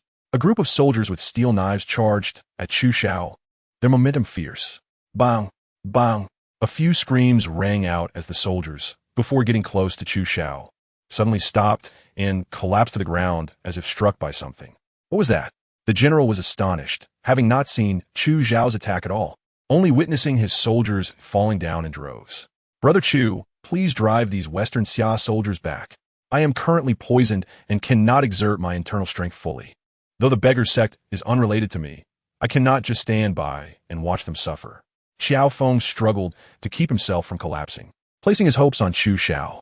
The disciples of the beggar sect, along with Duan Yu and Wang Yuyan, all looked at Chu Xiao with hope. Now, the only person who could save them was Chu Xiao alone. Get rid of Brother Chu first and save Miss Wang. If she falls into the hands of the western Xia soldiers, Duan Yu will surely collapse on the ground. Clearly, due to Chu Xiao's intervention, he had not mistakenly consumed the blood toad and had not learned the Biming divine skill in Lingbo Weibu, so he naturally could not withstand the sad Su Qingfeng. Hero Chu, please lend your assistance, and do not let the beggar's sect perish because of our ignorance. The elder of the beggar's sect also realized the seriousness of the situation. If they were captured by the western Xia soldiers, they would truly be at their mercy. With the high-ranking members of the beggar's sect present, it could almost be said that the sect would be destroyed. Since everyone is asking me to intervene, then I will reluctantly oblige. Chu Xiao clenched his fists lightly, and his aura surged dramatically, resembling a deity descending to the mortal realm, giving off an intense sense of oppression. The western Xia general looked at Chu Xiao. Although his expression was grave, the prospect was right in front of him, and he was unwilling to withdraw just like that. He waved his hand and shouted, "All of you attack. Whoever can kill this man, I will reward him heavily." With the general's command, the soldiers under him rushed towards Chu Xiao. It was evident that he was no fool, as the soldiers obeyed the general's orders diligently. However, no matter how many soldiers there were, facing an enemy of an entirely different level would not change the outcome of the battle. Chu Xiao moved like lightning, advancing rather than retreating, charging into the midst of the enemy. His fists changed rapidly, devoid of any technique, relying solely on speed and strength. Each strike sent soldiers flying, rendering them silent. Every punch and attack was capable of taking a life. What terrifying physical power? What kind of martial arts has this person cultivated? Clearly lacking any internal energy, yet able to hone his body to such a frightening degree. Watching Chu Xiao move freely among the soldiers, effortlessly reaping their lives. Everyone marveled at his strength, secretly relieved that there hadn't been an escalation of conflict with him, or else they would be the ones dying now. The cries of anguish rose one after another. In the blink of an eye, there were hardly any soldiers left beside the Western Xia general. Even Morong Fu, who was disguised as a Western Xia warrior, retreated quietly upon witnessing Chu Xiao's power, not daring to entertain any thoughts of advancing to fight. After all, with Morong Fu's scholarly background, how could he fail to see Chu Xiao's terror? He couldn't even catch a clear glimpse of Chu Xiao's figure. So how could he have the qualifications to confront him? Chu Xiao's expression was as calm as water, surrounded by countless fallen soldiers' corpses scattered across the ground, an invisible aura of malevolence rising from him. Even seasoned generals, who had experienced the cycles of life and death, could not help but step back in fear, as if they were facing a sea of blood and mountains of bones rushing towards them. Retreat! Retreat! The Western Xia general, caught in Chu Xiao's gaze, felt as if he had fallen into an ice cellar. His fighting spirit instantly shattered, and all he could think about was escaping from this place as soon as possible. Want to run? Did I allow you to run? Chu Xiao's speed surged. The sound of breaking air echoed beneath his feet, and in the next second, he appeared beside the Western Xia general. His powerful leg muscles exploded with force, striking fiercely against the warhorse beneath the general, which let out a mournful cry and collapsed helplessly to the ground, struggling a few times before falling silent. Li Yinzong, hurry! Hurry! Come save me! The Western Xia general pleaded, struggling to crawl away. Morong Fu, disguised as Li Yinzong, felt the ominous aura lock onto him and thought it was bad. He immediately prepared to use his lightness skill to escape. But how could Morong Fu's speed compare to Chu Xiao's? As soon as Morong Fu moved, Chu Xiao's fist was already coming at him. Not good. I'm going to die. Morong Fu knew the terror of Chu Xiao's fist and dared not delay for a moment. Driven by his instinct for survival, he desperately activated the Murong family's ultimate skill, the Do Zhuan Xing Yi. Chu Xiao felt as if his punch was hitting a cotton ball without any point of force, and under Morong Fu's full control, it drew a circle, with the force rushing towards his face. What kind of martial arts is this? Chu Xiao couldn't help but feel intrigued. This was the first time since arriving in the Dragon Babu world that someone could withstand his punch. It felt like encountering a level 99 boss in a newbie village, suddenly facing a newcomer who could withstand the boss's damage. How could this not pique Chu Xiao's curiosity? This is the Murong family's dueling stars. Although Chu Xiao couldn't discern the truth, Wang Yuyin was very familiar with this move. The Diyuzhu in X Ing Y could be considered the Murong family's ultimate skill, and she recognized it at a glance. Diyuzhu in X Y? Chu Xiao was taken aback, recalling that in the original plot, Morong Fu had disguised himself as a Xixiao warrior. You are Morong Fu. Morong Fu was startled, secretly realizing that his identity had been exposed, fearing that his reputation as a southern Murong would be tarnished. It seemed that Morong Fu, hidden within the Xixiao army, was definitely connected to this encirclement of the beggars sect, and it could even be said that this was a conspiracy planned by him. If this matter were to leak out, his reputation would be ruined in the martial world. Morong Fu did not dare to be careless. His thoughts raced, and taking advantage of Chu Xiao's hesitation, he drew his knife, his target not Chu Xiao but the Xixia general. With a swish, the steel knife sliced through the throat of the Xixia general, who stared incredulously at Morong Fu, wanting to say something but unable to utter a word. Blood gushing from his mouth. Morong Fu did not stop there. He continued to strike down the remaining Xixia soldiers. This action left Chu Xiao and the others completely dumbfounded. Was this a way to clear his name? This behavior was indeed in line with Morong Fu's character. After Morong Fu had killed all the Xixia soldiers, he took out a porcelain bottle from his waist and tossed it to Chu Xiao, saying, "This contains the antidote for the bisq-ing. Just let them smell it, and it will neutralize the poison." Morong Fu put on a righteous demeanor, tore off the human skin mask from his face, revealing his true self, and explained, "On my way here, I saw a group of Xixia soldiers gathering outside the apricot grove and guessed they would pose a threat to the beggars sect. So I killed one of their generals, donned a human skin mask, and infiltrated as an enemy. Unexpectedly, things turned out just as I suspected. There truly was a grand conspiracy. However, fortunately, with the help of the great hero Chu, We were able to rescue the heroes of the beggars sect so quickly. Morong Fu, worthy of being the Southern Morong, explained clearly why he was in the Xixiao army in just a few words, making the beggars sect owe him a significant favor. Chu Xiao snorted coldly, intending to expose Morong Fu's hypocritical facade, but was stopped by the recovering Xiao Feng. Xiao Feng gave Chu Xiao a look, and the two disappeared from the crowd. It turned out that Xiao Feng had learned about his origins, as well as that his father and Morong Bo were still alive. So he decided to leave the beggars sect to search for his long-lost biological father and his true enemy, Morong Bo. Not wanting to entangle himself further with the elders of the beggars sect, Xiao Feng used Chu Zhao's body to leave Xingzi Forest, said his goodbyes, and vanished outside the forest. Once Xiao Feng left, the reincarnation Black Lotus within Chu Xiao finally changed, forming a second lotus petal. It seemed that being with the main character was the most effective way to condense lotus petals. After watching Xiao Feng's figure disappear, Chu Xiao had no intention of returning to the apricot grove. He chose a direction and left. His goal was still to find the location of the Xiaoyao sect, or to wait for Su Xinghe to issue a hero's invitation, gathering heroes from all sides to crack the Jinlong chessboard. After Chu Xiao and Xiao Feng left, the members of the beggars sect waited for a long time, but could not see the two return, so they naturally dispersed. Duan Yu originally wanted to follow Wang Yuyan, but was stopped by Morong Fu and had to leave reluctantly. After the battle at Xingzi Forest, with a vigorous promotion by the disciples of the beggars sect, soon the entire martial world knew about what happened that day. For a time, Chu Zhao's name rose to prominence, and with some people embellishing the story, his strength was said to be like that of a celestial being descending to earth. Soon, the storytellers in tea houses and taverns also seized upon this topic, and after some artistic embellishment, they began to promote it widely. Do you know that Chu Xiao is the earthly incarnation of the heavenly wolf star, and the people of the martial world respectfully call him the god of death? Do you know why? In the battle at Xingzi Forest, the god of death Chu Xiao single-handedly annihilated the top experts of the Yipentang of the Western Xia, saving the former leader of the beggars sect, Xiao Feng, and the elders and disciples of the sect. He even foresaw the culprit who plotted to harm Deputy Leader Ma. Even the truth of the battle at Yinmen Pass 30 years ago was revealed by him. It turns out that the beggars sect leader Xiao Feng is a Khitan, whose mother was schemed against and killed by the head of the Morong family, Morong Bo, and whose father is missing. You ask where Xiao Feng is now? Of course, he is seeking revenge on the falsely dead Morong Bo for his mother's murder. Where's the god of death Chu Xiao?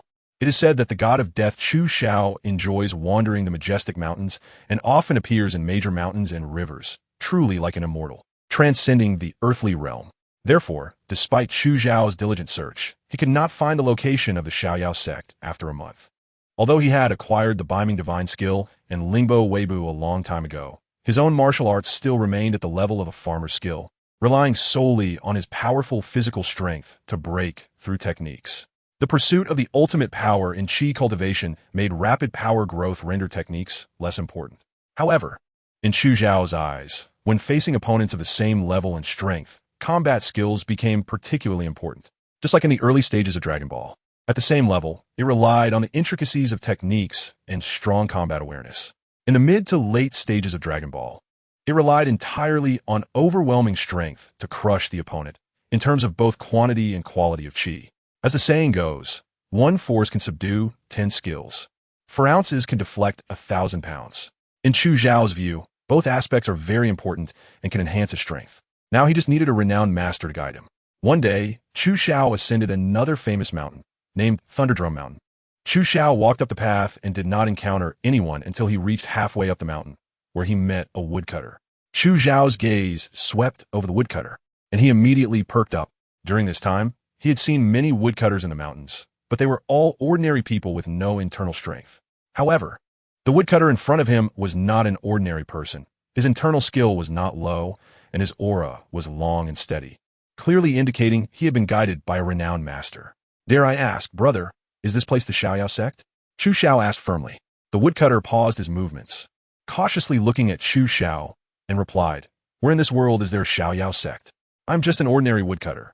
Even if there were, I would not know. Chu Xiao chuckled, finding the woodcutter's words quite amusing. Clearly possessing internal strength, he claimed to be an ordinary person, despite not acknowledging the existence of the Xinxia. He said he didn't know about it. It was obvious that this place was likely related to the Xinxia sect. Don't worry, my friend, I mean no harm. I do have important matters to attend to this time. I wonder if Mr. Su Xinghe is on a mountain? Chu Xiao continued to probe, confirming his suspicions. You know my master? The woodcutter almost blurted out. Chu Xiao thought to himself that this was indeed the location of the Xianyao sect. And this woodcutter must be a disciple of Su Xinghe. We haven't met before, Chu Xiao explained. You just need to tell Mr. Su about the Langya blessed land under Wuyang Mountain, and he will understand. The woodcutter, somewhat skeptical, unloaded the firewood from his shoulder and asked, What is your name? Wait here for me. I will go report to my master. My name is Chu Xiao. The woodcutter was taken aback, showing an expression of shock on his face, and quickened his pace. Chu Xiao watched the woodcutter's retreating figure, secretly thinking that he had finally found the Xiaoyao sect and would soon meet Wu Yazi. However, what did killer god Chu Xiao mean? During this time, Chu Xiao had often wandered in the mountains and was naturally not well informed about the titles in the martial world. Nevertheless, he didn't pay much attention to these empty names. Soon, Chu Xiao saw the woodcutter hurrying down the mountain with an old man whose hair and beard were both white, heading straight for him. You must be the recently famous killer god, Chu Xiao. Su Xinghe, with a face full of wrinkles, had particularly bright eyes as he appreciatively sized up Chu Xiao from head to toe. I am indeed Chu Xiao. As for killer god, it's just a title in the martial world. Chu Xiao shrugged helplessly and said modestly, a young man with such courage and strength, plus looking so handsome and composed, Master will definitely like you very much. Ahem. Su Xinghe realized he had said too much and pretended to cough to cover his words. But Chu Xiao listened carefully. It seemed Wu Yazi was preparing to arrange the Jinlong chessboard and select his successor. It was indeed a great thing for him to come here now. Just like having someone bring a pillow when you want to sleep. Chu Xiao, you should come with me, Su Xinghe said as he walked up the mountain, leading the way. Zhu Xiao? Both Chu Xiao and the woodcutter were taken aback. This form of address was quite interesting. Given Su Xinghe's age, it was unlikely for him to refer to Chu Xiao as a brother, yet he did so. It seems Su Xinghe had already identified himself as Master's successor, naturally allowing him to refer to Su Xinghe as a brother in terms of generation. In a secluded part of the valley, Chu Xiao followed Su Xinghe through a series of hidden doors and arrived at a stone chamber. There, he saw a figure suspended in midair. It was none other than Wu Yazi, who was currently paralyzed and could only rely on chains to keep himself afloat. Junior Chu Xiao, greetings to Senior Wu Yazi. This was the first time Chu Xiao referred to himself as a junior since arriving in the Tianlong world. After all, he had come to learn the Beiming divine skill and Lingbo Weibu from Wu Yazi, so it was appropriate to show such respect.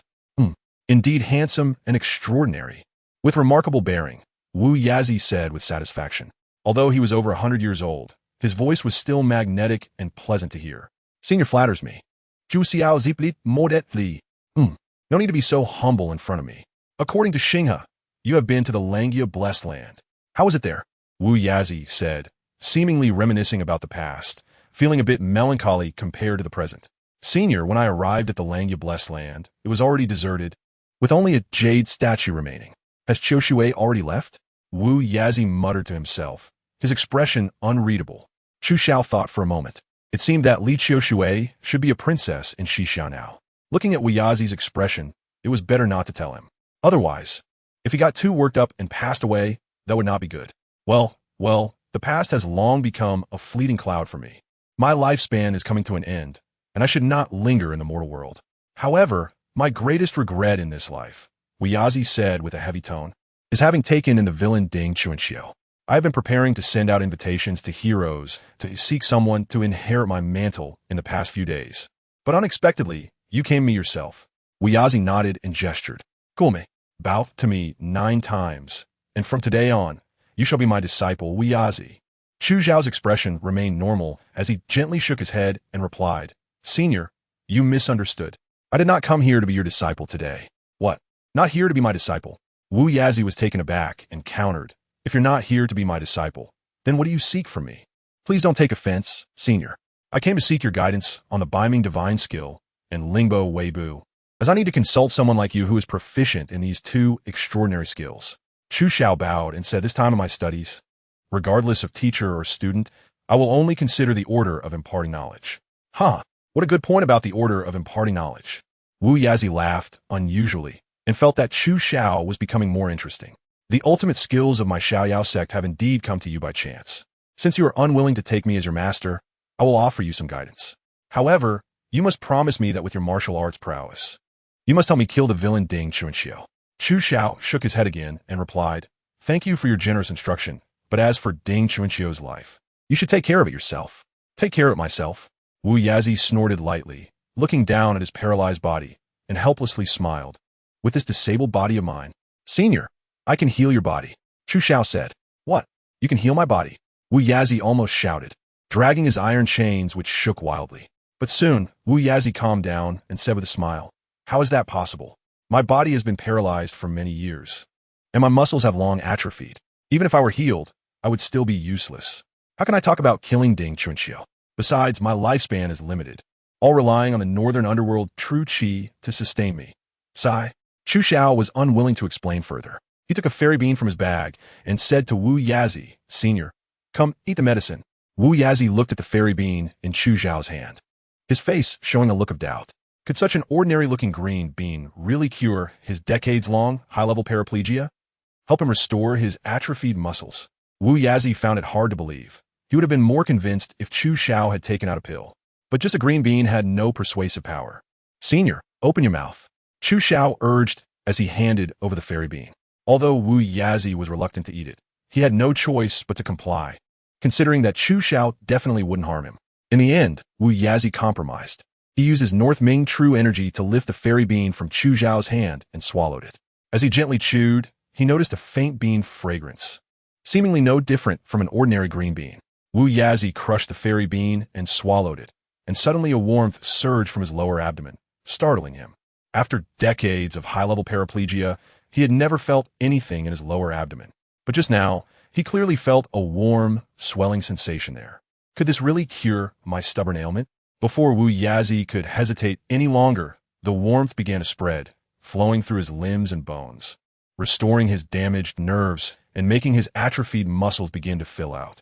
Wu Yazi's body, which had been numb for decades, was actually feeling again. "My body." Wu Yazi stared at his body in disbelief. He tried to move his arms and twist his torso. Boom! The North Ming true energy he had cultivated for 70 years erupted, instantly breaking the chains that bound him. He then floated down gracefully from midair like an immortal. "Thank you, Brother Chu, for using the fairy medicine to cure my stubborn ailment." Wu Yazi looked at Chu Xiao with gratitude, directly calling him brother. Just as Chu Xiao said, there are priorities in professions, and each has its own expertise. Chu Xiao and Wu Yazi do not regard each other as master and disciple, but rather discuss their relationship based on their order of entry into the profession. Wu Yazi is merely a guide who helps Chu Xiao embark on the path of martial arts cultivation. Chu Xiao was also happy for Wu Yazi, the healed Wu Yazi. Not only could he help Chu Xiao with the guidance of the Beiming Divine Skill and the Lingbo Weibu, but he also caused changes in the reincarnation Black Lotus within Chu Xiao, condensing a third petal of the lotus flower. This was the first time Chu Xiao had obtained a lotus petal from a non-main character, leading to the speculation that altering the fate of important figures might also allow one to seize their fortune and condense lotus petals. Next, it was only natural for Chu Xiao to learn the Beiming Divine Skill and the Lingbo Weibu, with Wu Yazi as his guide. Chu Xiao believed he could quickly master these two divine skills. However, heaven played a trick on Chu Xiao.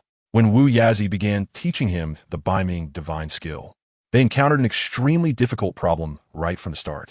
To practice the Beiming Divine Skill, one must first abandon their martial arts and lose all internal energy, starting from scratch. Logically, since Chu Xiao had no internal energy in his body, he should not need to abandon his cultivation to practice the Beiming Divine Skill. However, although Chu Xiao had no internal energy, he possessed an immensely powerful force. The energy from the Dragon Ball was a type of energy refined from the cells of his body through continuous honing of his physical form. While the method of cultivating this energy was vastly different from that of internal energy, both belonged to the realm of energy within the human body. Brother Chu, that overwhelming power in your body is affecting your cultivation of internal energy, Wu Yazi said helplessly, shaking his head. Unless you abandon your cultivation, you truly cannot master the Beiming Divine Skill.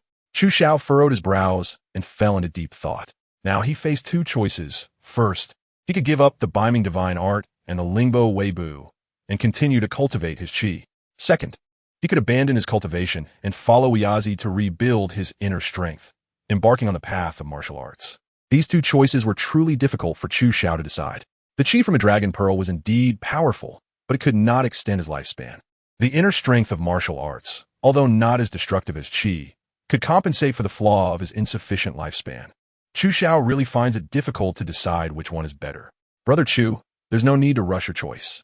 I will first teach you the cultivation methods of Biming Divine Skill and Lingbo Weibu, as well as my personal insights. As for how to choose, just follow your heart. Chu Xiao nodded heavily, temporarily putting aside his distractions, fully dedicating himself to learning martial arts theory from Wu Yazi, as well as the techniques of Biming Divine Skill and Lingbo Weibu. Days passed, and Chu Xiao had long mastered the cultivation methods of these two divine skills. However, he was unable to cultivate internal energy, making it impossible for him to perform them. One day, Chu Xiao sat quietly at the top of Lega Mountain, using his qi to refine himself, slowly increasing his physical strength. At some point, Wu Yazi appeared beside him, silently watching Chu Xiao without interrupting, simply waiting for him to finish his training. It wasn't until Chu Xiao opened his eyes that Wu Yazi spoke. Brother Chu, my lifespan is nearing its end, and I will descend the mountain in the coming days to clear the sect at the Starry Sea. Wu Yazi's voice sounded very solemn. This parting might be the last. So he wished to say farewell to his brother. Wu Yazi bowed to Chu Xiao, who quickly stood up and returned the gesture. In this world, all gatherings will eventually disperse. It is my fortune to have met a kindred spirit in this life. The two looked at each other in silence. Wu Yazi used Lingbo Weibu to float down the mountain, and by the time he reached halfway down, tears had already soaked his clothes. Unsure whether they were shed for himself or for others, Chu Xiao watched the departing figure of Wu Yazi, feelings in his heart that were hard to express. If one day my life also approaches its end, will it be filled with helplessness like Wu Yazi? This world is so beautiful. There are still too many things I have yet to experience. How could I be willing to die with regrets? Chu Xiao was in a daze, gazing sadly at the slowly rising morning sun. Where exactly is my path? A night without a word. Chu Xiao packed up early in the morning, ready to leave Lega Mountain and travel down a mountain. Wu Yazi was no longer at Lega Mountain, and it was meaningless for him to stay here. So he decided to continue exploring various places, hoping to find some inspiration for himself. Chu Xiao traveled north for an unknown duration, passing through countless places. Whenever he encountered a martial arts sect, he would visit their leader for a spar, and he had never been defeated. After each spar, Chu Xiao would share his martial arts insights, guiding the leaders of various sects and their disciples. Soon, rumors spread in the martial world about the god of killing. Chu Xiao, who visited major sects without regard for sectarian boundaries, teaching without discrimination, and contributing to the prosperity of the Central Plains martial arts community. The leaders of the sects he had defeated found their martial arts improved, and their strength greatly increased. Their disciples also benefited immensely, paving a smooth path in their martial journey. In no time, the name of the god of killing, Chu Xiao, resonated throughout the martial world, and almost all sects hoped for him to visit and spar with their leaders to guide their cultivation. One day, Chu Xiao arrived in the region of Mount Song and quickly ascended the long stairs of Shaolin Temple. The god of killing was coming to Shaolin. Bang! Bang! The great bell of Shaolin Temple rang deafeningly, and the abbot, the heads of various halls, and core disciples gathered outside the temple to welcome the arrival of the god of killing, Chu Xiao. Amitabha, Master Chu, your esteemed presence graces our Shaolin Temple. I, a humble monk, extend my warmest welcome on behalf of Shaolin, the abbot said, his gaze compassionate. He had heard of Chu Xiao's high reputation in the martial world during this time. He admired and respected Chu Xiao for disregarding sectarian biases and wholeheartedly exploring the path of martial arts. As the saying goes, the source of all martial arts is Shaolin. So it was completely reasonable for Chu Xiao to come to Shaolin. The abbot had long anticipated that one day Chu Xiao would ascend the temple. Master Abbot, you are too polite. Today, I visit Shaolin without having the chance to present my greetings in advance. I hope you won't take offense, Chu Xiao replied, bowing respectfully. He had become familiar with the customs of the heavenly dragon world during this time. Since he was here, he naturally wanted to follow the local rules. Shaolin has always been open and accommodating. Master Chu need not concern himself with these minor details, the abbot said. However, internally, he held even greater admiration for Chu Xiao, who possessed such strength yet remained so humble and courteous. This was truly rare. Chu Xiao smiled slightly and nodded in response. After the pleasantries, Chu Xiao went straight to the point. Master Abbot, I have come to Shaolin today for two reasons. On one hand, I wish to pay my respects to the Buddha's teachings and study the Buddhist scriptures in the Shaolin Sutra repository. On the other hand, I would like to exchange martial arts skills with the esteemed monks of Shaolin, engaging in a respectful discussion of martial arts. Chu Xiao spoke as he raised his fists, his body unfolding as he executed a set of punches. It could be described as vigorous and powerful, like a dragon emerging from a sea with an imposing presence. The force of his punches burst forth, stirring up the fallen leaves on the ground, creating a whirlwind of leaves that danced along with his punches. Hiss! The Shaolin monks gasped in surprise. They naturally recognized the set of punches Chu Xiao was performing, and almost everyone present knew it. "Isn't that the Taizu long fist that Master Chu is practicing?" asked Master Xiannan, standing behind the abbot of Shaolin. "Exactly. Chu Xiao not that." The most basic Taizu long fist was being executed by Chu Xiao with such mastery. Indeed, his martial arts realm was extraordinary. The abbot of Shaolin admired him, acknowledging that although he was well-versed in various Shaolin martial arts, he could not match the power of Chu Xiao's Taizu long fist. The abbot is too humble. After reciting a Buddhist chant, the abbot of Shaolin prompted Master Xiannan to step forward and speak. "Master Chu, since we are exchanging martial arts, please observe this set of punches." Master Xiannan, holding a string of prayer beads, drew upon his inner strength, his aura calm and contained. He also held his fists, performing a set of punches. This set of punches was concise, with movements that were upright and harmonious, combining both strength and softness. Representing one of the introductory forms of Shaolin, the Luohan fist, Chu Xiao's gaze was focused, completely immersed in the understanding of Luohan Quan. After a moment, Xiannan finished a set of Luohan Quan, withdrew his fists, and looked at Chu Xiao. He saw Chu Xiao with his eyes closed in tranquility, seemingly still absorbed in the principles of Xiannan's boxing. A gentle breeze blew by, and the crowd did not disturb Chu Xiao until he slowly opened his eyes. His gaze clear and transparent. His breath changed, and he once again threw out his fists. "What is this?"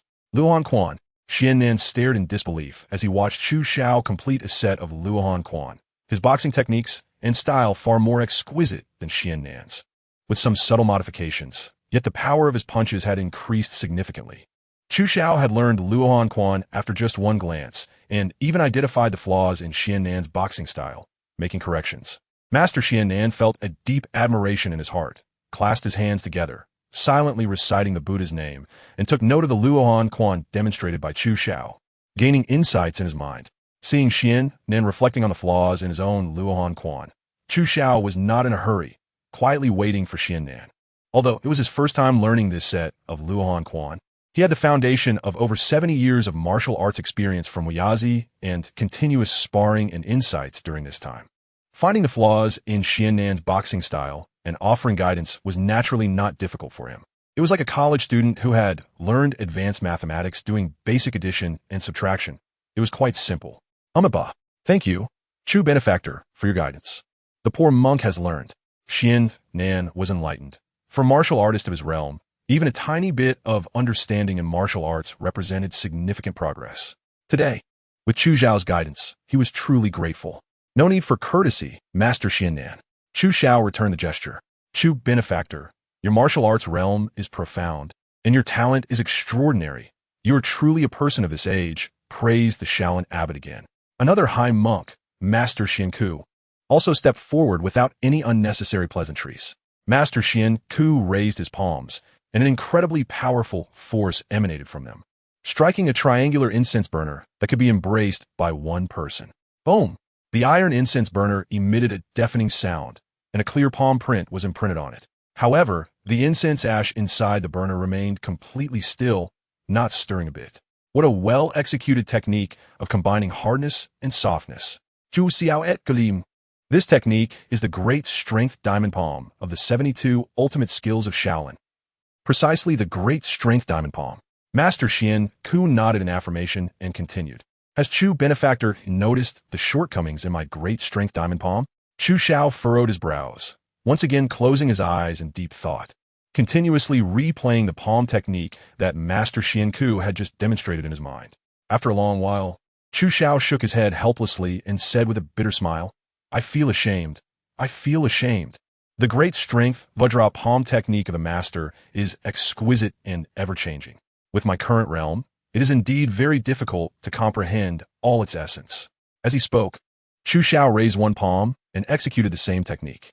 Although it was considerably more bitter than Master Xian Ku's great strength Vajra palm, its power was 3 parts stronger. When Chu Xiao delivered this palm strike, Master Xian Ci, the abbot of Shaolin, furrowed his brows, seemingly noticing a problem with Chu Xiao's technique.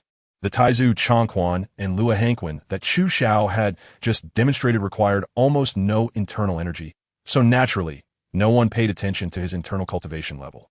However, the great strength diamond palm required a deep foundation of Shaolin internal energy to execute.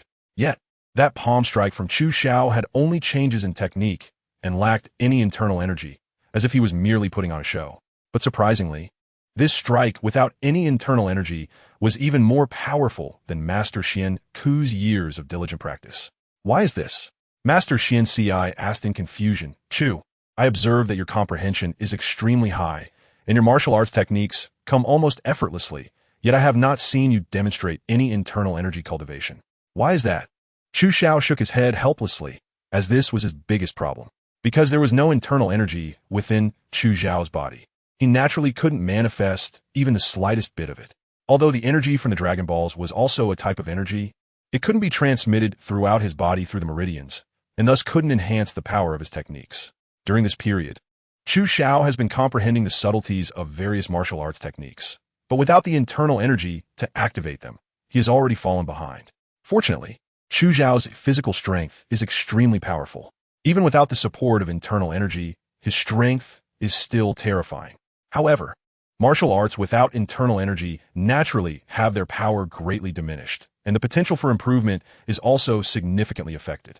To be honest, Master Abbot, I am unable to cultivate internal energy, so I naturally cannot use it, Chu Xiao replied truthfully. The martial arts I just displayed are all based on my physical strength.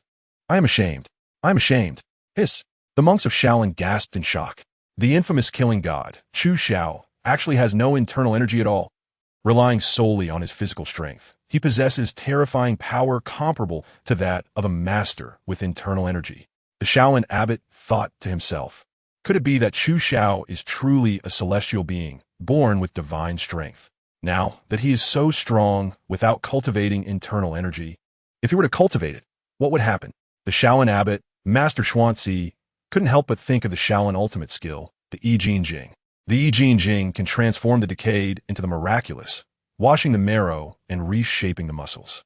In cases like Chu Xiao's, where one cannot cultivate internal energy, as long as he practices the Shaolin Yi Jin Jing, improves his meridians, washes the marrow, and strengthens the bones, he can naturally change his constitution and cultivate internal energy.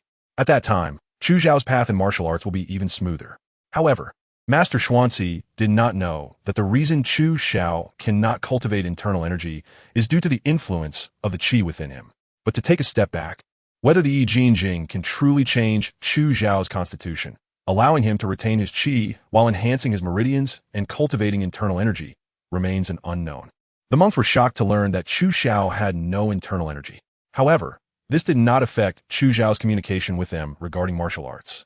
Next, everyone exchanged martial arts insights, and this sparring session ended amicably.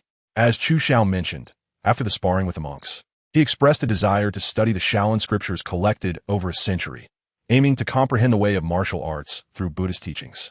Naturally, Master Abbot Xuanzi would not refuse and permitted Chu Xiao to observe all the scriptures on the first floor of the scripture pavilion. As for the books on the second floor, which contained Shaolin's ultimate techniques, he would certainly not allow Chu Xiao to access them. A few days later, in the Shaolin scripture pavilion, there were green lamps, ancient Buddhas, and the fragrance of incense mingling with yellowed paper. Chu Xiao was sitting upright on the first floor of the sutra pavilion, holding a copy of the Avalokitesvara Sutra in his hands and studying it carefully. Although the text was difficult to understand, filled with bitter and obscure classical Chinese, Chu Xiao did not grasp its meaning. However, reading it brought him a sense of clarity and mental fullness. At that moment, a thin old monk in a robe, seemingly fragile, entered quietly, holding a bamboo broom. If it weren't for Chu Xiao's ability to sense with his breath, it would have been hard to notice the old monk. Chu Xiao held the Buddhist scriptures in his hands and bowed to the old monk, saying, "Master, I pay my respects." The old monk's expression remained unchanged, neither sad nor happy, and he replied, "Donor, you are being too polite. I see that you have been in my scripture pavilion for several days. Have you gained any insights? Chu Xiao shook his head, then nodded and replied, "To be honest, master, I entered the scripture pavilion intending to borrow Shaolin martial arts to find a way to solve my inability to cultivate inner strength. After several days of studying the Buddhist scriptures, I have gained nothing. However, these days of reading the scriptures have made my mind clearer and my energy abundant. So I have gained something." The old monk rarely showed a smile on his face and said, "You are honest. Indeed. The scriptures do not contain a solution to your problem." Chu Xiao bowed and humbly sought guidance. As the old monk had known his identity since Chu Xiao first came to the scripture pavilion, the strongest monk, the sweeping monk, had reached a realm of mastery in martial arts. In the original story, during the Shaolin incident, he defeated Jiu Maji, enlightened Muron Bo, and Xiao Yuanshan, and almost single-handedly brought about a grand conclusion. The old monk truly deserved Chu Xiao's humble inquiry, and Chu Xiao's purpose in coming to the scripture pavilion was, on one hand, to take a chance to see if he could encounter a fortuitous encounter like the protagonist from certain Buddhist scripture, and, on the other hand, to seek out the nameless sweeping monk. Chu Xiao believed that as long as the nameless old monk was willing to guide him, the problem of not being able to cultivate internal energy could definitely be resolved. The nameless sweeping monk had observed Chu Xiao for several days, and it could be considered a test of Chu Xiao's character and perseverance. He was quite satisfied with Chu Xiao's humble and composed demeanor, which is why he was willing to offer guidance today. "I observe that your vital energy is vigorous, and your breath is deep and long. With such a physique, you should naturally cultivate internal energy and possess profound skills," the nameless sweeping monk continued. "However, in contrast, you have no internal energy whatsoever. This is truly unheard of." The nameless sweeping monk naturally did not know that Chu Xiao came from the Dragon Ball world, nor did he understand that Chu Xiao's strong vital energy was due to his cultivation of qi. "Please extend your left hand." The nameless sweeping monk gently placed 3 fingers on Chu Xiao's wrist, and a pure and upright Shaolin internal energy flowed from his fingertips into Chu Xiao's body. Boom! The nameless sweeping monk felt as if his internal energy had entered a vast ocean, instantly submerged by a gigantic wave and disappearing without a trace. Hiss! The nameless sweeping monk inhaled sharply, his brows furrowing tightly as he mobilized all his internal energy, pushing through his 3 fingers directly into Chu Xiao's body.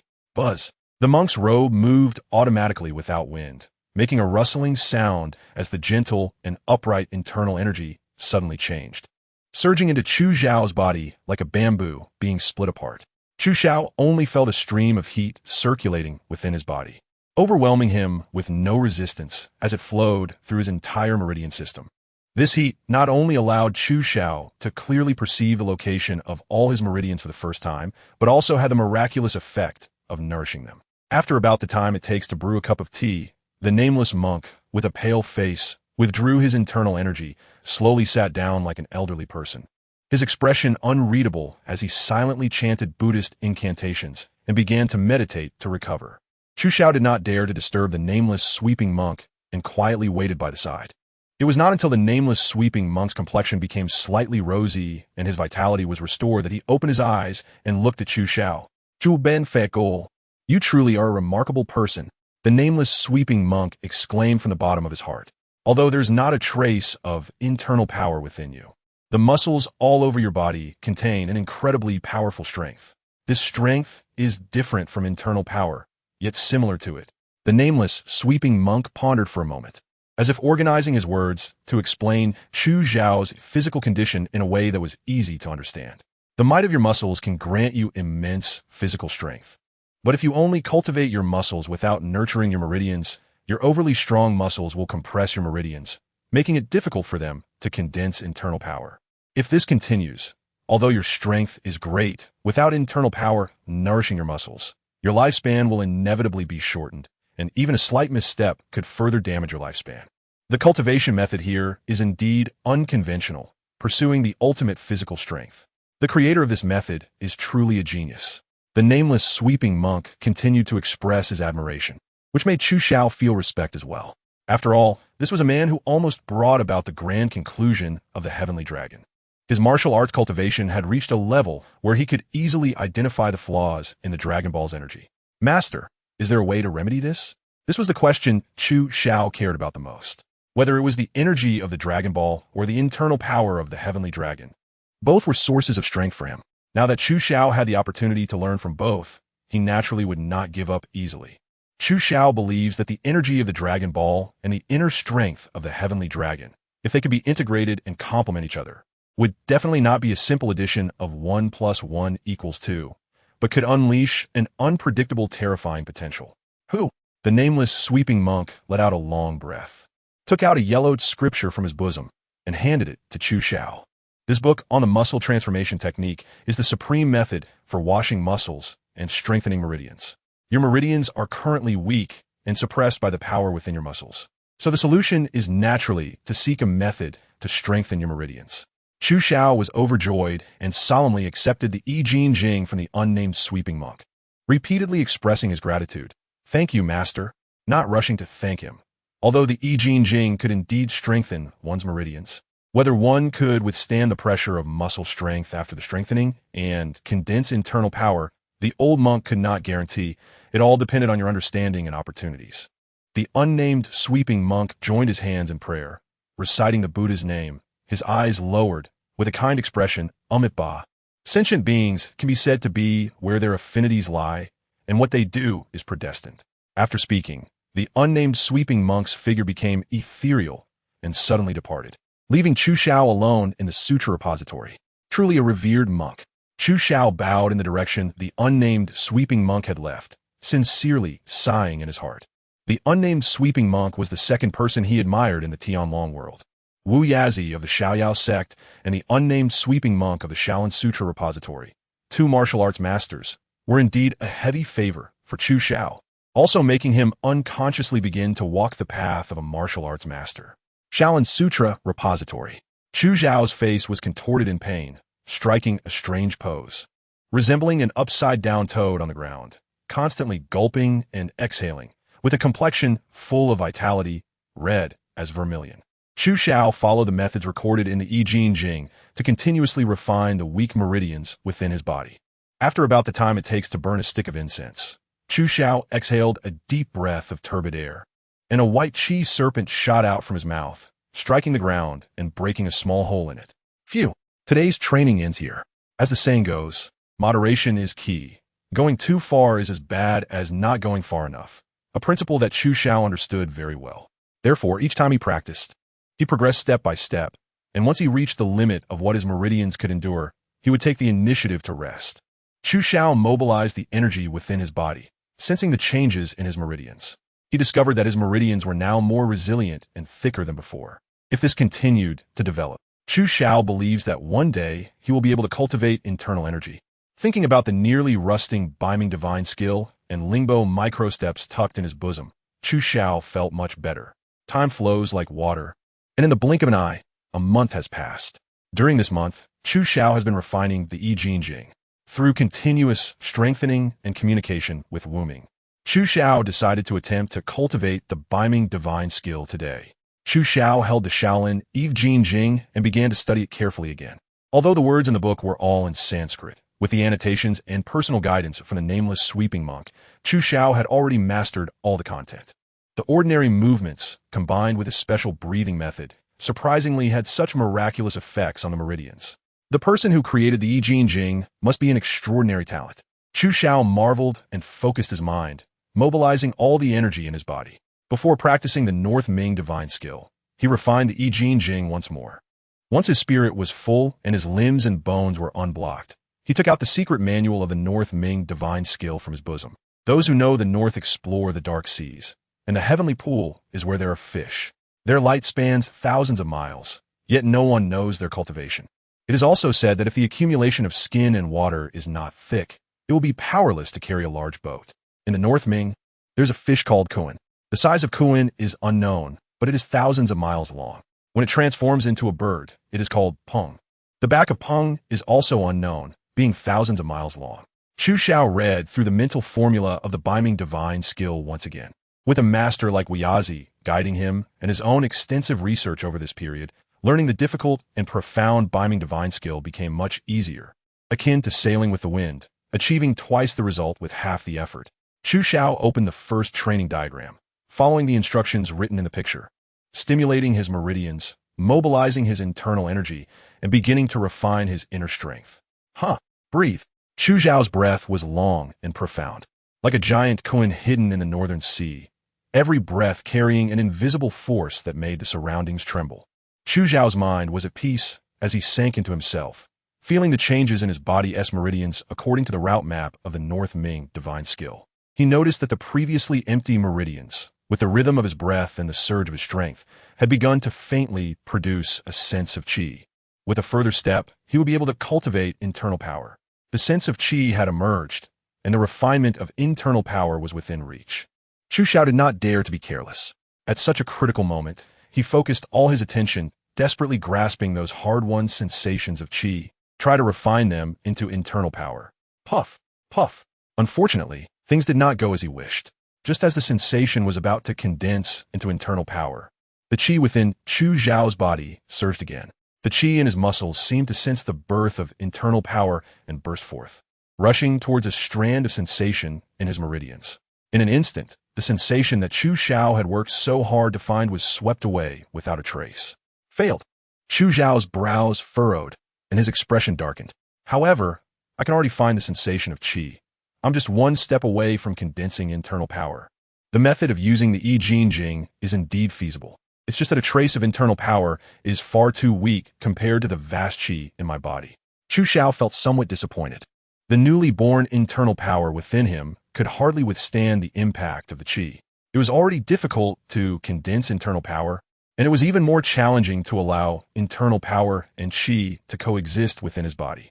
Just as Chu Xiao was preparing to give up and practice for a while longer before trying again, a voice that pierced straight to his heart sounded behind him. Calm your mind. Do not easily give up. The path of martial arts is like rowing upstream. If you do not advance, you will retreat. A martial artist must have the courage to move forward.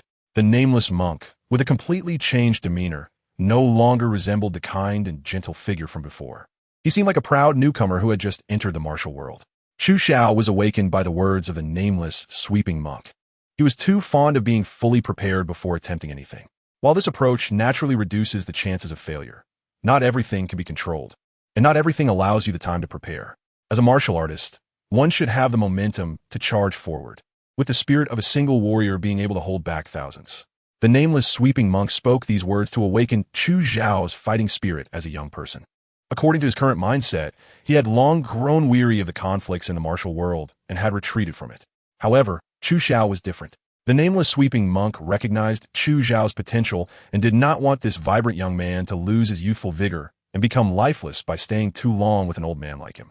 Chu Xiao nodded heavily, once again calming his mind and gathering his energy, forcing the energy from his muscles back, operating the first level of the Baiming divine skill, and mobilizing the power of his meridians according to the flow of the technique.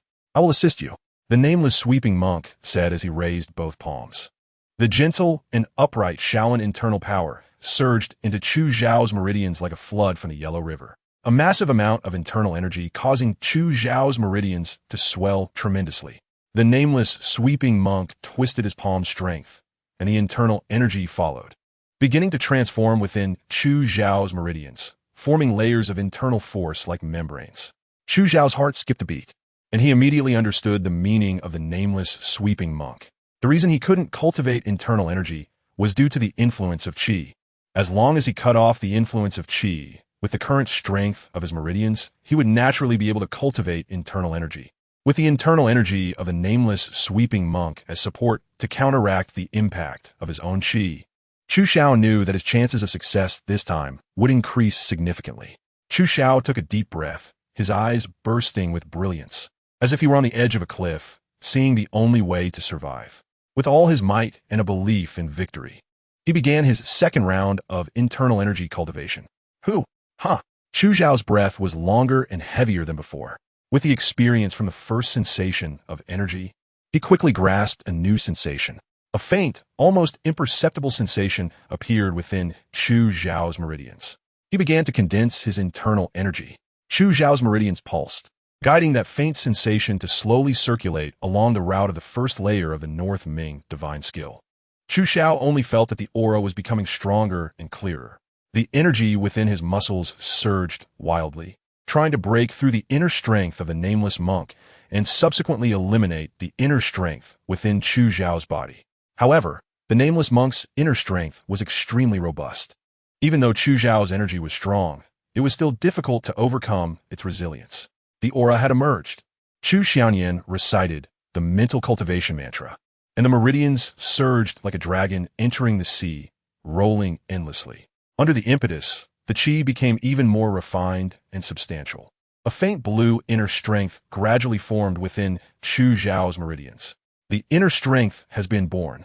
Chu Xiao did not dare to be careless and immediately controlled that strand of inner strength, guiding it through the unnamed cleaning monk's inner strength, continuously circulating in the meridians.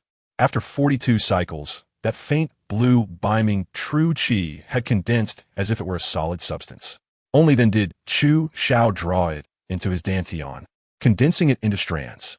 The first layer of beaming divine skill has been mastered. With the help of the nameless sweeping monk, Chu Xiao finally mastered the first layer of the beaming divine skill, gaining the first trace of beaming true energy. Following this, Chu Xiao's cultivation progressed extremely smoothly. Under the full suppression of his energy, Chu Xiao relied on that trace of beaming true energy to continuously strengthen his internal power, and within just a few days, he cultivated the beaming divine skill to great success. With the beaming skill fully mastered, Chu Xiao shifted his focus to the Lingbo Weibu. With the experience passed down by Weiyazi, he quickly achieved great success in Lingbo Weibu as well.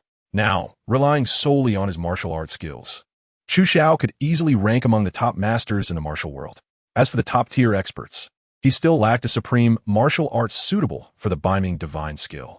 Although Chu Xiao had learned various martial arts from numerous sects during his adventures in the Jianghu, most of them were second-rate skills that merely enhanced his martial arts foundation. First-rate martial arts were rare and could not fully unleash the power of beaming true energy. With both divine skills mastered, Chu Xiao naturally did not wish to linger in the Shaolin Temple, but instead wanted to seek out a supreme martial art to compensate for his shortcomings. To fully unleash the beaming true energy, he naturally needed to learn the martial arts of the Xiaoyao sect. Chu Xiao immediately thought of a martial art, the Tianshan hand. This set of palm techniques had been mentioned by Weiyazi as one of the Xiaoyao sect's ultimate skills.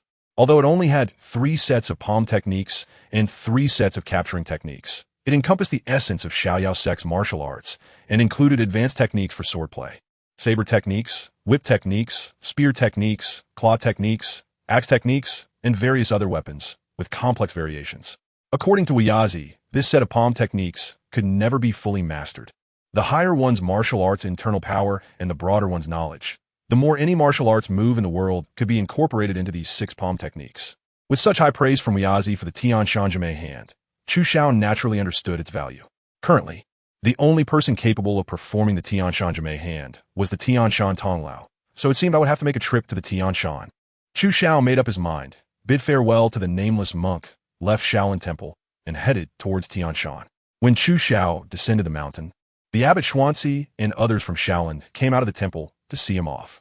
After all, Chu Xiao had helped them with their martial arts and solved problems they had encountered during years of training, so he deserved this treatment.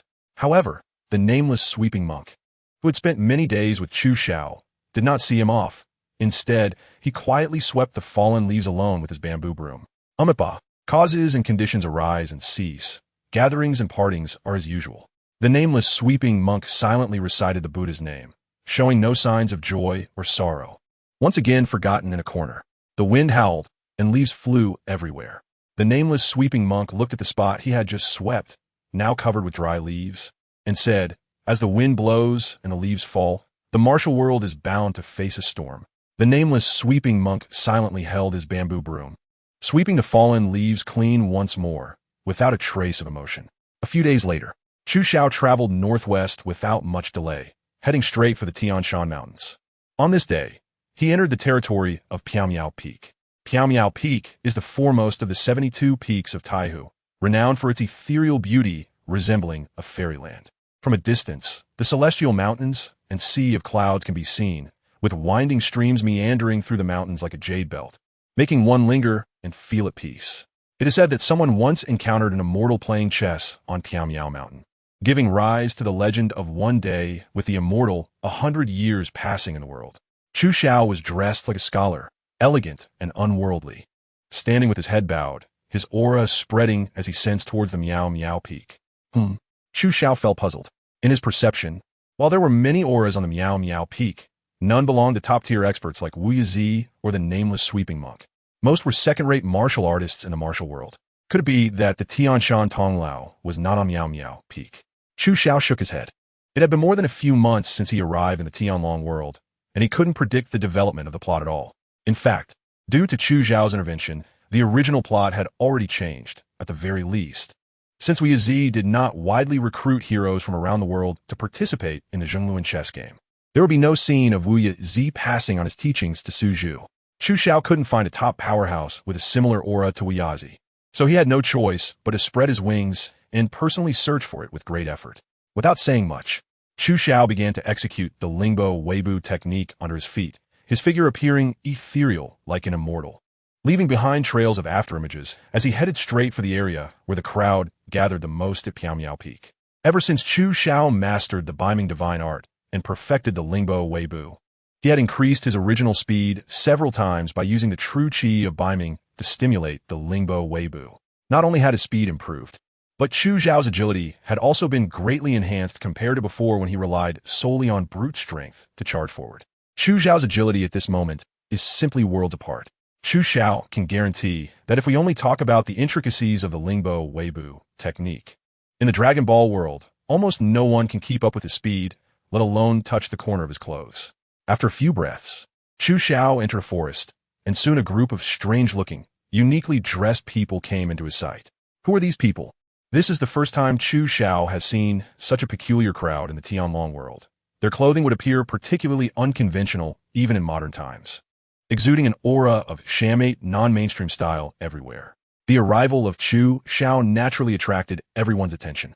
A rough-looking man, resembling the surface of the moon, stepped out from among them, holding a steel curved blade, and shouted, "This place is where the masters of the 72 caves and 36 islands gather. If you have no business here, please leave." 72 caves? 36 islands? Chu Xiao let out a soft exclamation, and then remembered their identities.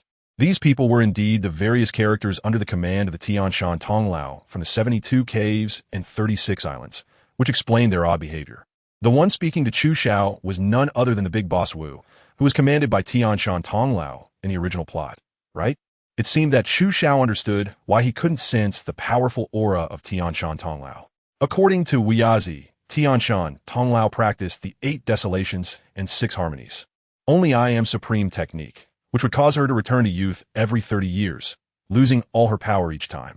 It was evident that Tianshan Tonglao was currently in her rejuvenation phase, having lost all her martial prowess, which is why Chu Xiao could not perceive her presence. Chu Xiao focused his attention on the burlap bag behind Wu Laoda, secretly thinking that it must contain the Tianshan Tonglao, the one who could restore youth. Truly, it is like searching for her thousands of times, only to find her effortlessly upon a sudden turn. All the cave masters and island masters gathered here, and I have no intention of disturbing you.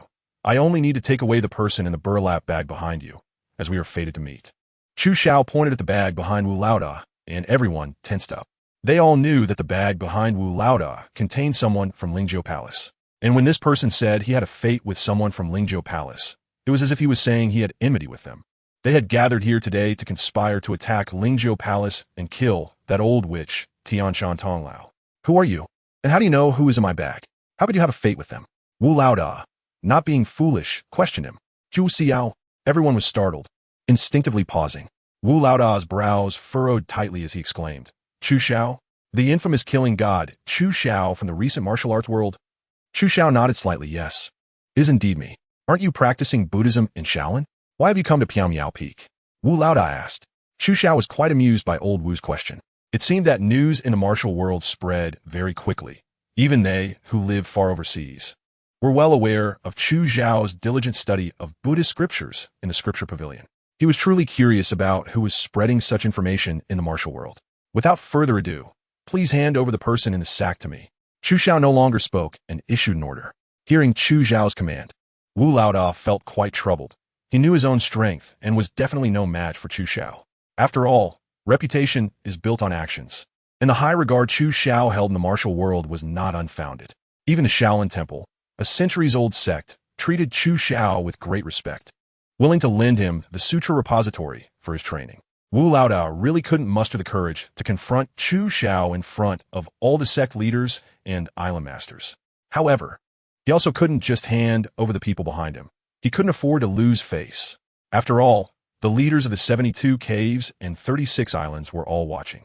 Just as Wu Laodao was in a difficult position, a group of people came walking out from the woods. Everyone focused their attention, and they saw a refined-looking man accompanied by 2 servants with a stunning beauty, like a fairy, by his side. It was Murong Fu and Wang Yuyan. Chu Xiao recognized the identity of the person, and Murong Fu also spotted Chu Xiao in the crowd at a glance, immediately approaching to chat. "Brother Chu, it's been a long time no see." Although Murong Fu greeted Chu Xiao with a smile, his 2 servants completely ignored Chu Xiao and even glared at him.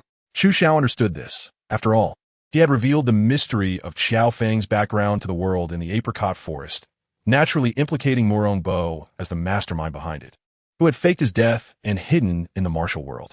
Pointing out Murong Bo's conspiracy in front of the entire Beggars sect would inevitably lead to a feud with the Murong family. As for Murong Fu's intimate attitude toward Chu Xiao, there was no need for Chu Xiao to think too much about it. With Murong Fu's character, he must see something useful in him. Otherwise, he wouldn't treat him so warmly.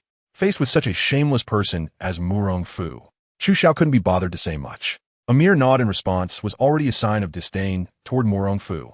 Seeing that Chu Xiao was not giving him face, Murong Fu's expression naturally turned ugly. However, he knew he was no match for Chu Xiao and wished to restore the Great Yin. If he could borrow Chu Xiao's strength, it would definitely surpass 1,000,000 fierce warriors, so enduring a little grievance at this moment was worth it. Once he restored the Great Yin and became its emperor, he would have his revenge. Murong Fu concealed his thoughts and tactfully retreated. "Old Wu, do I need to say it again?"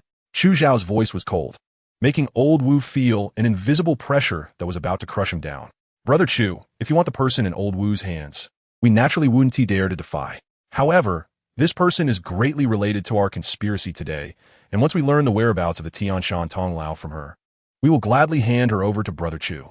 The speaker, carrying a fine steel sword on his back, exuded a sword aura that made it clear he was a master of the sword, known as the sword god, Zhuo Bufan. "That's right. As long as this person reveals the whereabouts of the Tianshan Tonglao, we will naturally deliver her to the great hero Chu." Old Wu skillfully took advantage of the situation and said, opening the burlap bag behind him, revealing a little girl with delicate features and jade bracelets, who was looking at everyone in terror. What a lovely little girl. Most people held this thought in their hearts. But Chu Xiao knew very well that the girl before him was actually an old monster who had lived for nearly 100 years. A figure from the same era as Wuyazi.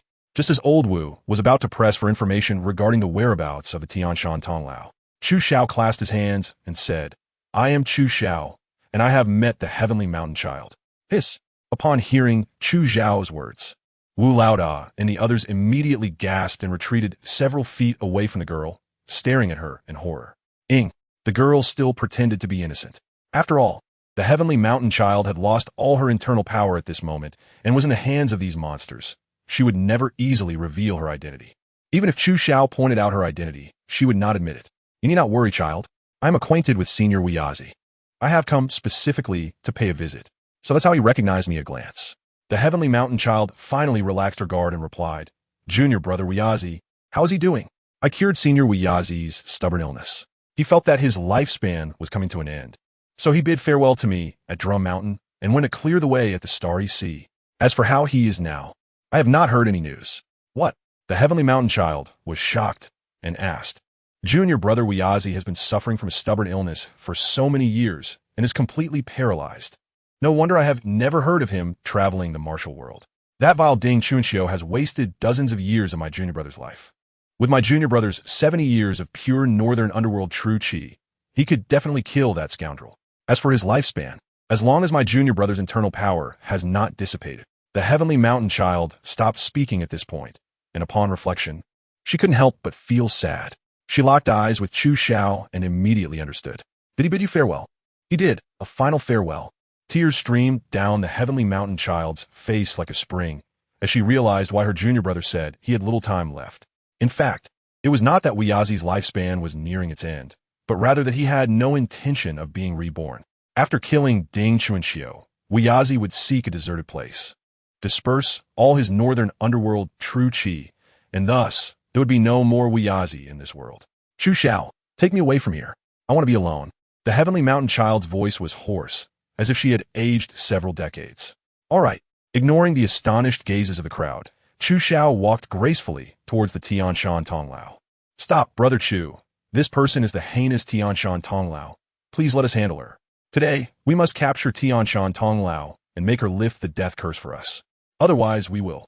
The masters of the 72 caves and the 36 islands all drew their weapons, confronting Chu Xiao with hostility. However, Chu Xiao paid no attention to their threats and continued walking towards the tearful Tianshan Tonglao. Block him, someone shouted, and several people rushed out from the crowd, wielding swords and spears, attacking Chu Xiao. Whoosh! The crowd felt as if Chu Xiao's figure flickered and then vanished before their eyes. Several people felt a gust of wind pass by them, and then went limp, losing consciousness. How dare you? Sword God Zhuo Bufan drew his sword, executing a remarkably exquisite sword technique aimed directly at Chu Xiao's vital points, the power and momentum truly worthy of the title Sword God. Yet even so, Zhuo Bufan's strength was still insufficient in Chu Xiao's eyes. The sword technique was indeed exquisite, but the swordsman was simply too lacking. Chu Xiao's voice rang in Zhuo Bufan's ear as he extended his fingers, swift as lightning, and, under Zhuo Bufan's incredulous gaze, pinched his sword. Disarm. Chu Xiao uttered 2 words, applying force with his fingers. Zhuo Bufan only felt a tremendous power surge through him. His wrist went limp, and the treasured sword slipped from his hand. Hiss! The onlookers widened their eyes in shock. They all knew of Sword God Zhuo Bufan's strength. Even in the original story, Zhuo Bufan could exchange dozens of moves with Su Zhu, who possessed 70 years of martial arts mastery. Yet, such a formidable Zhuo Bufan had no chance to make a single move against Chu Xiao before being disarmed.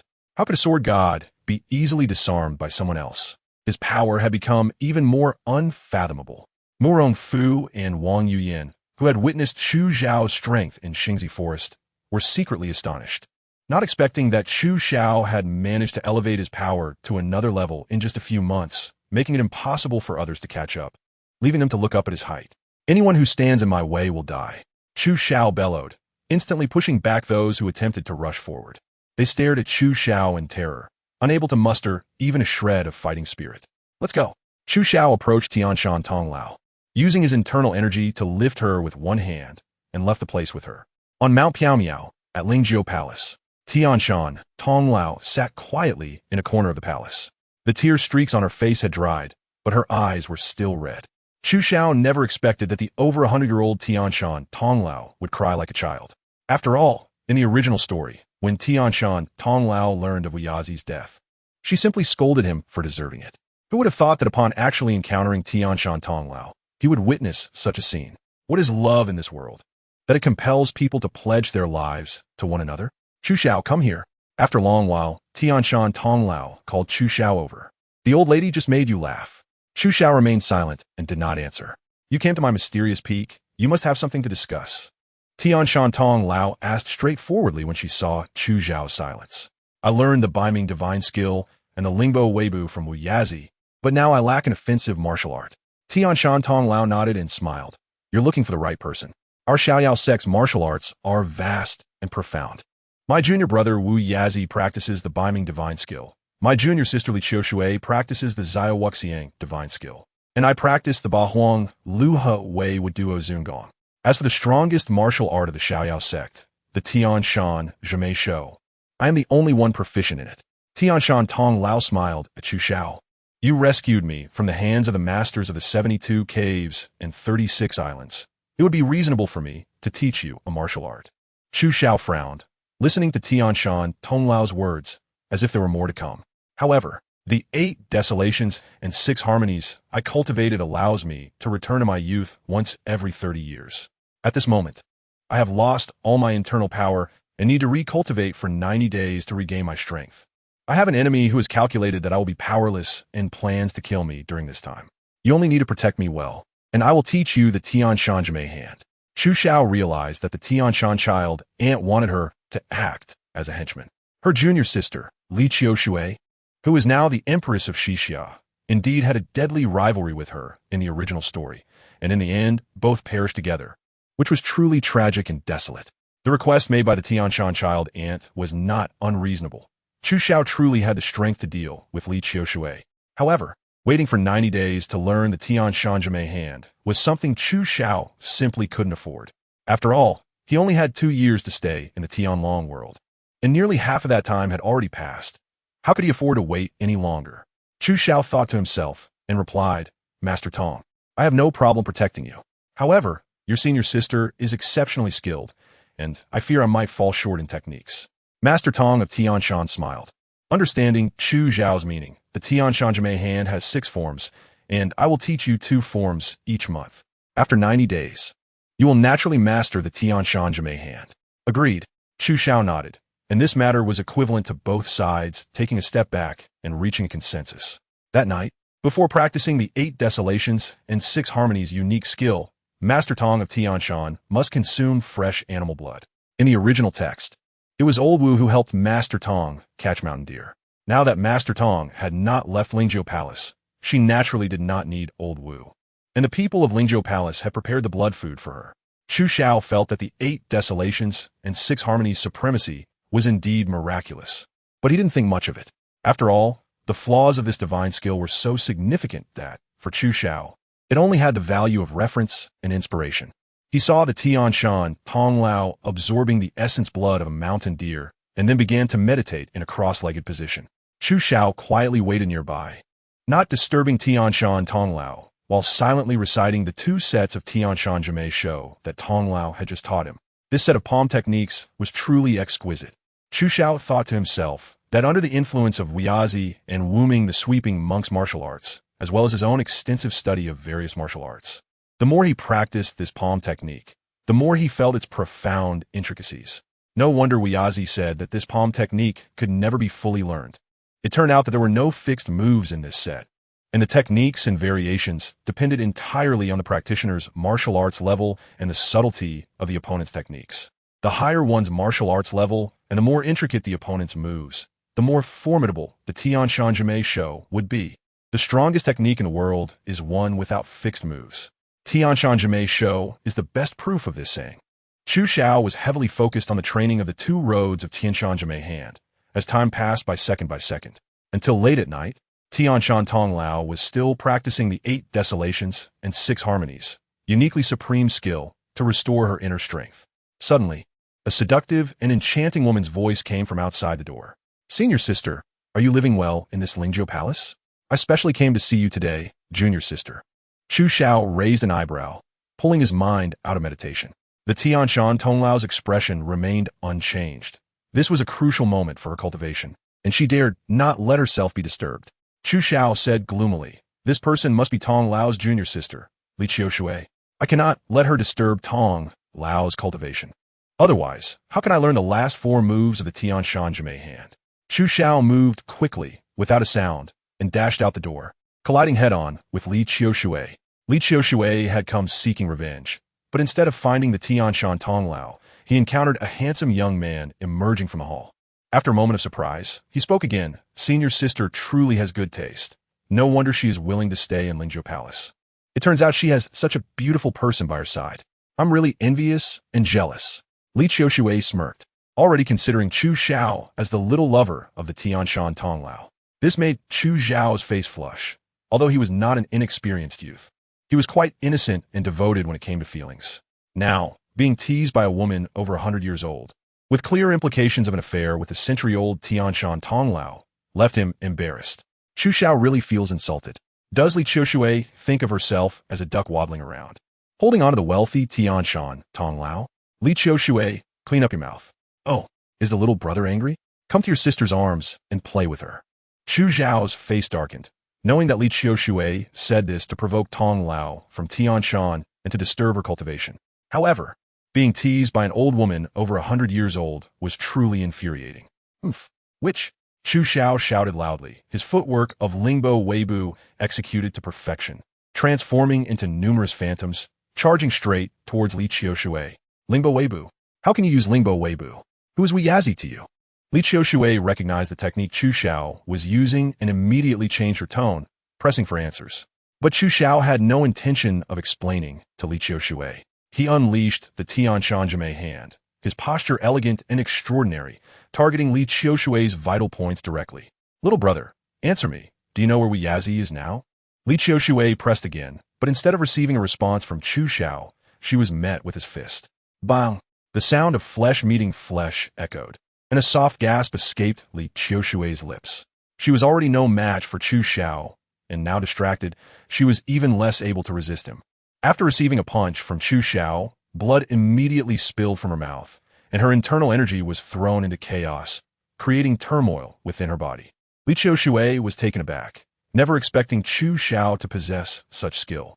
She quickly suppressed her chaotic internal energy, activating her Zio Wuxiang Gong to confront Chu Xiao.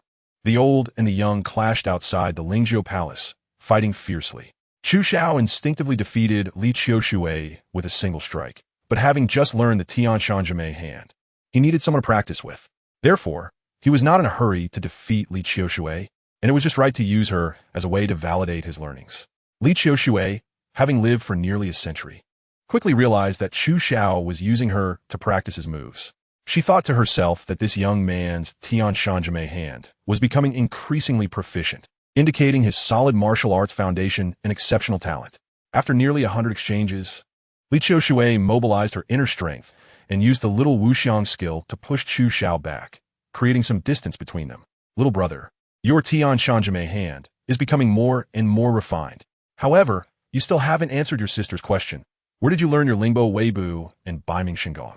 Chu Xiao's mouth twitched, secretly thinking that this Li Qiushui was truly a witch, clearly almost 100 years old, yet still had the face to call herself sister. Fortunately, this time Li Qiushui did not refer to him as little brother.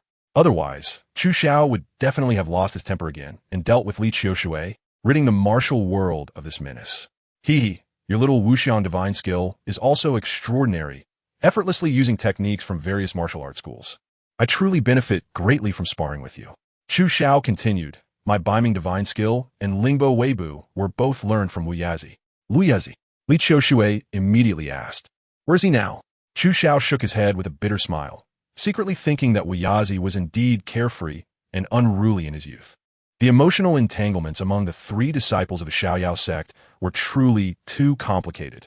Bah, you wicked woman, how dare you inquire about the whereabouts of your junior brother? Chu Xiao, do not tell her. The curses of the Tianshan Tonglao echoed within the Lingzhou Palace. Clearly the Tonglao had completed her training for the day and was furious after hearing Li Qiushui questioning Wuyazi's whereabouts. Sister, you finally dare to show your face. Li Qiushui said fiercely.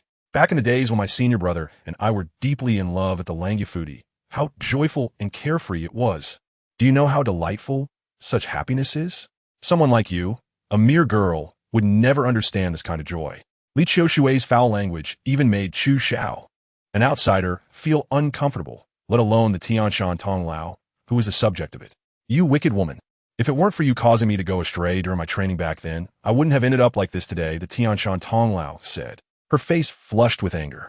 If it weren't for you seducing my junior brother, how could he possibly like a venomous woman like you? Chu Xiao, quickly kill this poisonous woman, and I will directly pass on all of the Tianshan hand to you, the Tianshan Tonglao urged. Upon hearing that the Tianshan Tonglao wanted Chu Xiao to take action against her, Li Qiushui, who knew Chu Xiao was formidable, immediately felt a sinking feeling in her heart. With a strange laugh, she quickly said, Little brother, do not listen to this wicked girl. If you want to learn martial arts, I have the Zio Wuxiang divine skill, which is far superior to her Tianshan hand. Just help me kill this wicked girl, and I will teach you the Zio Wuxiang divine skill. Bah, shameless wicked woman. How can your Zio Wuxiang divine skill, which only imitates others' moves, compare to my Tianshan hand that integrates all martial arts techniques in the world? Chu Xiao heard the back-and-forth insults between the Tianshan Tonglao and Li Qiushui ringing in his ears, secretly thinking that the two had aired all their grievances from this lifetime. They were originally sisters of the same sect. How had they fallen to such a state? Chu Xiao couldn't help but lament that the founder of the Xiaoyao sect, Zia only taught his disciples martial arts, but failed to teach them how to be good people, which is truly a failure. Alas, Chu Xiao sighed for Zia but was clearly heard by Tianshan Tonglao and Li Qiushui. Tianshan Tonglao and Li Qiushui almost simultaneously asked Chu Xiao, and upon seeing each other asking the same question, they immediately glared at each other. Chu Xiao, don't answer this witch. Little brother, don't pay attention to this demon girl. Chu Xiao watched as the flames of war were about to engulf him. Suddenly, a flash of inspiration struck his mind, and he said, if you two want to compare whose martial arts are stronger, why not teach me your skills, and let me judge for myself? As soon as Chu Xiao finished speaking, Tianshan Tonglao and Li Qiushui stared at him with the same bewildered expression as if he were a fool. Zhu Xiao, do you really think it's so easy to fool me, Grandma? Little brother, you truly are inexperienced in the world. This idea is indeed quite unique. Chu Xiao saw that the two were not falling for it. Instead, they mocked him, secretly thinking that he really wasn't destined to be the protagonist. These two were completely not following the script. In the martial arts novels of his previous life, when the protagonist encountered such a situation, weren't they usually forced by two martial arts masters to learn unparalleled skills? Why was he being treated like a fool here? Just as Chu Xiao helplessly shrugged to ease the awkwardness, a shout came from outside Lingzhou Palace. May I ask if Tianshan Tonglao resides here? I am Su Zhu, here to visit under the guidance of the senior Wiyazi. Chu Xiao and the other two were startled by the powerful sound transmission from outside the palace, causing their minds to tremble. Chu Xiao was greatly surprised and thought to himself, how did Su Zhu run into Wu Yazi again? Listening to Su Zhu's internal energy cultivation, it was clear that Wu Yazi had already passed on 70 years of internal energy to him.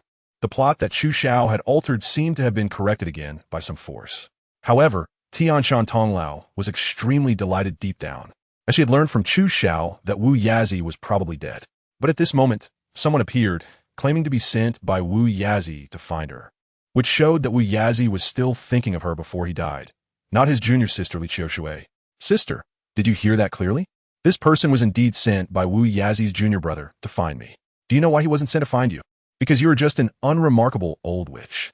Li Qiushui was seething with anger, her expression extremely unpleasant, but she had no way to refute it. Ladies, let's not quarrel. How about we let this person in first?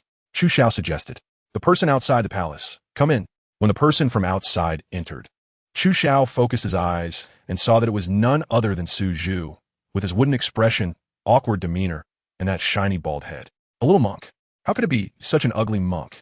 Tianshan Tonglao and Li Qiushui found it hard to believe. After all, their Xiaoyao sect only accepted handsome men and beautiful women, never ordinary-looking people.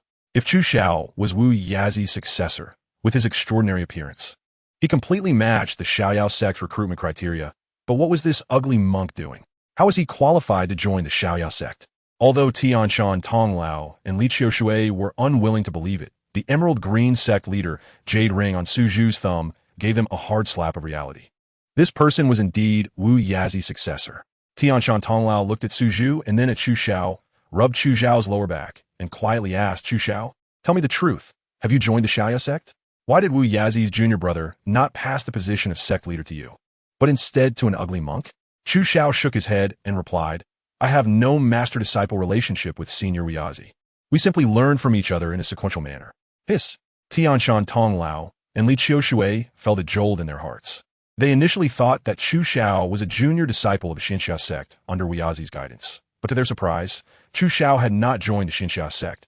Instead, he had mastered their ultimate skills and was considered a peer of Wiyazi. Both were taken aback, and Xu Zhu, who was nearby, couldn't help but stretch his neck to carefully observe Chu Xiao. According to Chu Xiao, this young man, who was of similar age to him, was actually on the same level as Wiyazi. Did that mean he had to address him as senior? For a moment, Tianshan Tonglao, Li Qiushui, and Xu Zhu were all left speechless. After Chu Xiao and the others calmed down, they waited for Su Zhu to recount how he met Wiyazi and how he received the inheritance from the senior Wiyazi. Chu Xiao and the others couldn't help but lament how fortunate Su Zhu was. It turned out that after Chu Xiao helped Wu Yazi recover from his illness, Wu Yazi went to Xingxiu to settle scores and killed Ding Chunxiu. With Wu Yazi's strength, when he arrived at Xingxiu and encountered Ding Chunxiu, he defeated him in just a few exchanges. From then on, the Xingxiu sect disbanded in the martial world, and there was no longer Ding Chunxiu in Xingxiu.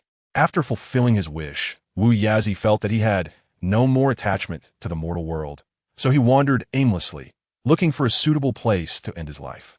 At that moment, Su Zhu, under the guidance of his master Xiannan, was honing his skills in the martial world and accidentally encountered the remnants of the Xingqiu sect, causing trouble in the Jianghu. As a high monk of the Buddhist sect, Xian Nen naturally intervened to eliminate the harm to the people. Unfortunately, although Xian Nan was powerful, he could not withstand the poison of the Xingqiu sect and died tragically from the deadly poison. Just as the remnants of the Xingqiu sect were about to kill Su Zhu, Wu Yazi happened to pass by and eliminated the remnants, saving Su Zhu. Witnessing Su Zhu weeping bitterly over his master's corpse deeply moved Wu Yazi. Although he did not think highly of Su Zhu's appearance, he decided to pass on the position of the leader of the Xiaoyao sect to Su Zhu because of his upright character. Thus, Su Zhu, a third-generation disciple of Shaolin, miraculously obtained Wu Yazi's 70 years of binding true energy and became the current leader of the Xiaoyao sect. I received the power of Senior Wu Yazi, and according to his wishes, I buried him in a stone forest, Su Zhu said woodenly. Then why did you come to my Lingzhou palace? Tianshan Tong Lao asked.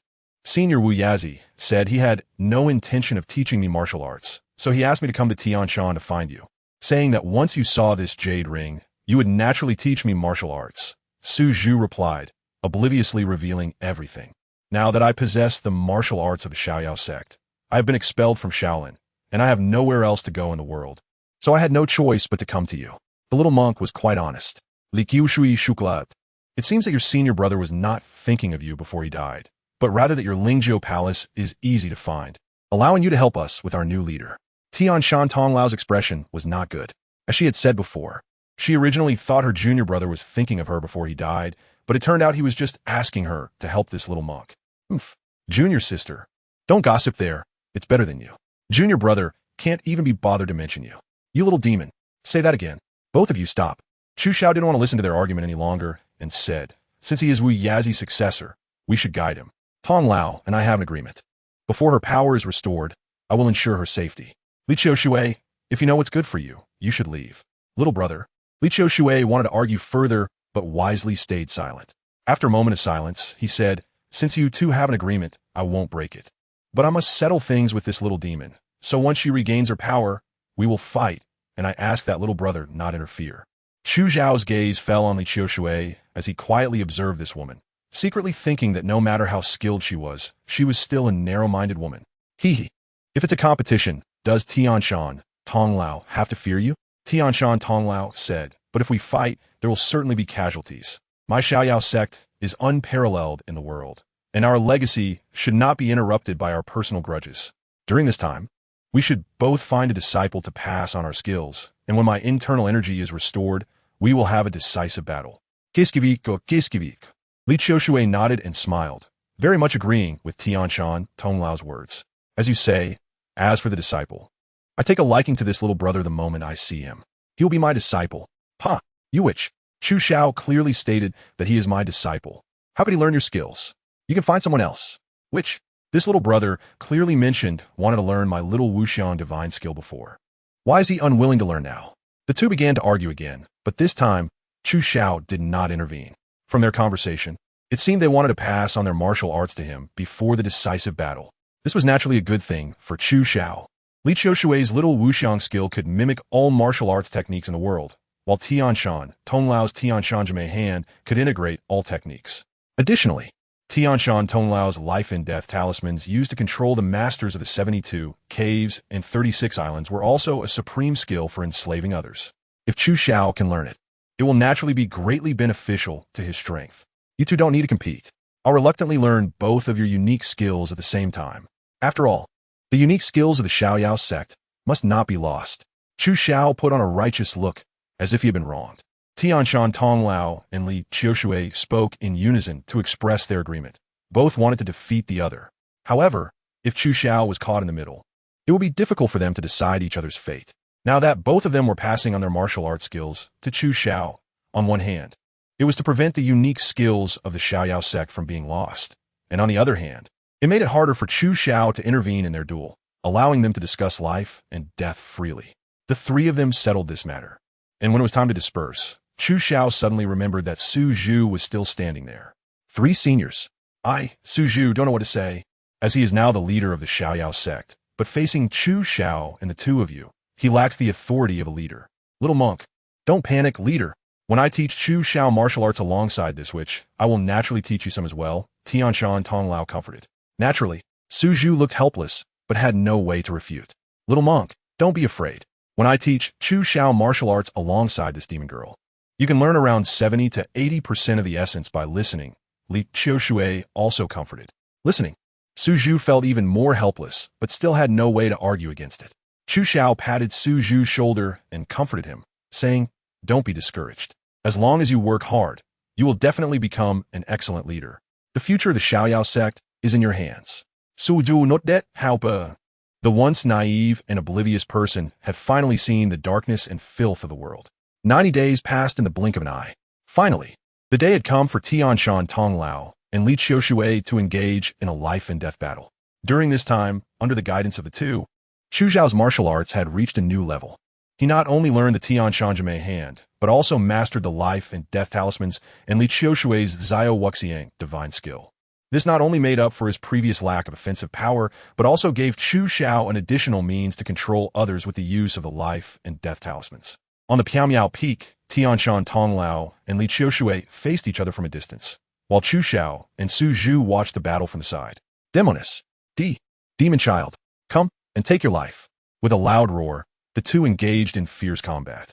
As they were both from the same sect, they were very familiar with each other's martial arts, making their fight nearly evenly matched, hard to distinguish who was superior. Senior Chu, are we really not going to help? Su Zhu, having learned that Chu Xiao was of the same generation as Wu Yazi, began to refer to him as senior. Chu Xiao couldn't be bothered with such details. We just need to watch from the side. Their matters should be resolved by themselves. Chu Xiao silently watched the two continue to exhaust themselves. Already guessing the outcome in his heart, the two would inevitably drain their internal energy and drag each other to death. As expected, after fighting for a day and a night, both of them finally collapsed on the mysterious peak due to exhaustion. Even until their last breath, they continued to harm each other. After a long while, Chu Xiao looked at the two rigid corpses and said helplessly, "Su Zhu, collect the bodies. Bury them together. If there is an afterlife, I hope they won't be like this again." 2 years passed in the blink of an eye. On the mysterious peak, Chu Xiao stood with his head bowed, quietly gazing at the ethereal beauty of the peak. "Time's up. It's time to go back." As soon as Chu Xiao's voice fell, his figure transformed into countless starlights and disappeared into the world of Tianlong Babu. 2 years in Tianlong passed in the blink of an eye. At this moment, Chu Xiao appeared in the world of Dragon Ball, where he had sought a hidden cave before leaving. Chu Xiao sensed the qi within his body and the inner strength in his meridians, secretly thinking that his gains this time were indeed considerable. He had almost learned all the martial arts of the Xiaoyao sect. The simultaneous cultivation of inner strength and qi not only gave him a powerful physique, but also greatly benefited him in the exquisite application of techniques and the extension of his lifespan. Chu Xiao discovered through his perception of his super healing ability that his lifespan has been maintained at around 270 years during this period. Originally, when Chu Xiao entered the Tianlong world, his lifespan was about 271 years. However, after 2 years, his lifespan has not decreased by 2 years, but only by 1 year. This effect is entirely attributed to his cultivation of internal energy, which has continuously nourished himself invisibly, greatly extending his lifespan. Chu Xiao took a deep breath, calming his mind. He had returned to the Dragon Ball world, and the petals of the reincarnation Black Lotus in his body had already condensed into 3 lotus petals. There was only 1 year left until the 22nd World Martial Arts Tournament, and Chu Xiao believed that this tournament would definitely allow him to gather a significant number of lotus petals for the reincarnation Black Lotus.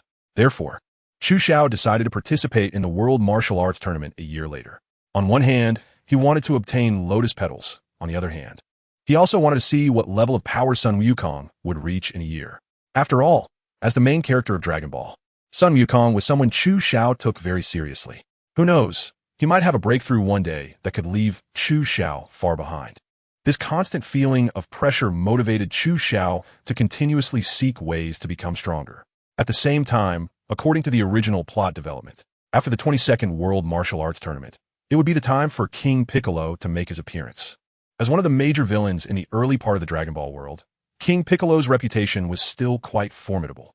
At this moment, Chu Xiao is unaware of the true strength of King Piccolo, so he is uncertain whether he can defeat him. This year is just right for intense training. To integrate the 2 powers of qi and internal energy, preparing to face King Piccolo after the world's martial arts tournament ends.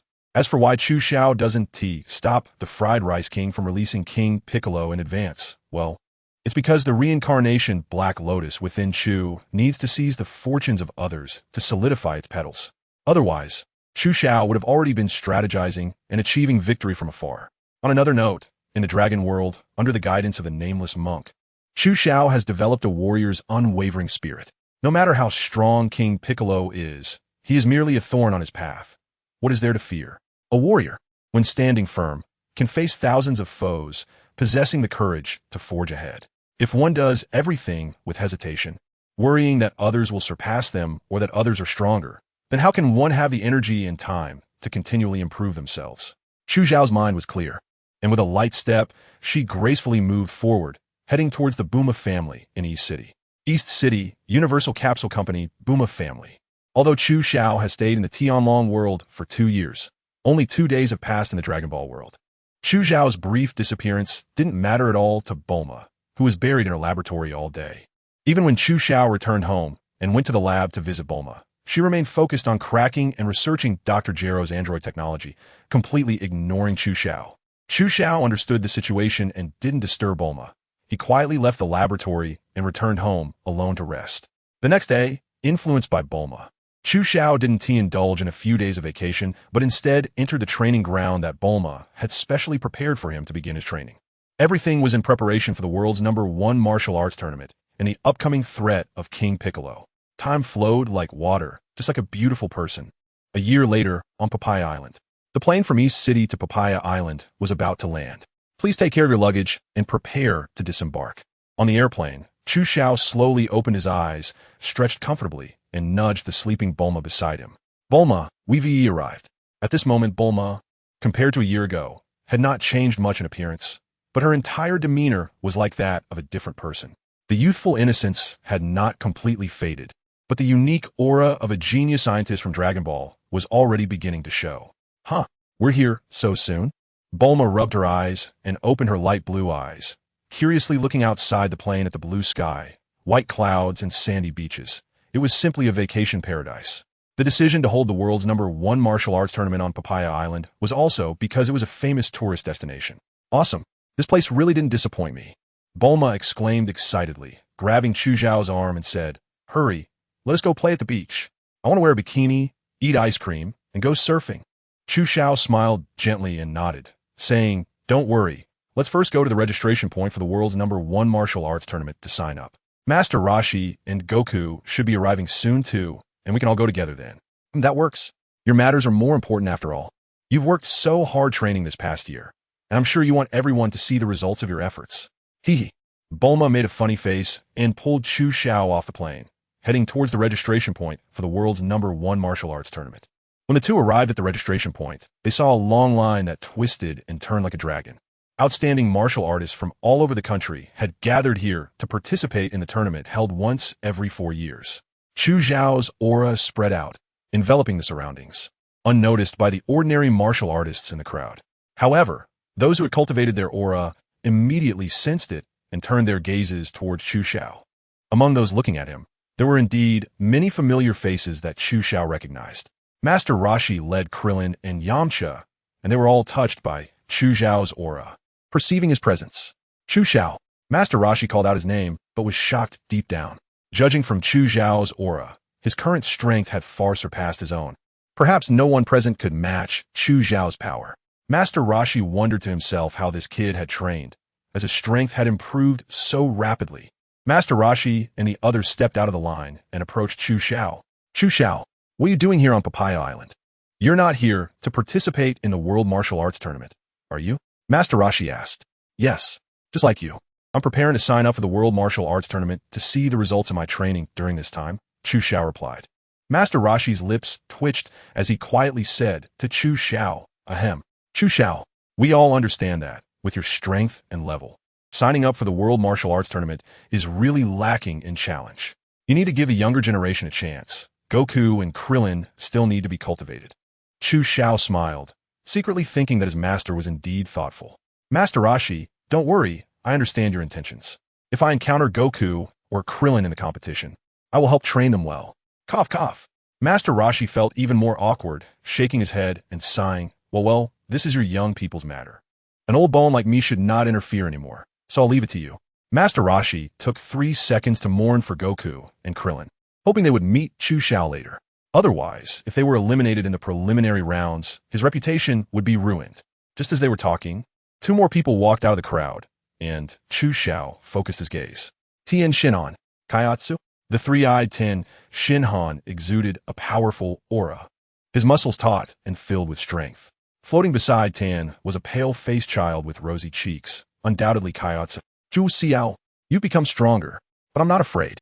I will definitely defeat you to avenge my master and my teacher. Tien Shinhan tightened his fists, staring intently at Chu Xiao. Chu Xiao looked at the menacing Tianjin fan. Not angry at all, but rather quite satisfied. Years ago, under the Korin Tower, Chu Xiao had captured Master Roshi with a purple gold treasure gourd and could have easily killed Tianjin fan. However, he chose to let Tianjin fan go. Now, the Tianjin fan, standing in front of Chu Xiao, was not the same as before. Over the years, Tianjin fan had tirelessly trained day and night. His strength had increased significantly, surpassing that in the original story. Tianjin fan, you truly haven't disappointed me. You've become stronger than before, Chu Xiao complimented lightly. In response, Chu Xiao felt no worry at all. His own power had grown even more terrifying than Tianjin fan could imagine. The gap between them had not only not narrowed, but had widened even more. This was the confidence Chu Xiao had back then. I knew you would become strong. But so what? I will become even stronger than you. Chu Xiao, I will personally kill you on the martial arts stage. Just wait. Tianjin fan shouted angrily before turning back to rejoin the line, silently waiting. Master Roshi, witnessing everything between Chu Xiao and Tianjin fan, asked in shock, Chu Xiao, is he Master Roshi's disciple? Yes. Did you kill Master Roshi? You didn't know? Chu Xiao looked puzzled. This incident had happened a long time ago, and Wukong was present at the time, so Master Roshi must have known about it. He didn't expect that Master Roshi knew nothing about it. Chu Xiao thought for a moment, and it was understandable. After all, with Sun Wukong's personality, he wouldn't gossip about such news. You had the strength to defeat the Crane Hermit years ago. Master Roshi stared at Chu Xiao in surprise, silently putting away the suitcase disguised as Jackie Chan's hair, and made up his mind that he would definitely not dress up as Jackie Chan for this year's World Martial Arts Tournament. If he encountered Chu Xiao on the arena, his undefeated legend as Jackie Chan would be completely ruined. It was time to retire. The world would belong to the younger generation from now on. After the little incident with Tianjin fan, everyone lined up to register, and there was still a day until the competition started. Zhu Xiao, have you been in contact with Wukong this year? Master Roshi asked. No, Wukong never carries a phone, so it's still quite difficult to find him. Chu Xiao shook his head, but we don't need to worry. Wukong will definitely make it in time to register. Bulma nodded in agreement. Yes. We don't need to worry about Wukong. With his strength, he'll be fine. There's still a day until the competition starts. How about we all go surfing at the beach? Master Roshi's eyes lit up, secretly thinking that since he wouldn't be on the arena this time, going to the beach to see beautiful girls, to surf was indeed a good choice. I agree. Let's all relax a bit before the competition. Krillin and Yamcha exchanged glances, looking helpless. Although they were unwilling to go, their Master Roshi had spoken, so they couldn't really argue. Since no one opposed, let's settle on that. Bulma cheered, pulling Chu Xiao towards the beach. The group was having a great time at the beach, completely unlike competitors participating in the martial arts tournament the next day, but more like tourists.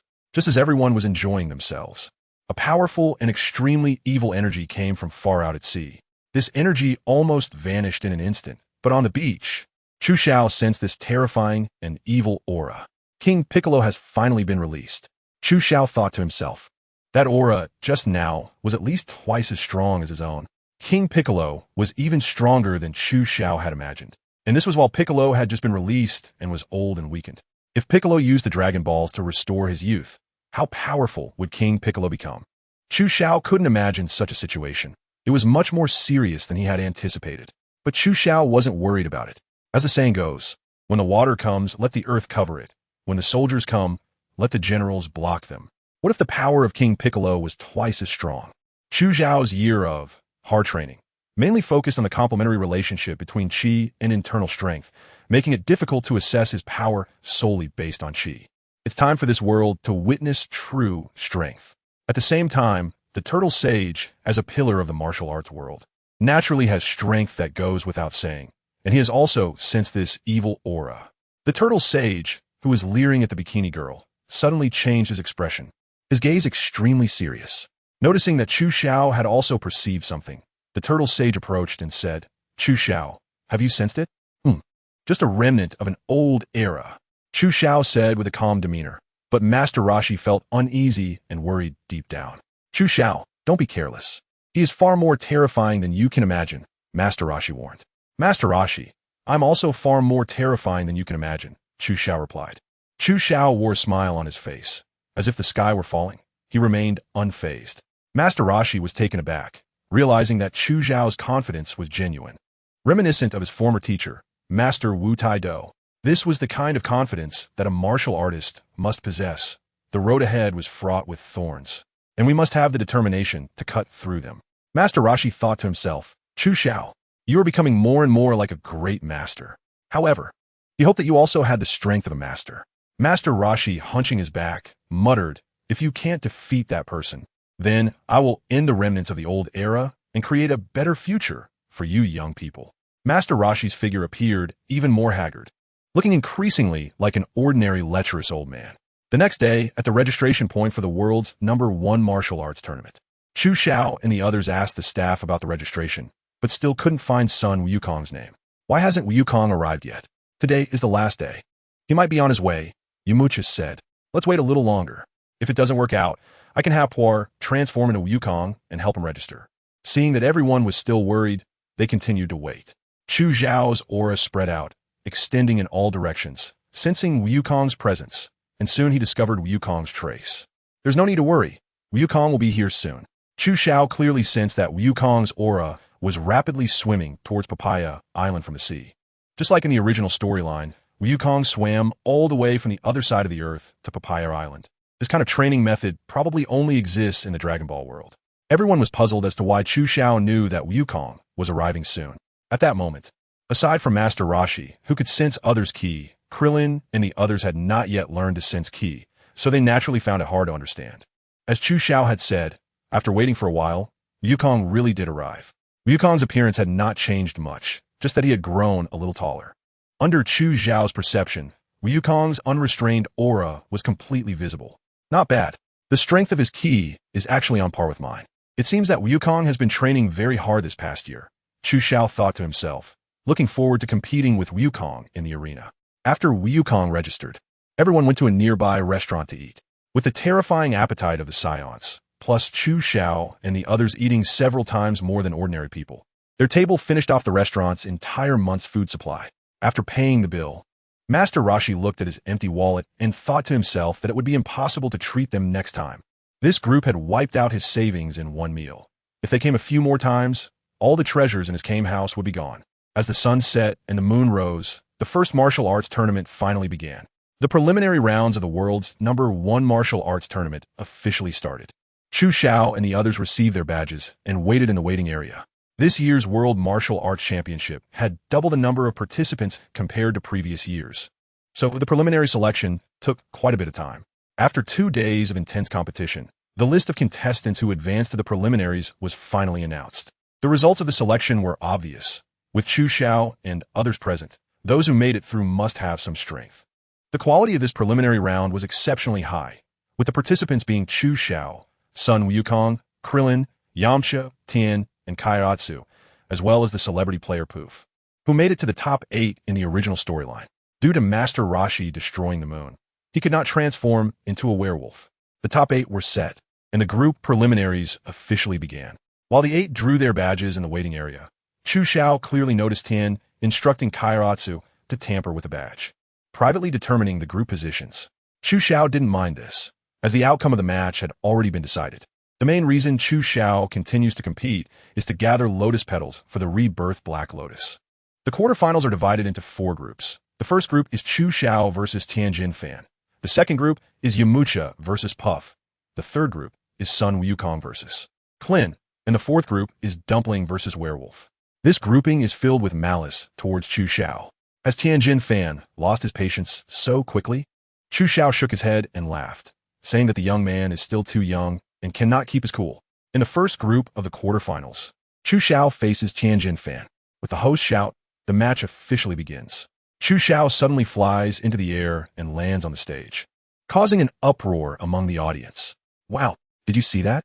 The contestant named Chu Xiao just seemed to fly up. A man exclaimed, "It's true, I saw him fly too." Someone echoed, "My goodness, how can he fly without wings?" A dinosaur-like earthling touched his own wings and began to doubt his life. Seeing Chu Xiao's move, Tianjin Fan's anger surged. Wasn't the technique Chu Xiao just used the Crane School's ultimate skill, the sky dance technique? Tianjin Fan knew, without a doubt, that Chu Xiao must have learned the sky dance technique from his master, the Crane Hermit. Not only did he kill my master, the Crane Hermit, but he also learned our Crane School's ultimate skill. Today, it's either you die or I live. Tianjin Fan shouted and leaped onto the stage, using the sky dance technique as well. Hiss! The three-eyed contestant Tianjin Fan has also taken to the stage. They can all fly. The man was even more shocked, starting to wonder if he could also fly. It's true. Both of them can fly.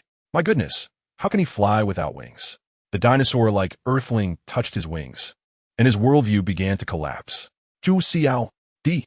Tianjin Fan's energy surged as his massive fist aimed directly at Chu Xiao, the momentum and intensity indicating a life-and-death struggle. Chu Xiao faced the onslaught of Tianjin Fan, his expression showing no signs of change. With a calm demeanor, he stepped lightly, executing the Lingbo Weibo technique, his figure instantly becoming ethereal and illusory, as if countless graceful martial artists were dancing on the ring. One advanced footwork. The turtle sage, watching from below the stage, couldn't help but shout, quickly removing his sunglasses to closely observe Chu Xiao's footwork and techniques. Is there really such exquisite and profound footwork in this world? Each step of Chu Xiao seemed to embody deep and complex principles. Unbeknownst to the turtle sage, beads of sweat had begun to form on his forehead. He found it hard to imagine who in this world possessed such talent and skill to create such an extraordinary technique. The turtle sage couldn't help but want to pull Chu Xiao down from the ring and immediately inquire about the origins of this footwork. After decades of having buried his desire for knowledge, the turtle sage's thirst for martial arts was reignited. His previously dispirited demeanor vanished, replaced by the determination of an old man who wished to live another 500 years to pursue martial arts. Whoosh! The force of Tianjin Fan came crashing down, yet he could never touch the hem of Chu Xiao's clothing. Even when he exerted all his strength to increase his speed, in the face of Chu Xiao's Lingbo, he felt like a child who could only charge straight ahead, unable to keep up with Chu Xiao's agility. Why? I can clearly feel you brushing past me. Why can't I reach you? Tianjin Fan shouted in anger, glaring intensely at Chu Xiao. Buzz! Chu Xiao stood with his hands clasped, casually replying, "You are too slow. I am faster than you." The veins on Tianjin Fan's forehead bulged as he opened his eyes wide to maximize his vision, stubbornly charging at Chu Xiao again. Oomph! Chu Xiao executed the Lingbo Weibo and vanished once more. Tianjin Fan, using his third eye, continuously tracked Chu Xiao and vaguely began to discern Chu Xiao's movements. Hee, you're here. Tianjin Fan threw a punch, and although he could see Chu Xiao's movements clearly, he only saw Chu Xiao stepping with profound footwork. Just as his fist was about to hit Chu Xiao, he saw Chu Xiao's figure pass by at an unimaginable angle, almost brushing against his fist. Damn it, what kind of footwork is this? Lingbo Weibo. Chu Xiao replied nonchalantly. Lingbo Weibo. Both Tianjin Fan and the turtle sage below the stage were taken aback. This footwork indeed resembled walking on water, allowing for rapid changes in steps that could greatly enhance speed and agility. Truly an exceptional martial arts technique. Tianjin Fan realized that he could not keep up with Chu Xiao's speed.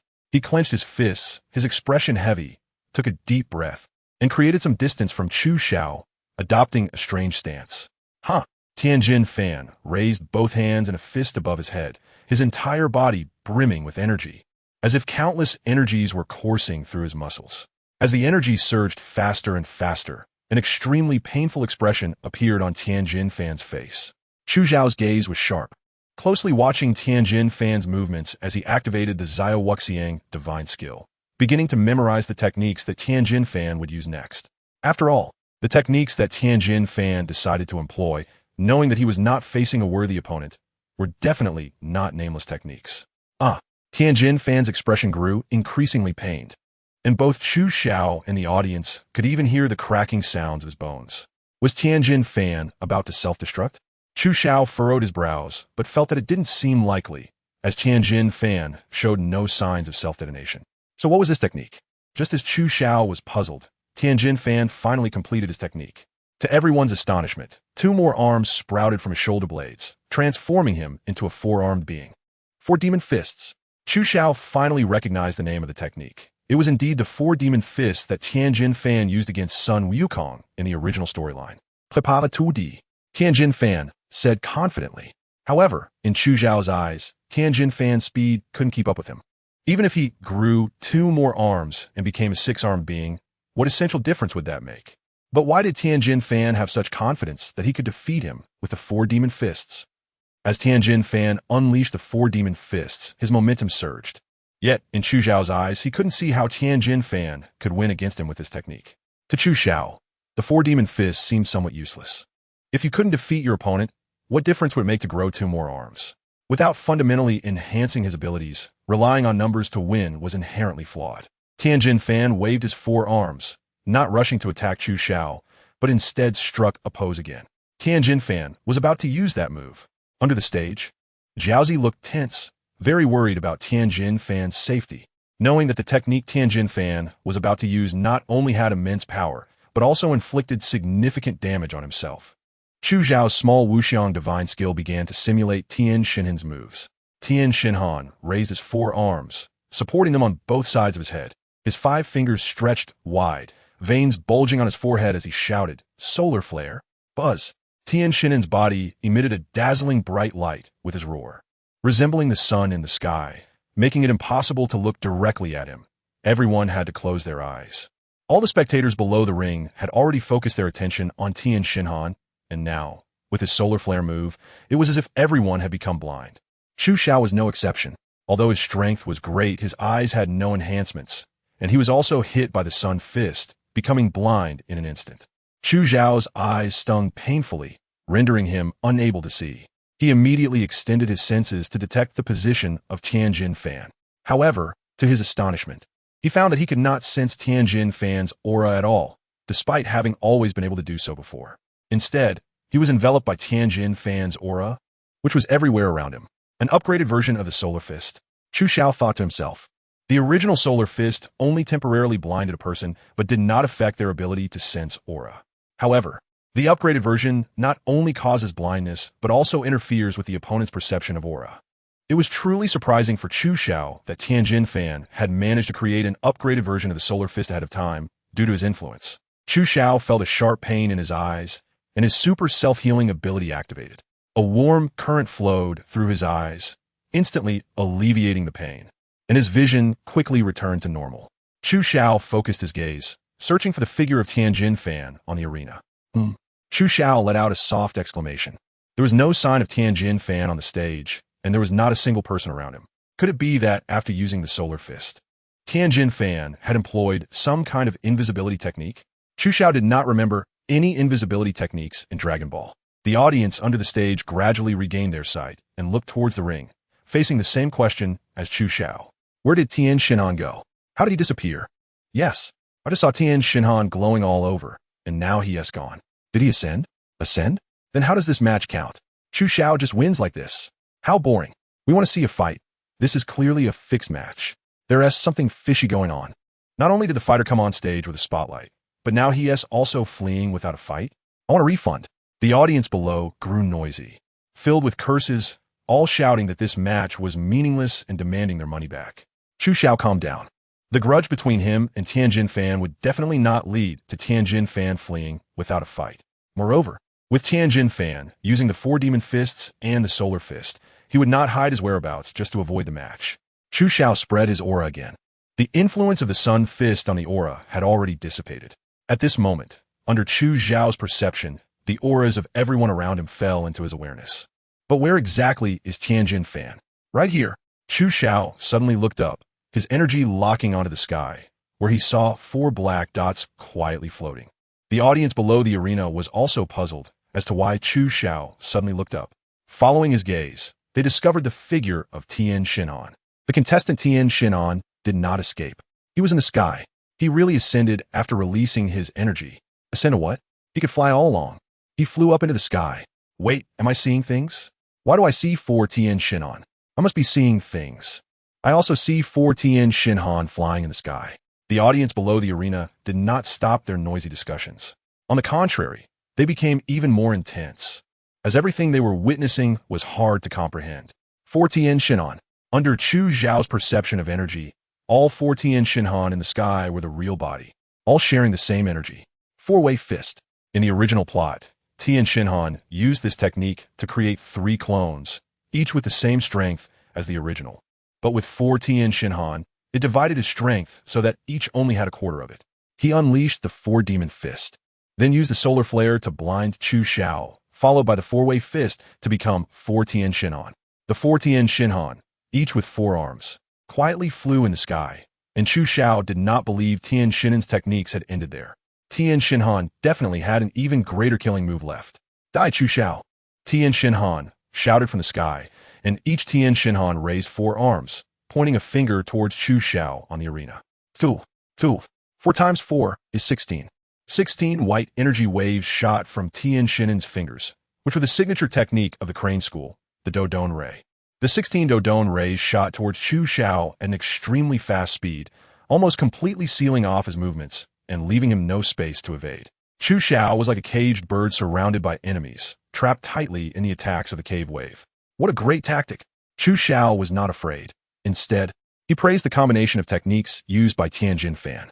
First, he utilized the 4-demon fist to increase the number of his D-ing wave attacks, then employed the Sun Fist to paralyze his own perception and vision. Next, he executed the 4-body fist, creating 4 clones to further increase the number. Finally, all 4 4-armed clones simultaneously unleashed the D-ing wave, putting Chu Xiao in a nearly hopeless situation. Such a strategic arrangement truly impressed Chu Xiao. After all, he was Tianjin Fan. But would Chu Xiao really perish under Tianjin Fan's D-ing wave? Chu Xiao smiled, facing the flawless attack. The beaming divine skill in his body operated at its peak, with internal energy wildly pouring into his legs. Chu Xiao's figure immediately became ethereal, like the mist in the deep mountains, making it difficult to grasp. Just when everyone thought Chu Xiao could only rely on speed to fully evade Tianjin Fan's attacks, the rapidly moving Chu Xiao raised his arm and extended a finger. Suddenly, from the deep mountains, white energy waves shot out, heading straight for Tianjin Fan's Dodon Wave. What is this? Dodon Wave. A look of shock appeared on Jiaozi's pale face. He never expected that Chu Xiao not only mastered the Crane School's Dance of the Sky, but also the Crane School's Dodon Wave. Chu Xiao used extremely ruthless methods to force his master, the Crane Hermit, to reveal all the secret techniques of their school to him. Jiaozi felt increasingly heavy-hearted, secretly wondering if Tianjin Fan could still defeat Chu Xiao, who also knew the Crane School's ultimate techniques. Boom! Boom! Several shock waves collided, producing a deafening roar, and white flowers appeared in the sky, dazzling like fireworks during a festive celebration. The audience beneath the ring held their breath. Just a moment ago, those shouting for a refund were now stunned into silence. Wow! So beautiful! So amazing! I can't see Chu Xiao make a move at all. I only see explosions. Various explosions.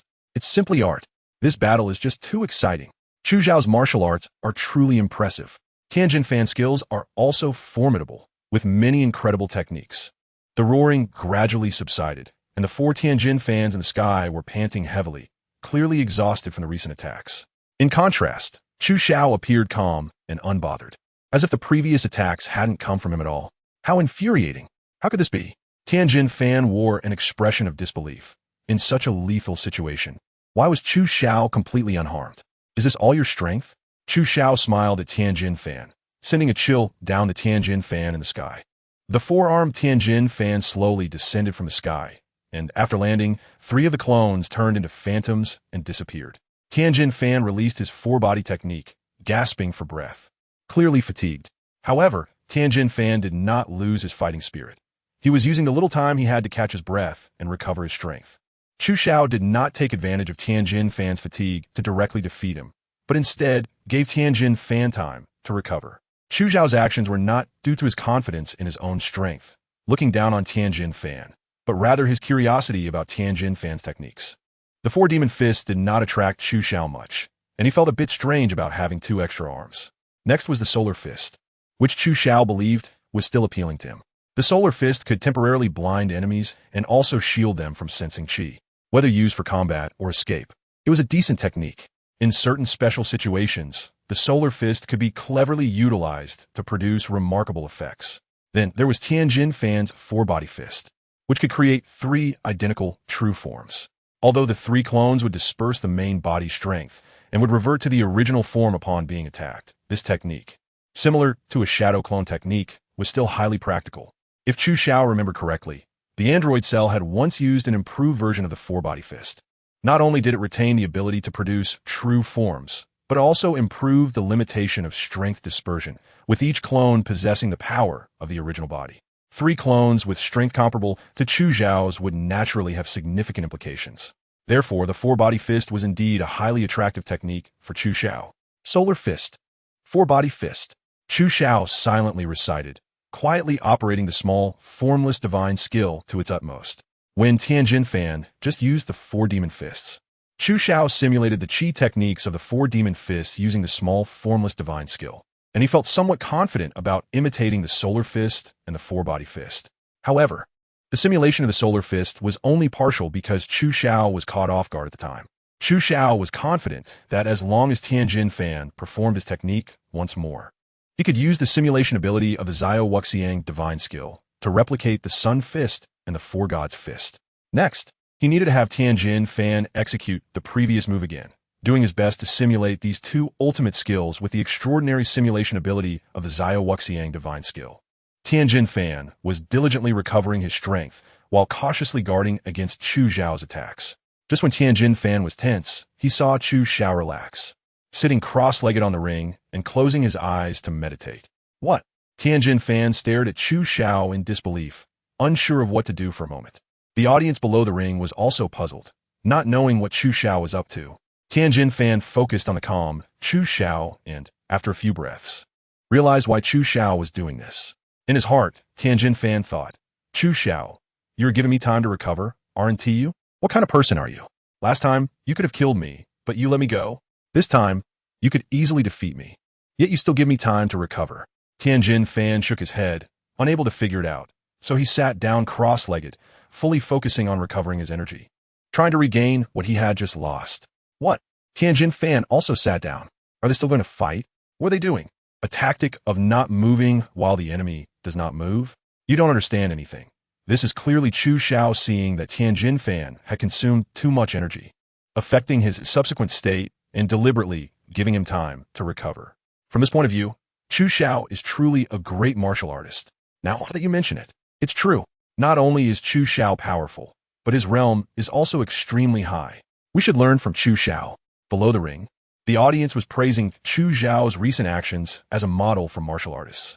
Master Roshi looked at the still-sitting Chu Xiao, feeling both admiration and a bit of regret. When Master Roshi first met Chu Xiao, he was just a weak, ordinary person. Master Roshi sensed the unawakened reincarnation Black Lotus and believed Chu Xiao was a person with evil powers, unwilling to take him as a disciple. Now it seemed that the evil power within Chu Xiao had long since disappeared, replaced by a righteous spirit. Everything he did was commendable, and his skills were impressive. Truly a pillar of talent. Master Roshi shook his head helplessly, thinking to himself how he had been blinded by ignorance and let such a good talent slip right under his nose. Regretful as he was, there was no medicine for regret in this world. Master Roshi acknowledged that with Chu Xiao's current strength, he had far surpassed him, and it was impossible to establish a master-disciple relationship again. At this moment, Master Roshi could only hope that Chu Xiao would always have the heart of a martial arts master on his future path. After a moment, Tianjin Fan slowly stood up from the ground, his condition having improved. Although he had not fully recovered to his previous peak, he had regained about 70 to 80% of his strength. This was largely due to the energy from the Dragon Balls, which not only had strong destructive power in terms of attack, but also excelled in recovery speed. Chu Xiao, come on, Tianjin Fan said in a deep voice, the hatred in his words having faded significantly, now carrying a hint of respect. Chu Xiao slowly opened his eyes, stood up with a smile, and looked at Tianjin Fan, saying, Tianjin Fan, use that move you just did again. I'm very interested in your solar fist and four-body fist. Tianjin Fan's gaze fixed on Chu Xiao, secretly thinking about how he had just sealed off Chu Xiao's movement routes with his technique. However, Chu Xiao, who could easily counter the attack, would definitely be able to block the attack of the Dong Dong wave. Such an attack would not defeat Chu Xiao, even if it were repeated 10 times. Only that move would work. Tianjin Fan gritted his teeth, feeling determined. Jiaozi, watching from below the stage, seemed to guess Tianjin Fan's thoughts and immediately transmitted a warning. Tianjin Fan, don't use that move. I have no choice. Tianjin Fan replied, Jiaozi, Chu Xiao is too strong. Even if I use that move, I can't guarantee I can defeat him, but if I don't use it, I will regret giving up now for the rest of my life. As he spoke, Tianjin Fan gathered his energy and first executed the four-body fist. 3 clones slowly separated from his body, and the 4 Tianjin Fans lined up in front of Chu Xiao. I see. Chu Xiao used his lesser Wuxian divine skill to simulate the energy method of the four-body fist, memorizing it in one go, leaving only the subsequent move simulation. Scatter. The 4 Tianjin Fans then dispersed to the corners of the arena, surrounding Chu Xiao in the center, and once again took up the stance of the solar fist. With a loud shout, for dazzling beams of white light flashed, and everyone was once again plunged into temporary blindness. Buzz. Chu Xiao's super healing ability activated, quickly clearing the discomfort in his eyes. He looked around, but did not see Tianjin Fan. Looking up, he found Tianjin Fan was indeed still in the air. The same move? Chu Xiao felt a bit disappointed, but he was also quite content. The disappointment came from the fact that Tianjin Fan had seemingly run out of tricks, having no more powerful techniques to use. The satisfaction stemmed from the fact that Chu Xiao had recorded the energy methods of the solar fist and four-body fist. And once he simulated and deduced them again, the probability of successfully using these 2 ultimate techniques was extremely high. Zhu Xiao, prepare to die, Tianjin Fan shouted, standing with his hands clasped together, a massive aura emanating from him. Chu Xiao immediately sensed the unusual aura, focused his mind, and circulated his beaming true qi to the extreme, causing energy to erupt from his muscles, enveloping his entire body. Boom! For terrifying pressures, as heavy as Mount Tai, slammed down from the sky, stacking upon one another and fiercely pressing down on Chu Xiao. Chu Xiao only felt the gravity around him suddenly increase. His whole body felt heavy as iron, and his bones were under several times the pressure. The qi within Chu Xiao's body surged and burst out, fiercely resisting this pressure. The beaming true qi in his meridians not only did not stagnate under this pressure, but became increasingly active, flowing through his major acupoints and continuously cleansing his meridians. Under this pressure, Chu Xiao felt his entire body tense up, his inner potential being forcefully squeezed out and wildly transformed into power, surging forth. Chu Xiao's expression was calm as water, but his eyes revealed an indelible sense of defiance. Bang! Chu Xiao suddenly took a step forward, and the marble arena beneath his feet shattered with a loud noise, the fragments quickly turning to dust and dispersing into the air under the heavy pressure. Bang! Chu Xiao stepped forward again, his muscles tensed, veins bulging, and his whole body shot up into the air like a cheetah leaping towards the sky. Get down here! Before Chu Xiao's voice arrived, he was already mid-air, his powerful fist smashing down on one of Tian Shinin's clones. Poof! The clone turned into an illusion in response. Whoosh! A leg swept through, and another clone fell. Bang! The last clone was also shattered. Tian Shinin's remaining true body, before Chu Xiao could attack, had already tilted his head and began to fall down, his breath weak, clearly having fainted from exhaustion. Not good. He is going to fall. There's no doubt he will die. Master Rashi immediately recognized the situation and shouted. Chu Xiao frowned, his feet lightly stepping on the air with a technique called Ling Bo Wei Bu, twisting his body to catch Tianjin Fan steadily. Group A of the top 8 matches. Chu Xiao wins. In the battle between Chu Xiao and Tianjin Fan suffered a crushing defeat. Looking at the weak-breathing Tianjin Fan in his arms, Chu Xiao shook his head helplessly. The power of that Kiko cannon just now was truly terrifying. If it weren't for Chu Xiao's hard training and accumulation over the past year, which erupted in a moment of crisis, he would have been crushed to the point of having his bones shattered. At that time, although he wouldn't die, the activation of his super healing ability would inevitably lead to a loss of lifespan. Chu Xiao did not regret this, because in that recent battle, he gained far more than he lost. In terms of skills, Chu Xiao had already memorized the techniques of the Sun Fist and the Four-Body Fist. He just needed to take a moment to calm his mind and simulate them, and he would be able to master these 2 ultimate techniques. In terms of strength, Tianjin Fan's Kiko cannon not only did not harm Chu Xiao, but instead stimulated the potential he had cultivated over the past year. allowing Chu Xiao's power to advance further. Moreover, when the host of the world's #1 martial arts tournament announced that Chu Xiao had won this battle, the reincarnation Black Lotus within him underwent another transformation. And the fifth reincarnation Black Lotus was formed. The battle with Tianjin Fan brought Chu Xiao 3 benefits, so how could he not be happy? He then carried the unconscious Tianjin Fan to Jiaozi's side. Under Jiaozi's dual feelings of vigilance and concern, he handed Tianjin Fan over to him. Tianjin Fan was not in life-threatening danger, but he could not use Qi for a while. Otherwise, he would surely exhaust himself to death. Chu Xiao turned around and said no more. After all, saying anything further was meaningless. The dumplings would naturally take care of Tianjin rice. As for why Chu Xiao didn't give Tianjin rice a bean it was a joke. Chu Xiao only had 24 left on him, which he treasured like a gem. How could he easily give them to others? The first match of the top 8 ended, and the next match was Yamcha against the black boxer Puff, with Yamcha naturally winning. In the third match, Sun Wukong fought against Krillin, both of whom were from the same school. It was a match of peers, and after a round of competition, Sun Wukong unsurprisingly defeated Krillin. In this match, Chu Xiao paid special attention to Wukong's displayed strength, secretly noting that after visiting various famous masters in the Dragon World and then training hard for over a year, his current strength was only about 20 to 30% stronger than Wukong. This made Chu Xiao sigh, realizing that the Scion bloodline power was indeed countless times stronger than that of Earthlings. Chu Xiao secretly contemplated whether he needed to harness the power of the divine dragon to obtain the Scion bloodline. Chu Xiao shook his head, letting out a wry smile. The Scion bloodline was indeed powerful, but its drawbacks were also evident. Super Saiyan Goku died of heart disease, and his resistance to magic was almost non-existent. He possessed the reincarnation Black Lotus, which allowed him to traverse the world of reincarnation. Although the Scion bloodline had limitless potential, its adaptability was weak. The idea of using the dragon to obtain the Scion bloodline was appealing, but it could only be considered after finding a way to compensate for its shortcomings in the future. After all, Chu Xiao didn't want to go through the trouble of strengthening the Scion bloodline, only to enter a magic-based reincarnation world and be defeated by an enemy's weak spell. That would be a frustrating death. In comparison, while the Earthling bloodline progressed slowly, it had balanced overall qualities and strong adaptability, with potential to be explored in every aspect. This was much more practical for Chu Xiao at the moment than the distant Super Saiyan transformations. After Goku's victory, the last match of the top 8 saw Jiaozi face off against the Wolfman, and there was no suspense. Jiaozi easily defeated the Wolfman. With the conclusion of the top 8, the 4 finalists were determined: Chu Xiao, Goku, Yamcha, and Jiaozi. The semifinals would be held tomorrow, with Chu Xiao facing Goku and Jiaozi battling Yamcha to determine the 2 finalists.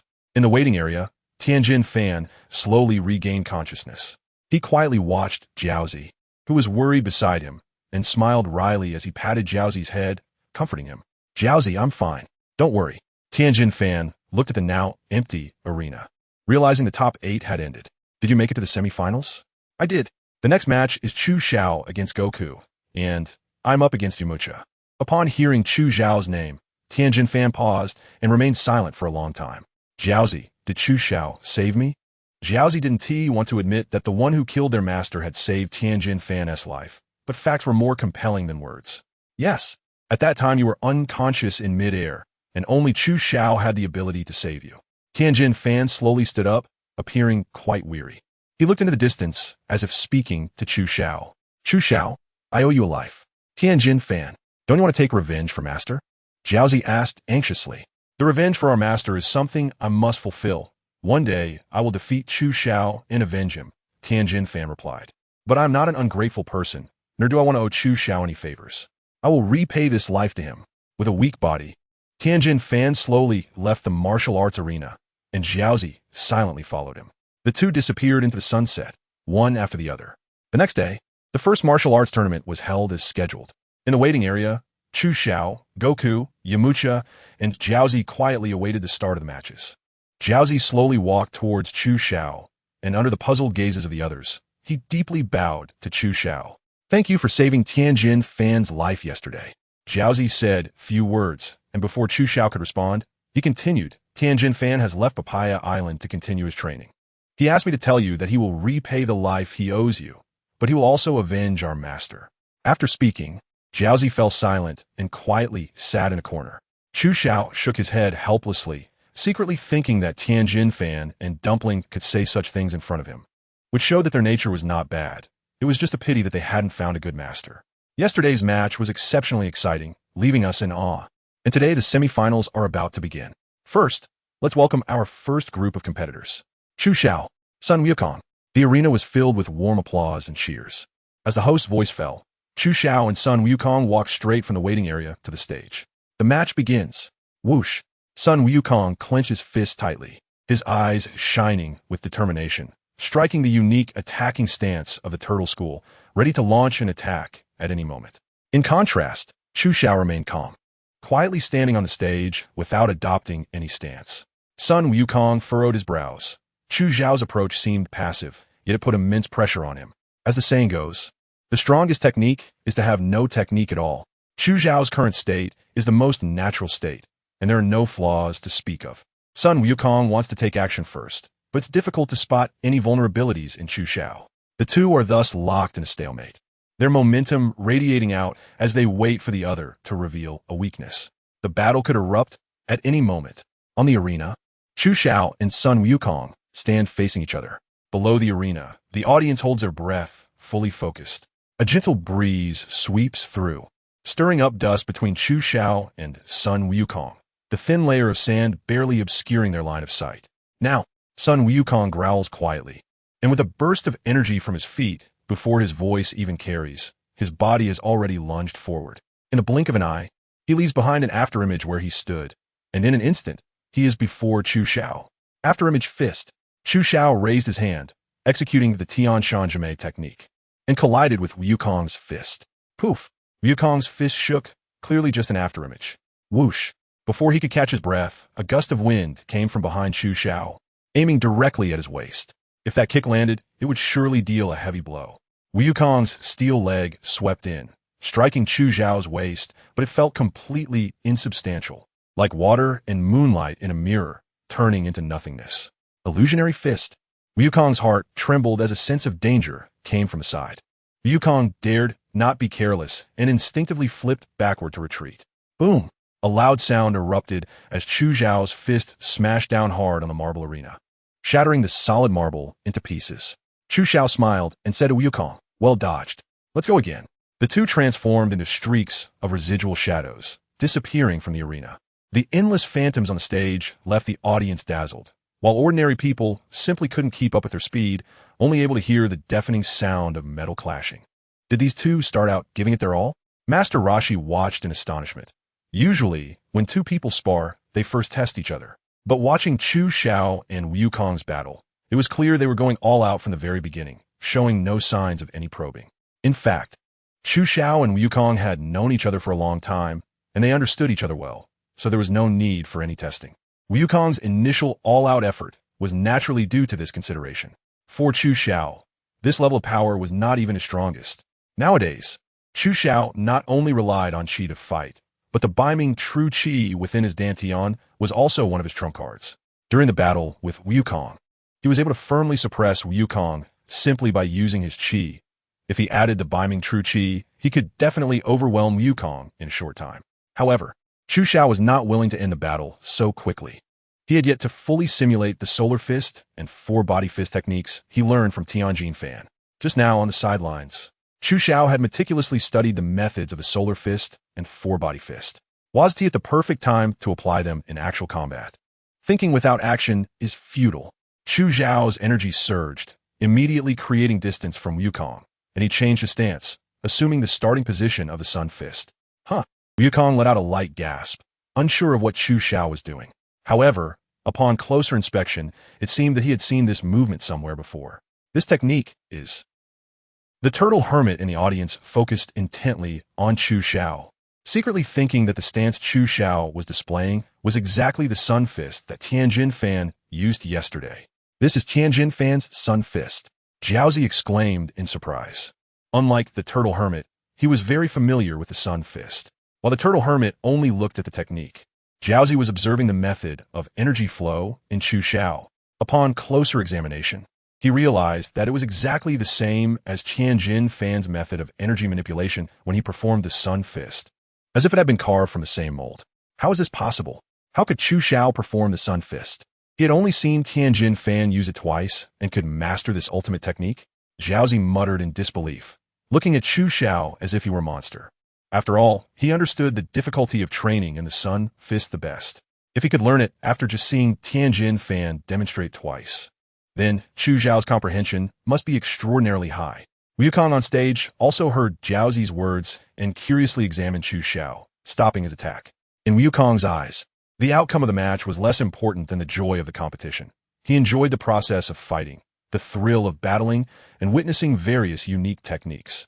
The Scion blood flowing in Wukong made it impossible for him to suppress his desire for battle. Jiaozi's shock was easy to understand, as he was unaware that Chu Xiao possessed the incredible skill of the lesser no-form technique. The lesser no-form technique can mimic the martial arts of others, and with Chu Xiao's lateral thinking, applying it to mimic the use of energy was naturally quite easy. Chu Xiao is surged. The energy within his muscles began to converge towards his head, transforming the previously chaotic energy into an extremely special form of light through an unimaginable technique. Buzz.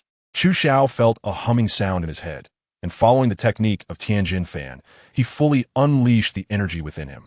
To others, his head began to emit a dazzling white light, resembling a sun hanging high in the sky, making it difficult for everyone to open their eyes. Solar Fist. Chu Xiao shouted, like the sun at its zenith, enveloping everyone in his sunlight, and his aura spread out, further disrupting Goku's ability to sense energy. Is this the Solar Fist? Chu Xiao thought to himself, observing the people around him who were temporarily blinded by the bright light, as well as Goku, who stood in the arena at a loss. Chu Xiao finally experienced the feeling of using the Solar Fist, and the doubts that had surrounded his heart were answered. The Solar Fist is suitable for escaping or attacking enemies from a distance, but not for close combat. When Tianjin Fan used the Solar Fist, he could have taken advantage of Chu Xiao's temporary blindness to defeat him directly, but instead, he went through a lot of trouble to use the four-body fist followed by the Dodon wave to kill Chu Xiao. It wasn't that Tianjin Fan didn't want to directly attack Chu Xiao. Rather, that method simply wouldn't work. Although the Solar Fist temporarily blinds a person and blocks their perception, martial artists like Chu Xiao naturally have superior hearing. Therefore, just blocking vision and perception has limitations for people like Chu Xiao. As long as Chu Xiao got close to Wukong, Wukong's keen hearing would definitely detect his position. Thus, the significance of using the Solar Fist would be lost. No wonder Tianjin Fan went to such great lengths.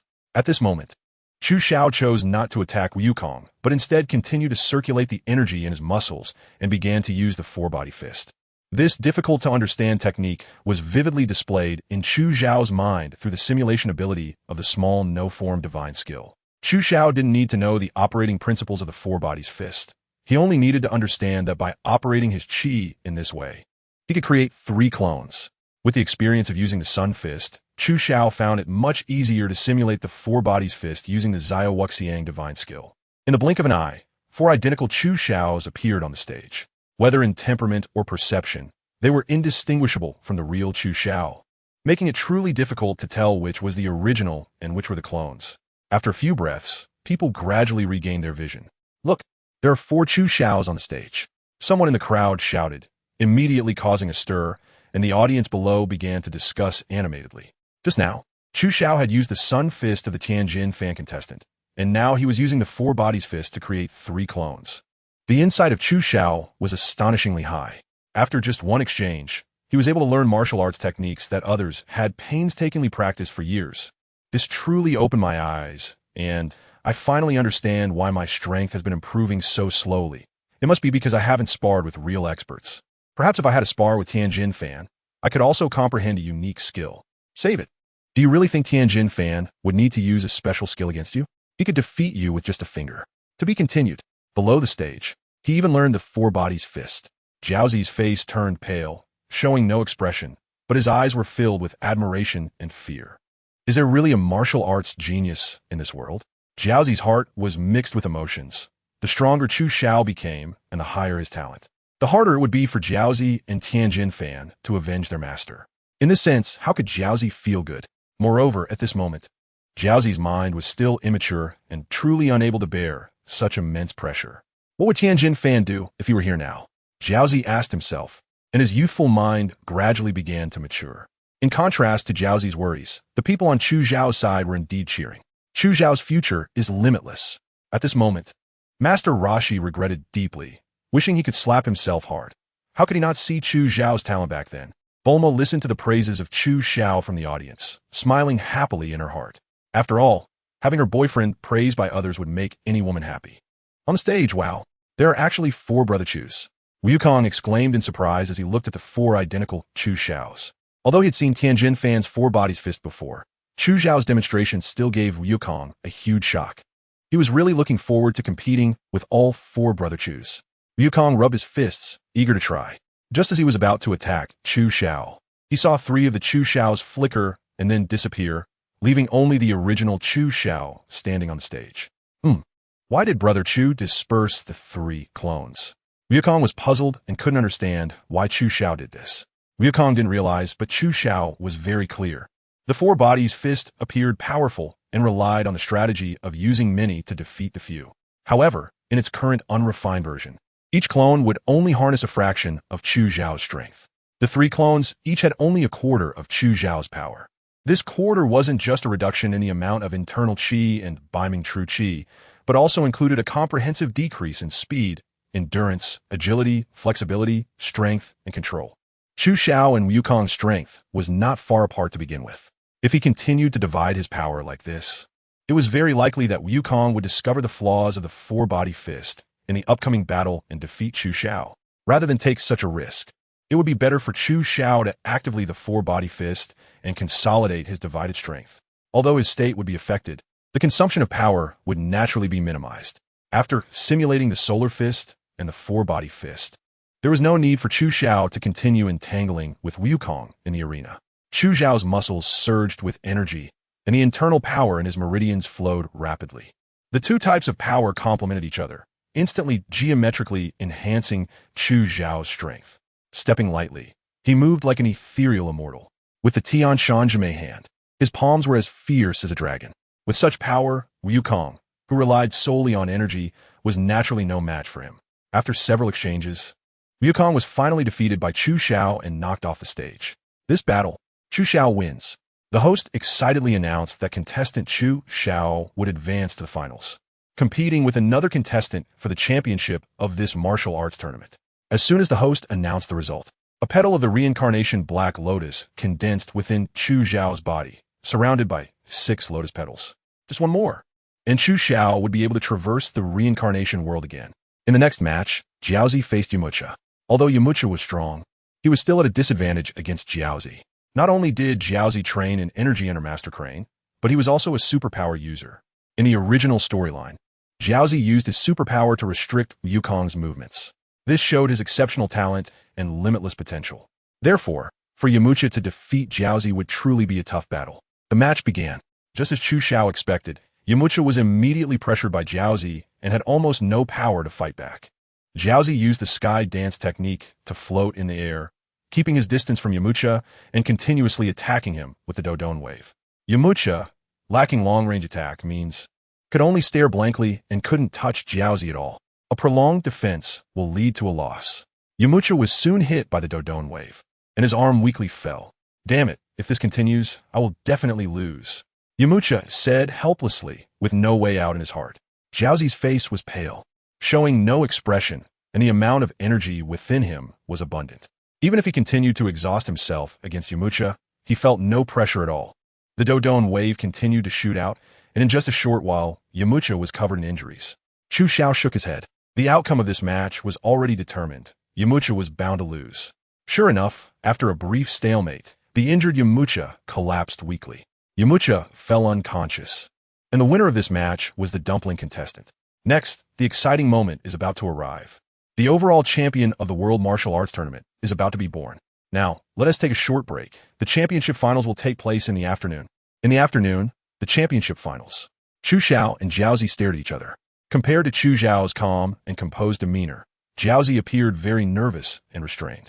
Chu Xiao looked at the child who was only in his teens, feeling emotional. He certainly did not possess such strength at that age.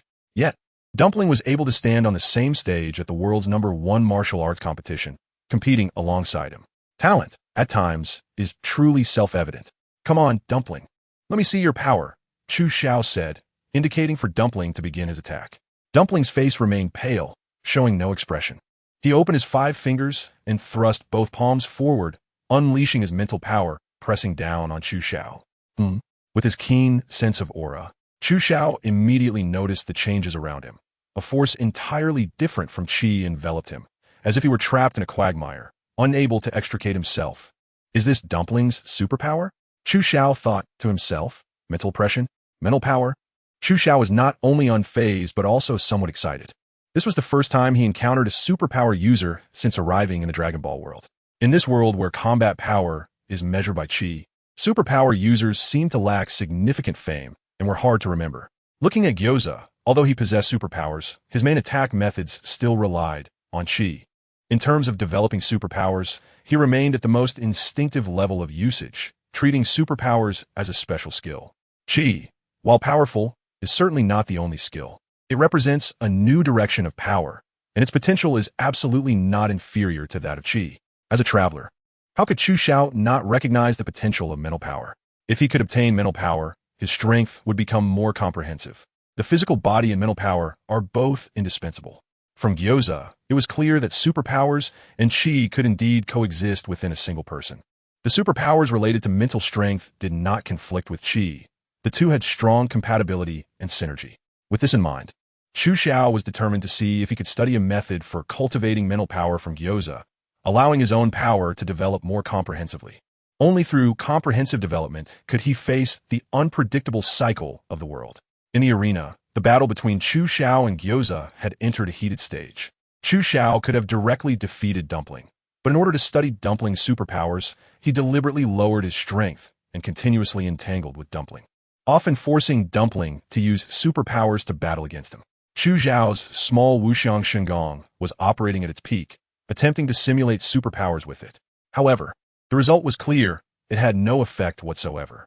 After sparring for a while longer, Chu Xiao gave up on the idea of deciphering the mental power from Dumpling. Dumpling's superpower came from innate talent, a strength that was inherent from birth. It was not something that could be acquired through postnatal cultivation, making it difficult for others to learn. Chu Xiao wanted to gain spiritual power and had to seek other methods. Chu Xiao took a deep breath, no longer entangled with the Dumpling, and used the Tian Shan Jime hand. In just a few moves, he knocked the Dumpling off the stage.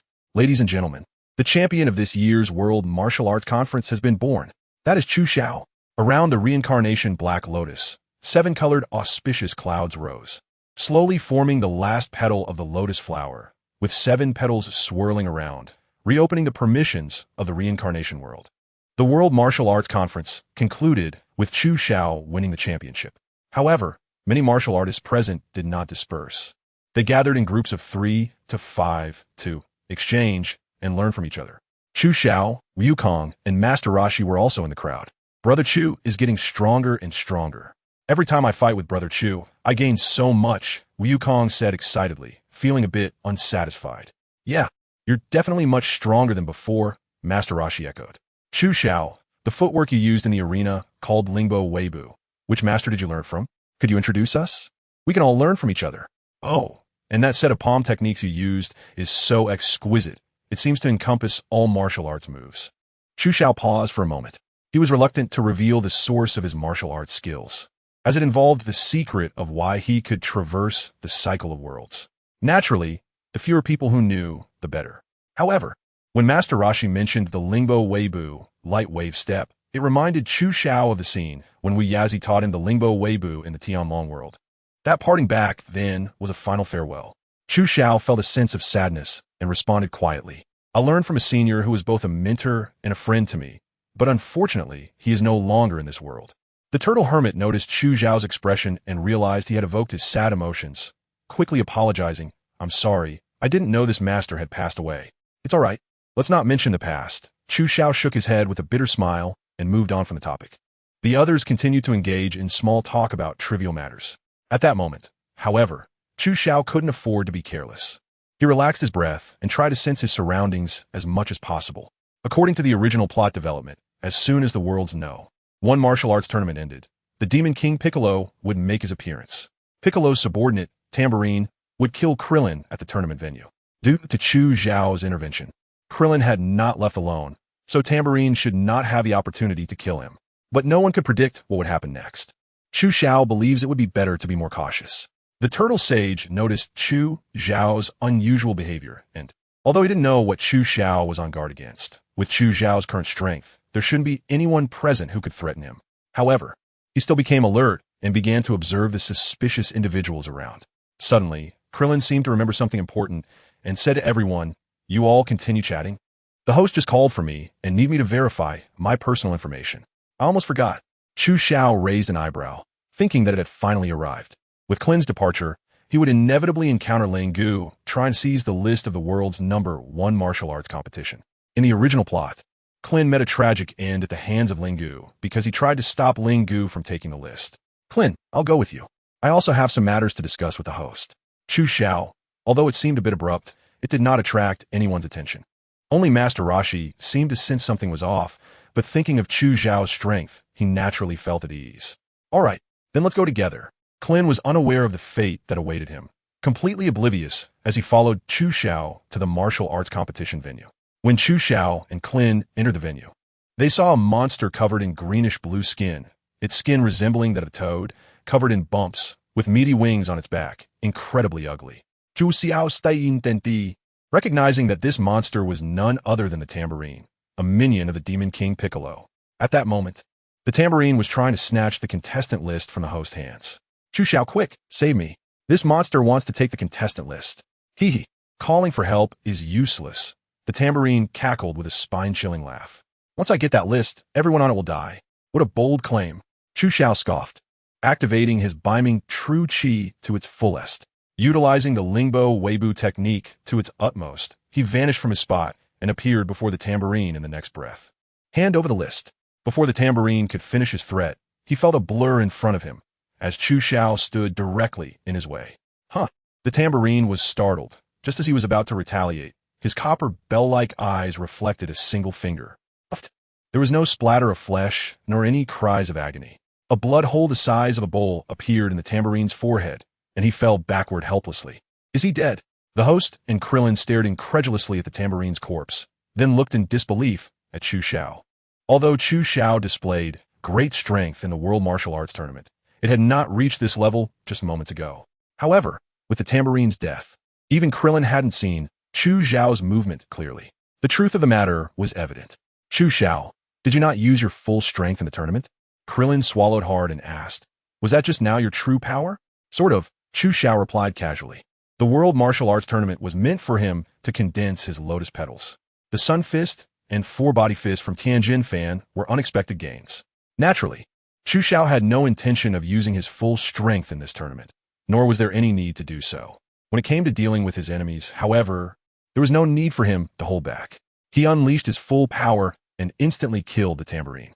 With the Tambourine dead, Krillin's fate changed as well. Chu Xiao focused on sensing the changes within his reincarnation Black Lotus. At that moment, the reincarnation Black Lotus had already condensed 7 lotus petals. Chu Xiao has seized the fortune once again, and it is unknown what changes the reincarnation Black Lotus will undergo.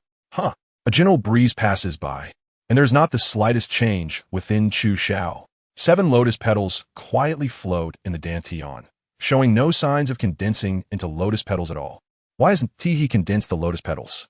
Does it mean that after condensing the 7 lotus petals, they must be consumed before new lotus petals can be condensed again? Chu Xiao speculated that the reason for the problem was likely largely due to the fact that he had already gathered 7 lotus petals.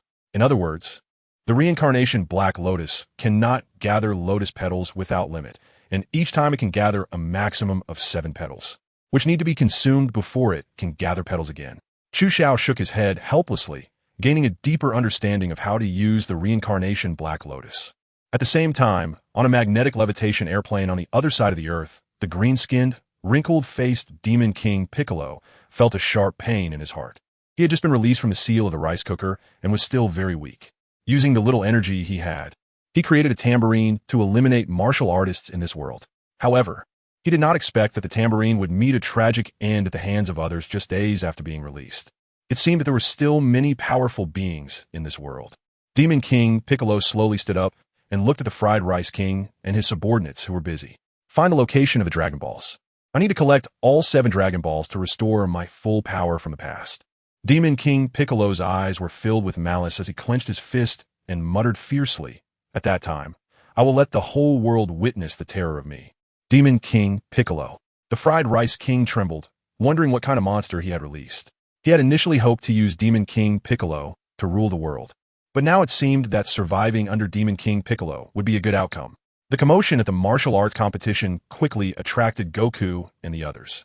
When they saw the corpse of the tambourine, they were startled by its ugly appearance. Master Roshi stared at the tambourine's corpse for a long time, and his ominous premonition grew stronger.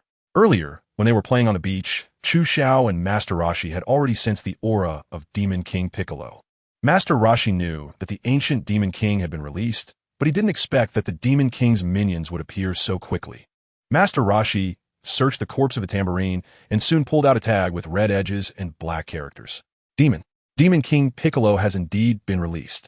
Master Roshi's thoughts went back to the past when his master, Master Mateto, had sacrificed his life to seal Demon King Piccolo.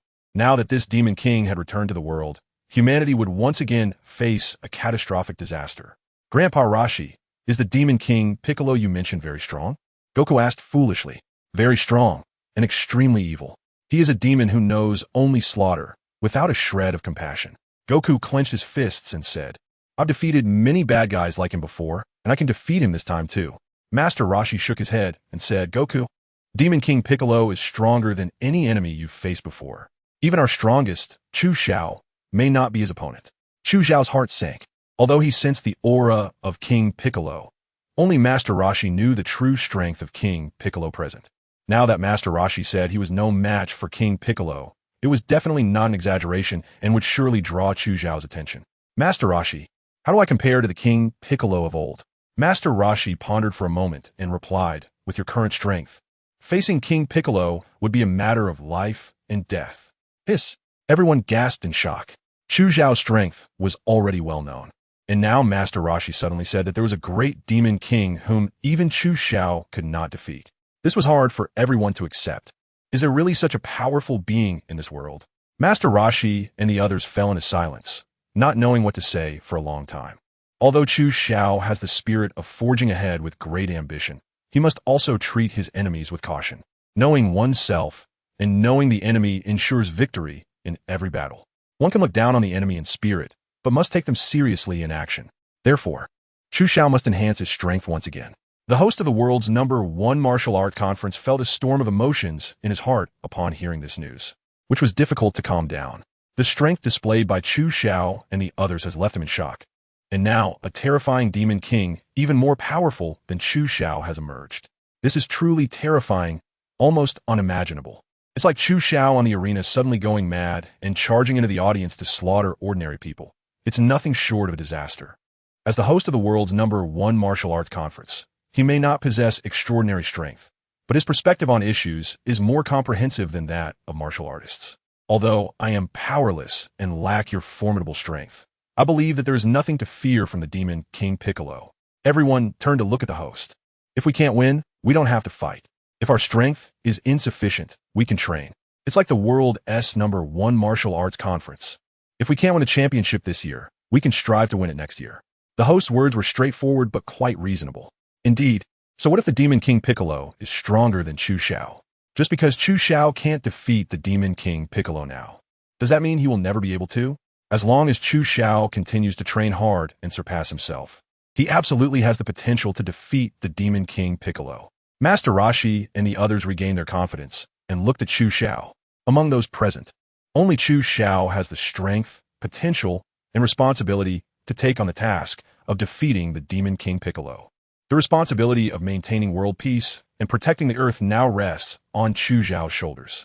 Chu Xiao looked at everyone, smiled slightly, and said, Everyone, don't worry. The Demon King Piccolo will be taken care of by me. Give me 2 days, and in 2 days, I will eliminate the Demon King Piccolo. Chu Xiao now has the opportunity to traverse the reincarnation world, and he is just about to enter the reincarnation world to cultivate for 2 years to improve his strength. However, before leaving the Dragon Ball world, Chu Xiao must make some preparations, especially regarding Goku and the others, who must be arranged properly. Goku, how many Dragon Balls do you have right now? As for the Dragon Balls, I currently have 2, One is my grandpa's 4-star ball, and the other is a 1-star ball. Hand the Dragon Balls over to me. It's too dangerous for you to have them right now, since King Piccolo is collecting Dragon Balls. Goku hesitated for a moment, but still took out the 2 Dragon Balls from his waist pocket and handed them to Chu Xiao. Brother Chu, you must take good care of Grandpa's 4-star ball. Please don't let King Piccolo steal it. Chu Xiao note that. As long as the Dragon Balls were in his hands, he could guarantee that Piccolo the Demon King would not get the Dragon Balls. Chu Xiao knows that King Piccolo's purpose in collecting the Dragon Balls is to use them to restore his youth. In his youthful state, King Piccolo's power would undoubtedly be terrifying. Chu Xiao must stop King Piccolo from gathering all 7 Dragon Balls. Therefore, Chu Xiao decides to travel through the cycle of worlds with the Dragon Balls. Even if Piccolo searches the entire Earth, he shouldn't expect to find these 2 Dragon Balls. Chu Xiao put away the Dragon Ball and reminded everyone once again to avoid any conflict with King Piccolo before his return. Everything would be discussed 2 days later when Chu Xiao comes back. After finishing his instructions, Chu Xiao separated from the others and found a secluded place to activate the reincarnation Black Lotus within him, beginning his 3rd journey through the reincarnation world. With the experience from the previous 3 times, Chu Xiao was quite adept at it. After a series of operations, Chu Xiao disappeared from the Dragon Ball world. In the next second, he arrived in an unknown new world. Chu Xiao arrived in the new environment, and before he had a chance to take in his surroundings, his first reaction was to check the 2 Dragon Balls in the pouch at his waist. He saw that the Dragon Balls, which had originally been shimmering with a red 5-pointed star, had now turned into 2 pale stones, completely unrecognizable from their original forms. As expected, once they left the Dragon Ball world, the 7 Dragon Balls were no different from stones. Chu Xiao put away the Dragon Balls and then began to examine where he had arrived. Chu Xiao glanced around. The surroundings were somewhat dim, like a large iron box in a closed space. Chu Xiao has traveled through the cycle world twice before. Once, he appeared on the bustling streets of New York, and the other time, he found himself on Wuliang Mountain just as the plot was beginning. This time, Chu Xiao appears in a closed space. What kind of cycle world is this? Chu Xiao looked again and saw that he was not the only one in the sealed iron box. There were also many people lying haphazardly on the floor beneath him. Chu Xiao carefully counted and found that there were 5 men and 2 women unconscious. On the other side of the enclosed space, there was a group of foreigners who, judging by their attire, looked very much like modern mercenaries. What kind of world is this? Chu Xiao was momentarily unsure of which world he had arrived in, as there were no scenes in his memory that resembled this one. He could only follow the usual practice and gather information from the people in front of him. Chu Xiao glanced at the 2 groups of people. One group of 7 were all yellow-skinned like himself, while the other group of mercenaries were unmistakably black and white. Instinctively, Chu Xiao wanted to wait for the unconscious people beneath him to wake up before asking about the specifics. However, as his gaze swept past the mercenaries, he happened to catch sight of a stunning blonde woman in a fiery red dress, with long legs clad in a pair of sexy black leather boots, which instantly captivated his attention. Why does this person look so familiar to me? Chu Xiao racked his brain. The more he looked at the beautiful woman, the more familiar she seemed, but he couldn't recall where he had seen her before. I must ask her. It seems that determining which world this is will hinge on this blonde woman. Chu Xiao made up his mind and moved towards the direction of the mercenaries. But just as he took a step, a transparent energy shield suddenly appeared in the previously empty space, isolating Chu Xiao from the mercenaries. What is this? Chu Xiao then realized that he and the 7 people beneath him had long been enveloped by an invisible energy shield. The mercenaries outside the shield could not see the actions of those inside, nor could they hear their words. Everything was so strange that it sent chills down one's spine, making one feel a deep sense of fear upon reflection. Just as Chu Xiao was feeling anxious, one of the unconscious people beneath him finally woke up. It was one of the 5 men with neat black short hair, looking to be in his 20s. Though he had an ordinary appearance, his face bore several hideous scars that made him look terrifying at first glance. You woke up even earlier than I did. The well-groomed man seemed a bit surprised and carefully scrutinized Chu Xiao. Chuckling, looks like this time the main god has brought in a prodigious newcomer. Main god? Newcomer? Chu Xiao was startled. These 2 terms, while not extremely familiar, were certainly well known to him. In the infinite flow of his previous life, these 2 words, main god and newcomer, were often mentioned. They had long become symbolic in the infinite flow. Just by these 2 words, Chu Xiao immediately thought about which world he had arrived in. I actually came to the world of infinite terror. Chu Xiao was indeed shocked. Although he had only crossed over twice before, both had been within the realm of movies and TV shows. This time, However, he had crossed into a novel world, which was simply astonishing. If crossing into TV shows and movies was worth 1 point for Chu Xiao, then crossing into a novel world was worth 100. Not to mention anything else. Just the world of infinite terror alone was like a vast treasure trove for Chu Xiao. Chu Xiao vaguely remembers that the main god's reward mechanism allows you to exchange for rewards as long as you have enough reward points in side storylines. Even gods can redeem them. Skills, bloodlines, technology, entertainment, creating life. Each of these exchange abilities is extremely tempting to Chu Xiao. He originally wanted to use this reincarnation world to enhance his strength, and then return to the Dragon Ball world to defeat Demon King Piccolo. Now that he has arrived in the infinite horror world, as long as he can obtain enough reward points, not to mention Demon King Piccolo, even Zeno would be killed in front of him. Cough cough. Chu Xiao coughed twice, secretly thinking that his ideas were a bit unrealistic. Currently, he has only confirmed that he has entered the infinite horror world, specifically the first horror movie of infinite horror, Resident Evil. As for other situations, he has not yet confirmed them, and he has already begun to imagine the benefits he could gain. This is excessive. This is prideful. Chu Xiao calmed himself down and began to carefully examine the capable scarred man. If Chu Xiao remembered correctly, this person was Zhang Jie, an important character from the early stages of infinite terror. He was the one who failed to merge with the guide, becoming a special existence that was half guide and half reincarnator, and he was also the strongest reincarnator in the team at this moment. Chu Xiao's impression of Zhang Jie was not deep. He only knew his identity and that he was a mental power controller, but he was not clear about other specific information. Zhang Jie looked at the calm Chu Xiao and praised, "You're the most talented newcomer I've ever seen. I really wonder if you were a seasoned person who has crossed over." Huh. Zhang Jie instinctively glanced at Chu Xiao's wrist, but he was frozen in place. As if struck by lightning, his mind blank. "Where is your reincarnator watch? How is this possible? You are clearly among us. Why don't you have a reincarnator watch? Are you not a reincarnator? Then who are you?" Zhang Jie's eyes widened in shock, as if his soul had been startled out of him. Chu Xiao also noticed the difference between himself and them. Each of Zhang Jie and the others had a black watch on their wrist, while his own wrist was empty. Although he did not have a reincarnator's watch, he could clearly see their reincarnator watches. All of this felt so strange that Chu Xiao was completely at a loss. "My name is Chu Xiao. As for why I don't have a reincarnator's watch, or whether I can even be considered a reincarnator, I really don't know." Chu Xiao was momentarily confused. Fortunately, he hadn't overthought it too much earlier. He was still considering that if he collected enough reward points, he could directly exchange them for divinity. Now, however, he was terrified that he didn't even have the chance to enter the main god space, let alone talk about exchanging for divinity. Chu Xiao thought carefully. Using the reincarnation Black Lotus to enter the infinite terror world was like a nameless person sneaking onto a ship, following the main god's great vessel into the main god space world of Resident Evil. It was as if Chu Xiao had entered a painting and then followed the characters in the painting into another painting. His current state was truly special. Just as Chu Xiao was talking to Zhang Jie, another reincarnator woke up. This was a white-collar worker named Zhang Jia, whom Chu Xiao knew to be the protagonist of the infinite terror world, ultimately possessing world-destroying powers as the male lead. Next, other reincarnators gradually woke up. The third to wake was a woman wearing glasses, demurely named Zhang Lan, who seemed to be an extremely important female supporting character. Zhu Xiao Zembet Tat Zan Lan, like Zhang Jie, was also a rare mental power controller.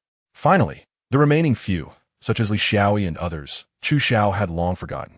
After all, it was indeed difficult to remember characters like them, who were mere supporting roles. Zhang Jie noticed that Chu Xiao was deliberately concealing the reason for his appearance here. But he also mentioned that he didn't know why he didn't have a reincarnation watch, indicating that Chu Xiao had unknown secrets. Seeing that everyone had awakened, Zhang Jie did not pursue the matter further, but instead had everyone introduce themselves and briefly explain the situation of the main god space. As you all can see, we have been pulled into the main god space by that damned main god. In this place, surviving is the only truth. With Zhang Jie's words, the energy shield covering everyone disappeared. The plot of infinite terror officially began. The plan of Chu Xiao was set in motion. The train approached the platform. The brakes and tracks emitted a piercing metallic screech, and the train body shook slightly before coming to a stop. The mercenaries began to disembark from the train, with Zhang Jie and the others following closely behind. The plot could now be said to have officially started.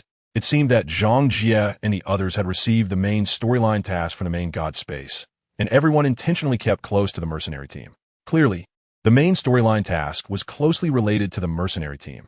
Chu Xiao had long forgotten the detailed plot and naturally didn't know what kind of task they received. However, in the reincarnator team, there were still two people who expressed doubts about Zhang Jie's words. One was a chubby man with a bit of belly, and the other was a middle-aged woman. The two believed that this was a kidnapping or a reality show. Although they had gotten off the train, they did not follow the main group. Chu Xiao shook his head. The danger level of the infinite terror world can be said to be extremely high. For people like them who are unwilling to accept reality, there is only one path left for them: death. Chu Xiao didn't need to care about their lives or deaths. After all, at the moment they made their choice, there were already two corpses. Chu Xiao stepped out, planning to act with the others. But as soon as he exited the train, he encountered an unexpected situation. Who are you? Why are you in a hive? The black captain of the mercenary team discovered Chu Xiao, pointing a dart gun at him. As the captain moved, other team members also raised their weapons, aiming at Chu Xiao. This sudden situation made Chu Xiao somewhat frustrated, but he quickly figured out the reason. He had come to the infinite terror world by using the power of the reincarnation Black Lotus to sneak in, and the main god would not treat him like a reincarnator, arranging a suitable identity for him. Therefore, in the eyes of the mercenary team, Chu Xiao was just an unnamed, suspicious person without any identification. Facing the unexpected situation between Chu Xiao and the mercenaries, the reincarnator team members looked confused. They had woken up after Chu Xiao and naturally did not know the conversation between him and Zhang Jie. So they were puzzled as to why the main god had not arranged an identity for Chu Xiao.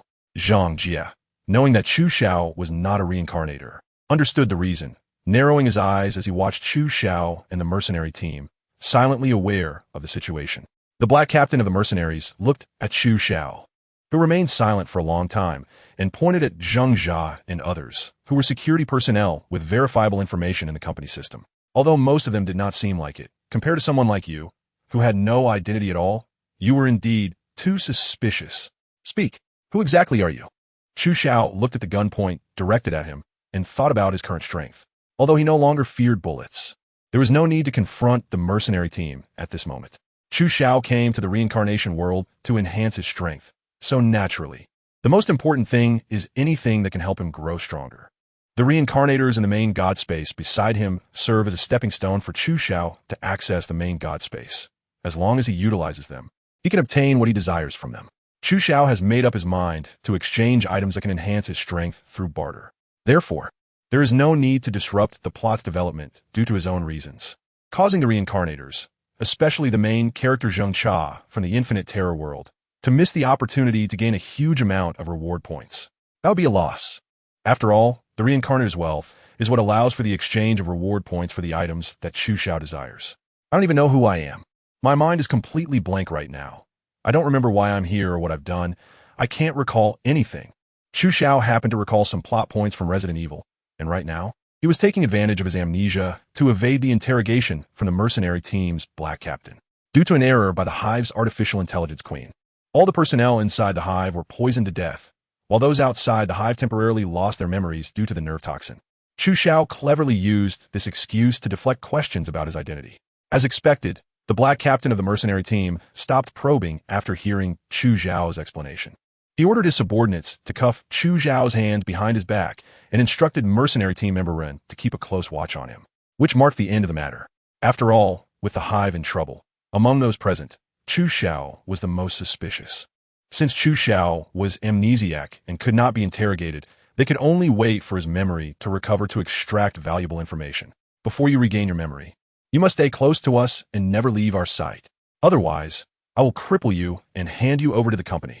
The black captain warned Chu Xiao, continuing, "We've already wasted enough time. Let's go. Enter the hive and restart the queen." Chu Xiao was restricted in freedom and then followed the main force into the interior of the hive.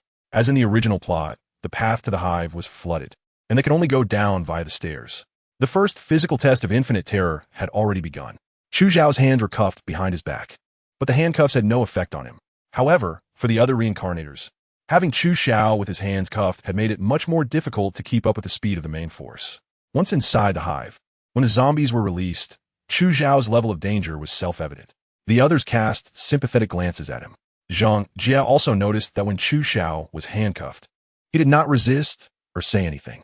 Chu Xiao was unconcerned about the handcuffs on his wrists. After all, with his current strength, These handcuffs were as flimsy as paper and couldn't restrict his movements at all. They were merely a psychological comfort for the mercenary team. As everyone sprinted down, the differences among them became apparent. Chu Xiao noticed Zhang Jie, a deeply hidden veteran whose strength was evident. Next was the main character of the infinite horror world, Zhang Jia. Although he was a white-collar worker, it was clear that he often exercised, and his physical condition was relatively good, closely following the speed of the main group. Then there was a woman named Zhang Lan. Although she lacked physical strength, she was clever and smart, holding on to Zhang Jie and letting him lead her, conserving a lot of energy. Although Zhang Jie looked like a villain, he did not shake off Zhang Lan's hand and tacitly accepted her actions. As for the others, Chu Xiao did not pay much attention to them. After all, they were just nameless extras. In the reincarnator team, there were still two members who did not keep up with the main group. One was a chubby little guy, and the other was a middle-aged woman. Both of them also did not believe they had come to the world of Resident Evil. The others were moving quickly, and soon the two were left far behind. Two people are out, Zhang Jie said coldly with a sneer. As soon as Zhang Jie finished speaking, Zhang Jia and the others seemed to have received a message from the main god, and like they had seen a ghost, they turned back to look at the staircase. Their faces filled with horror. Chu Xiao released his aura and sensed the situation of the two people. He felt the once vibrant life force vanish in the next moment, leaving not a single trace behind, as if they had never existed. Is this the annihilation of the main god's space? Chu Xiao was secretly astonished. The power of the main god to erase people out of thin air is truly terrifying. Fortunately, he is not a reincarnator and is not bound by the main god's limitations. Stop. We've been locked onto by the queen. Just as Chu Xiao was reflecting in his heart, a member of the hired team suddenly spoke. The queen. Chu Xiao looked up at the surveillance camera hanging above him, the focused lens clearly reflecting his image. In the world of Resident Evil, if there was anything worth Chu Xiao's attention, the first would undoubtedly be the T-virus. After all, the power displayed by Alice after the enhancement of the T-virus was truly astonishing. Not only did she gain extraordinary reflexes and nearly perfect combat instincts, but she even exhibited supernatural powers similar to telekinesis in Resident Evil 2. For Chu Xiao, this was indeed a quick way to enhance his own strength. Furthermore, what could attract Chu Xiao's attention was the artificial intelligence known as the Queen inside the hive. Compared to the Dragon Ball world, the technology level of the Resident Evil world may not be as advanced, but in terms of artificial intelligence, it is indeed unique. A Queen-level AI possesses extremely high technological content. Aside from lacking human emotions, the Queen is almost indistinguishable from a human. Once the commands are set, the Queen will follow them absolutely, with no possibility of betrayal or turning against her creator. For example, during the Hive incident, the designer gave the Queen a command to absolutely prevent the leakage of the T-virus. To ensure this, the Queen did not hesitate to kill thousands of employees in the Hive, demonstrating her terrifying execution capability. Such a devoted artificial intelligence Queen, if combined with the android technology from the Dragon Ball universe, could be implanted into an android body, replacing the original intelligence of the android. Would this allow Chu Xiao to have a powerful and extremely obedient android subordinate? For Chu Xiao, this idea indeed has a certain feasibility, and with his current strength, following everyone to the Queen's mainframe room and obtaining the Queen's main version would be almost effortless. Clearly, the benefits outweigh the drawbacks.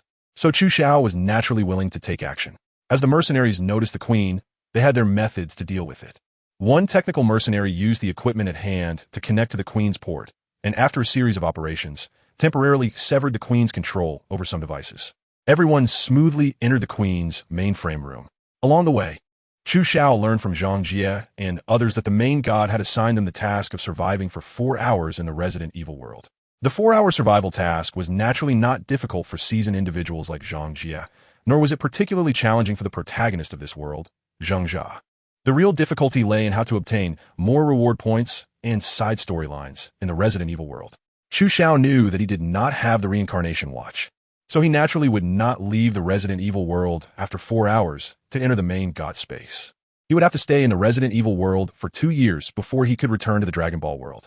Therefore, if Chu Xiao wanted to obtain items, bloodlines, skills, and technology from the main god space, as previously mentioned, he could only acquire them through Zhang Jie and others, especially from the world protagonist Zhang Jia. As the protagonist of the infinite horror world, Zhang Jia could naturally achieve rapid enhancements. The more reincarnation worlds the reincarnators entered, the more strengthening and items they would naturally obtain. From a broader perspective, this was true. Chu Xiao felt it was necessary to collaborate with Zheng Jia and others, mutually benefiting from each other's resources to exchange for some highly valuable items. Just as Chu Xiao was planning, the plot continued to unfold. The mercenaries had already breached the Queen's defense system and were preparing to pass through the laser corridor that represented death.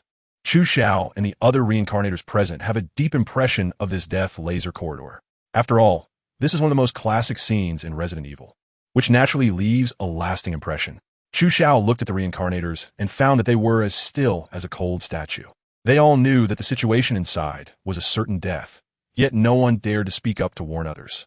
Everyone had already received a warning from Zhang Jia not to easily alter the plot, as that could lead to unimaginable changes and cause the main god to increase the difficulty of their tasks.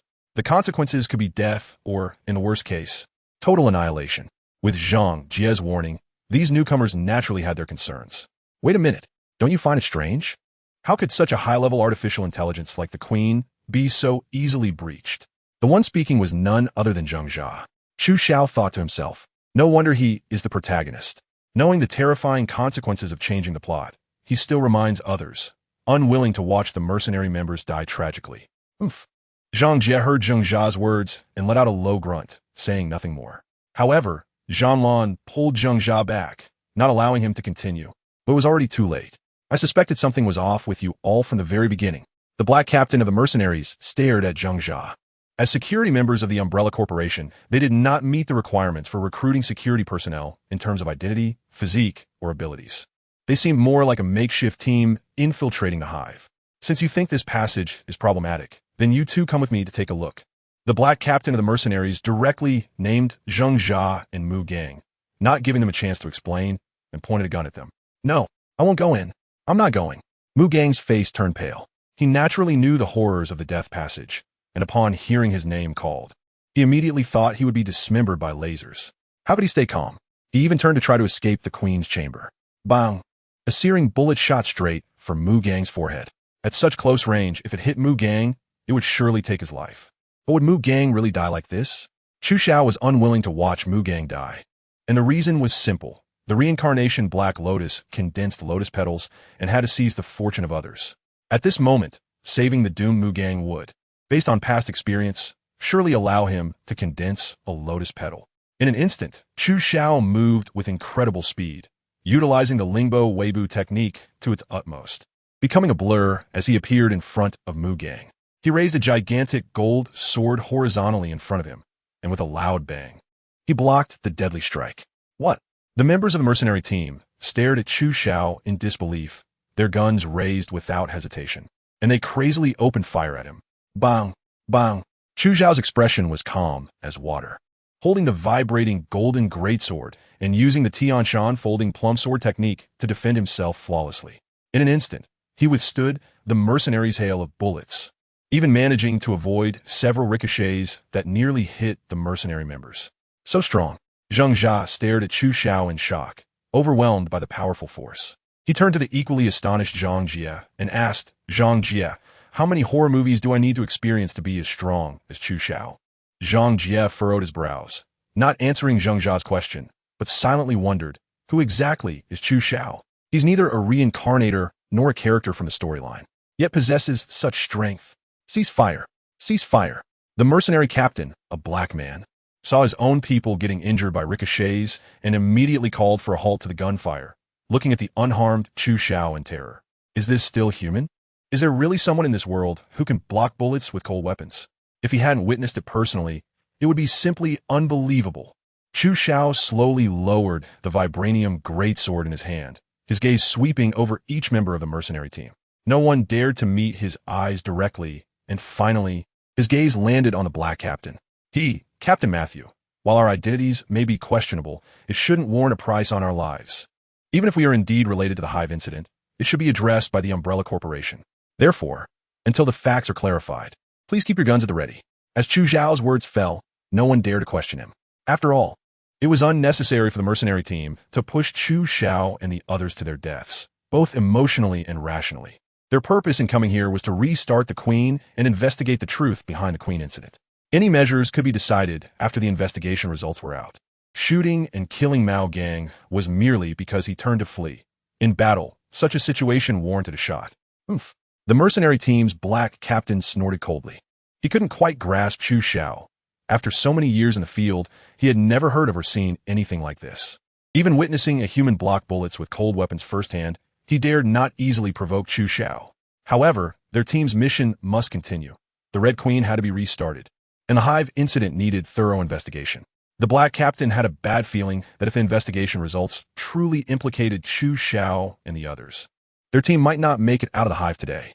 I promise you I won't kill innocents, but you must also be honest and wait for the investigation results. The black captain then looked at Zheng Jia. And you, Zheng Jia, you must follow us into the passage.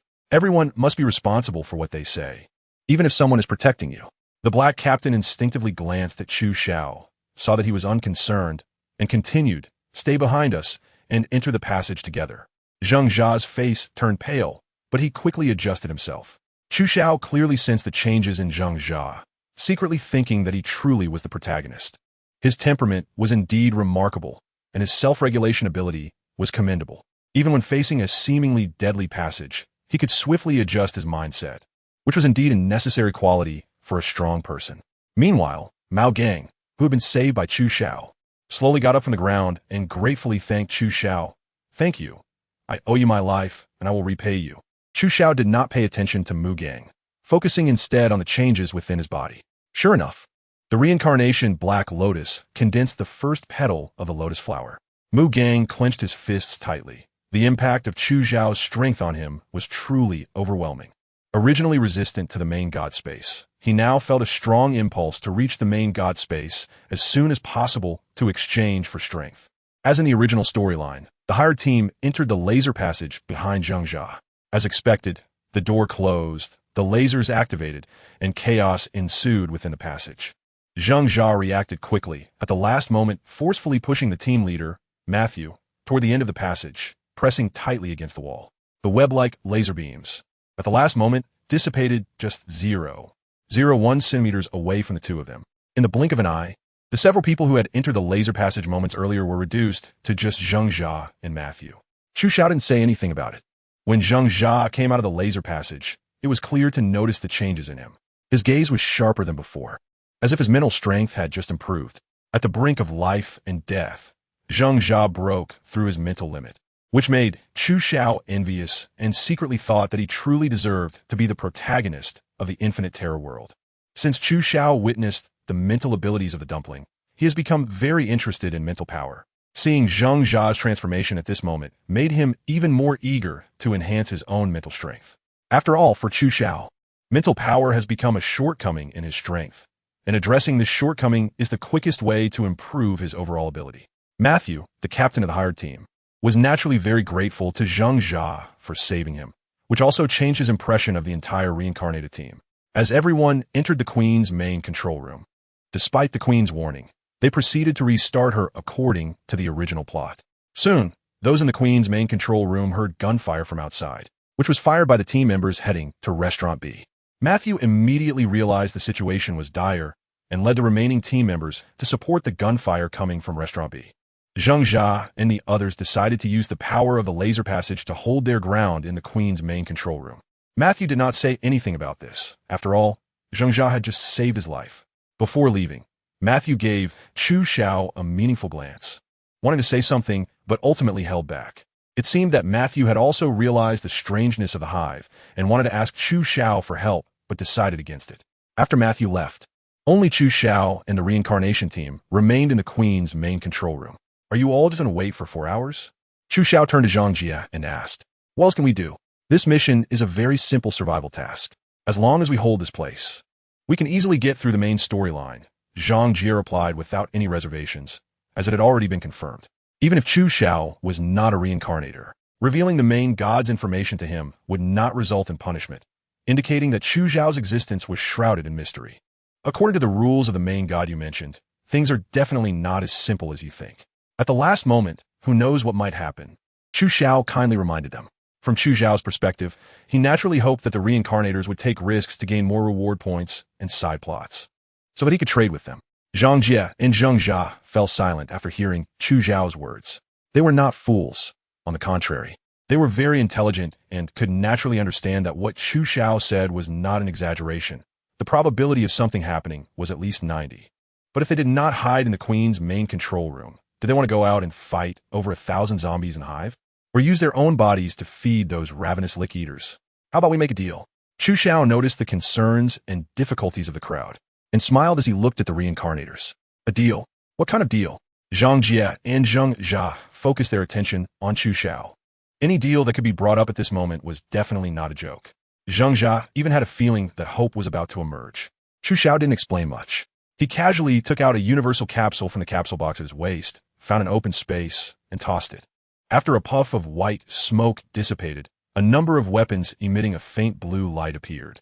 These were energy weapons confiscated from the Red Skull's base in the Captain America world. Chu Xiao had given some to Bulma for research, and he still had quite a few left, stored in the universal capsules. Now was the perfect time to take them out as leverage for trading with the reincarnators. What is this? Zhang Jie, being the most experienced, had a sharp eye and immediately recognized the origin of the capsule Chu Xiao threw and the value of those weapons. Universal capsules from the Dragon Ball world, and they seem to be energy weapons made from the Cosmic Cube in the Captain America world. Zhang Jie thought to himself, Chu Xiao, are you really not a reincarnator? If you're not a reincarnator, how could you have these things? If I remember correctly, a universal capsule is worth 3,000 reward points and a D-level side story in the main god world. Chu Xiao pulled out an energy weapon and aimed it at a chair in the Queen's control room, pulling the trigger. A blue light flashed, and the chair instantly vanished into thin air. Hiss! Everyone gasped in shock, their faces filled with disbelief. Having witnessed the power of the energy weapon, they compared it to the firearms in the hands of the mercenaries, which seemed like mere toys. Are you interested in discussing the details of the transaction? Chu Xiao said with a smirk, bringing the stunned crowd back to their senses. No matter what the deal is, we can definitely have a good talk. Zhang Jie and Zheng Jia replied almost in unison. Chu Xiao flicked his wrist and tossed the energy weapon to Zheng Jia, saying, first of all, my offer is only for promising newcomers. As long as you can demonstrate potential that satisfies me, I will provide you with an energy weapon for free. Zheng Jia caught the energy weapon, stunned. Such a powerful weapon was actually offered for free? Did he just not hear it clearly? Zhang Jie frowned at Chu Xiao's words, want to say something, but holding back, instead focusing his mental energy. Unnoticed by everyone, it spread towards Chu Xiao. Buzz. Chu Xiao felt a buzzing in his head, a sense of foreign presence rising from his heart, and the North Ming true energy in his body actively circulated, protecting his mind. That feeling was instantly washed away. Oomph. Chu Xiao snorted coldly, raising his hand as clouds gathered in his palm. A thumb-sized, transparent ice crystal appeared in his hand, and under the stimulation of a North Ming true energy, the ice crystal shot toward Zhang Jie at a speed imperceptible to the naked eye. The ice crystal struck Zhang Jie and disappeared in an instant, merging into his body. The next second, Zhang Jie felt as if thousands of ants were gnawing at him, an unbearable itch overwhelming him, stimulating his mind. Every second felt like an entire season passing by. Itchy. Zhang Jie screamed as he frantically scratched his body, and in the blink of an eye, he was covered in blood and flesh. Seeing this, Zheng Jia and the others felt chills running down their spines. Although they didn't know why Chu Xiao attacked Zhang Jie, witnessing his miserable state left them too afraid to utter a word. Chu Xiao flicked his wrist, and a vermilion-colored pill shot into Zhang Jie's mouth. The next second, Zhang Jie felt a sense of relief, his whole body going limp as he collapsed onto the ground. I warn you once, do not use your telekinesis to try to control me. Zheng Jia and the others suddenly realized and immediately looked at Zhang Jie with caution. It turned out this veteran had enhanced his telekinesis and could control others. Zheng Jia and the others couldn't help but feel a sense of dread. Had they been controlled by him before? If they were to be controlled by Zhang Jie at a critical moment, wouldn't that mean certain death? They instinctively distanced themselves from Zhang Jie. It was clear that the previous situation was because Zhang Jie was envious of Chu Xiao's energy weapon and wanted to control him to obtain it.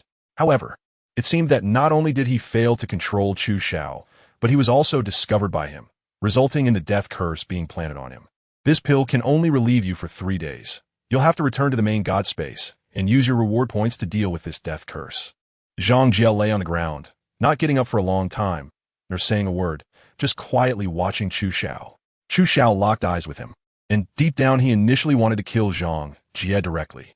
However, considering that Zhang Jie was a special case of being both a half-guided and half-reincarnated individual, he refrained from taking action. Chu Xiao looked at Zhang Jia with profound meaning and decided to leave Zhang Jie to Zhang Jia as the protagonist of the infinite terror world. Chu Xiao believed that Zhang Jia had the ability to step on Zhang Jie as a stepping stone and reach a higher level. If Zhang Jia couldn't even handle Zhang Jie, then there would be no need for Chu Xiao to discuss any deals with him.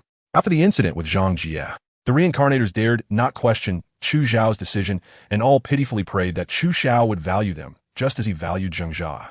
Chu Xiao glanced over the reincarnators and once again drew an energy weapon, tossing it to Zhanlan.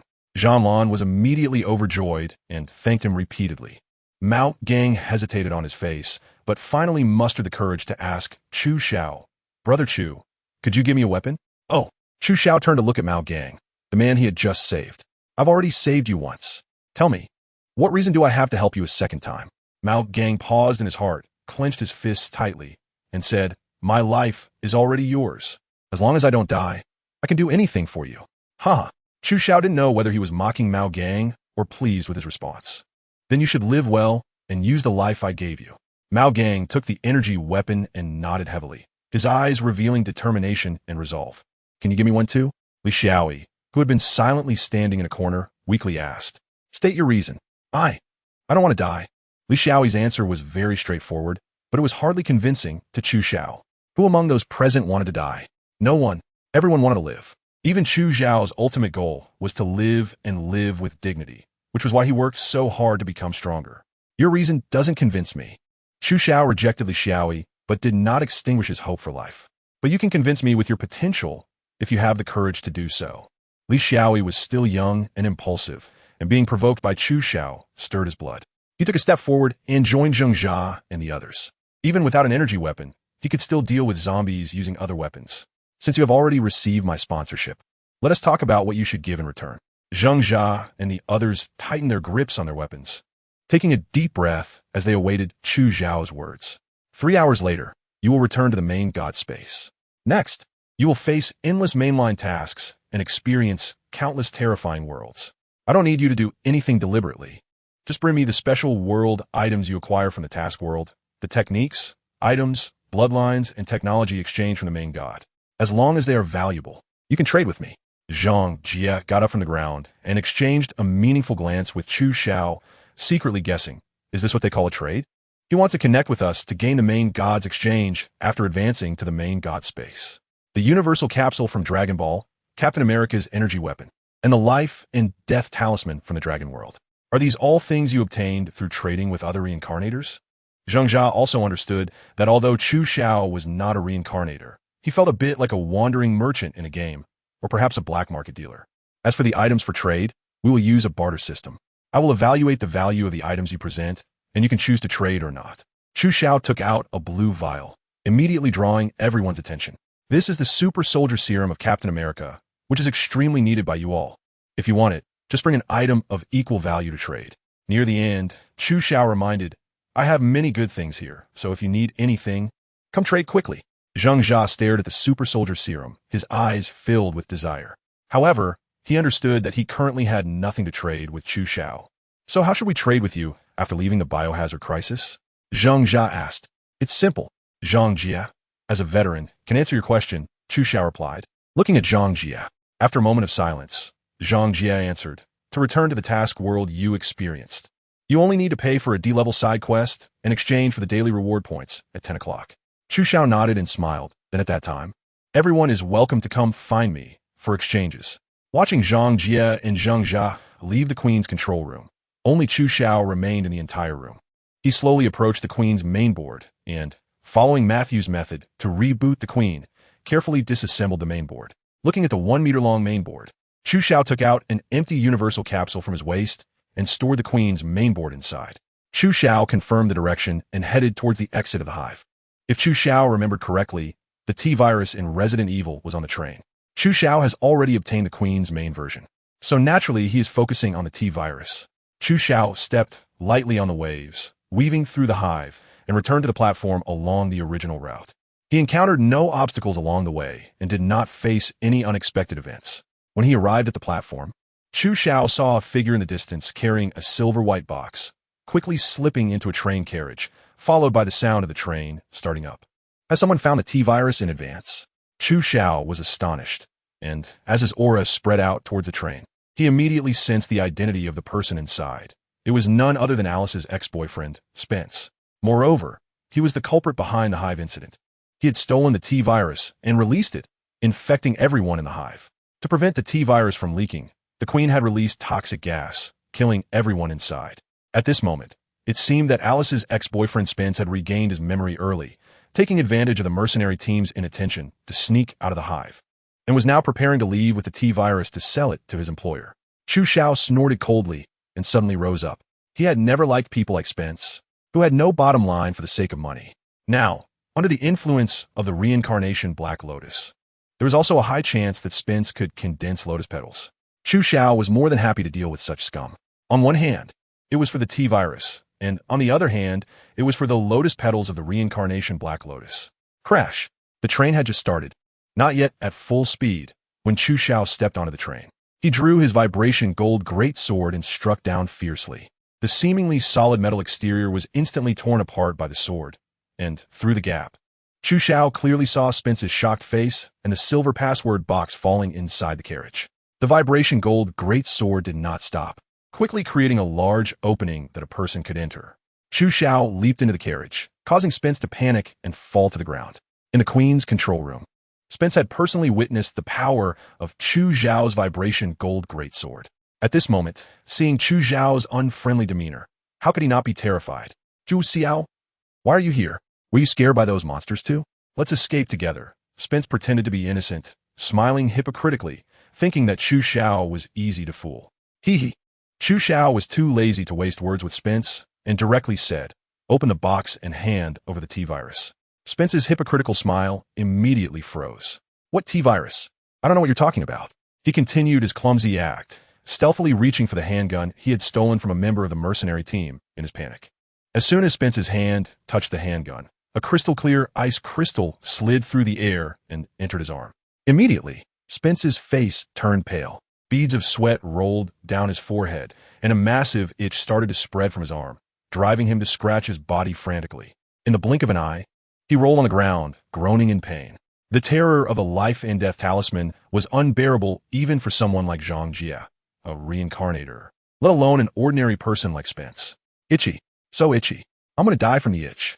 Chu Xiao sneered and said, "There was once someone who secretly drew a gun in front of me, and in the end he died completely." After saying this, Chu Xiao ignored Spence's wails and stepped over his body to pick up the silver briefcase that had fallen on the ground. It was an ordinary 4-digit combination lock.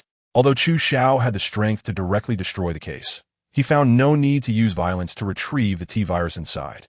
"Give me the password, and I can make it quick for you." Spence scratched frantically at his own body, his skin long since unrecognizable. Upon hearing Chu Xiao's words, he felt as if a heavy burden had been lifted and quickly recited the password, hoping to be freed soon. Chu Xiao entered the password, and the password box opened with a click. Inside, 3 light blue spiral-shaped potions and 2 light green spiral-shaped potions lay quietly in the box. The green ones were the raw T-virus, while the blue ones were the T-virus antidote.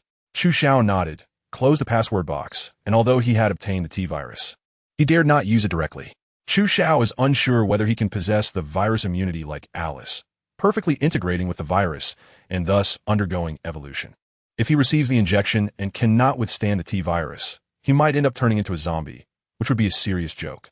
Therefore, Chu Xiao must ensure the feasibility of the T-virus enhancement and confirm that he won't turn into a monster before proceeding with the enhancement. It's not too late to strengthen himself afterward. Chu Xiao looked at Spence, who was breathing in more than out, and gently raised a finger. A bullet shot straight at his brow, ending Spence's life. With Spence's death, the reincarnation Black Lotus within Chu Xiao indeed underwent a change, slowly. Chu Xiao nodded in satisfaction. Just as he was about to put away the password box containing the T-virus, he heard a series of chaotic footsteps and the terrifying roars of monsters coming from the entrance of the hive. Chu Xiao had never stopped. What kind of monster could emit such a chilling scream? As the aura spread out, he immediately sensed the situation inside the hive. Zhang Jie and Zhang Jia had come out as expected.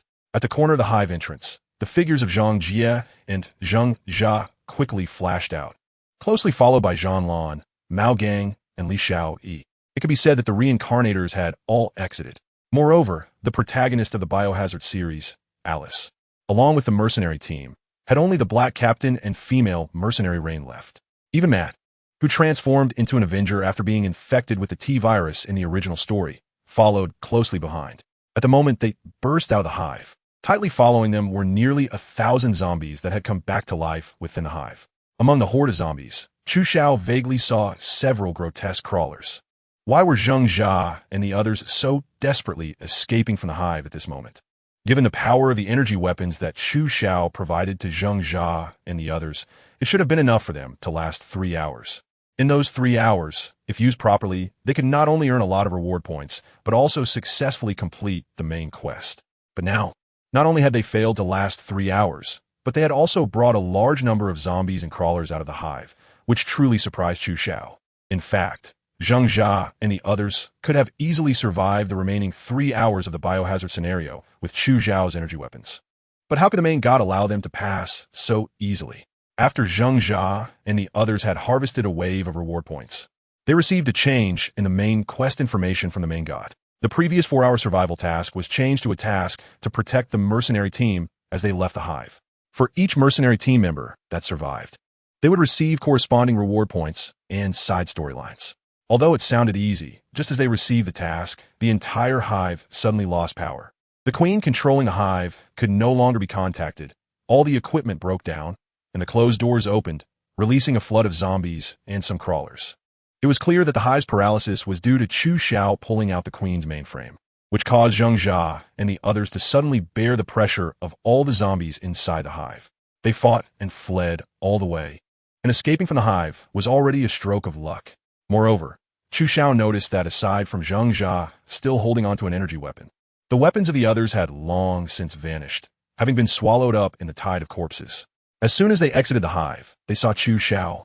Zhang Lan, as a woman, immediately used her advantage and cried out for help. "Brother Chu, please save us. The monsters behind are about to rush out. We need to leave the hive quickly.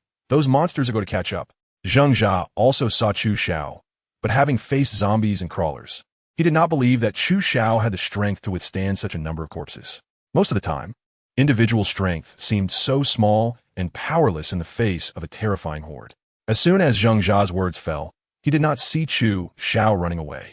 Instead, he saw Chu Xiao leisurely putting down the silver briefcase in his hand, slowly standing up and facing Zheng Jia and the others.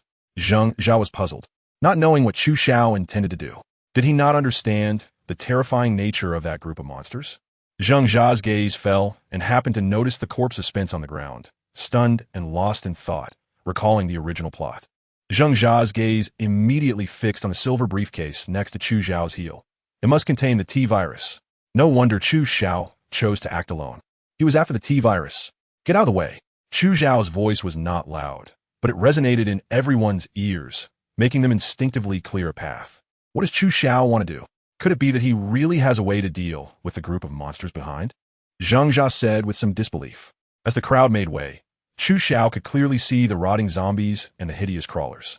Taking a deep breath, Chu Xiao's gaze became sharp, his entire aura surged, and he pressed his palms together, pushing them out from his chest, and then pulling them back to his waist. This posture, Zheng Jia's eyes widened as he focused on Chu Xiao's movements, because this stance was way too familiar.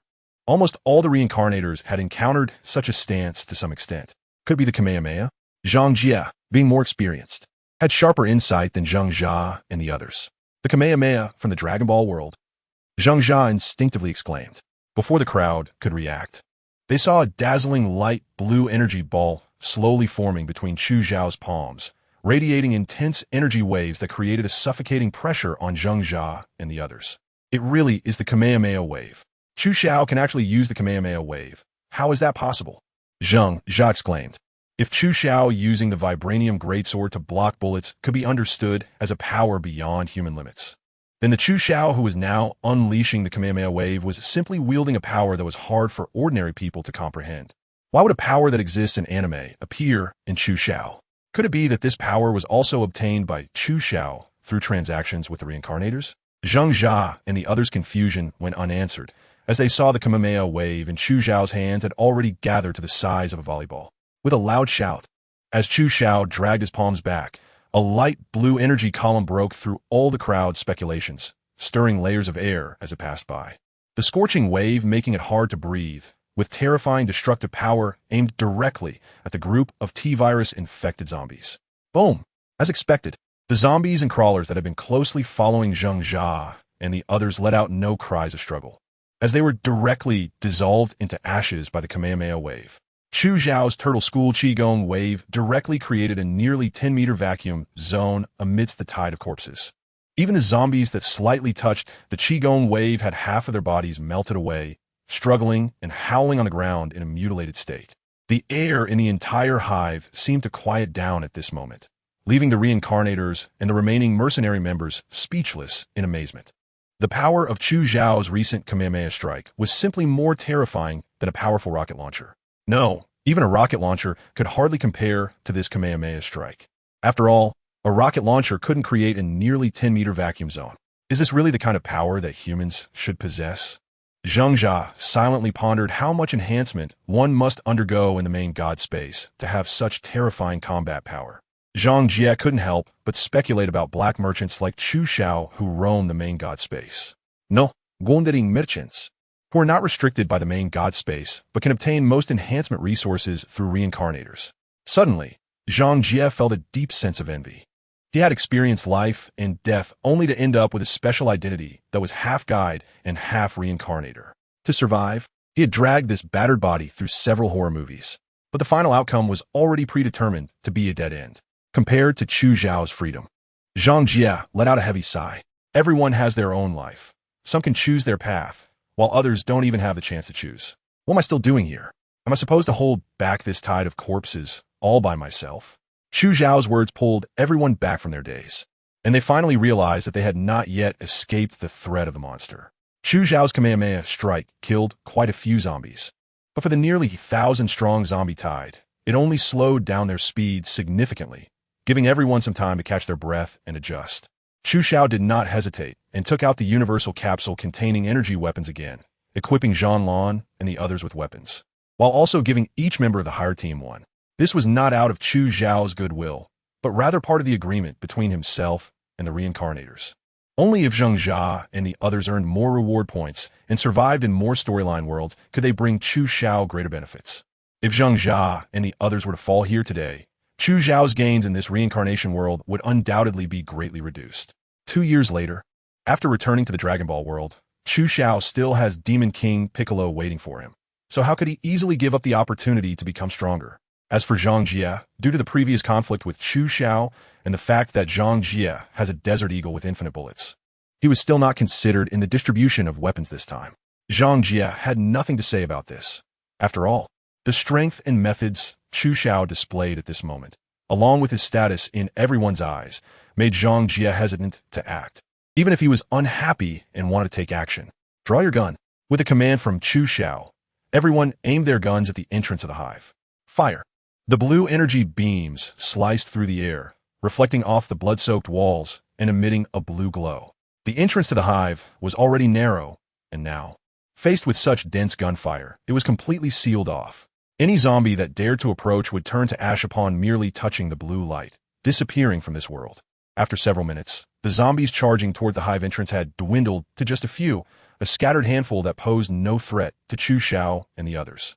Even the crawlers mixed in with the zombie tide were unable to withstand a single hit from the energy weapons, and they were naturally eliminated as well. Once the remaining zombies were cleared away, the crisis from the hive was resolved. Chu Xiao brought the reincarnators to a corner and asked, "Is your new mission to take the mercenaries out of the hive?" "Yes, the difficulty of the mission has increased significantly, and the corresponding reward points have doubled." Zheng Jia nodded gratefully. Without Chu Xiao's help, they would never have been able to obtain such considerable reward points so easily and safely navigate through the world of the biohazard crisis. "Brother Chu, is the box in your hand filled with the T-virus?" "You don't have to call me Brother Chu. Just call me Chu Xiao. As for this box." Chu Xiao directly opened the box, and the T-virus lay quietly inside. He picked up a vial of T-virus and tossed it to Zheng Jia. Zheng Jia raised his eyebrows in surprise and caught the T-virus reagent. The moment his hand touched the reagent, his expression froze as if he received a message from the main god space. After a moment, he was overjoyed. Tell me what information you received, Chu Xiao asked. The main god told me that directly injecting the T-virus would grant T-virus enhancement and automatically unlock the first stage gene lock for a period of time. Automatically unlock the first stage gene lock? Zhang Jie asked in astonishment, completely disregarding his loss of composure. After all, he had only unlocked the first stage gene lock after merging with the guide. Now, a single vial of T-virus could unlock it automatically.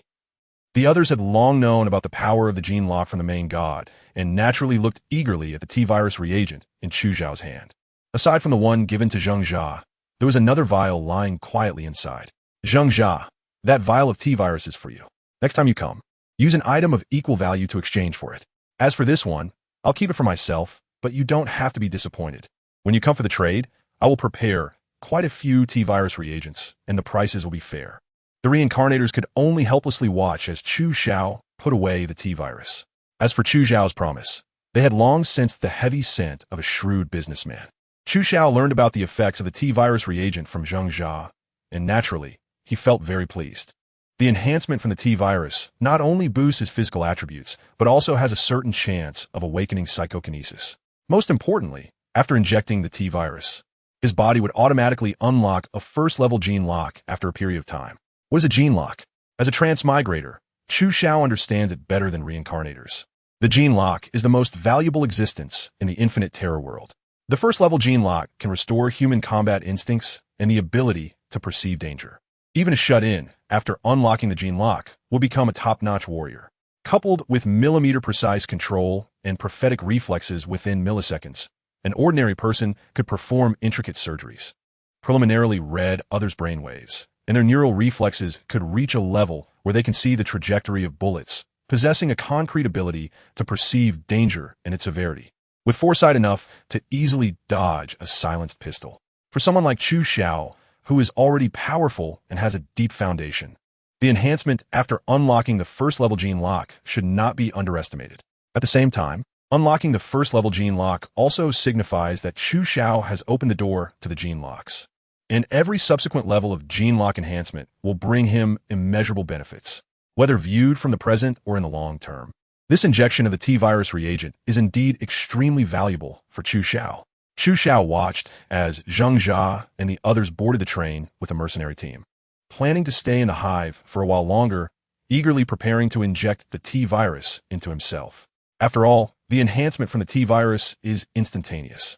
However, unlocking the genetic lock takes about 10 days, and Chu Xiao is unwilling to delay this 10-day period. Chu Xiao chose a clean office, locked the door, and then took out the T-virus from a silver box, starting to inject the T-virus serum into himself. Chu Xiao took a deep breath as the light green reagent flowed into his veins, a chilling sensation spreading throughout his body. Once the T-virus reagent was fully injected, a violent power surged through his blood vessels, rampaging wildly within him, as if an enraged dragon was twisting and strangling everything in its path. Hiss! Even though Chu Xiao had been prepared, he was still startled by the pain. When Chu Xiao was injected with the super soldier serum, he also went through similar hardships. However, the torment of the T-virus is more aggressive and destructive than that of the super soldier serum. Chu Xiao faintly felt that his body was on the verge of collapse, about to be consumed by the T-virus, and he could faint at any moment and never wake up again. Fortunately, just when Chu Xiao thought he couldn't hold on any longer, the super healing ability from the Dragon Ball wish in his body helped him get through this crisis once again.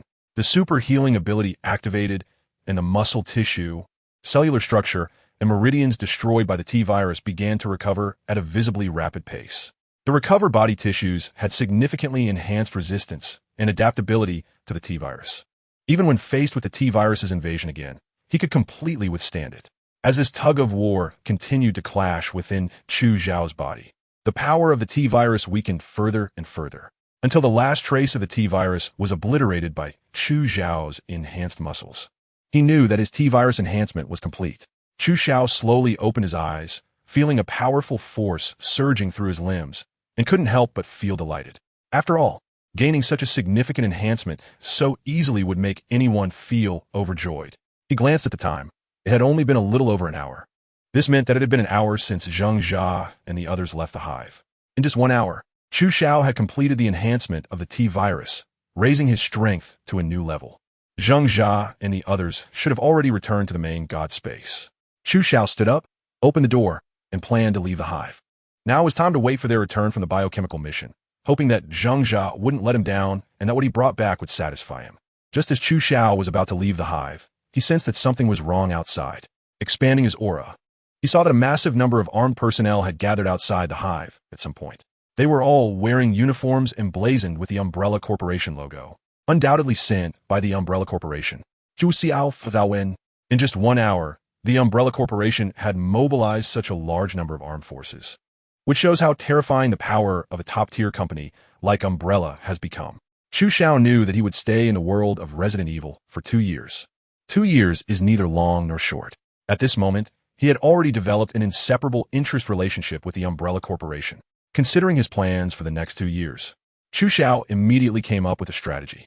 He tidied up his clothes slightly and, facing the layers of armed personnel outside the hive, stepped out confidently and boldly. Chu Xiao's actions were not driven by belief that his strength had reached a level where he was unafraid of concentrated firepower, but rather by a deep conviction that the Umbrella Corporation wouldn't dare to take action against him. The reason this group of armed personnel hesitated to enter the hive entrance was definitely because the mercenary team had reported their information to the Umbrella Corporation.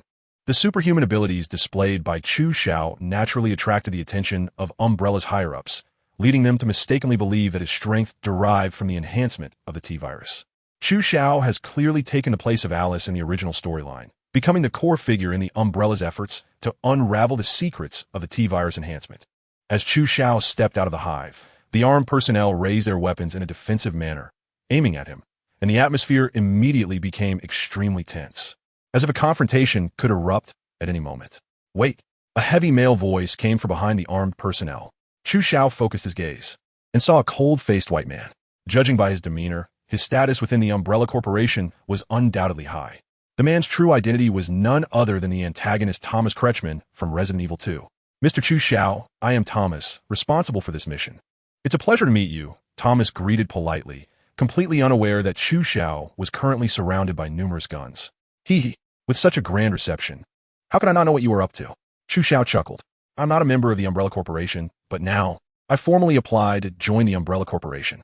I wonder if Supervisor Thomas would welcome me. Chu Xiao surprisingly took the initiative to join Umbrella Corporation, which even the overall commander of this operation, Thomas, found very unexpected and shocking. After all, the Hive incident had thoroughly exposed the secrets of the Umbrella Corporation's unauthorized research on biochemical viruses.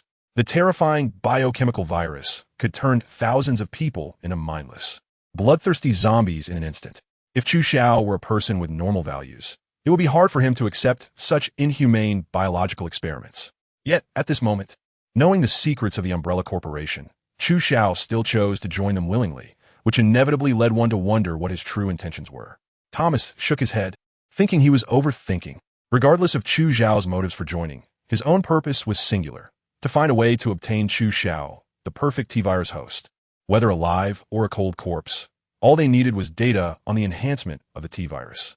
Welcome, welcome. On behalf of Umbrella Corporation, I warmly welcome Mr. Chu Xiao to our ranks, Thomas said with a hypocritical smile, signaling the armed personnel to lower their guns. The New York headquarters has arranged everything for you. Please follow me. Chu Xiao said nothing more and followed Thomas onto a helicopter, heading to the New York headquarters he mentioned. As for what awaited him at the New York headquarters, Chu Xiao was not worried at all. After all, with his current strength and the trump card of super healing abilities, he truly wasn't concerned about any dangers in the world of Resident Evil that could threaten his life. New York, Umbrella Corporation headquarters. Under Thomas' guidance, Chu Xiao passed through multiple checkpoints and finally arrived at a secret base located beneath a building. Throughout the entire Resident Evil world, the Umbrella Corporation is a powerful company capable of influencing the entire world, with its influence having secret bases in every country, mostly built beneath various structures to remain hidden from public view. When Chu Xiao stepped into the base, a group of researchers in white lab coats had been waiting for a long time. Upon seeing Chu Xiao arrive, they swarmed around him like lecherous men encountering a beautiful woman. Mr. Chu Xiao, please don't mind. Your current physical condition is special and requires a detailed examination, Thomas explained. With the armed personnel behind him also looking tense, their guns already unholstered, making the atmosphere very serious. After all, Being targeted by Umbrella's researchers is not as simple as just drawing blood for a test. Reflecting on Resident Evil 2, the female protagonist Alice had been lying naked on the examination table, her body filled with tubes. Although Chu Xiao agreed to join the Umbrella Corporation, it is hard to say whether he is willing to be treated like a guinea pig for research. Thomas must be prepared to use force to compel Chu Xiao. As for whether he can subdue Chu Xiao, Thomas believes that with the carefully selected elite armed personnel behind him, he still has a certain level of confidence in taking down Chu Xiao. In response to this, Chu Xiao sneered dismissively, not to mention the armed personnel behind Thomas, which in Chu Xiao's eyes are essentially useless. Even the research staff present may not be significantly stronger than his own abilities. Chu Xiao is in the world of Captain America, where he once worked with Dr. Erskine to research the super soldier serum and has made significant achievements in the field of biological research. Coupled with the day and night influence of the genius scientist Bulma from the Dragon Ball world, his research capabilities are indeed much deeper than those of the researchers present. There's no need to trouble them. I will conduct a comprehensive self-assessment report myself. Chu Xiao ignored everyone and walked directly to a corner of the laboratory. Under the puzzled gazes of the crowd, he began to conduct tests on himself with extremely skilled techniques.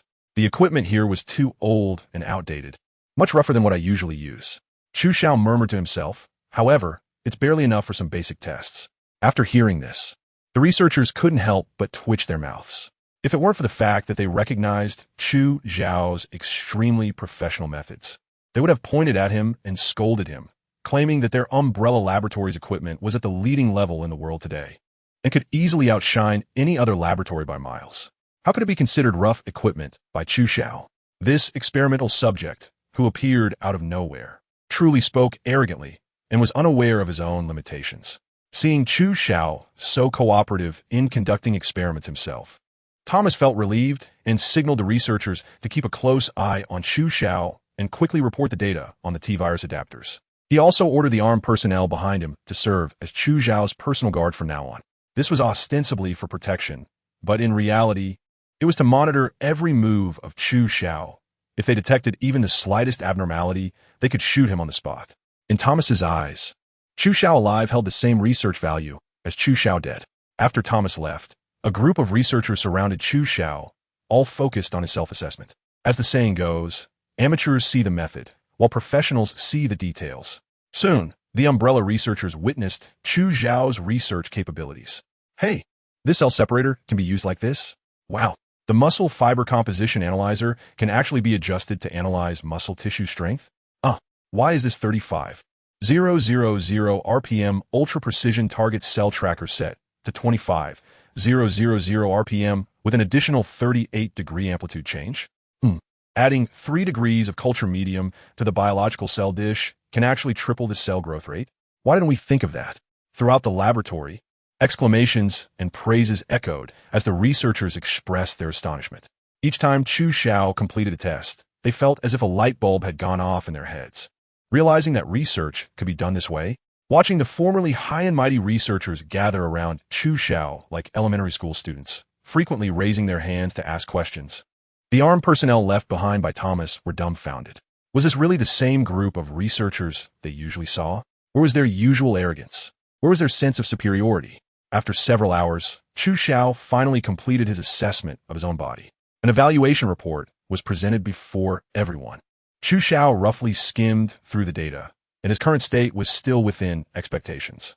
However, to the researchers, this data was like a sudden spring thunder, leaving everyone speechless for a long time. Is this really human body data? My goodness, the cell strength is 6 times that of an average person, and he can even be immune to some low-caliber gunshots. The cell metabolism rate is 5 times that of an ordinary person. It's hard to imagine how he lives. Just to maintain his own metabolism, he needs to consume nearly 10 times the amount of food as an average person every day. And have you noticed the cell division speed? It's only a quarter of that of an ordinary person. I conservatively estimate that Chu's lifespan could reach 4 times that of an average person. 4 times. How long is that? At least 250 years. The researchers fell silent. A lifespan of over 200 years is simply unimaginable for ordinary humans. Chu Xiao listened to the discussions of the researchers and silently corrected himself. His current lifespan was no longer just 250 years. Due to the injection of the T-virus, His original lifespan of 269 years had increased to 300 years. For Chu Xiao, a lifespan of 300 years wasn't considered long. After all, with the ability of super healing, which consumed lifespan, 300 years seemed trivial. To be continued. Chu Xiao has been at the Umbrella Corporation's New York headquarters for 10 days. During this time, he has quickly become a core leader at the New York headquarters. Both the research department and the arm division are now under Chu Xiao's control. Chu Xiao's methods of control are very simple and direct. One hand with a stick, and the other with candy. Chu Xiao knew that he didn't need to control all the personnel. He only needed to control the core of power in important positions. Therefore, with his research capabilities, it was easy for Chu Xiao to become the core of the research department. As for the control of the arm department, Chu Xiao naturally used the life and death talisman to take over the core of power at the New York headquarters, while controlling them with the life and death talisman, making them serve him and not dare to betray him. He also produced a batch of super soldier serum, granting them immense power and making them aware of the benefits of following him. Under these two strategies, the New York headquarters had already become Chu Xiao's private base without Thomas realizing it all. Chu Xiao also utilized the resources of the New York headquarters to develop a batch of 12 vials of T-virus serum and a batch of 12 vials of super soldier serum, which were naturally intended as trading items to exchange with Zheng Jia and other reincarnators. 10 days passed, and Chu Xiao did not wait for Zheng Jia and the others. But he did not feel disappointed about it. After all, reincarnators needed some reward points and side storylines to return to the worlds they had previously experienced. And for the sake of maximizing trading profits, Zheng Jia and the others naturally needed time to prepare their trading items. What puzzled Chu Xiao was that it had been 10 days since he injected the T-virus.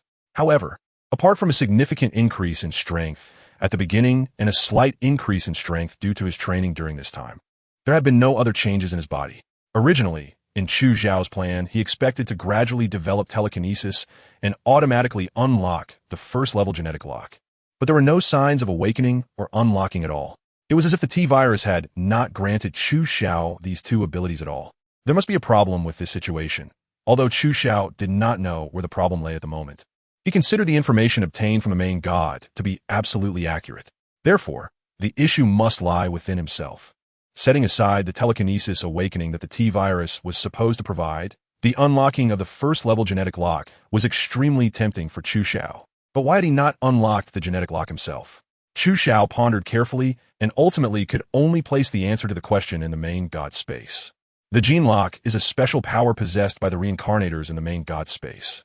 And, as a stowaway, whether Chu Xiao also has the ability to unlock the gene lock is something he had never considered. But now it seems that the answer is obvious. This stowaway, Chu Xiao, simply does not possess the potential to unlock the gene lock. It's like a fish in a pond, all of which have markings from that pond. And then one day, a new fish is introduced that does not belong to this pond at all. Thus, it has no markings. Speaking of markings, Chu Xiao believes that as long as he enters the main god space and gets marked by it, there is a high probability he will gain the ability to unlock the gene lock. But does he really need to actively enter the main god space just to unlock the gene lock? Chu Xiao shook his head, rejecting this idea.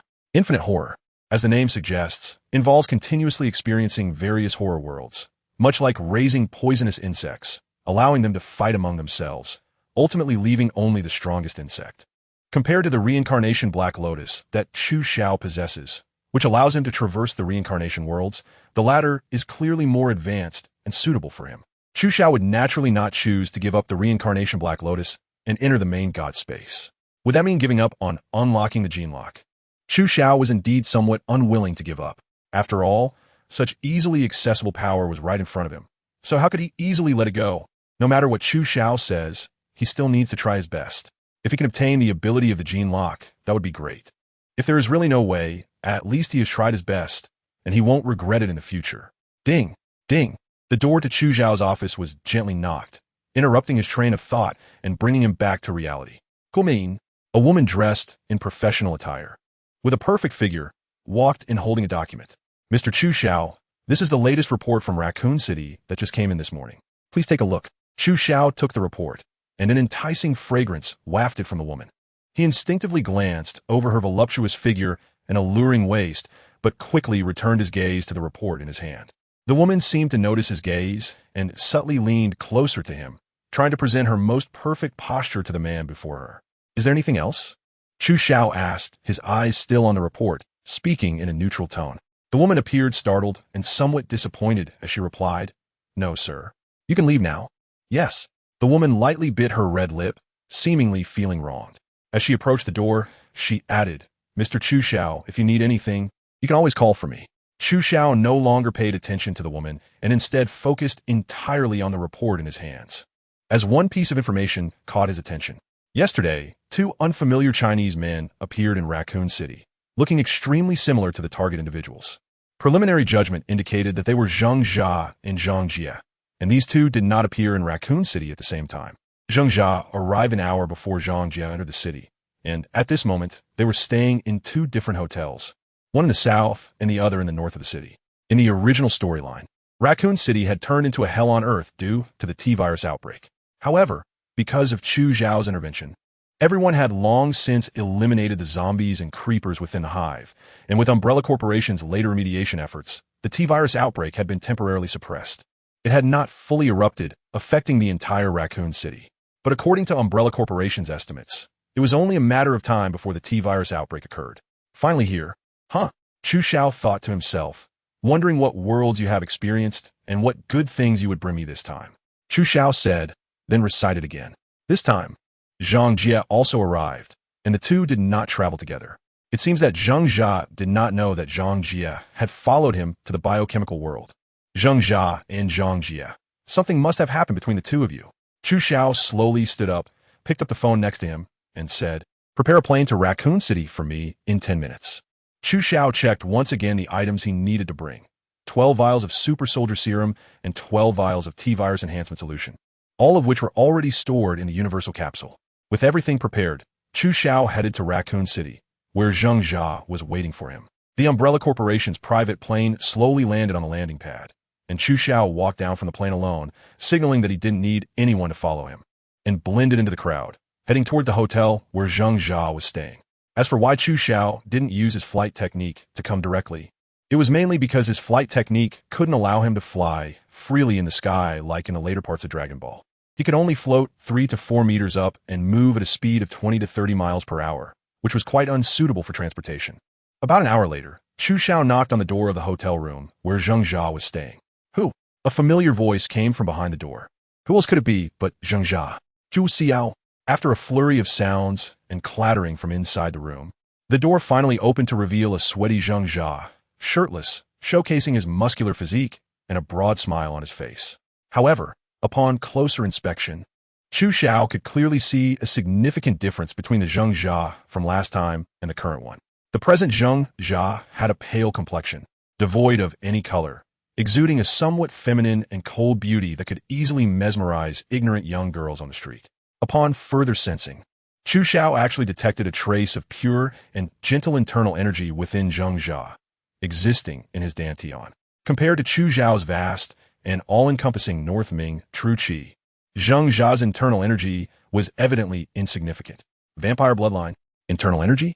Chu Xiao clearly remembered that in the original work, Zheng Jia had exchanged for the vampire bloodline an enhancement of Chinese internal energy.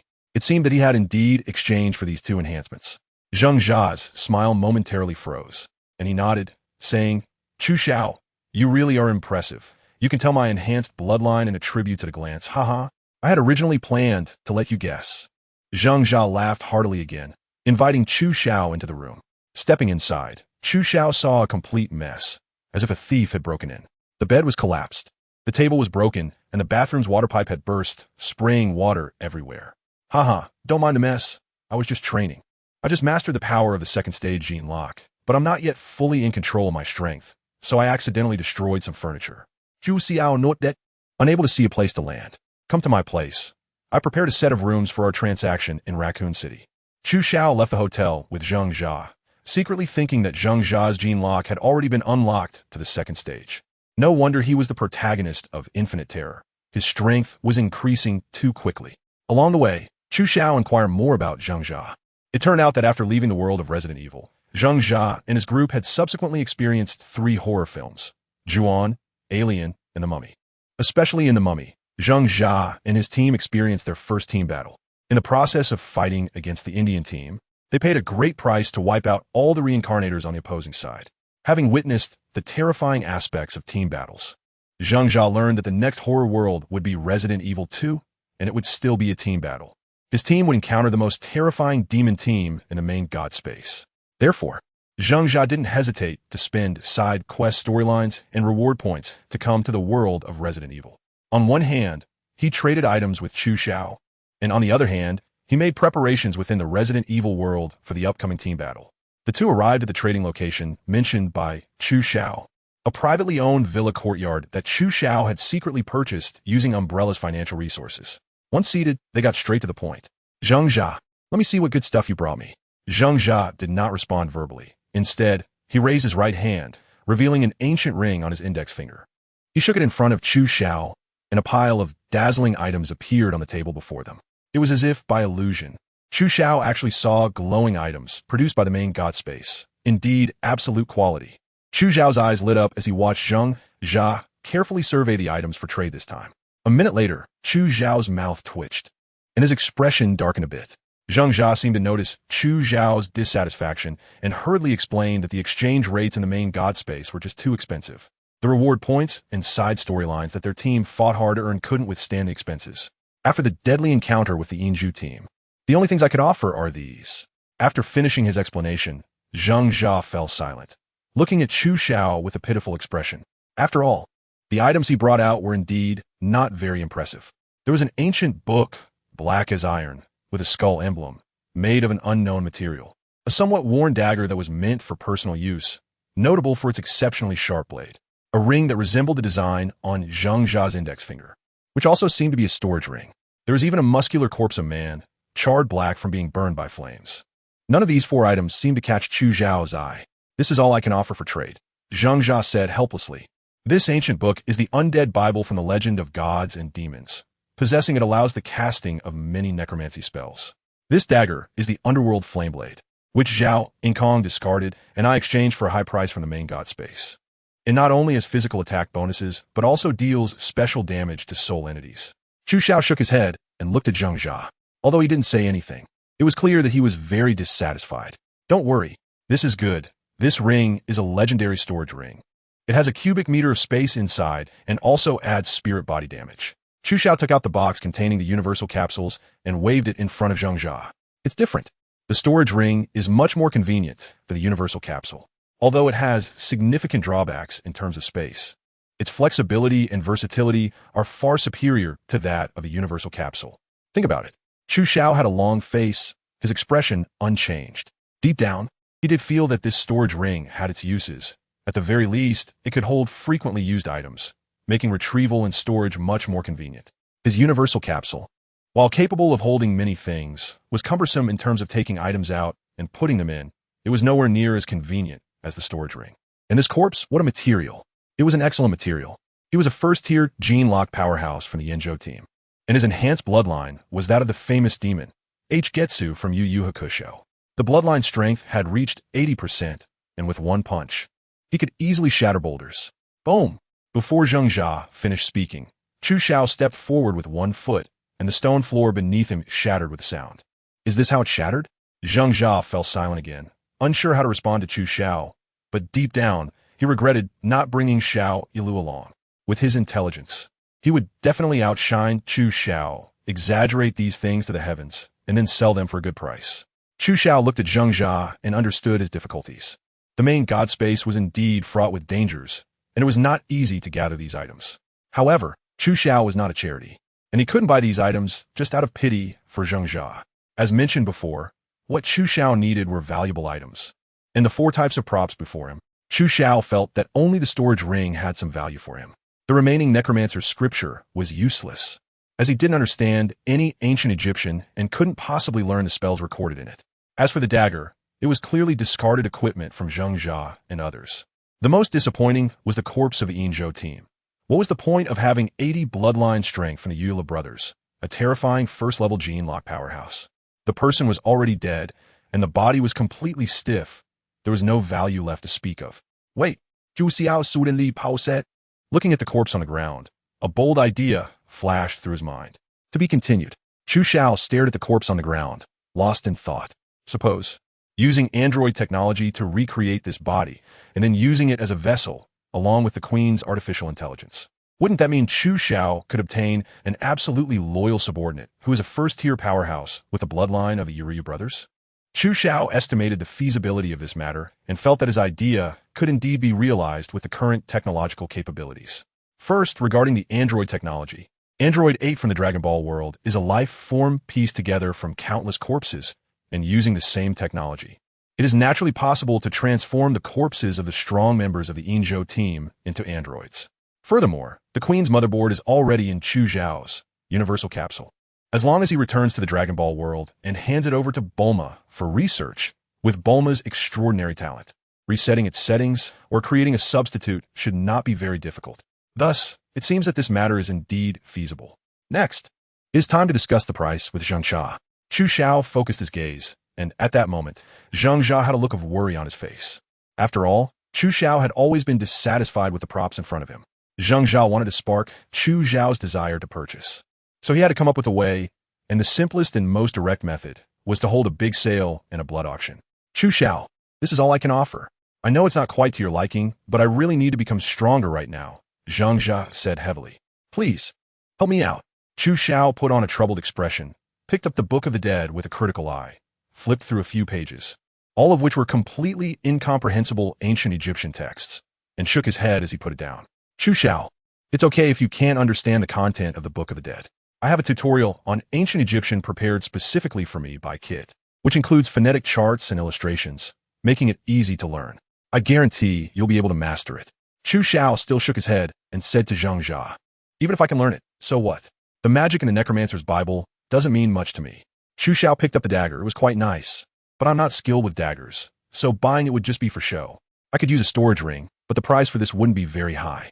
After all, I have plenty of universal capsules on hand. Zheng Jia was also helpless and honestly said that the items he brought out had almost zero practicality for their team. If it weren't for the fact that they were about to face the infamous Demon Squad in the next horror movie, Zheng Jia wouldn't even be willing to spend reward points to return to the biochemical world. Chu Xiao, what price can you offer for this storage ring? Zheng Jia, what price do you want? When you buy something, you name the price. When you sell something, you name the price. The two exchanged smiles. And Chu Xiao took the initiative to say, for a storage ring, I'll give you 3 vials of T-virus serum. Zheng Jia frowned and shook his head in refusal. The demand for T-virus serum has decreased significantly for our team. It's mainly used for newcomers to unlock their first stage gene locks. The super soldier serum you had before has little effect on me now. I wonder if you have anything else for trade. After careful consideration, Chu Xiao realized that the T-virus raw solution and the super soldier serum indeed held no temptation for Zheng Jia, who had already unlocked the second-level gene lock. Chu Xiao thought for a moment and said, since you're not interested in the T-virus serum and the super soldier serum, let's change it up. I see you possess pure inner strength, so I will teach you a set of Lingbo Weibu. Lingbo Weibu. Zheng Jia was overjoyed. He was naturally familiar with his top-tier lightness skill from the main god space. This technique was worth 5,000 reward points and was associated with a B-level side quest. Meanwhile, this storage ring was only worth a D-level side quest and could be exchanged for 2,000 reward points in the main god space. The disparity between the two was self-evident. Deal. Zheng Jia almost blurted out, fearing that Chu Xiao would suddenly back out. What about the Book of the Dead? Although it might not be very useful to you, it is at least an A-level plot item. With the first transaction breaking the barrier between them, Zheng Jia felt much more relaxed afterward. How about this?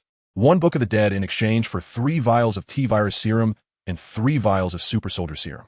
Chu Xiao thought to himself, this kid Zheng Jia really has a big heart. He actually wants to trade 1 Necromancer's Bible for 6 strengthening potions. The T-virus serum and super soldier serum aren't that precious to Chu Xiao, but they're not worthless either, so they can't be sold off casually. The value of a Necromancer's Bible is far from being equivalent to 6 strengthening potions. Chu Xiao seemingly carelessly took out the Underworld Fire Dagger. If he added this dagger, it might be worth considering. The Underworld Fire Dagger is a D-grade magical weapon, and it's actually quite practical, so how could it be treated as a freebie? Zheng Jia thought to himself, if Zhao Inkong knew that he had sold her dagger so cheaply, she would definitely scratch him to death with her nails. That's right. Then let us treat this useless corpse as a gift. As for this dagger, I will also give you a vial of T-virus serum and a vial of super soldier serum. Zheng Jia was taken aback. Upon reflection, Chu Xiao's proposal was quite reasonable. and he subconsciously nodded. All right, let's do it this way. The necromancer's Bible, the underworld fire dagger, the storage ring, plus this corpse? No, top-tier materials. Zhang Jia counted and offered to exchange for a set of Lingbo Weibo, along with 4 vials of T-virus serum and 4 vials of super soldier serum. Chu Xiaoshuang quickly took out the items she promised to Zhang Jia from the. When Zhang Jia saw the row of 12 vials of T-virus liquid and 12 vials of super soldier serum, he suddenly woke up, realizing he had indeed been tricked. These 2 enhancement agents were not particularly important to Chu Xiaoshuang. However, since the 2 had already agreed on a price, Zhang Jia had no choice but to accept it without being able to raise the price or back out. Chu Xiao handed 8 vials of medicine to Zhang Jia, then took out an extremely soft piece of cloth from his pocket and handed it to Zhang Jia. It was the martial arts manual for the Lingbo Weibo technique that Chu Xiao had prepared in advance. Lingbo Weibo is the ultimate lightness skill of the Xiaoyao sect. Its footwork derived from the I Ching's 8 trigrams. First, read through the manual, he said, and during this time, I will teach you this set of footwork. Zhang Jia nodded heavily, glanced through the key formulas of Lingbo Weibo, and then put the cloth away. Meanwhile, Chu Xiao was holding a storage ring, biting his index finger to draw blood, and letting a drop fall onto the ancient ring. Ziz! As soon as Chu Xiao's blood touched the ring, it was absorbed. In the next second, Chu Xiao felt a sense of unity with the ring, and his consciousness delved into it, revealing a cubic meter of space in his mind. Chu Xiao picked up the infernal fire dagger, and with a thought, the dagger disappeared from his hand, only to reappear in a 1 cubic meter space. With another thought, the infernal fire dagger was back in his hand. How convenient, Chu Xiao thought to himself. And then he stored the undead Bible and the translated text of Qi Tingyi's ancient Egyptian writings into his storage ring. After that, he took out an empty universal capsule and stored the corpse of the strong fighter from the Yinzhou team. Once everything was sorted, Zhang Jia also stored the items obtained from the transaction into his storage ring. As Chu Xiao was about to speak, he noticed something unusual about Zhang Jia. Zhang Jia stood there stiffly, his eyes vacant, as if he had received a message from the main god space. The next moment, Zhang Jia looked at Chu Xiao with a complex expression, filled with killing intent. A primal sense of crisis rose from the depths of Chu Xiao's heart. The 2 exchanged no words, just a glance, and Zhang Jia's fist was already striking towards Chu Xiao. Boom! The stone floor of the living room shattered with a loud noise, debris flying everywhere. Zhang Jia's arm suddenly swelled, veins crawling up like old tree roots, and the circumference of his arm instantly grew from over 30 to over 50. A moment ago, they seemed like long-lost friends, but now they had become life-and-death enemies. Regarding Zhang Jia's sudden attack, Chu Xiao did not think this was a Klitsch black-on-black movie scene. From the moment Zhang Jia was dazed, it was clear he must have received a mission from the main god space. As for the details of the mission, Chu Xiao found it hard to guess, but it was obvious that this mission was closely related to him. Otherwise, how could one explain Zhang Jia's sudden hostility? Zhang Jia, Chu Xiao shouted, channeling his internal energy, causing a powerful force to resonate through his throat, aiming directly at Zhang Jia's eardrum. Buzz! Zhang Jia felt a buzzing in his head, and a shock of pain jolted him awake. Although it didn't cause any real harm, it brought him back to his senses from his earlier rampage. Sorry, Chu Xiao. Today, we must determine life or death, Zhang Jia said heavily, revealing his helplessness and lack of choice. Explain, I don't want to engage in a meaningless fight. Chu Xiao looked at Zhang Jia, pressing for the reason behind the situation. Zhang Jia hesitated for a moment before speaking. The moment we completed our transaction, the main god space issued a mandatory mission, or rather, a punishment mission. Zhang Jia's face turned pale. His current strength still left him fearful of the main god. The punishment mission stated that due to an invasion of the main god space, Zhang Jia, a member of the Zhongzhou team, must kill the invader within 7 days. If the 7 days passed and the invader was not dead, the main god would erase Zhang Jia. If the invader was not dead, the demon squad would descend into the world of biohazard, taking over the mandatory mission to kill the invader. Punitive, Chu Xiao thought to himself. No wonder Zhang Jia, who had just been amicable a moment ago, suddenly turned hostile. It turned out he had received a life-threatening punishment mission from the main god. From the mission issued by the main god, it was clear that Zhang Jia must kill Chu Xiao within 7 days, or else he would be erased once the time was up. Furthermore, what surprised Chu Xiao even more was that after Zhang Jia was erased, the demon squad would take over the mandatory mission and descend into the biohazard world to kill him alone. The main god intended to put me to death. Chu Xiao furrowed his brows, secretly realizing that as a stowaway, he had finally caught the attention of the main god. The main god had already set up a deadly trap, watching how the reincarnator would kill him.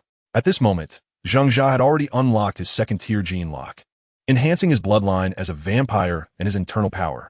Even Chu Xiao did not dare to guarantee that he could defeat him. Furthermore, the demon squad that was about to descend was, according to the original plot, composed of clones of highly potential reincarnators from various squads. It could almost be said that the demon squad was a concentration camp for strong individuals formed by the main god space. Each member possessed terrifying combat power and was capable of standing alone in battle. If the demon squad truly descended into the world of biohazard, Chu Xiao would undoubtedly face certain death. However, he had no time to consider the aftermath of the demon squad's arrival. At this moment, Zheng Jia was staring at him with murderous intent, ready to strike and take his life at any moment. The most urgent task for Chu Xiao right now. The top priority is to find a way to deal with the rampaging Zheng Jia. The two of them are standing on a life-and-death arena due to the mandatory mission of the main god space. Today, it will either be Chu Xiao dead or Zheng Jia. Since there is no room for negotiation, if you want to fight, then let us fight. At this point, they must fight to the death, and Chu Xiao no longer dwells on the reasons and processes of the situation. At this moment, the most important thing is who will kill whom first. In a moment, will Chu Xiao fall in a pool of blood? Or will Zheng Jia be blasted to pieces by Chu Xiao? Everything is uncertain. Boom! As soon as Chu Xiao's words fell, Zheng Jia, who was originally just a well-built figure, suddenly had his muscles swell up, resembling a bodybuilder who had been working out for years. With bulging muscles showcasing terrifying destructive power and explosiveness. Gene Lock's second stage, fully activated. Zheng Jia is now using all his strength. As he realized after their brief encounter that Chu Xiao's strength is far from simple, so he naturally does not dare to underestimate him. Therefore, with this strike, he is putting in all his effort. Chu Xiao's gaze was like lightning, calm and unruffled. The North Ming true energy in his dantian was pushed to the limit, and his feet executed the Ling Bo Wei Bu with extreme speed, stepping on the ground. The energy from his muscles surged forth, wrapping around Chu Xiao's entire body, forming a faint blue mist, like a halo of energy, enveloping him. This was the Dragon Ball world, where cultivating energy to a certain level naturally emitted protective energy, which had remarkable defensive and destructive power, undeniably outstanding. Looking at Zheng Jia, he remained muscular and coiled, his gaze cold as water, seemingly unfocused, his eyes vacant. Yet he displayed a fighting instinct that even made Chu Xiao marvel. Bang! Bang! With fists and kicks clashing, Chu Xiao used the Tianshan Mei Shou to battle Zheng Jia. Although Zheng Jia's martial arts moves were nowhere near as exquisite as Chu Xiao's Tianshan Mei Shou, his combat instinct, gained from unlocking the first level of the Gene Lock, allowed him to fight evenly with Chu Xiao, making it hard to distinguish who was superior. Chu Xiao exerted all his strength to unleash the Tianshan Jimei hand, his moves ethereal like a celestial being, yet every strike aimed at Zheng Jia's vital points. Zheng Jia, despite his muscular build, was extraordinarily agile. Whenever Chu Xiao's attack was about to reach him, he would instinctively evade Chu Xiao's lethal blows as if he had a premonition of the outcome. In a short span, the two exchanged nearly 100 moves, with dangers that were hard to comprehend without being present. Boom! Chu Xiao's energy surged, pushing Zheng Jia back, his palms positioned on either side of his forehead, clearly brewing a technique. Although Zheng Jia couldn't discern Chu Xiao's true intentions, following a normal line of thought, he naturally couldn't allow Chu Xiao the opportunity to execute his technique. Zheng Jia's feet exploded with power, charging toward Chu Xiao like a cheetah. Just as Zheng Jia was about to reach Chu Xiao's side, he saw Chu Xiao's piercing gaze and heard a loud shout as his body erupted with dazzling light. Buzz! The blinding light left Zheng Jia momentarily stunned, and instinctively wanting to counterattack. He found he couldn't even open his eyes, nor could he sense Chu Xiao's presence through his battle instincts. Zheng Jia suddenly realized he had become a blind man, unable to see anything. However, as the protagonist of Infinite Terror, Zheng Jia quickly adapted to the sudden change, his muscles tensing as he remained alert. Puffed! Zheng Jia suddenly felt a wave of scorching energy rush toward him, and the extreme danger signal from his fully unlocked first stage Gene Lock warned him intensely, forcing him to turn his head away with all his might. But no action could keep up with the speed of that energy wave. A deep, bone-revealing gash appeared from Zheng Jia's left cheek to his left ear, blood gushing out, instantly staining half of his face and soaking his shirt. Danger! Zheng Jia had no time to tend to the wound on his face, as a new sense of crisis attacked him, this time directly threatening his heart. Every move from Chu Xiao was aimed to kill him. To be continued. Blood splattered, soaking the stone floor damaged by the fight between Chu Xiao and Zheng Jia. Zheng Jia sustained new injuries, having withstood the recent attack aimed at his heart with one of his arms, which now bore a gaping wound the size of a bowl. Blood and bone fragments mixing together and staining the ground. Such a terrifying injury would have caused an ordinary person to faint long ago. But looking at Zheng Jia, although he showed signs of exhaustion, his fighting spirit remained strong and full. Instead of fearing death, he seemed to revel in the excitement of fighting for his life. He truly was a protagonist forged in the trials of the main god space. Zheng Jia strained to open his eyes, his vision gradually returning. Through the haze, he could see Chu Xiao right in front of him. In just 2 attacks, Zheng Jia had lost an arm, and the upcoming battle would undoubtedly be heavily impacted. The situation where he could have fought Chu Xiao evenly was no longer there, and the scales of victory began to tip toward Chu Xiao. Zheng Jia let out a loud roar, the blood energy within him igniting as he unleashed the Blood Clan's secret technique, a red flame leaping from his palm.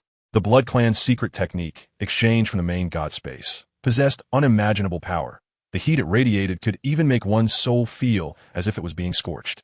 Zheng Jia lifted the red flame with one arm, the other hanging limply by his side, and instead of defending, he launched an attack, sending the Blood Clan's red flame rushing toward Chu Xiao. Zheng Jia fully unlocked all his second-stage gene locks, his muscles writhing like worms, granting him a terrifying speed beyond imagination. Boom! The air seemed to part as Zheng Jia dashed forward, producing a deafening sound. In the blink of an eye, he was already by Chu Xiao's side. The red flame descended, striking down from above Chu Xiao's head. The scorching red flame did not burn Chu Xiao like ordinary fire, but instead infiltrated him like poison, enveloping him entirely. A scream emanated from within the red flames as Chu Xiao appeared to be in excruciating pain, his face contorted in agony, looking terrifying and distorted. Zheng Jia's attack hit, but instead of feeling joy, his expression darkened. Why, despite Chu Xiao's injuries, could he not evade his Blood Clan's red flame? Zheng Jia focused intently on Chu Xiao within the flames. In terms of aura and appearance, it was undoubtedly him. But had Chu Xiao really been so easily struck, and then met his demise under the red flames? Everything felt so strange. The wound on Zheng Jia's left cheek, thanks to his Blood Clan lineage, was gradually healing. However, the injury to his arm was far too severe and would take time to recover. His state of slight recovery didn't bring Zheng Jia any comfort. Instead, it intensified his feeling that something was amiss. Buzz! Just as Zheng Jia was fully focused on Chu Xiao, he suddenly saw Chu Xiao's body begin to fade, losing the solid texture it should have under the burning red flames, appearing like a shadow that was hard to grasp. What is this? A clone? Before Zheng Jia could finish his thought, a chill crept up his back, and before he could react, the danger sense from his first-stage gene lock transmitted to him almost simultaneously with the coldness. Without any complex moves, a vibrating golden sword pierced straight through Zheng Jia's chest, revealing another Chu Xiao behind him, wielding the great sword with a decisive and ruthless expression, striking his vital point without a hint of hesitation. At that moment, Zheng Jia felt his heart pierced. The intense pain was unbearable, even for someone with his Blood Clan mutation. Cough, cough. Blood mixed with internal organs made Zheng Jia cough uncontrollably, and with a puff, the great sword was pulled from Zheng Jia's chest, worsening his already grave condition, leaving him feeling as if all strength had been drained, collapsing to his knees, sustained only by his indomitable will. Hey, did you get it? At the brink of death, Zheng Jia self-mockingly smiled, realizing he should have anticipated that an entity capable of invading the main god space could not be something he could kill. As his consciousness faded, Zheng Jia couldn't help but think of his teammates waiting for him to return from the transaction in the main god space. And the little lowly he vowed to protect for a lifetime, all of this would become nothing after his death. Or rather, after Zheng Jia's death. None of this would have anything to do with him. Is it unwilling? Naturally, it is. But what could Zheng Jia do? At this moment, Chu Xiao had already raised the vibrating golden sword in his hand. Not like the villains in TV dramas who always have to explain their grand schemes to the protagonist moments before delivering the killing blow, only to be countered and killed themselves like a theorem. Chu Xiao would not make such a foolish mistake. As the saying goes, even a lion must use all its strength when catching a rabbit. Chu Xiao fought fiercely against Zhang Jia, showing no signs of holding back. At this moment, it was the perfect time to take advantage of Zhang Jia's weakness and strike for his life. There was no room for carelessness. He had to be decisive in killing Zhang Jia, giving him no chance to turn the tables. With a whoosh, the golden sword descended, aiming straight for Zhang Jia's neck. If the sword hit, Zhang Jia would undoubtedly die. Once Zhang Jia was dead, the main god would send the demon team to descend. By then, the crisis Chu Xiao would face would be several times, even dozens of times greater than before. However, if he didn't kill Zhang Jia now, the demon team would still descend on the biochemical world in 7 days, and Chu Xiao couldn't guarantee that Zhang Jia wouldn't break through again during that time. If Zhang Jia's strength increased significantly, he would crush Chu Xiao. That would be an even more unjust death. After all, Zhang Jia's talent far surpassed Chu Xiao's monstrous abilities. The only way for Chu Xiao to survive was to kill Zhang Jia. Then, after the demon team arrived, he could hide and wait for the reincarnation Black Lotus within him to take him back to the Dragon Ball world. That was the only path to survival. Buzz. Just as Chu Xiao's golden sword was about to strike Zhang Jia, a tremendous force suddenly hit his head, causing his consciousness to blur for a moment. Not good. It was a mental lash. The sudden mental attack disrupted Chu Xiao's focus, and he immediately activated his beaming true qi, using his mental techniques to stabilize himself. In the next second, he looked down, but Zhang Jia had vanished from beneath his feet. Focusing his gaze, he saw a scar-faced man in the ruins, supporting Zhang Jia and taking out a red pill to feed him.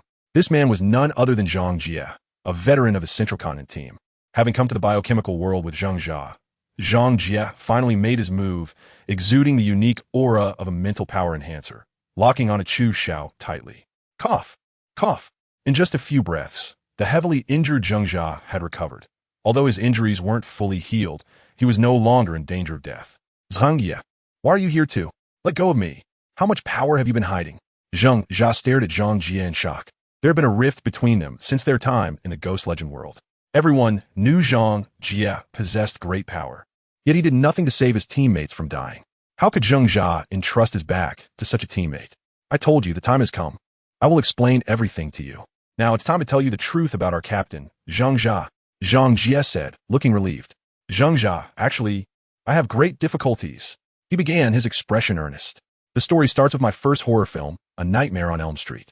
Zhang Jia looked up at the sky at a 45-degree angle, letting the ash from his cigarette fall, ready to recount his story. Suddenly, a hot energy wave surged toward Zhang Jia, not giving him time to narrate. What? Zhang Jia retreated, instantly unlocking his first-level gene lock. His enhanced combat instincts allowed him to deftly evade Chu Xiao's attack. Chu Xiao pointed his index finger, not giving Zhang Jia a moment to breathe. The Dongdong wave was unleashed again, this time targeting not only Zhang Jia, but also Zhang Jia, who had yet to recover, making him a target as well. Stop. Wait a moment.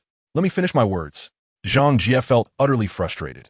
He was about to reveal a long-buried secret to Zhang Jia, but unexpectedly, Chu Xiao was such an unpredictable character that he wouldn't even give him a moment to explain. Zhang Jia let out a cry of agony. With his strength as a mental power enhancer, he was no match for Chu Xiao in terms of combat. He managed to dodge a few blasts of the Dongdong wave purely by relying on the power of the first-level gene lock. However, that was not a sustainable solution. After a brief moment, he was hit by the Dongdong wave. One of his legs was severely injured. An attack that was originally aimed at his heart was avoided, but it struck his abdomen instead, causing his intestines to spill out. Zhang Jia, already injured, was unable to evade Chu Xiao's attack at this moment, suffering further damage as his life rapidly slipped away. In less than a minute since his appearance, Zhang Jia had not yet explained his experiences before being severely injured by Chu Xiao. Now, Chu Xiao raised his index finger again, pointing directly at the center of both their foreheads, with no unnecessary movements, intending to take their lives. As for the secret Zhang Jia mentioned, Chu Xiao, being a traverser, was well aware of it. Zhang Jia, as a half-guided half-reincarnator, was indeed a pitiful existence. In a main god space, everyone wanted to survive, but the cost of survival was simply too high. Especially for someone like Zhang Jia, the price for him to survive meant sending his teammates step by step toward death. Only by continuously lowering the main god's evaluation score could he continue to survive. But at this moment, Zhang Jia no longer wanted to cling to life. He He saw hope in Zheng Jia, saw his destination. He believed that only by sacrificing his own life as a guide could he allow Zheng Jia and the others to go further and longer. Death was his only way back, but it was a new life for Zheng Jia. Zheng Jia smiled with relief, without any explanation, just simply smiling as he looked at Zheng Jia, placing his hope on him. As a guide, I shall recognize the person before me as the captain of the Zhongzhou team. Zheng Jia slowly recited the incantation, radiating an astonishing aura. I will dedicate everything I have and merge with the person before me, granting him the captain's authority. As he spoke, Zheng Jia slowly raised his arm, fingers spread wide, reaching toward Zheng Jia. Zheng Jia, what are you saying? Zheng Jia, enduring immense pain, initially wanted to muster his last strength to fight Chu Xiao one more time. But Zheng Jia's words left him stunned. What guide? What captain of the Zhongzhou team? What does dedicating oneself and granting captain's authority mean?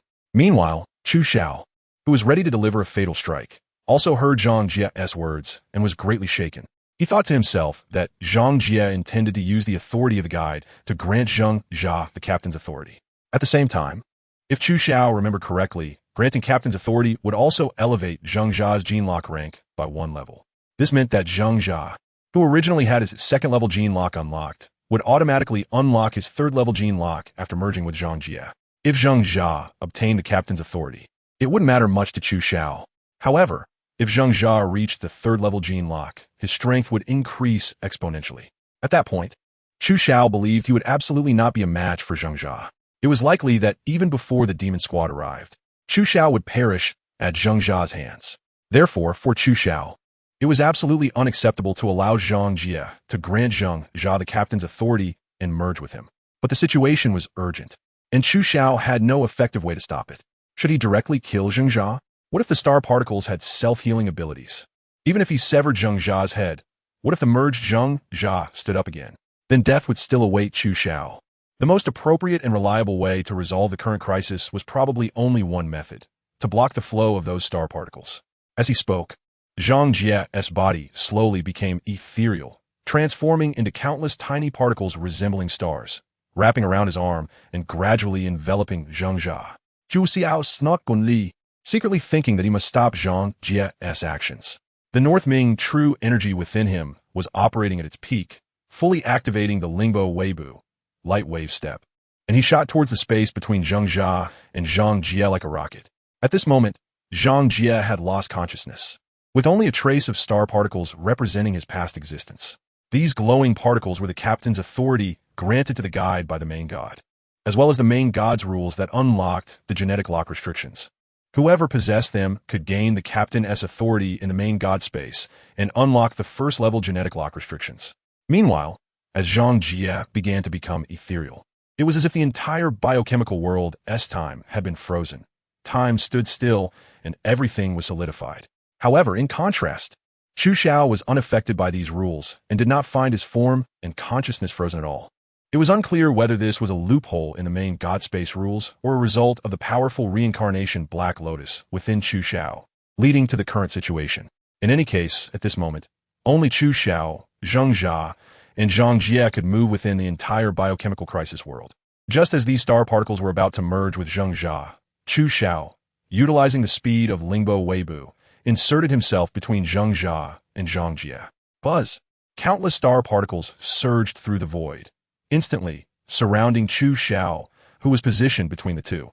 Chu Xiao only felt tiny particles permeating through the pores of his body and into his being, bringing a refreshing and exhilarating sensation that reached deep into his soul. These particles entered Chu Xiao's body, further differentiating into countless imperceptible energies that flowed within him, continuously altering his body, penetrating every cell, every tissue, and every organ. Buzz! Chu Xiao felt his mind becoming clear and bright, and the surroundings grew increasingly distinct. He could clearly perceive Zheng Jia's breathing, sensing the opening and closing of every pore on Zheng Jia's body. All the information that was once difficult to notice surged into Chu Xiao's mind at this moment. His eyes were hollow, filled with the primal beast-like ferocity that erupted from within him. That intense instinct for battle seemed to connect Chu Xiao to the instincts of human ancestors from tens of thousands of years ago, who survived by eating raw meat and drinking blood, ingrained deep within his genes. 1st level gene lock, unlock. Chu Xiao had already realized that his current state was that he had unlocked the first-level gene lock. At the same time, a terrifying pressure surged through layers of space, crushing towards Chu Xiao. It was the power from the main god space. At this moment, Chu Xiao had already been branded by the main god. Just like a new fish in a fish pond that, after staying for a long time, becomes an old fish in the pond. Buzz! An irresistible pressure enveloped Chu Xiao, and the momentum did not seem to be summoning Chu Xiao back to the reincarnation space, but rather directly began to erase Chu Xiao, intending to eliminate him from this realm. Boom! At this critical moment of life and death, the reincarnation Black Lotus within Chu Xiao seemed to sense the pressure from the main god space, and the lotus petals surrounding the reincarnation Black Lotus instantly shattered, transforming into pure energy that surged wildly towards the reincarnation Black Lotus. In the next moment, colorful rays of light erupted from the reincarnation Black Lotus, resisting the pressure from the main god space, enveloping Chu Xiao and erasing the brand of the main god that penetrated deep into his soul without Chu Xiao noticing. Buzz! The colorful rays of light swirled, and in the next moment, Chu Xiao had disappeared from the world of biohazard. Injured all over, Zhang Jia stared blankly at his surroundings, no longer seeing the figures of Chu Xiao and Zhang Jia. It was only when he received the message from the main god space that the force mission was lifted that Zhang Jia realized what had just happened. Chu Xiao had entered the main god space, right? Dragon Ball world. Chu Xiao's figure appeared out of nowhere in a hidden place, blindly looking around. It was exactly the secluded spot he had chosen when he left the Dragon Ball world. Am I back? Chu Xiao asked himself, his consciousness sinking into the Dantian, where he saw the reincarnation Black Lotus floating alone in the Dantian, with the lotus petals he had obtained before already gone without a trace. As expected, it was the reincarnation Black Lotus that withstood the pressure of the main god at the last moment, bringing him away from the infinitely terrifying world. Now, he had safely returned to the Dragon Ball world, a full year and a half ahead of the scheduled 2 years. At this moment, Chu Xiao recalled the last battle with Zhang Jia and Zhang Jia, and couldn't help but feel a bit fortunate. He could have easily killed Zhang Jia, but was interrupted by the sudden appearance of Zhang Jia, and almost witnessed the fusion of Zhang Jia and Zhang Jia with his own eyes. If it weren't for his decisive action to block their fusion with his own body, he would probably have been killed by Zhang Jia after the unlocking of his third-stage gene lock. Speaking of this, Chu Xiao remembered the terrifying pressure of the main god, the force that wanted to directly erase him through layers of space. This time, he was lucky to have the protection of the reincarnation Black Lotus, which allowed him to escape from the main god's grasp. Chu Xiao felt a lingering fear in his heart, thinking, I'll remember this grudge for now. If I have the chance to return to the infinite horror world, I will definitely destroy the main god with my own hands. Chu Xiao shook his head helplessly, secretly lamenting that his current strength was still too weak. Facing an existence at the level of the Lord God, he didn't even have the power to resist and could only watch helplessly as he was erased. After reflecting on this, Chu Xiao focused on the gains from this experience. Initially, he thought he could spend 2 years in the world of Resident Evil, but unexpectedly, he was forced to return after only half a year. During this half-year period, Chu Xiao's anger and inner strength had grown. Thanks to the enhancement of the T-virus, his training speed had improved significantly compared to before. His mastery of power usage became increasingly refined, and coupled with his battle against Zhang Jia and Zhang Jia, he gained insights. When fighting to the death, one must not give the enemy any chance to breathe, and must use every method to eliminate the enemy. What surprised Chu Xiao the most was that after merging with the stardust particles transformed by Zhang Jia, he unlocked his first-tier gene lock. When Chu Xiao initially injected the T-virus serum, he thought he would automatically unlock the first-tier gene lock after 10 days. However, he did not expect that. As he was not a person from the infinite terror world, he couldn't possess the power of the gene lock like Zhang Jia and others. Chu Xiao had almost given up on the power of the gene lock, but unexpectedly, at the last moment, he managed to unlock the first-tier gene lock. At the same time, this also meant that he had opened the door to the gene lock, and in the future, each time he unlocked a tier, it would grant him powerful strength. For Chu Xiao, who yearned for power, this was undoubtedly the greatest gain from this infinite terror world. Chu Xiao counted the items he had on him again, and he could say he had a bountiful harvest. First of all, there were 8 vials of T-virus, as well as 8 vials of super soldier serum. Furthermore, there was the AI Queen mainframe panel obtained from the hive. Next, he traded with Zhang Jia to acquire a storage ring, the undead Bible from the game god and demon legend, a soul-infused dagger that dealt additional damage with souls. and the corpse of a character from the Foolish Brother bloodline exchanged with the Injo team. Although the Infinite Terror world was extremely dangerous, his gains were indeed much greater than those from the previous two worlds. Chu Xiao thought to himself that his strength had increased significantly, and he had returned to the Dragon Ball world ahead of time. Naturally, he now had to face the Demon King Piccolo, who had just been released by King Egg Fried Rice. Chu Xiao took out 2 Dragon Balls, and the Dragon Balls that had turned into stone in the Infinite Terror world returned to their original form. He then took out a spare mobile phone, connected to the internet, and confirmed that he had still been away for 2 days. It seemed that no matter when he returned to the Dragon Ball world, he would always spend 2 days there. Chu Xiao dialed Bulma's phone and learned that everyone was currently at Kame House. So he decided to head there first to ask if King Piccolo had caused any major incidents in the past couple of days. Chu Xiao threw out a universal capsule and drove his magnetic levitation car towards Kame House. At the same time, a grand palace saw the Fried Rice King rushing in excitedly, his face full of joy. Lord Piccolo, the 2 missing Dragon Balls have been found. The 2 missing Dragon Balls have been found. On the throne of the palace sat the aged demon King Piccolo, his eyes glinting with malice. With several bodies of martial artists dressed in traditional garb lying at his feet, their blood long dried, and their corpses emitting a foul stench. However, Demon King Piccolo was indifferent to this. He slowly stood up and waved his hand, sending a gust of wind that knocked the Fried Rice King flying. Useless trash. It took me 2 days to wait for news about the Dragon Balls. Demon King Piccolo stepped down from his throne. If it weren't for these ant-like martial artists challenging me recklessly just to relieve my boredom, you would already be a corpse. The Fried Rice King trembled in fear. Despite the immense pain coursing through him, he dared not make a sound, only nodding and bowing submissively. It is my incompetence that has wasted the king's precious time. I deserve to die. I deserve to die. Demon King Piccolo ignored the Fried Rice King's pleas, stepping past him coldly and saying, "Hurry up and prepare a plane for me. I need to find the last 2 Dragon Balls as quickly as possible and make a wish to the Eternal Dragon to regain my youth." Kame House. Chu Xiao piloted the maglev plane at high speed and quickly arrived at Kame House, where everyone had been waiting outside for him for a long time. As soon as he got off the plane, Bulma rushed over, threw her arms around Chu Xiao, and tears streamed down her face. The emotion she had suppressed for so long erupted at the sight of Chu Xiao. "Chu Xiao, you finally came back. Woo-woo. My dad and mom were killed, and the entire East City was flattened by King Piccolo." Chu Xiao held Bulma in his arms, gently patting her back to comfort the sad Bulma. He said, "Did Dr. Brief not come with you to Kame House?" Bulma replied, even more heartbroken. "Dad said he and Mom didn't want to leave East City, so I didn't force them to come. I didn't expect that Piccolo Daimao couldn't find the Dragon Balls and declare to the whole world that as long as he couldn't find them in one day, he would randomly massacre a city. Woo-woo." By this point, Bulma was already in tears. Master Roshi shook his head helplessly and sighed. East City was chosen on the first day, and Bulma's father, Dr. Brief, died in the massacre. Chu Xiao furrowed his brows, secretly thinking that before he left, he was afraid that Piccolo would destroy the city like in the original story, so he had called Bulma to gather everyone at Kame House in advance. However, he did not expect that there were still some who could not escape this calamity, and it was Bulma's parents, his own in-laws. Goku, who was beside him, also spoke up, saying that this Piccolo the Demon King was truly wicked, even killing someone as kind as Brief.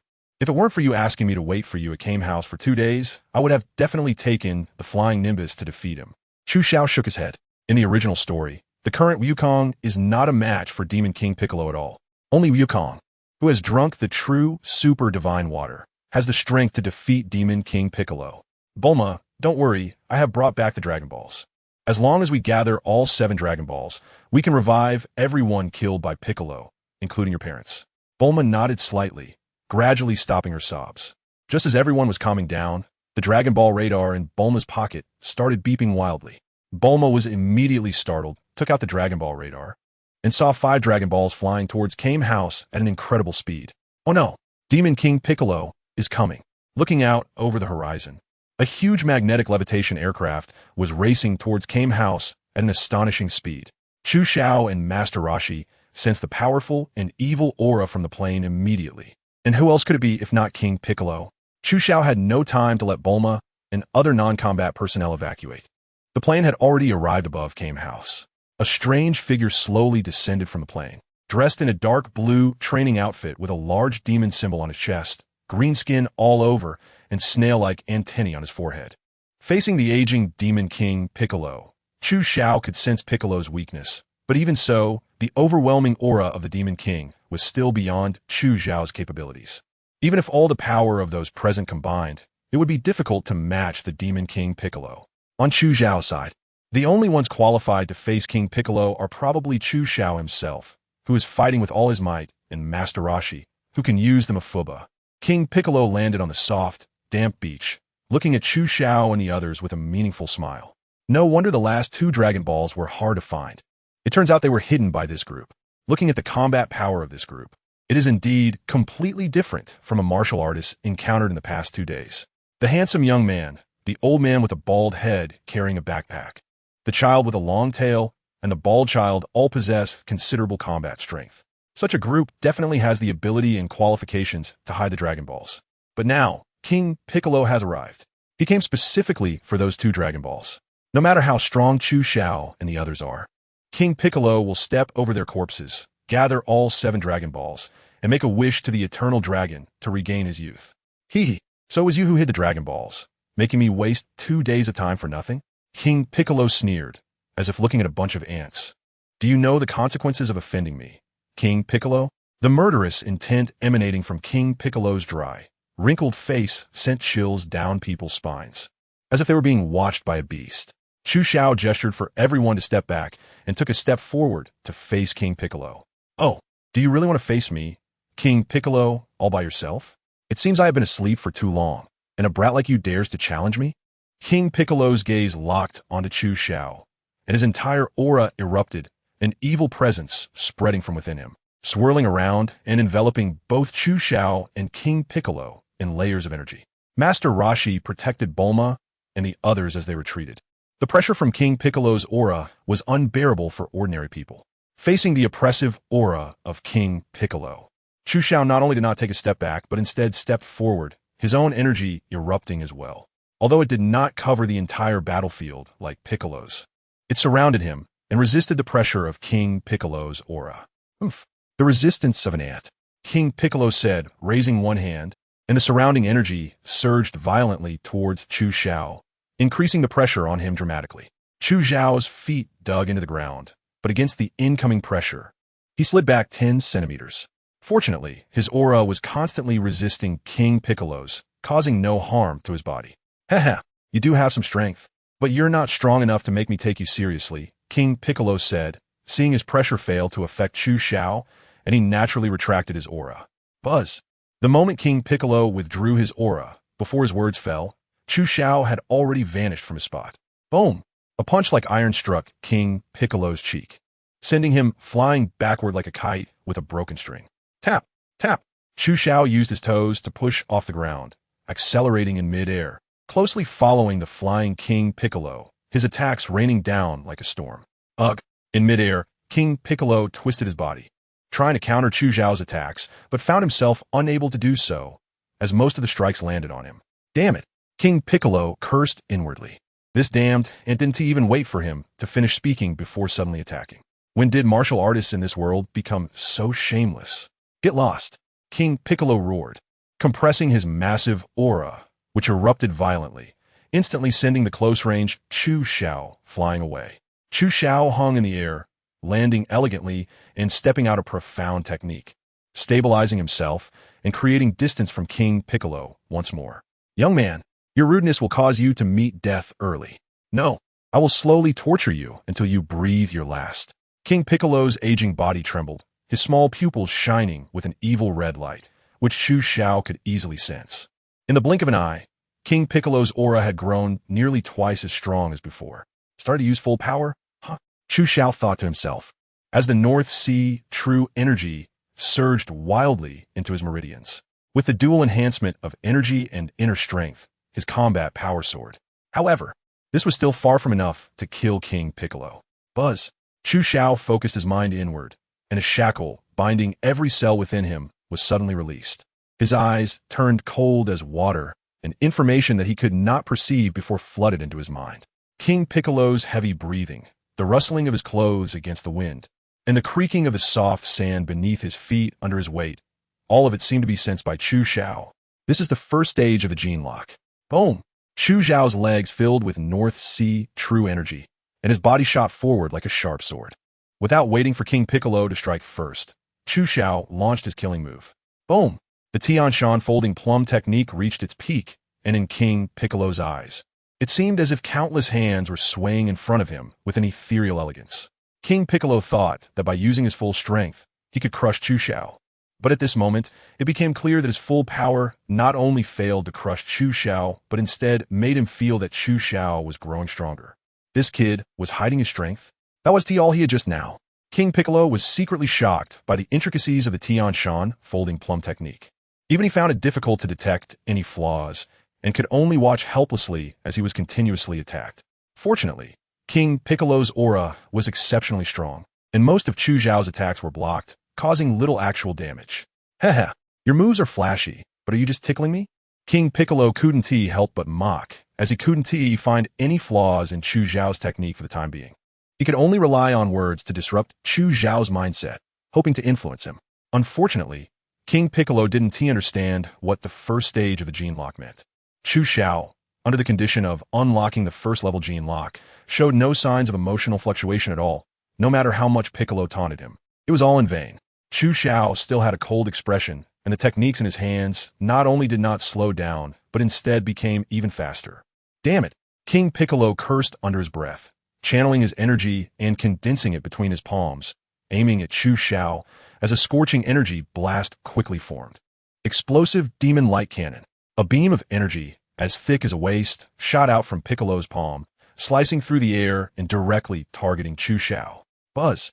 All of Chu Zhao's pores opened, and after unlocking the first level of his gene lock, an instinctive combat awareness from deep within his genes made him immediately sense the crisis. He executed the lunar wave step and dodged Piccolo's seemingly guaranteed hit at an unimaginable angle. Boom! The energy blast, having lost its target, struck the distant sea surface, raising a terrifying wave nearly 10 meters high that surged towards the shore. Before Piccolo could marvel at how Chu Zhao managed to evade his attack, he saw Chu Zhao had already closed in. With a flick of his wrist, a dagger exuding a chilling aura appeared out of thin air, striking at an odd angle directly toward the vital area of Piccolo's neck. Piccolo was immediately alarmed and used all his strength to narrowly evade this lethal blow. However, Chu Zhao's dagger had already cut through, directly slicing down along Piccolo's arm. Crack! A bloody arm fell onto the beach. Hiss! Everyone present gasped in shock at Chu Zhao's sudden burst of strength, astonished. In just 2 days, Chu Zhao had become so strong. Where on earth had he been training? Chu Zhao's strength once again shocked Master Roshi and everyone present. 2 days ago, the strength that Chu Zhao displayed at the World's Martial Arts Tournament was witnessed by all. Now, the combat power Chu Zhao exhibited was not just double what it was before. In fact, it could no longer be measured by multiples, as everyone could clearly sense that Chu Zhao's entire aura had undergone a tremendous change, like a ferocious beast awakening from a 10,000-year slumber, unleashing unimaginable combat power with the most primal instincts. Big brother Chu Zhao, so strong. That look in his eyes sends chills down my spine. It's terrifying, Wukong exclaimed, his words echoing the sentiments of the crowd. They could hardly imagine what kind of training could lead to such a terrifying transformation, granting someone such power. Cough, cough. King Piccolo cleared his throat, covering the severed arm from which green blood flowed, his facial wrinkles becoming increasingly menacing, sweat pouring down uncontrollably. Damn it, I underestimated this kid, Piccolo thought to himself. Since arriving at Master Roshi's house, he had looked down on Chu Zhao and the others from the bottom of his heart. During their fight, he hadn't even used his full strength, and even when he did, he still confidently believed he could defeat Chu Zhao in an instant, not realizing that Chu Zhao had been hiding his true power. His extreme arrogance led to him losing an arm in their first encounter. As Piccolo covered his severed arm, he thought that missing an arm would definitely affect his combat state, and was preparing to use the Namekian regeneration ability. However, before he could do so, he felt Chu Zhao's figure flicker and turn into a shadow. Not good, Piccolo exclaimed in his heart. Chu Zhao gave him no chance to breathe, attacking with full force from the very beginning, aiming to take his life with every move. With a piercing sound, a metallic dagger sliced through flesh, and everyone saw a cold glimmer sweep past. Piccolo's other arm was brutally used to block Chu Zhao's lethal strike aimed at his heart, and a gaping wound the size of a bowl instantly appeared on that arm. Hiss! A wave of immense pain surged deep into his soul. The burning sensation from the dagger, piercing his very essence, dealt Piccolo another heavy blow. Chu Xiao is about to win. Master Roshi gripped his wooden staff, and with his keen eye, he could naturally see the true nature of the battle. Piccolo, being old and frail, was left nearly defeated after Chu Zhao's relentless barrage of attacks. Death was merely a matter of time. However, Master Roshi noticed something that puzzled him. Why do I always feel like Chu Xiao isn't using his full strength? For instance, that last assassination attempt, given the finesse of Chu Zhao's technique, could have easily bypassed Piccolo's arm and pierced his heart with just a change in move. But Master Roshi felt there was something odd, as if Chu Xiao was intentionally holding back, applying pressure on Piccolo, forcing him to do something. As such a murderous demon, under Chu Zhao's torment and pressure, no one could guarantee what he might do. Why doesn't Chu Xiao just kill King Piccolo directly? Is there any use in keeping him alive? Master Roshi's speculation truly revealed the dilemma Chu Xiao faced. King Piccolo was, after all, an evil manifestation of the god. In the original story, if Piccolo died, the god would inevitably perish as well. The Dragon Balls were created by the god of the Namekians. If the god died, the Dragon Balls would naturally become useless stones. This principle was something only Chu Xiao fully understood among those present. Thus, Chu Xiao knew deep down that if he wanted to continue possessing the Dragon Balls, King Piccolo must not die. Yet, leaving such an evil King Piccolo alive would inevitably become a disaster. Chu Xiao had to kill him as soon as possible. Right now, neither killing nor keeping him was an option, which naturally made Chu Xiao feel very troubled. In desperation, Chu Xiao could only keep tormenting King Piccolo, hoping to force him to, like in the original story, use his last bit of life force to give birth to a new generation of Piccolo. That way, the evil King Piccolo could die. The Dragon Balls wouldn't lose their effectiveness because of his death. But the problem lay in how to make King Piccolo give birth to Piccolo Jr. should he directly tell King Piccolo, "You can't defeat me, so have a son, and when he grows up, he can take revenge on me." Chu Xiao believed that if he really said that, Piccolo would definitely not give birth to Piccolo Jr., but would do everything possible to perish together with him. After all, from the current situation, the self-proclaimed Demon King Piccolo still had the pride and self-esteem of a Demon King. As a noble Demon King, how could he endure such humiliation from Chu Xiao? While Master Roshi was astonished, the battle between Chu Xiao and Demon King Piccolo had already entered a critical state.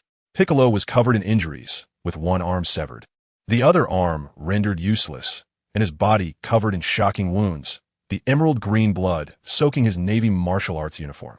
Panting heavily, Piccolo's eyes were filled with rage. As the party involved, how could he not see that Chu Xiao could have killed him at any moment, but kept delaying the kill, constantly torturing, insulting, and tormenting him? Thinking of how he once was a terrifying demon king that made the world tremble, but now was being humiliated by a young man like this, Piccolo trembled with anger, even though he was too weak to recover. But Piccolo still shouted hoarsely, "You weak little bug, you torture this king like this. Today this king will ensure you all die here." Before Piccolo finished speaking, Chu Zhao's figure paused, his palm changed, lifting some seawater from the ocean. And with the activation of his beaming true chi, it immediately condensed into dozens of ice crystals. Piccolo stared at those ice crystals, secretly wondering what strange technique this was. Then he saw Chu Xiao shoot out the ice crystals, all aimed directly at Demon King Piccolo. Damn it, I can't dodge. Piccolo wanted to evade these ice crystals, but they were extremely small and incredibly fast, far beyond what the severely injured Piccolo could avoid. Uft, uft. Dozens of ice crystals struck him, and in his already dying state, Piccolo's body stiffened. Following that, a chilling scream erupted from his throat as he felt an unbearable itch all over. But without arms to scratch himself, he could only roll and rub against the ground to alleviate the intense itching on his body. What kind of technique is this that causes such pain to Demon King Piccolo? Master Roshi and the others watched as Piccolo, who had been tough just a moment ago, was now rolling on the ground in agony, and his expression made it seem like he wished he could die immediately. They were also shocked by this inhumane technique from Chu Xiao, wondering where he had learned such a thing. This question lingered in everyone's minds for so long that it had become instinctive. Itchy, itchy, kill me, hurry and kill me. Piccolo screamed continuously. While the magnetic levitation aircraft above House had already fled the moment Piccolo fell to the ground. Chu Xiao unlocked the first-level gene lock, feeling a sense of weakness throughout his body. The emptiness from deep within his genes almost caused him to stumble, but he managed to steady himself. The first time unsealing a gene lock usually comes with significant side effects. However, with the help of the guide Zhang Jie, Chu Xiao perfectly unlocked the gene lock. So the side effects were merely exhaustion, not enough to make him faint. "You won't die. I'll grant you that," Chu Xiao declared, raising his palms and assuming the stance for the Kamehameha wave. A sphere of energy quickly formed, but upon closer inspection, it was much smaller than usual, only the thickness of his arm, and thus significantly less powerful. Yet, even with its reduced power to the dying person, Piccolo, it signified the arrival of death. Piccolo trembled all over, his face already twisted in fear. Is death terrifying? Of course. But for Piccolo, the Demon King who regards human life as trivial, is death terrifying? Yes. More terrifying than for an ordinary person. Only those who frequently witness death feel its fear more acutely. Piccolo suddenly didn't want to die anymore. But it was too late. The energy wave between Chu Xiao's palms surged forward. The next second, if it hit Piccolo, there would be no doubt he would die. Damn it! Piccolo struggled in pain, his throat swelling as a frantic surge of energy rushed towards it, his life force rapidly draining away. A new seed was being birthed from the throat of the Demon King Piccolo. "My son, you must avenge your father." Boom! After a loud explosion, Piccolo's evil energy vanished from this world. When the dust settled, Chu Xiao slowly descended from the sky, holding a massive egg filled with dark green liquid, which was Piccolo's last hope to shoot into the distance as he faced death. Chu Xiao looked at the egg in his hand and said, "Are you the second Piccolo?" With Piccolo's death, the reincarnation Black Lotus within Chu Xiao condensed its first petal. Originally, the lotus petals that Chu Xiao had condensed in the Infinite Terror world had already been completely consumed in his efforts to resist the annihilation of the main god and to return to the Dragon Ball world early. Now, the reincarnation Black Lotus began to condense petals again. Once 7 petals were formed, it would grant him another chance to traverse the reincarnation world. Just moments ago, in his dying moments, the Demon King Piccolo condensed all his life essence to give birth to the second Piccolo. He intended to shoot it far away, hoping that the second Piccolo would grow up to avenge him by killing Chu Xiao. However, Chu Xiao had already made preparations for this. As soon as he saw the egg containing the second Piccolo flying away, he used his physical strength to soar into the air and intercept the egg, then perform the sky dance technique to gently descend. Chu Xiao's sky dance technique. After this period of training, although he still cannot fly quickly, hovering in the air is no problem. When exerting himself fully, his flying speed can barely reach 40 to 50 miles per hour, which is already a significant improvement. Everyone was somewhat incredulous to see Chu Xiao so easily defeat the Demon King Piccolo. They couldn't quite react to the fact that such a rampant Demon King was defeated by Chu Xiao in such a short time. This truly shocked everyone, but upon reflection, it made complete sense that Chu Xiao could defeat the Demon King Piccolo, albeit unexpectedly. After all, the primal combat awareness, powerful aura, and exquisite martial arts techniques that Chu Xiao displayed could stand on their own. Such immense power converged in one body, coupled with the Demon King Piccolo's underestimation, led to him being overwhelmed from the start. Ultimately, he was directly killed, which is quite understandable. Goku and the others also learned something from this battle. There is no need to discuss martial spirit when facing villains.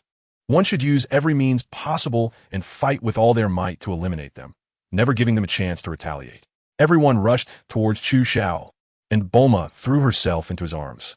With her boyfriend having such strength, Bulma felt genuinely happy from the bottom of her heart.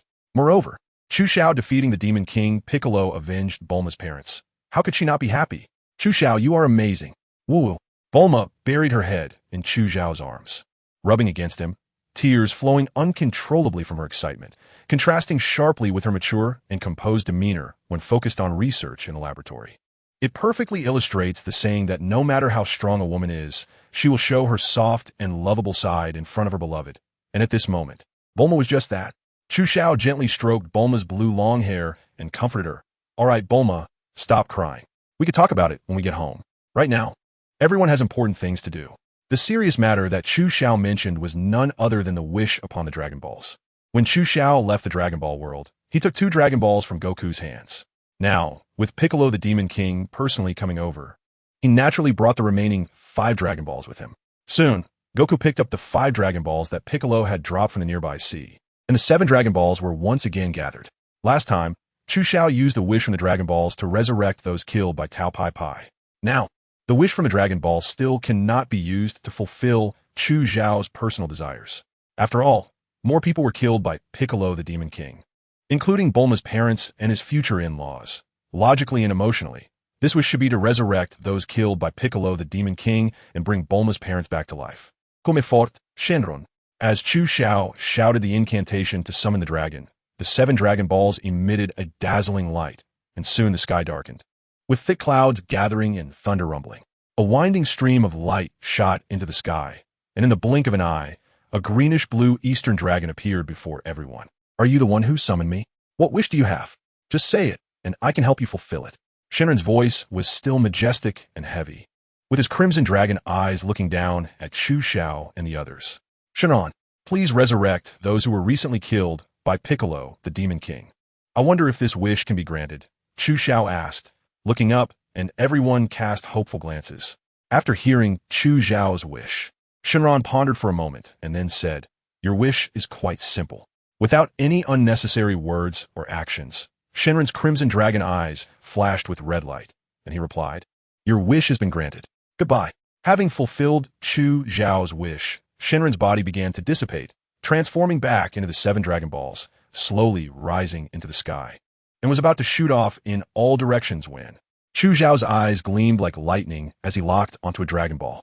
With a sudden leap, he reached out with one hand and caught the Dragon Ball, which had been flying at high speed, in his grasp. At the same time, the reincarnation Black Lotus within Chu Xiao's body condensed another petal, with 2 petals swirling around the reincarnation Black Lotus. What? Master Rashi and the others were taken aback by Chu Xiao's actions. They never expected that the Dragon Balls could be collected like this. This method was truly remarkable. If 7 people each focused on a Dragon Ball, wouldn't that eliminate the need for the arduous task of collecting them? But on second thought, it was unlikely that there would be 7 individuals as physically powerful as Chu Xiao who could withstand the force of the Dragon Balls being shot at them. Chu Xiao held a Dragon Ball that had turned into a stone sphere and handed it to Goku. Goku, this is your grandpa's 4-star ball. I got it for you, so you don't have to run around looking for it anymore. Thank you, Brother Chu. Goku excitedly took the Dragon Ball from Chu Xiao's hands and curiously stared at the large egg in Chu Xiao's hands, asking Brother Chu, I've seen you holding that egg for a while now. What is it? As soon as Goku spoke, everyone looked at Chu Xiao with curiosity. After all, they had just witnessed Chu Xiao defeat Demon King Piccolo, so they wouldn't associate it with him. Seeing that Chu Xiao suddenly had a large egg, they thought it might be some dinner he had brought. Chu Xiao looked down at the large egg in his hands, shrugged, and explained straightforwardly, This egg? It's Bic. Hiss. Everyone gasped in shock, quickly stepping back from Chu Xiao. What? The egg that Chu Xiao was holding was the Demon King Bic. But the Demon King Bic had just clearly died. So why was Chu Xiao saying that this egg was Bic? Seeing everyone's panicked expressions, Chu Xiao found it somewhat amusing. They had faced the real Demon King Bic before, yet none had panicked like this. Now, seeing Bic in the form of an egg, they were so flustered. It was truly hard to understand. Everyone don't panic. To be precise, this isn't the Demon King Bic. Rather, it's the new generation of Bic that was laid just before the Demon King died. You could say it's Bic II. Chu Xiao briefly explained the situation of King Piccolo II, and everyone suddenly understood, nodding in realization. They almost forgot that King Piccolo could reproduce on his own, a process scientifically known as asexual reproduction. It truly is a powerful ability. So what should we do about it? Goku tilted his head and asked, Can we eat it? Chu Xiao clearly sensed the slight tremor of the egg in his hand and thought that at this moment, the second Piccolo inside was already able to hear everyone's conversations. It seemed that the second Piccolo had developed subjective consciousness, which could indeed be utilized. Wukong, it can't eat that. Do you think you'd have an appetite for food that looks like the Demon King Piccolo? Krillin said, unable to hold back his tongue and grimacing. Wukong thought for a moment and quickly shook his head. The Demon King Piccolo does look unappetizing, so I won't eat it. But what use is it to keep him? Wukong's words reflected the group's concerns. Even though they knew the second Piccolo was not the evil Demon King Piccolo, he was still the son of the Demon King, and everyone was genuinely reluctant to keep him around. No one wanted to raise a tiger to bring about future troubles and potentially nurture another Demon King Piccolo. Don't worry, I know a person and a place that will definitely be a good fit for him, he said, recalling the turtle hermit's house. Chu Xiao was flying the magnetic levitation plane alone, slowly heading in one direction. Bulma had originally insisted on returning home with Chu Xiao to see her parents. But upon seeing the great Demon King Piccolo in Chu Xiao's hands, she stopped bothering him and returned to East City alone. Chu Xiao, having obtained items from the Infinite Terror World, didn't he want to hand them over to Bulma in front of Master Roshi and others. So he temporarily kept them on him. He planned to arrange matters concerning the great Demon King Piccolo before returning to East City to give them to Bulma for research. Goku also did not stay at Master Roshi's house. Restless as ever, he once again set his sights on Chu Xiao and began a new adventure and training. As for Krillin and Yamcha, they also chose not to remain at Master Roshi's house. Both of them, feeling the pressure from Chu Xiao, went off to train in various places, secretly viewing Chu Xiao as a goal to surpass. Only Master Roshi, Launch, and the turtle stayed at the house. Watching Chu Xiao's strength set a good example for the younger generation. Master Roshi smiled with satisfaction and leisurely took out a Playboy magazine he had treasured for many years from under the bed, enjoying it. The future world would be left to the young people to explore. This old bone of mine should rest. On the magnetic levitation plane, Chu Xiao quietly piloted the aircraft, his gaze occasionally falling on the great Demon King Piccolo egg sitting in the co-pilot's seat, next to which lay a fiery red stick, the golden staff borrowed from Goku. Indeed, Chu Xiao's destination was none other than Korin Tower. At the top of Korin Tower, connected by the golden staff, was the palace where the god of earth resided. Chu Xiao's goal this time is to ascend to the palace of the god and deliver the great egg of King Piccolo to him. As a traveler, Chu Xiao naturally knows that the so-called King Piccolo is merely an evil avatar within the god. In his childhood, the god fled from Namek and descended to Earth, where he suffered a severe head injury, causing him to forget his origins and become tainted by evil consciousness. To inherit the divine position, he expelled his evil consciousness, which gave rise to the evil King Piccolo. It seems that the god on Korin Tower, as the true body of King Piccolo, must possess combat power far exceeding that of King Piccolo.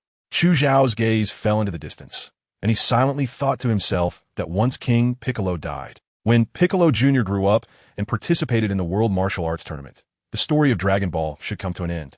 However, Chu Xiao did not feel relieved. Instead, his thoughts became heavier. The end of Dragon Ball meant the beginning of Dragon Ball Z. The first to arrive on Earth would be the Scion Raditz, Goku's older brother. Chu Xiao could no longer remember Raditz's exact strength, but he clearly recalled that Raditz had been killed only after Goku and Piccolo teamed up, sacrificing Goku's life in the process.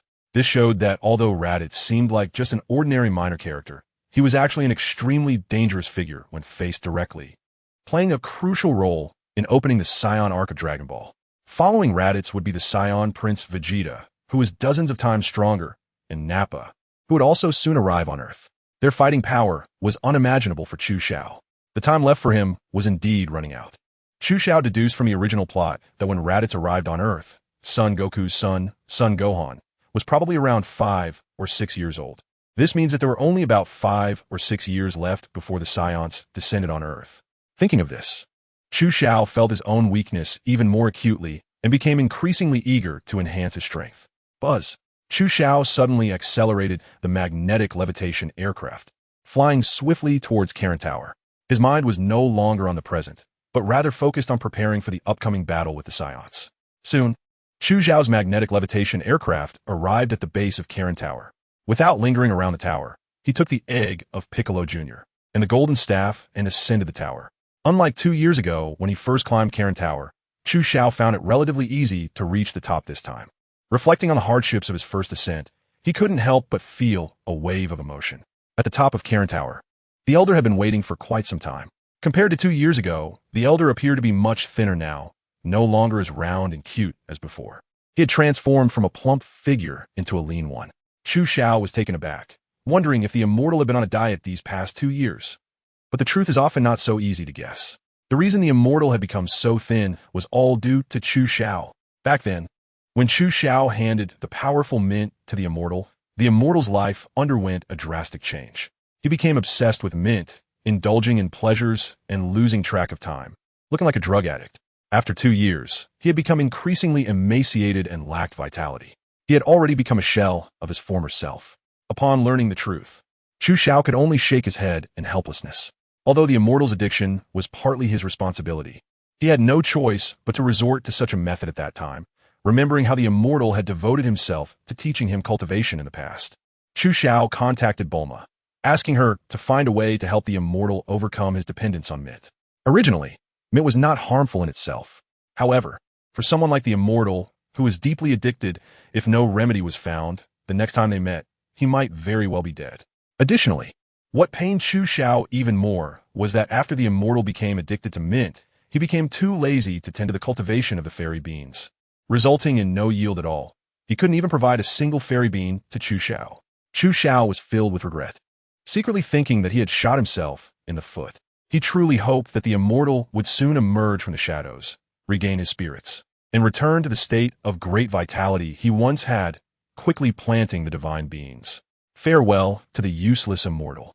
Chu Xiao inserted the golden cudgel into the connection leading to the heavenly god palace and said, "Golden cudgel, extend." The fiery red golden cudgel, along with Chu Xiao and the great egg of Bic II, shot up into the sky and quickly disappeared into the clouds.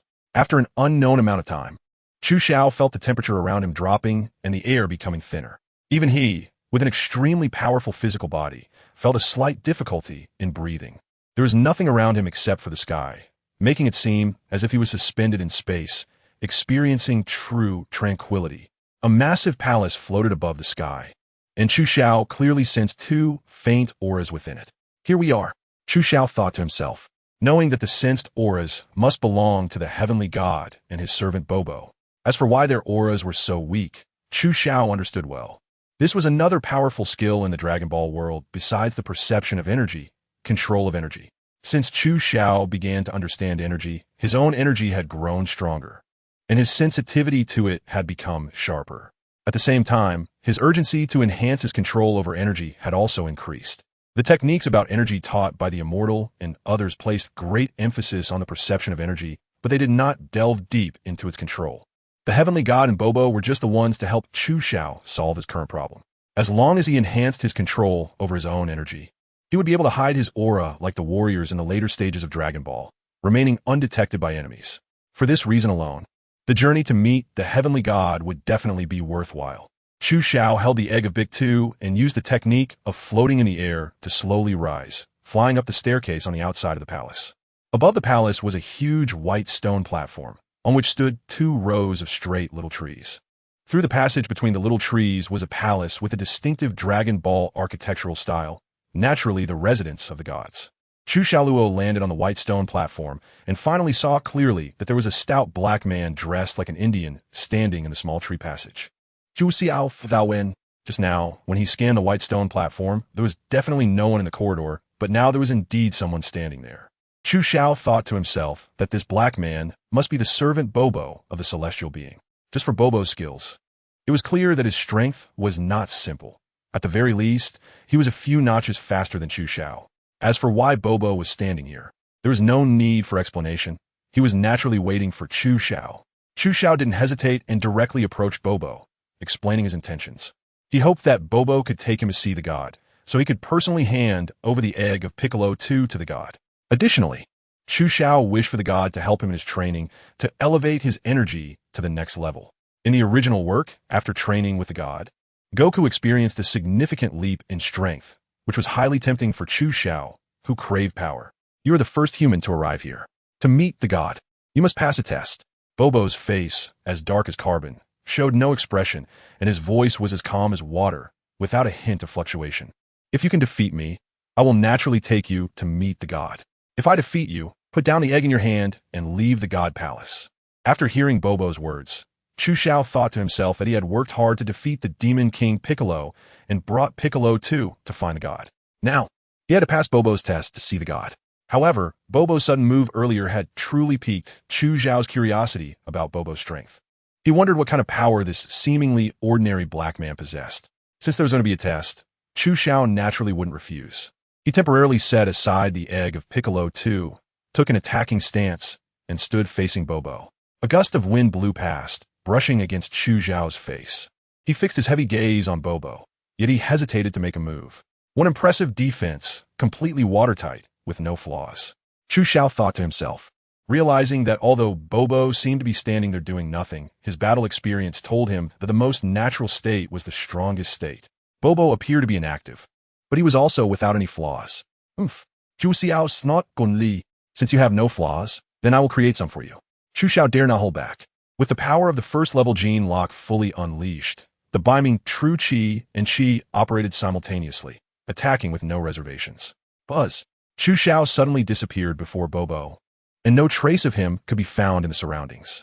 Only a faint sound of breaking air could be heard from all directions. In contrast, Bobo remained unfazed, his eyes blankly staring into the distance.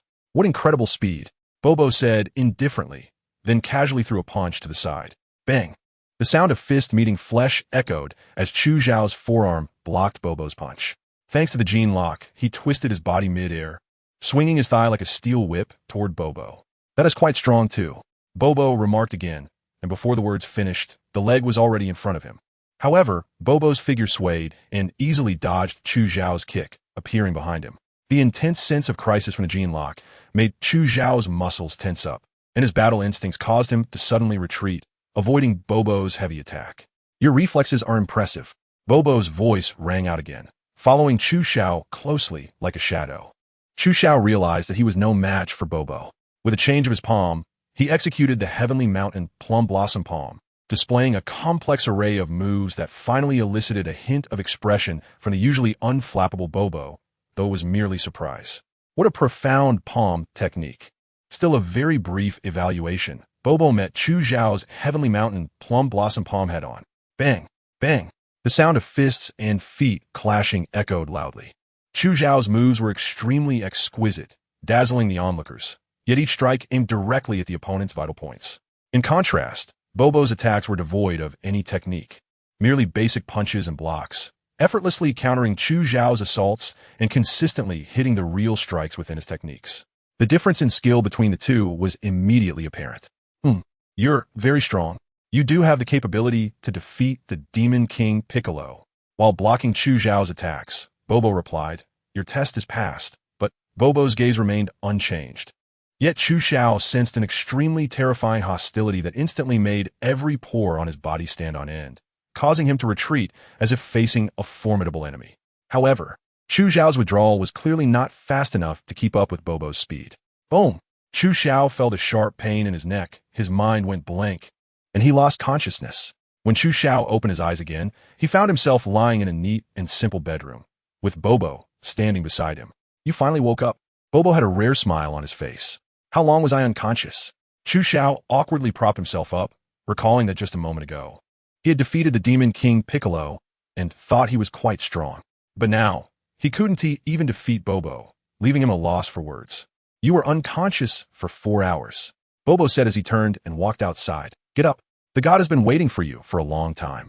God. Chu Xiao looked at Bobo's back, secretly thinking that he had clearly lost in his recent battle with Bobo, yet he still had the chance to meet the god. It seemed that the recent test was not determined by winning or losing, but rather the god wanted to see his combat strength. Chu Xiao was about to rise, but a new change occurred in his dantian. His consciousness sank into the dantian, and he saw that the black lotus of reincarnation was surrounded by a vibrant, multicolored aura, which was more intense than ever before. Under Chu Xiao's perception, it began to condense, and gradually, 2 lotus petals appeared in his consciousness. 2. How could this be? Chu Xiao was secretly astonished. He had previously condensed the lotus petals one by one, so why were there 2 this time? Could it be that the multicolored aura was too dense this time, leading to the condensation of 2 petals? But Chu Xiao hadn't done anything special. So how could there be so much multicolored aura? Chu Xiao was soon given the answer. His battle with Bobo could be considered a seizure of fortune, and bringing the egg of Big 2 before the celestial god could also be considered a seizure of fortune. Adding the 2 together, wasn't it just 2 lotus petals? With this explanation, Chu Xiao understood why he suddenly condensed 2 lotus petals. Looking at the 3 lotus petals surrounding the reincarnation black lotus in his dantian, Chu Xiao silently said to himself that he should quickly condense enough petals to reach 7 and open a new round of the reincarnation world. After all, the pressure of the scion was like a heavy stone on Chu Xiao's chest, making it difficult for him to breathe. The only way to find peace was to quickly improve his strength. The world of Dragon Ball was far too dangerous. And Chu Xiao did not want his life and death to be in the hands of others. He could only continue to make himself stronger. Chu Xiao followed Bobo out of the bedroom, and quickly he made his way up the stairs, returning to the white stone platform where he had been tested yesterday. Bobo led Chu Xiao to the entrance of the palace of the deity. Inside the dark palace, the light was dim, making it difficult to see what was inside. However, Chu Xiao could clearly sense the presence of the deity. The deity is coming out. As Bobo spoke, a staff much thicker and longer than the peachwood staff of an immortal appeared in Chu Xiao's view, and soon the owner of the staff came into sight. It was a figure almost identical to the Demon King Piccolo. However, instead of the character for demon, his clothes bore the character for deity. Furthermore, the deity's demeanor appeared much more approachable than that of the Demon King Piccolo. Once again, it was an elderly man in his twilight years, no, an old god. Chu Xiao cupped his hands in a fist and, following the etiquette of martial artists, paid his respects to the celestial being. Deep down, Chu Xiao understood that this celestial being possessed overwhelming strength far beyond his own. In the original story, Goku defeated the Demon King Piccolo, and upon seeing the celestial being, mistakenly thought it was Piccolo, charging at him fiercely. The celestial being merely flicked him away with a finger. Such power naturally commanded respect from Chu Xiao at this moment. After all, in the hierarchy of expertise, the accomplished are to be revered, and Chu Xiao had that much grace. The celestial being was taken aback by Chu Xiao's demeanor, initially expecting him to be shocked upon seeing his appearance. However, it seemed that Chu Xiao already knew what he looked like. Chu Xiao, don't you think I look exactly like the Demon King Piccolo? The celestial being's voice was authoritative, naturally exuding the aura of someone who had long held a high position. Of course I noticed. That's why I brought the second Piccolo to you. No one in this world is more qualified to handle him than you. Chu Xiao replied, without explaining why he was not surprised or how he knew the celestial being's identity in advance. You know much more than I imagined. The celestial being instinctively looked down, realizing that the immortal had told him too much. Chu Xiao did not correct him and continued to listen to the words of the deity. A long time ago, I was actually one with the Demon King Piccolo. I was a martial artist, and later I heard about the existence of a deity, so I came to this place. Just like you, but unfortunately, deities can also die. I very much hoped to become the successor of a deity. However, the deity was always unwilling to recognize me because he saw a small part of evil deep within my heart. Later, after arduous training, I expelled that part of evil from my body. The evil that came out of my body was the Demon King Piccolo. I became the new deity, but he escaped to the ground and brought much suffering to humanity. I also feel very sorry, but fortunately, the Demon King Piccolo has already been defeated by you. The deity looked at Chu Xiao and acknowledged, you are the most promising human I've seen in many years, even more so than I was back then. Not only do you have the energy of Qi in your body, but there are also two other types of energy, two powers I have never seen before. These three types of power, even one of them alone, have endless potential, and yet you possess all three.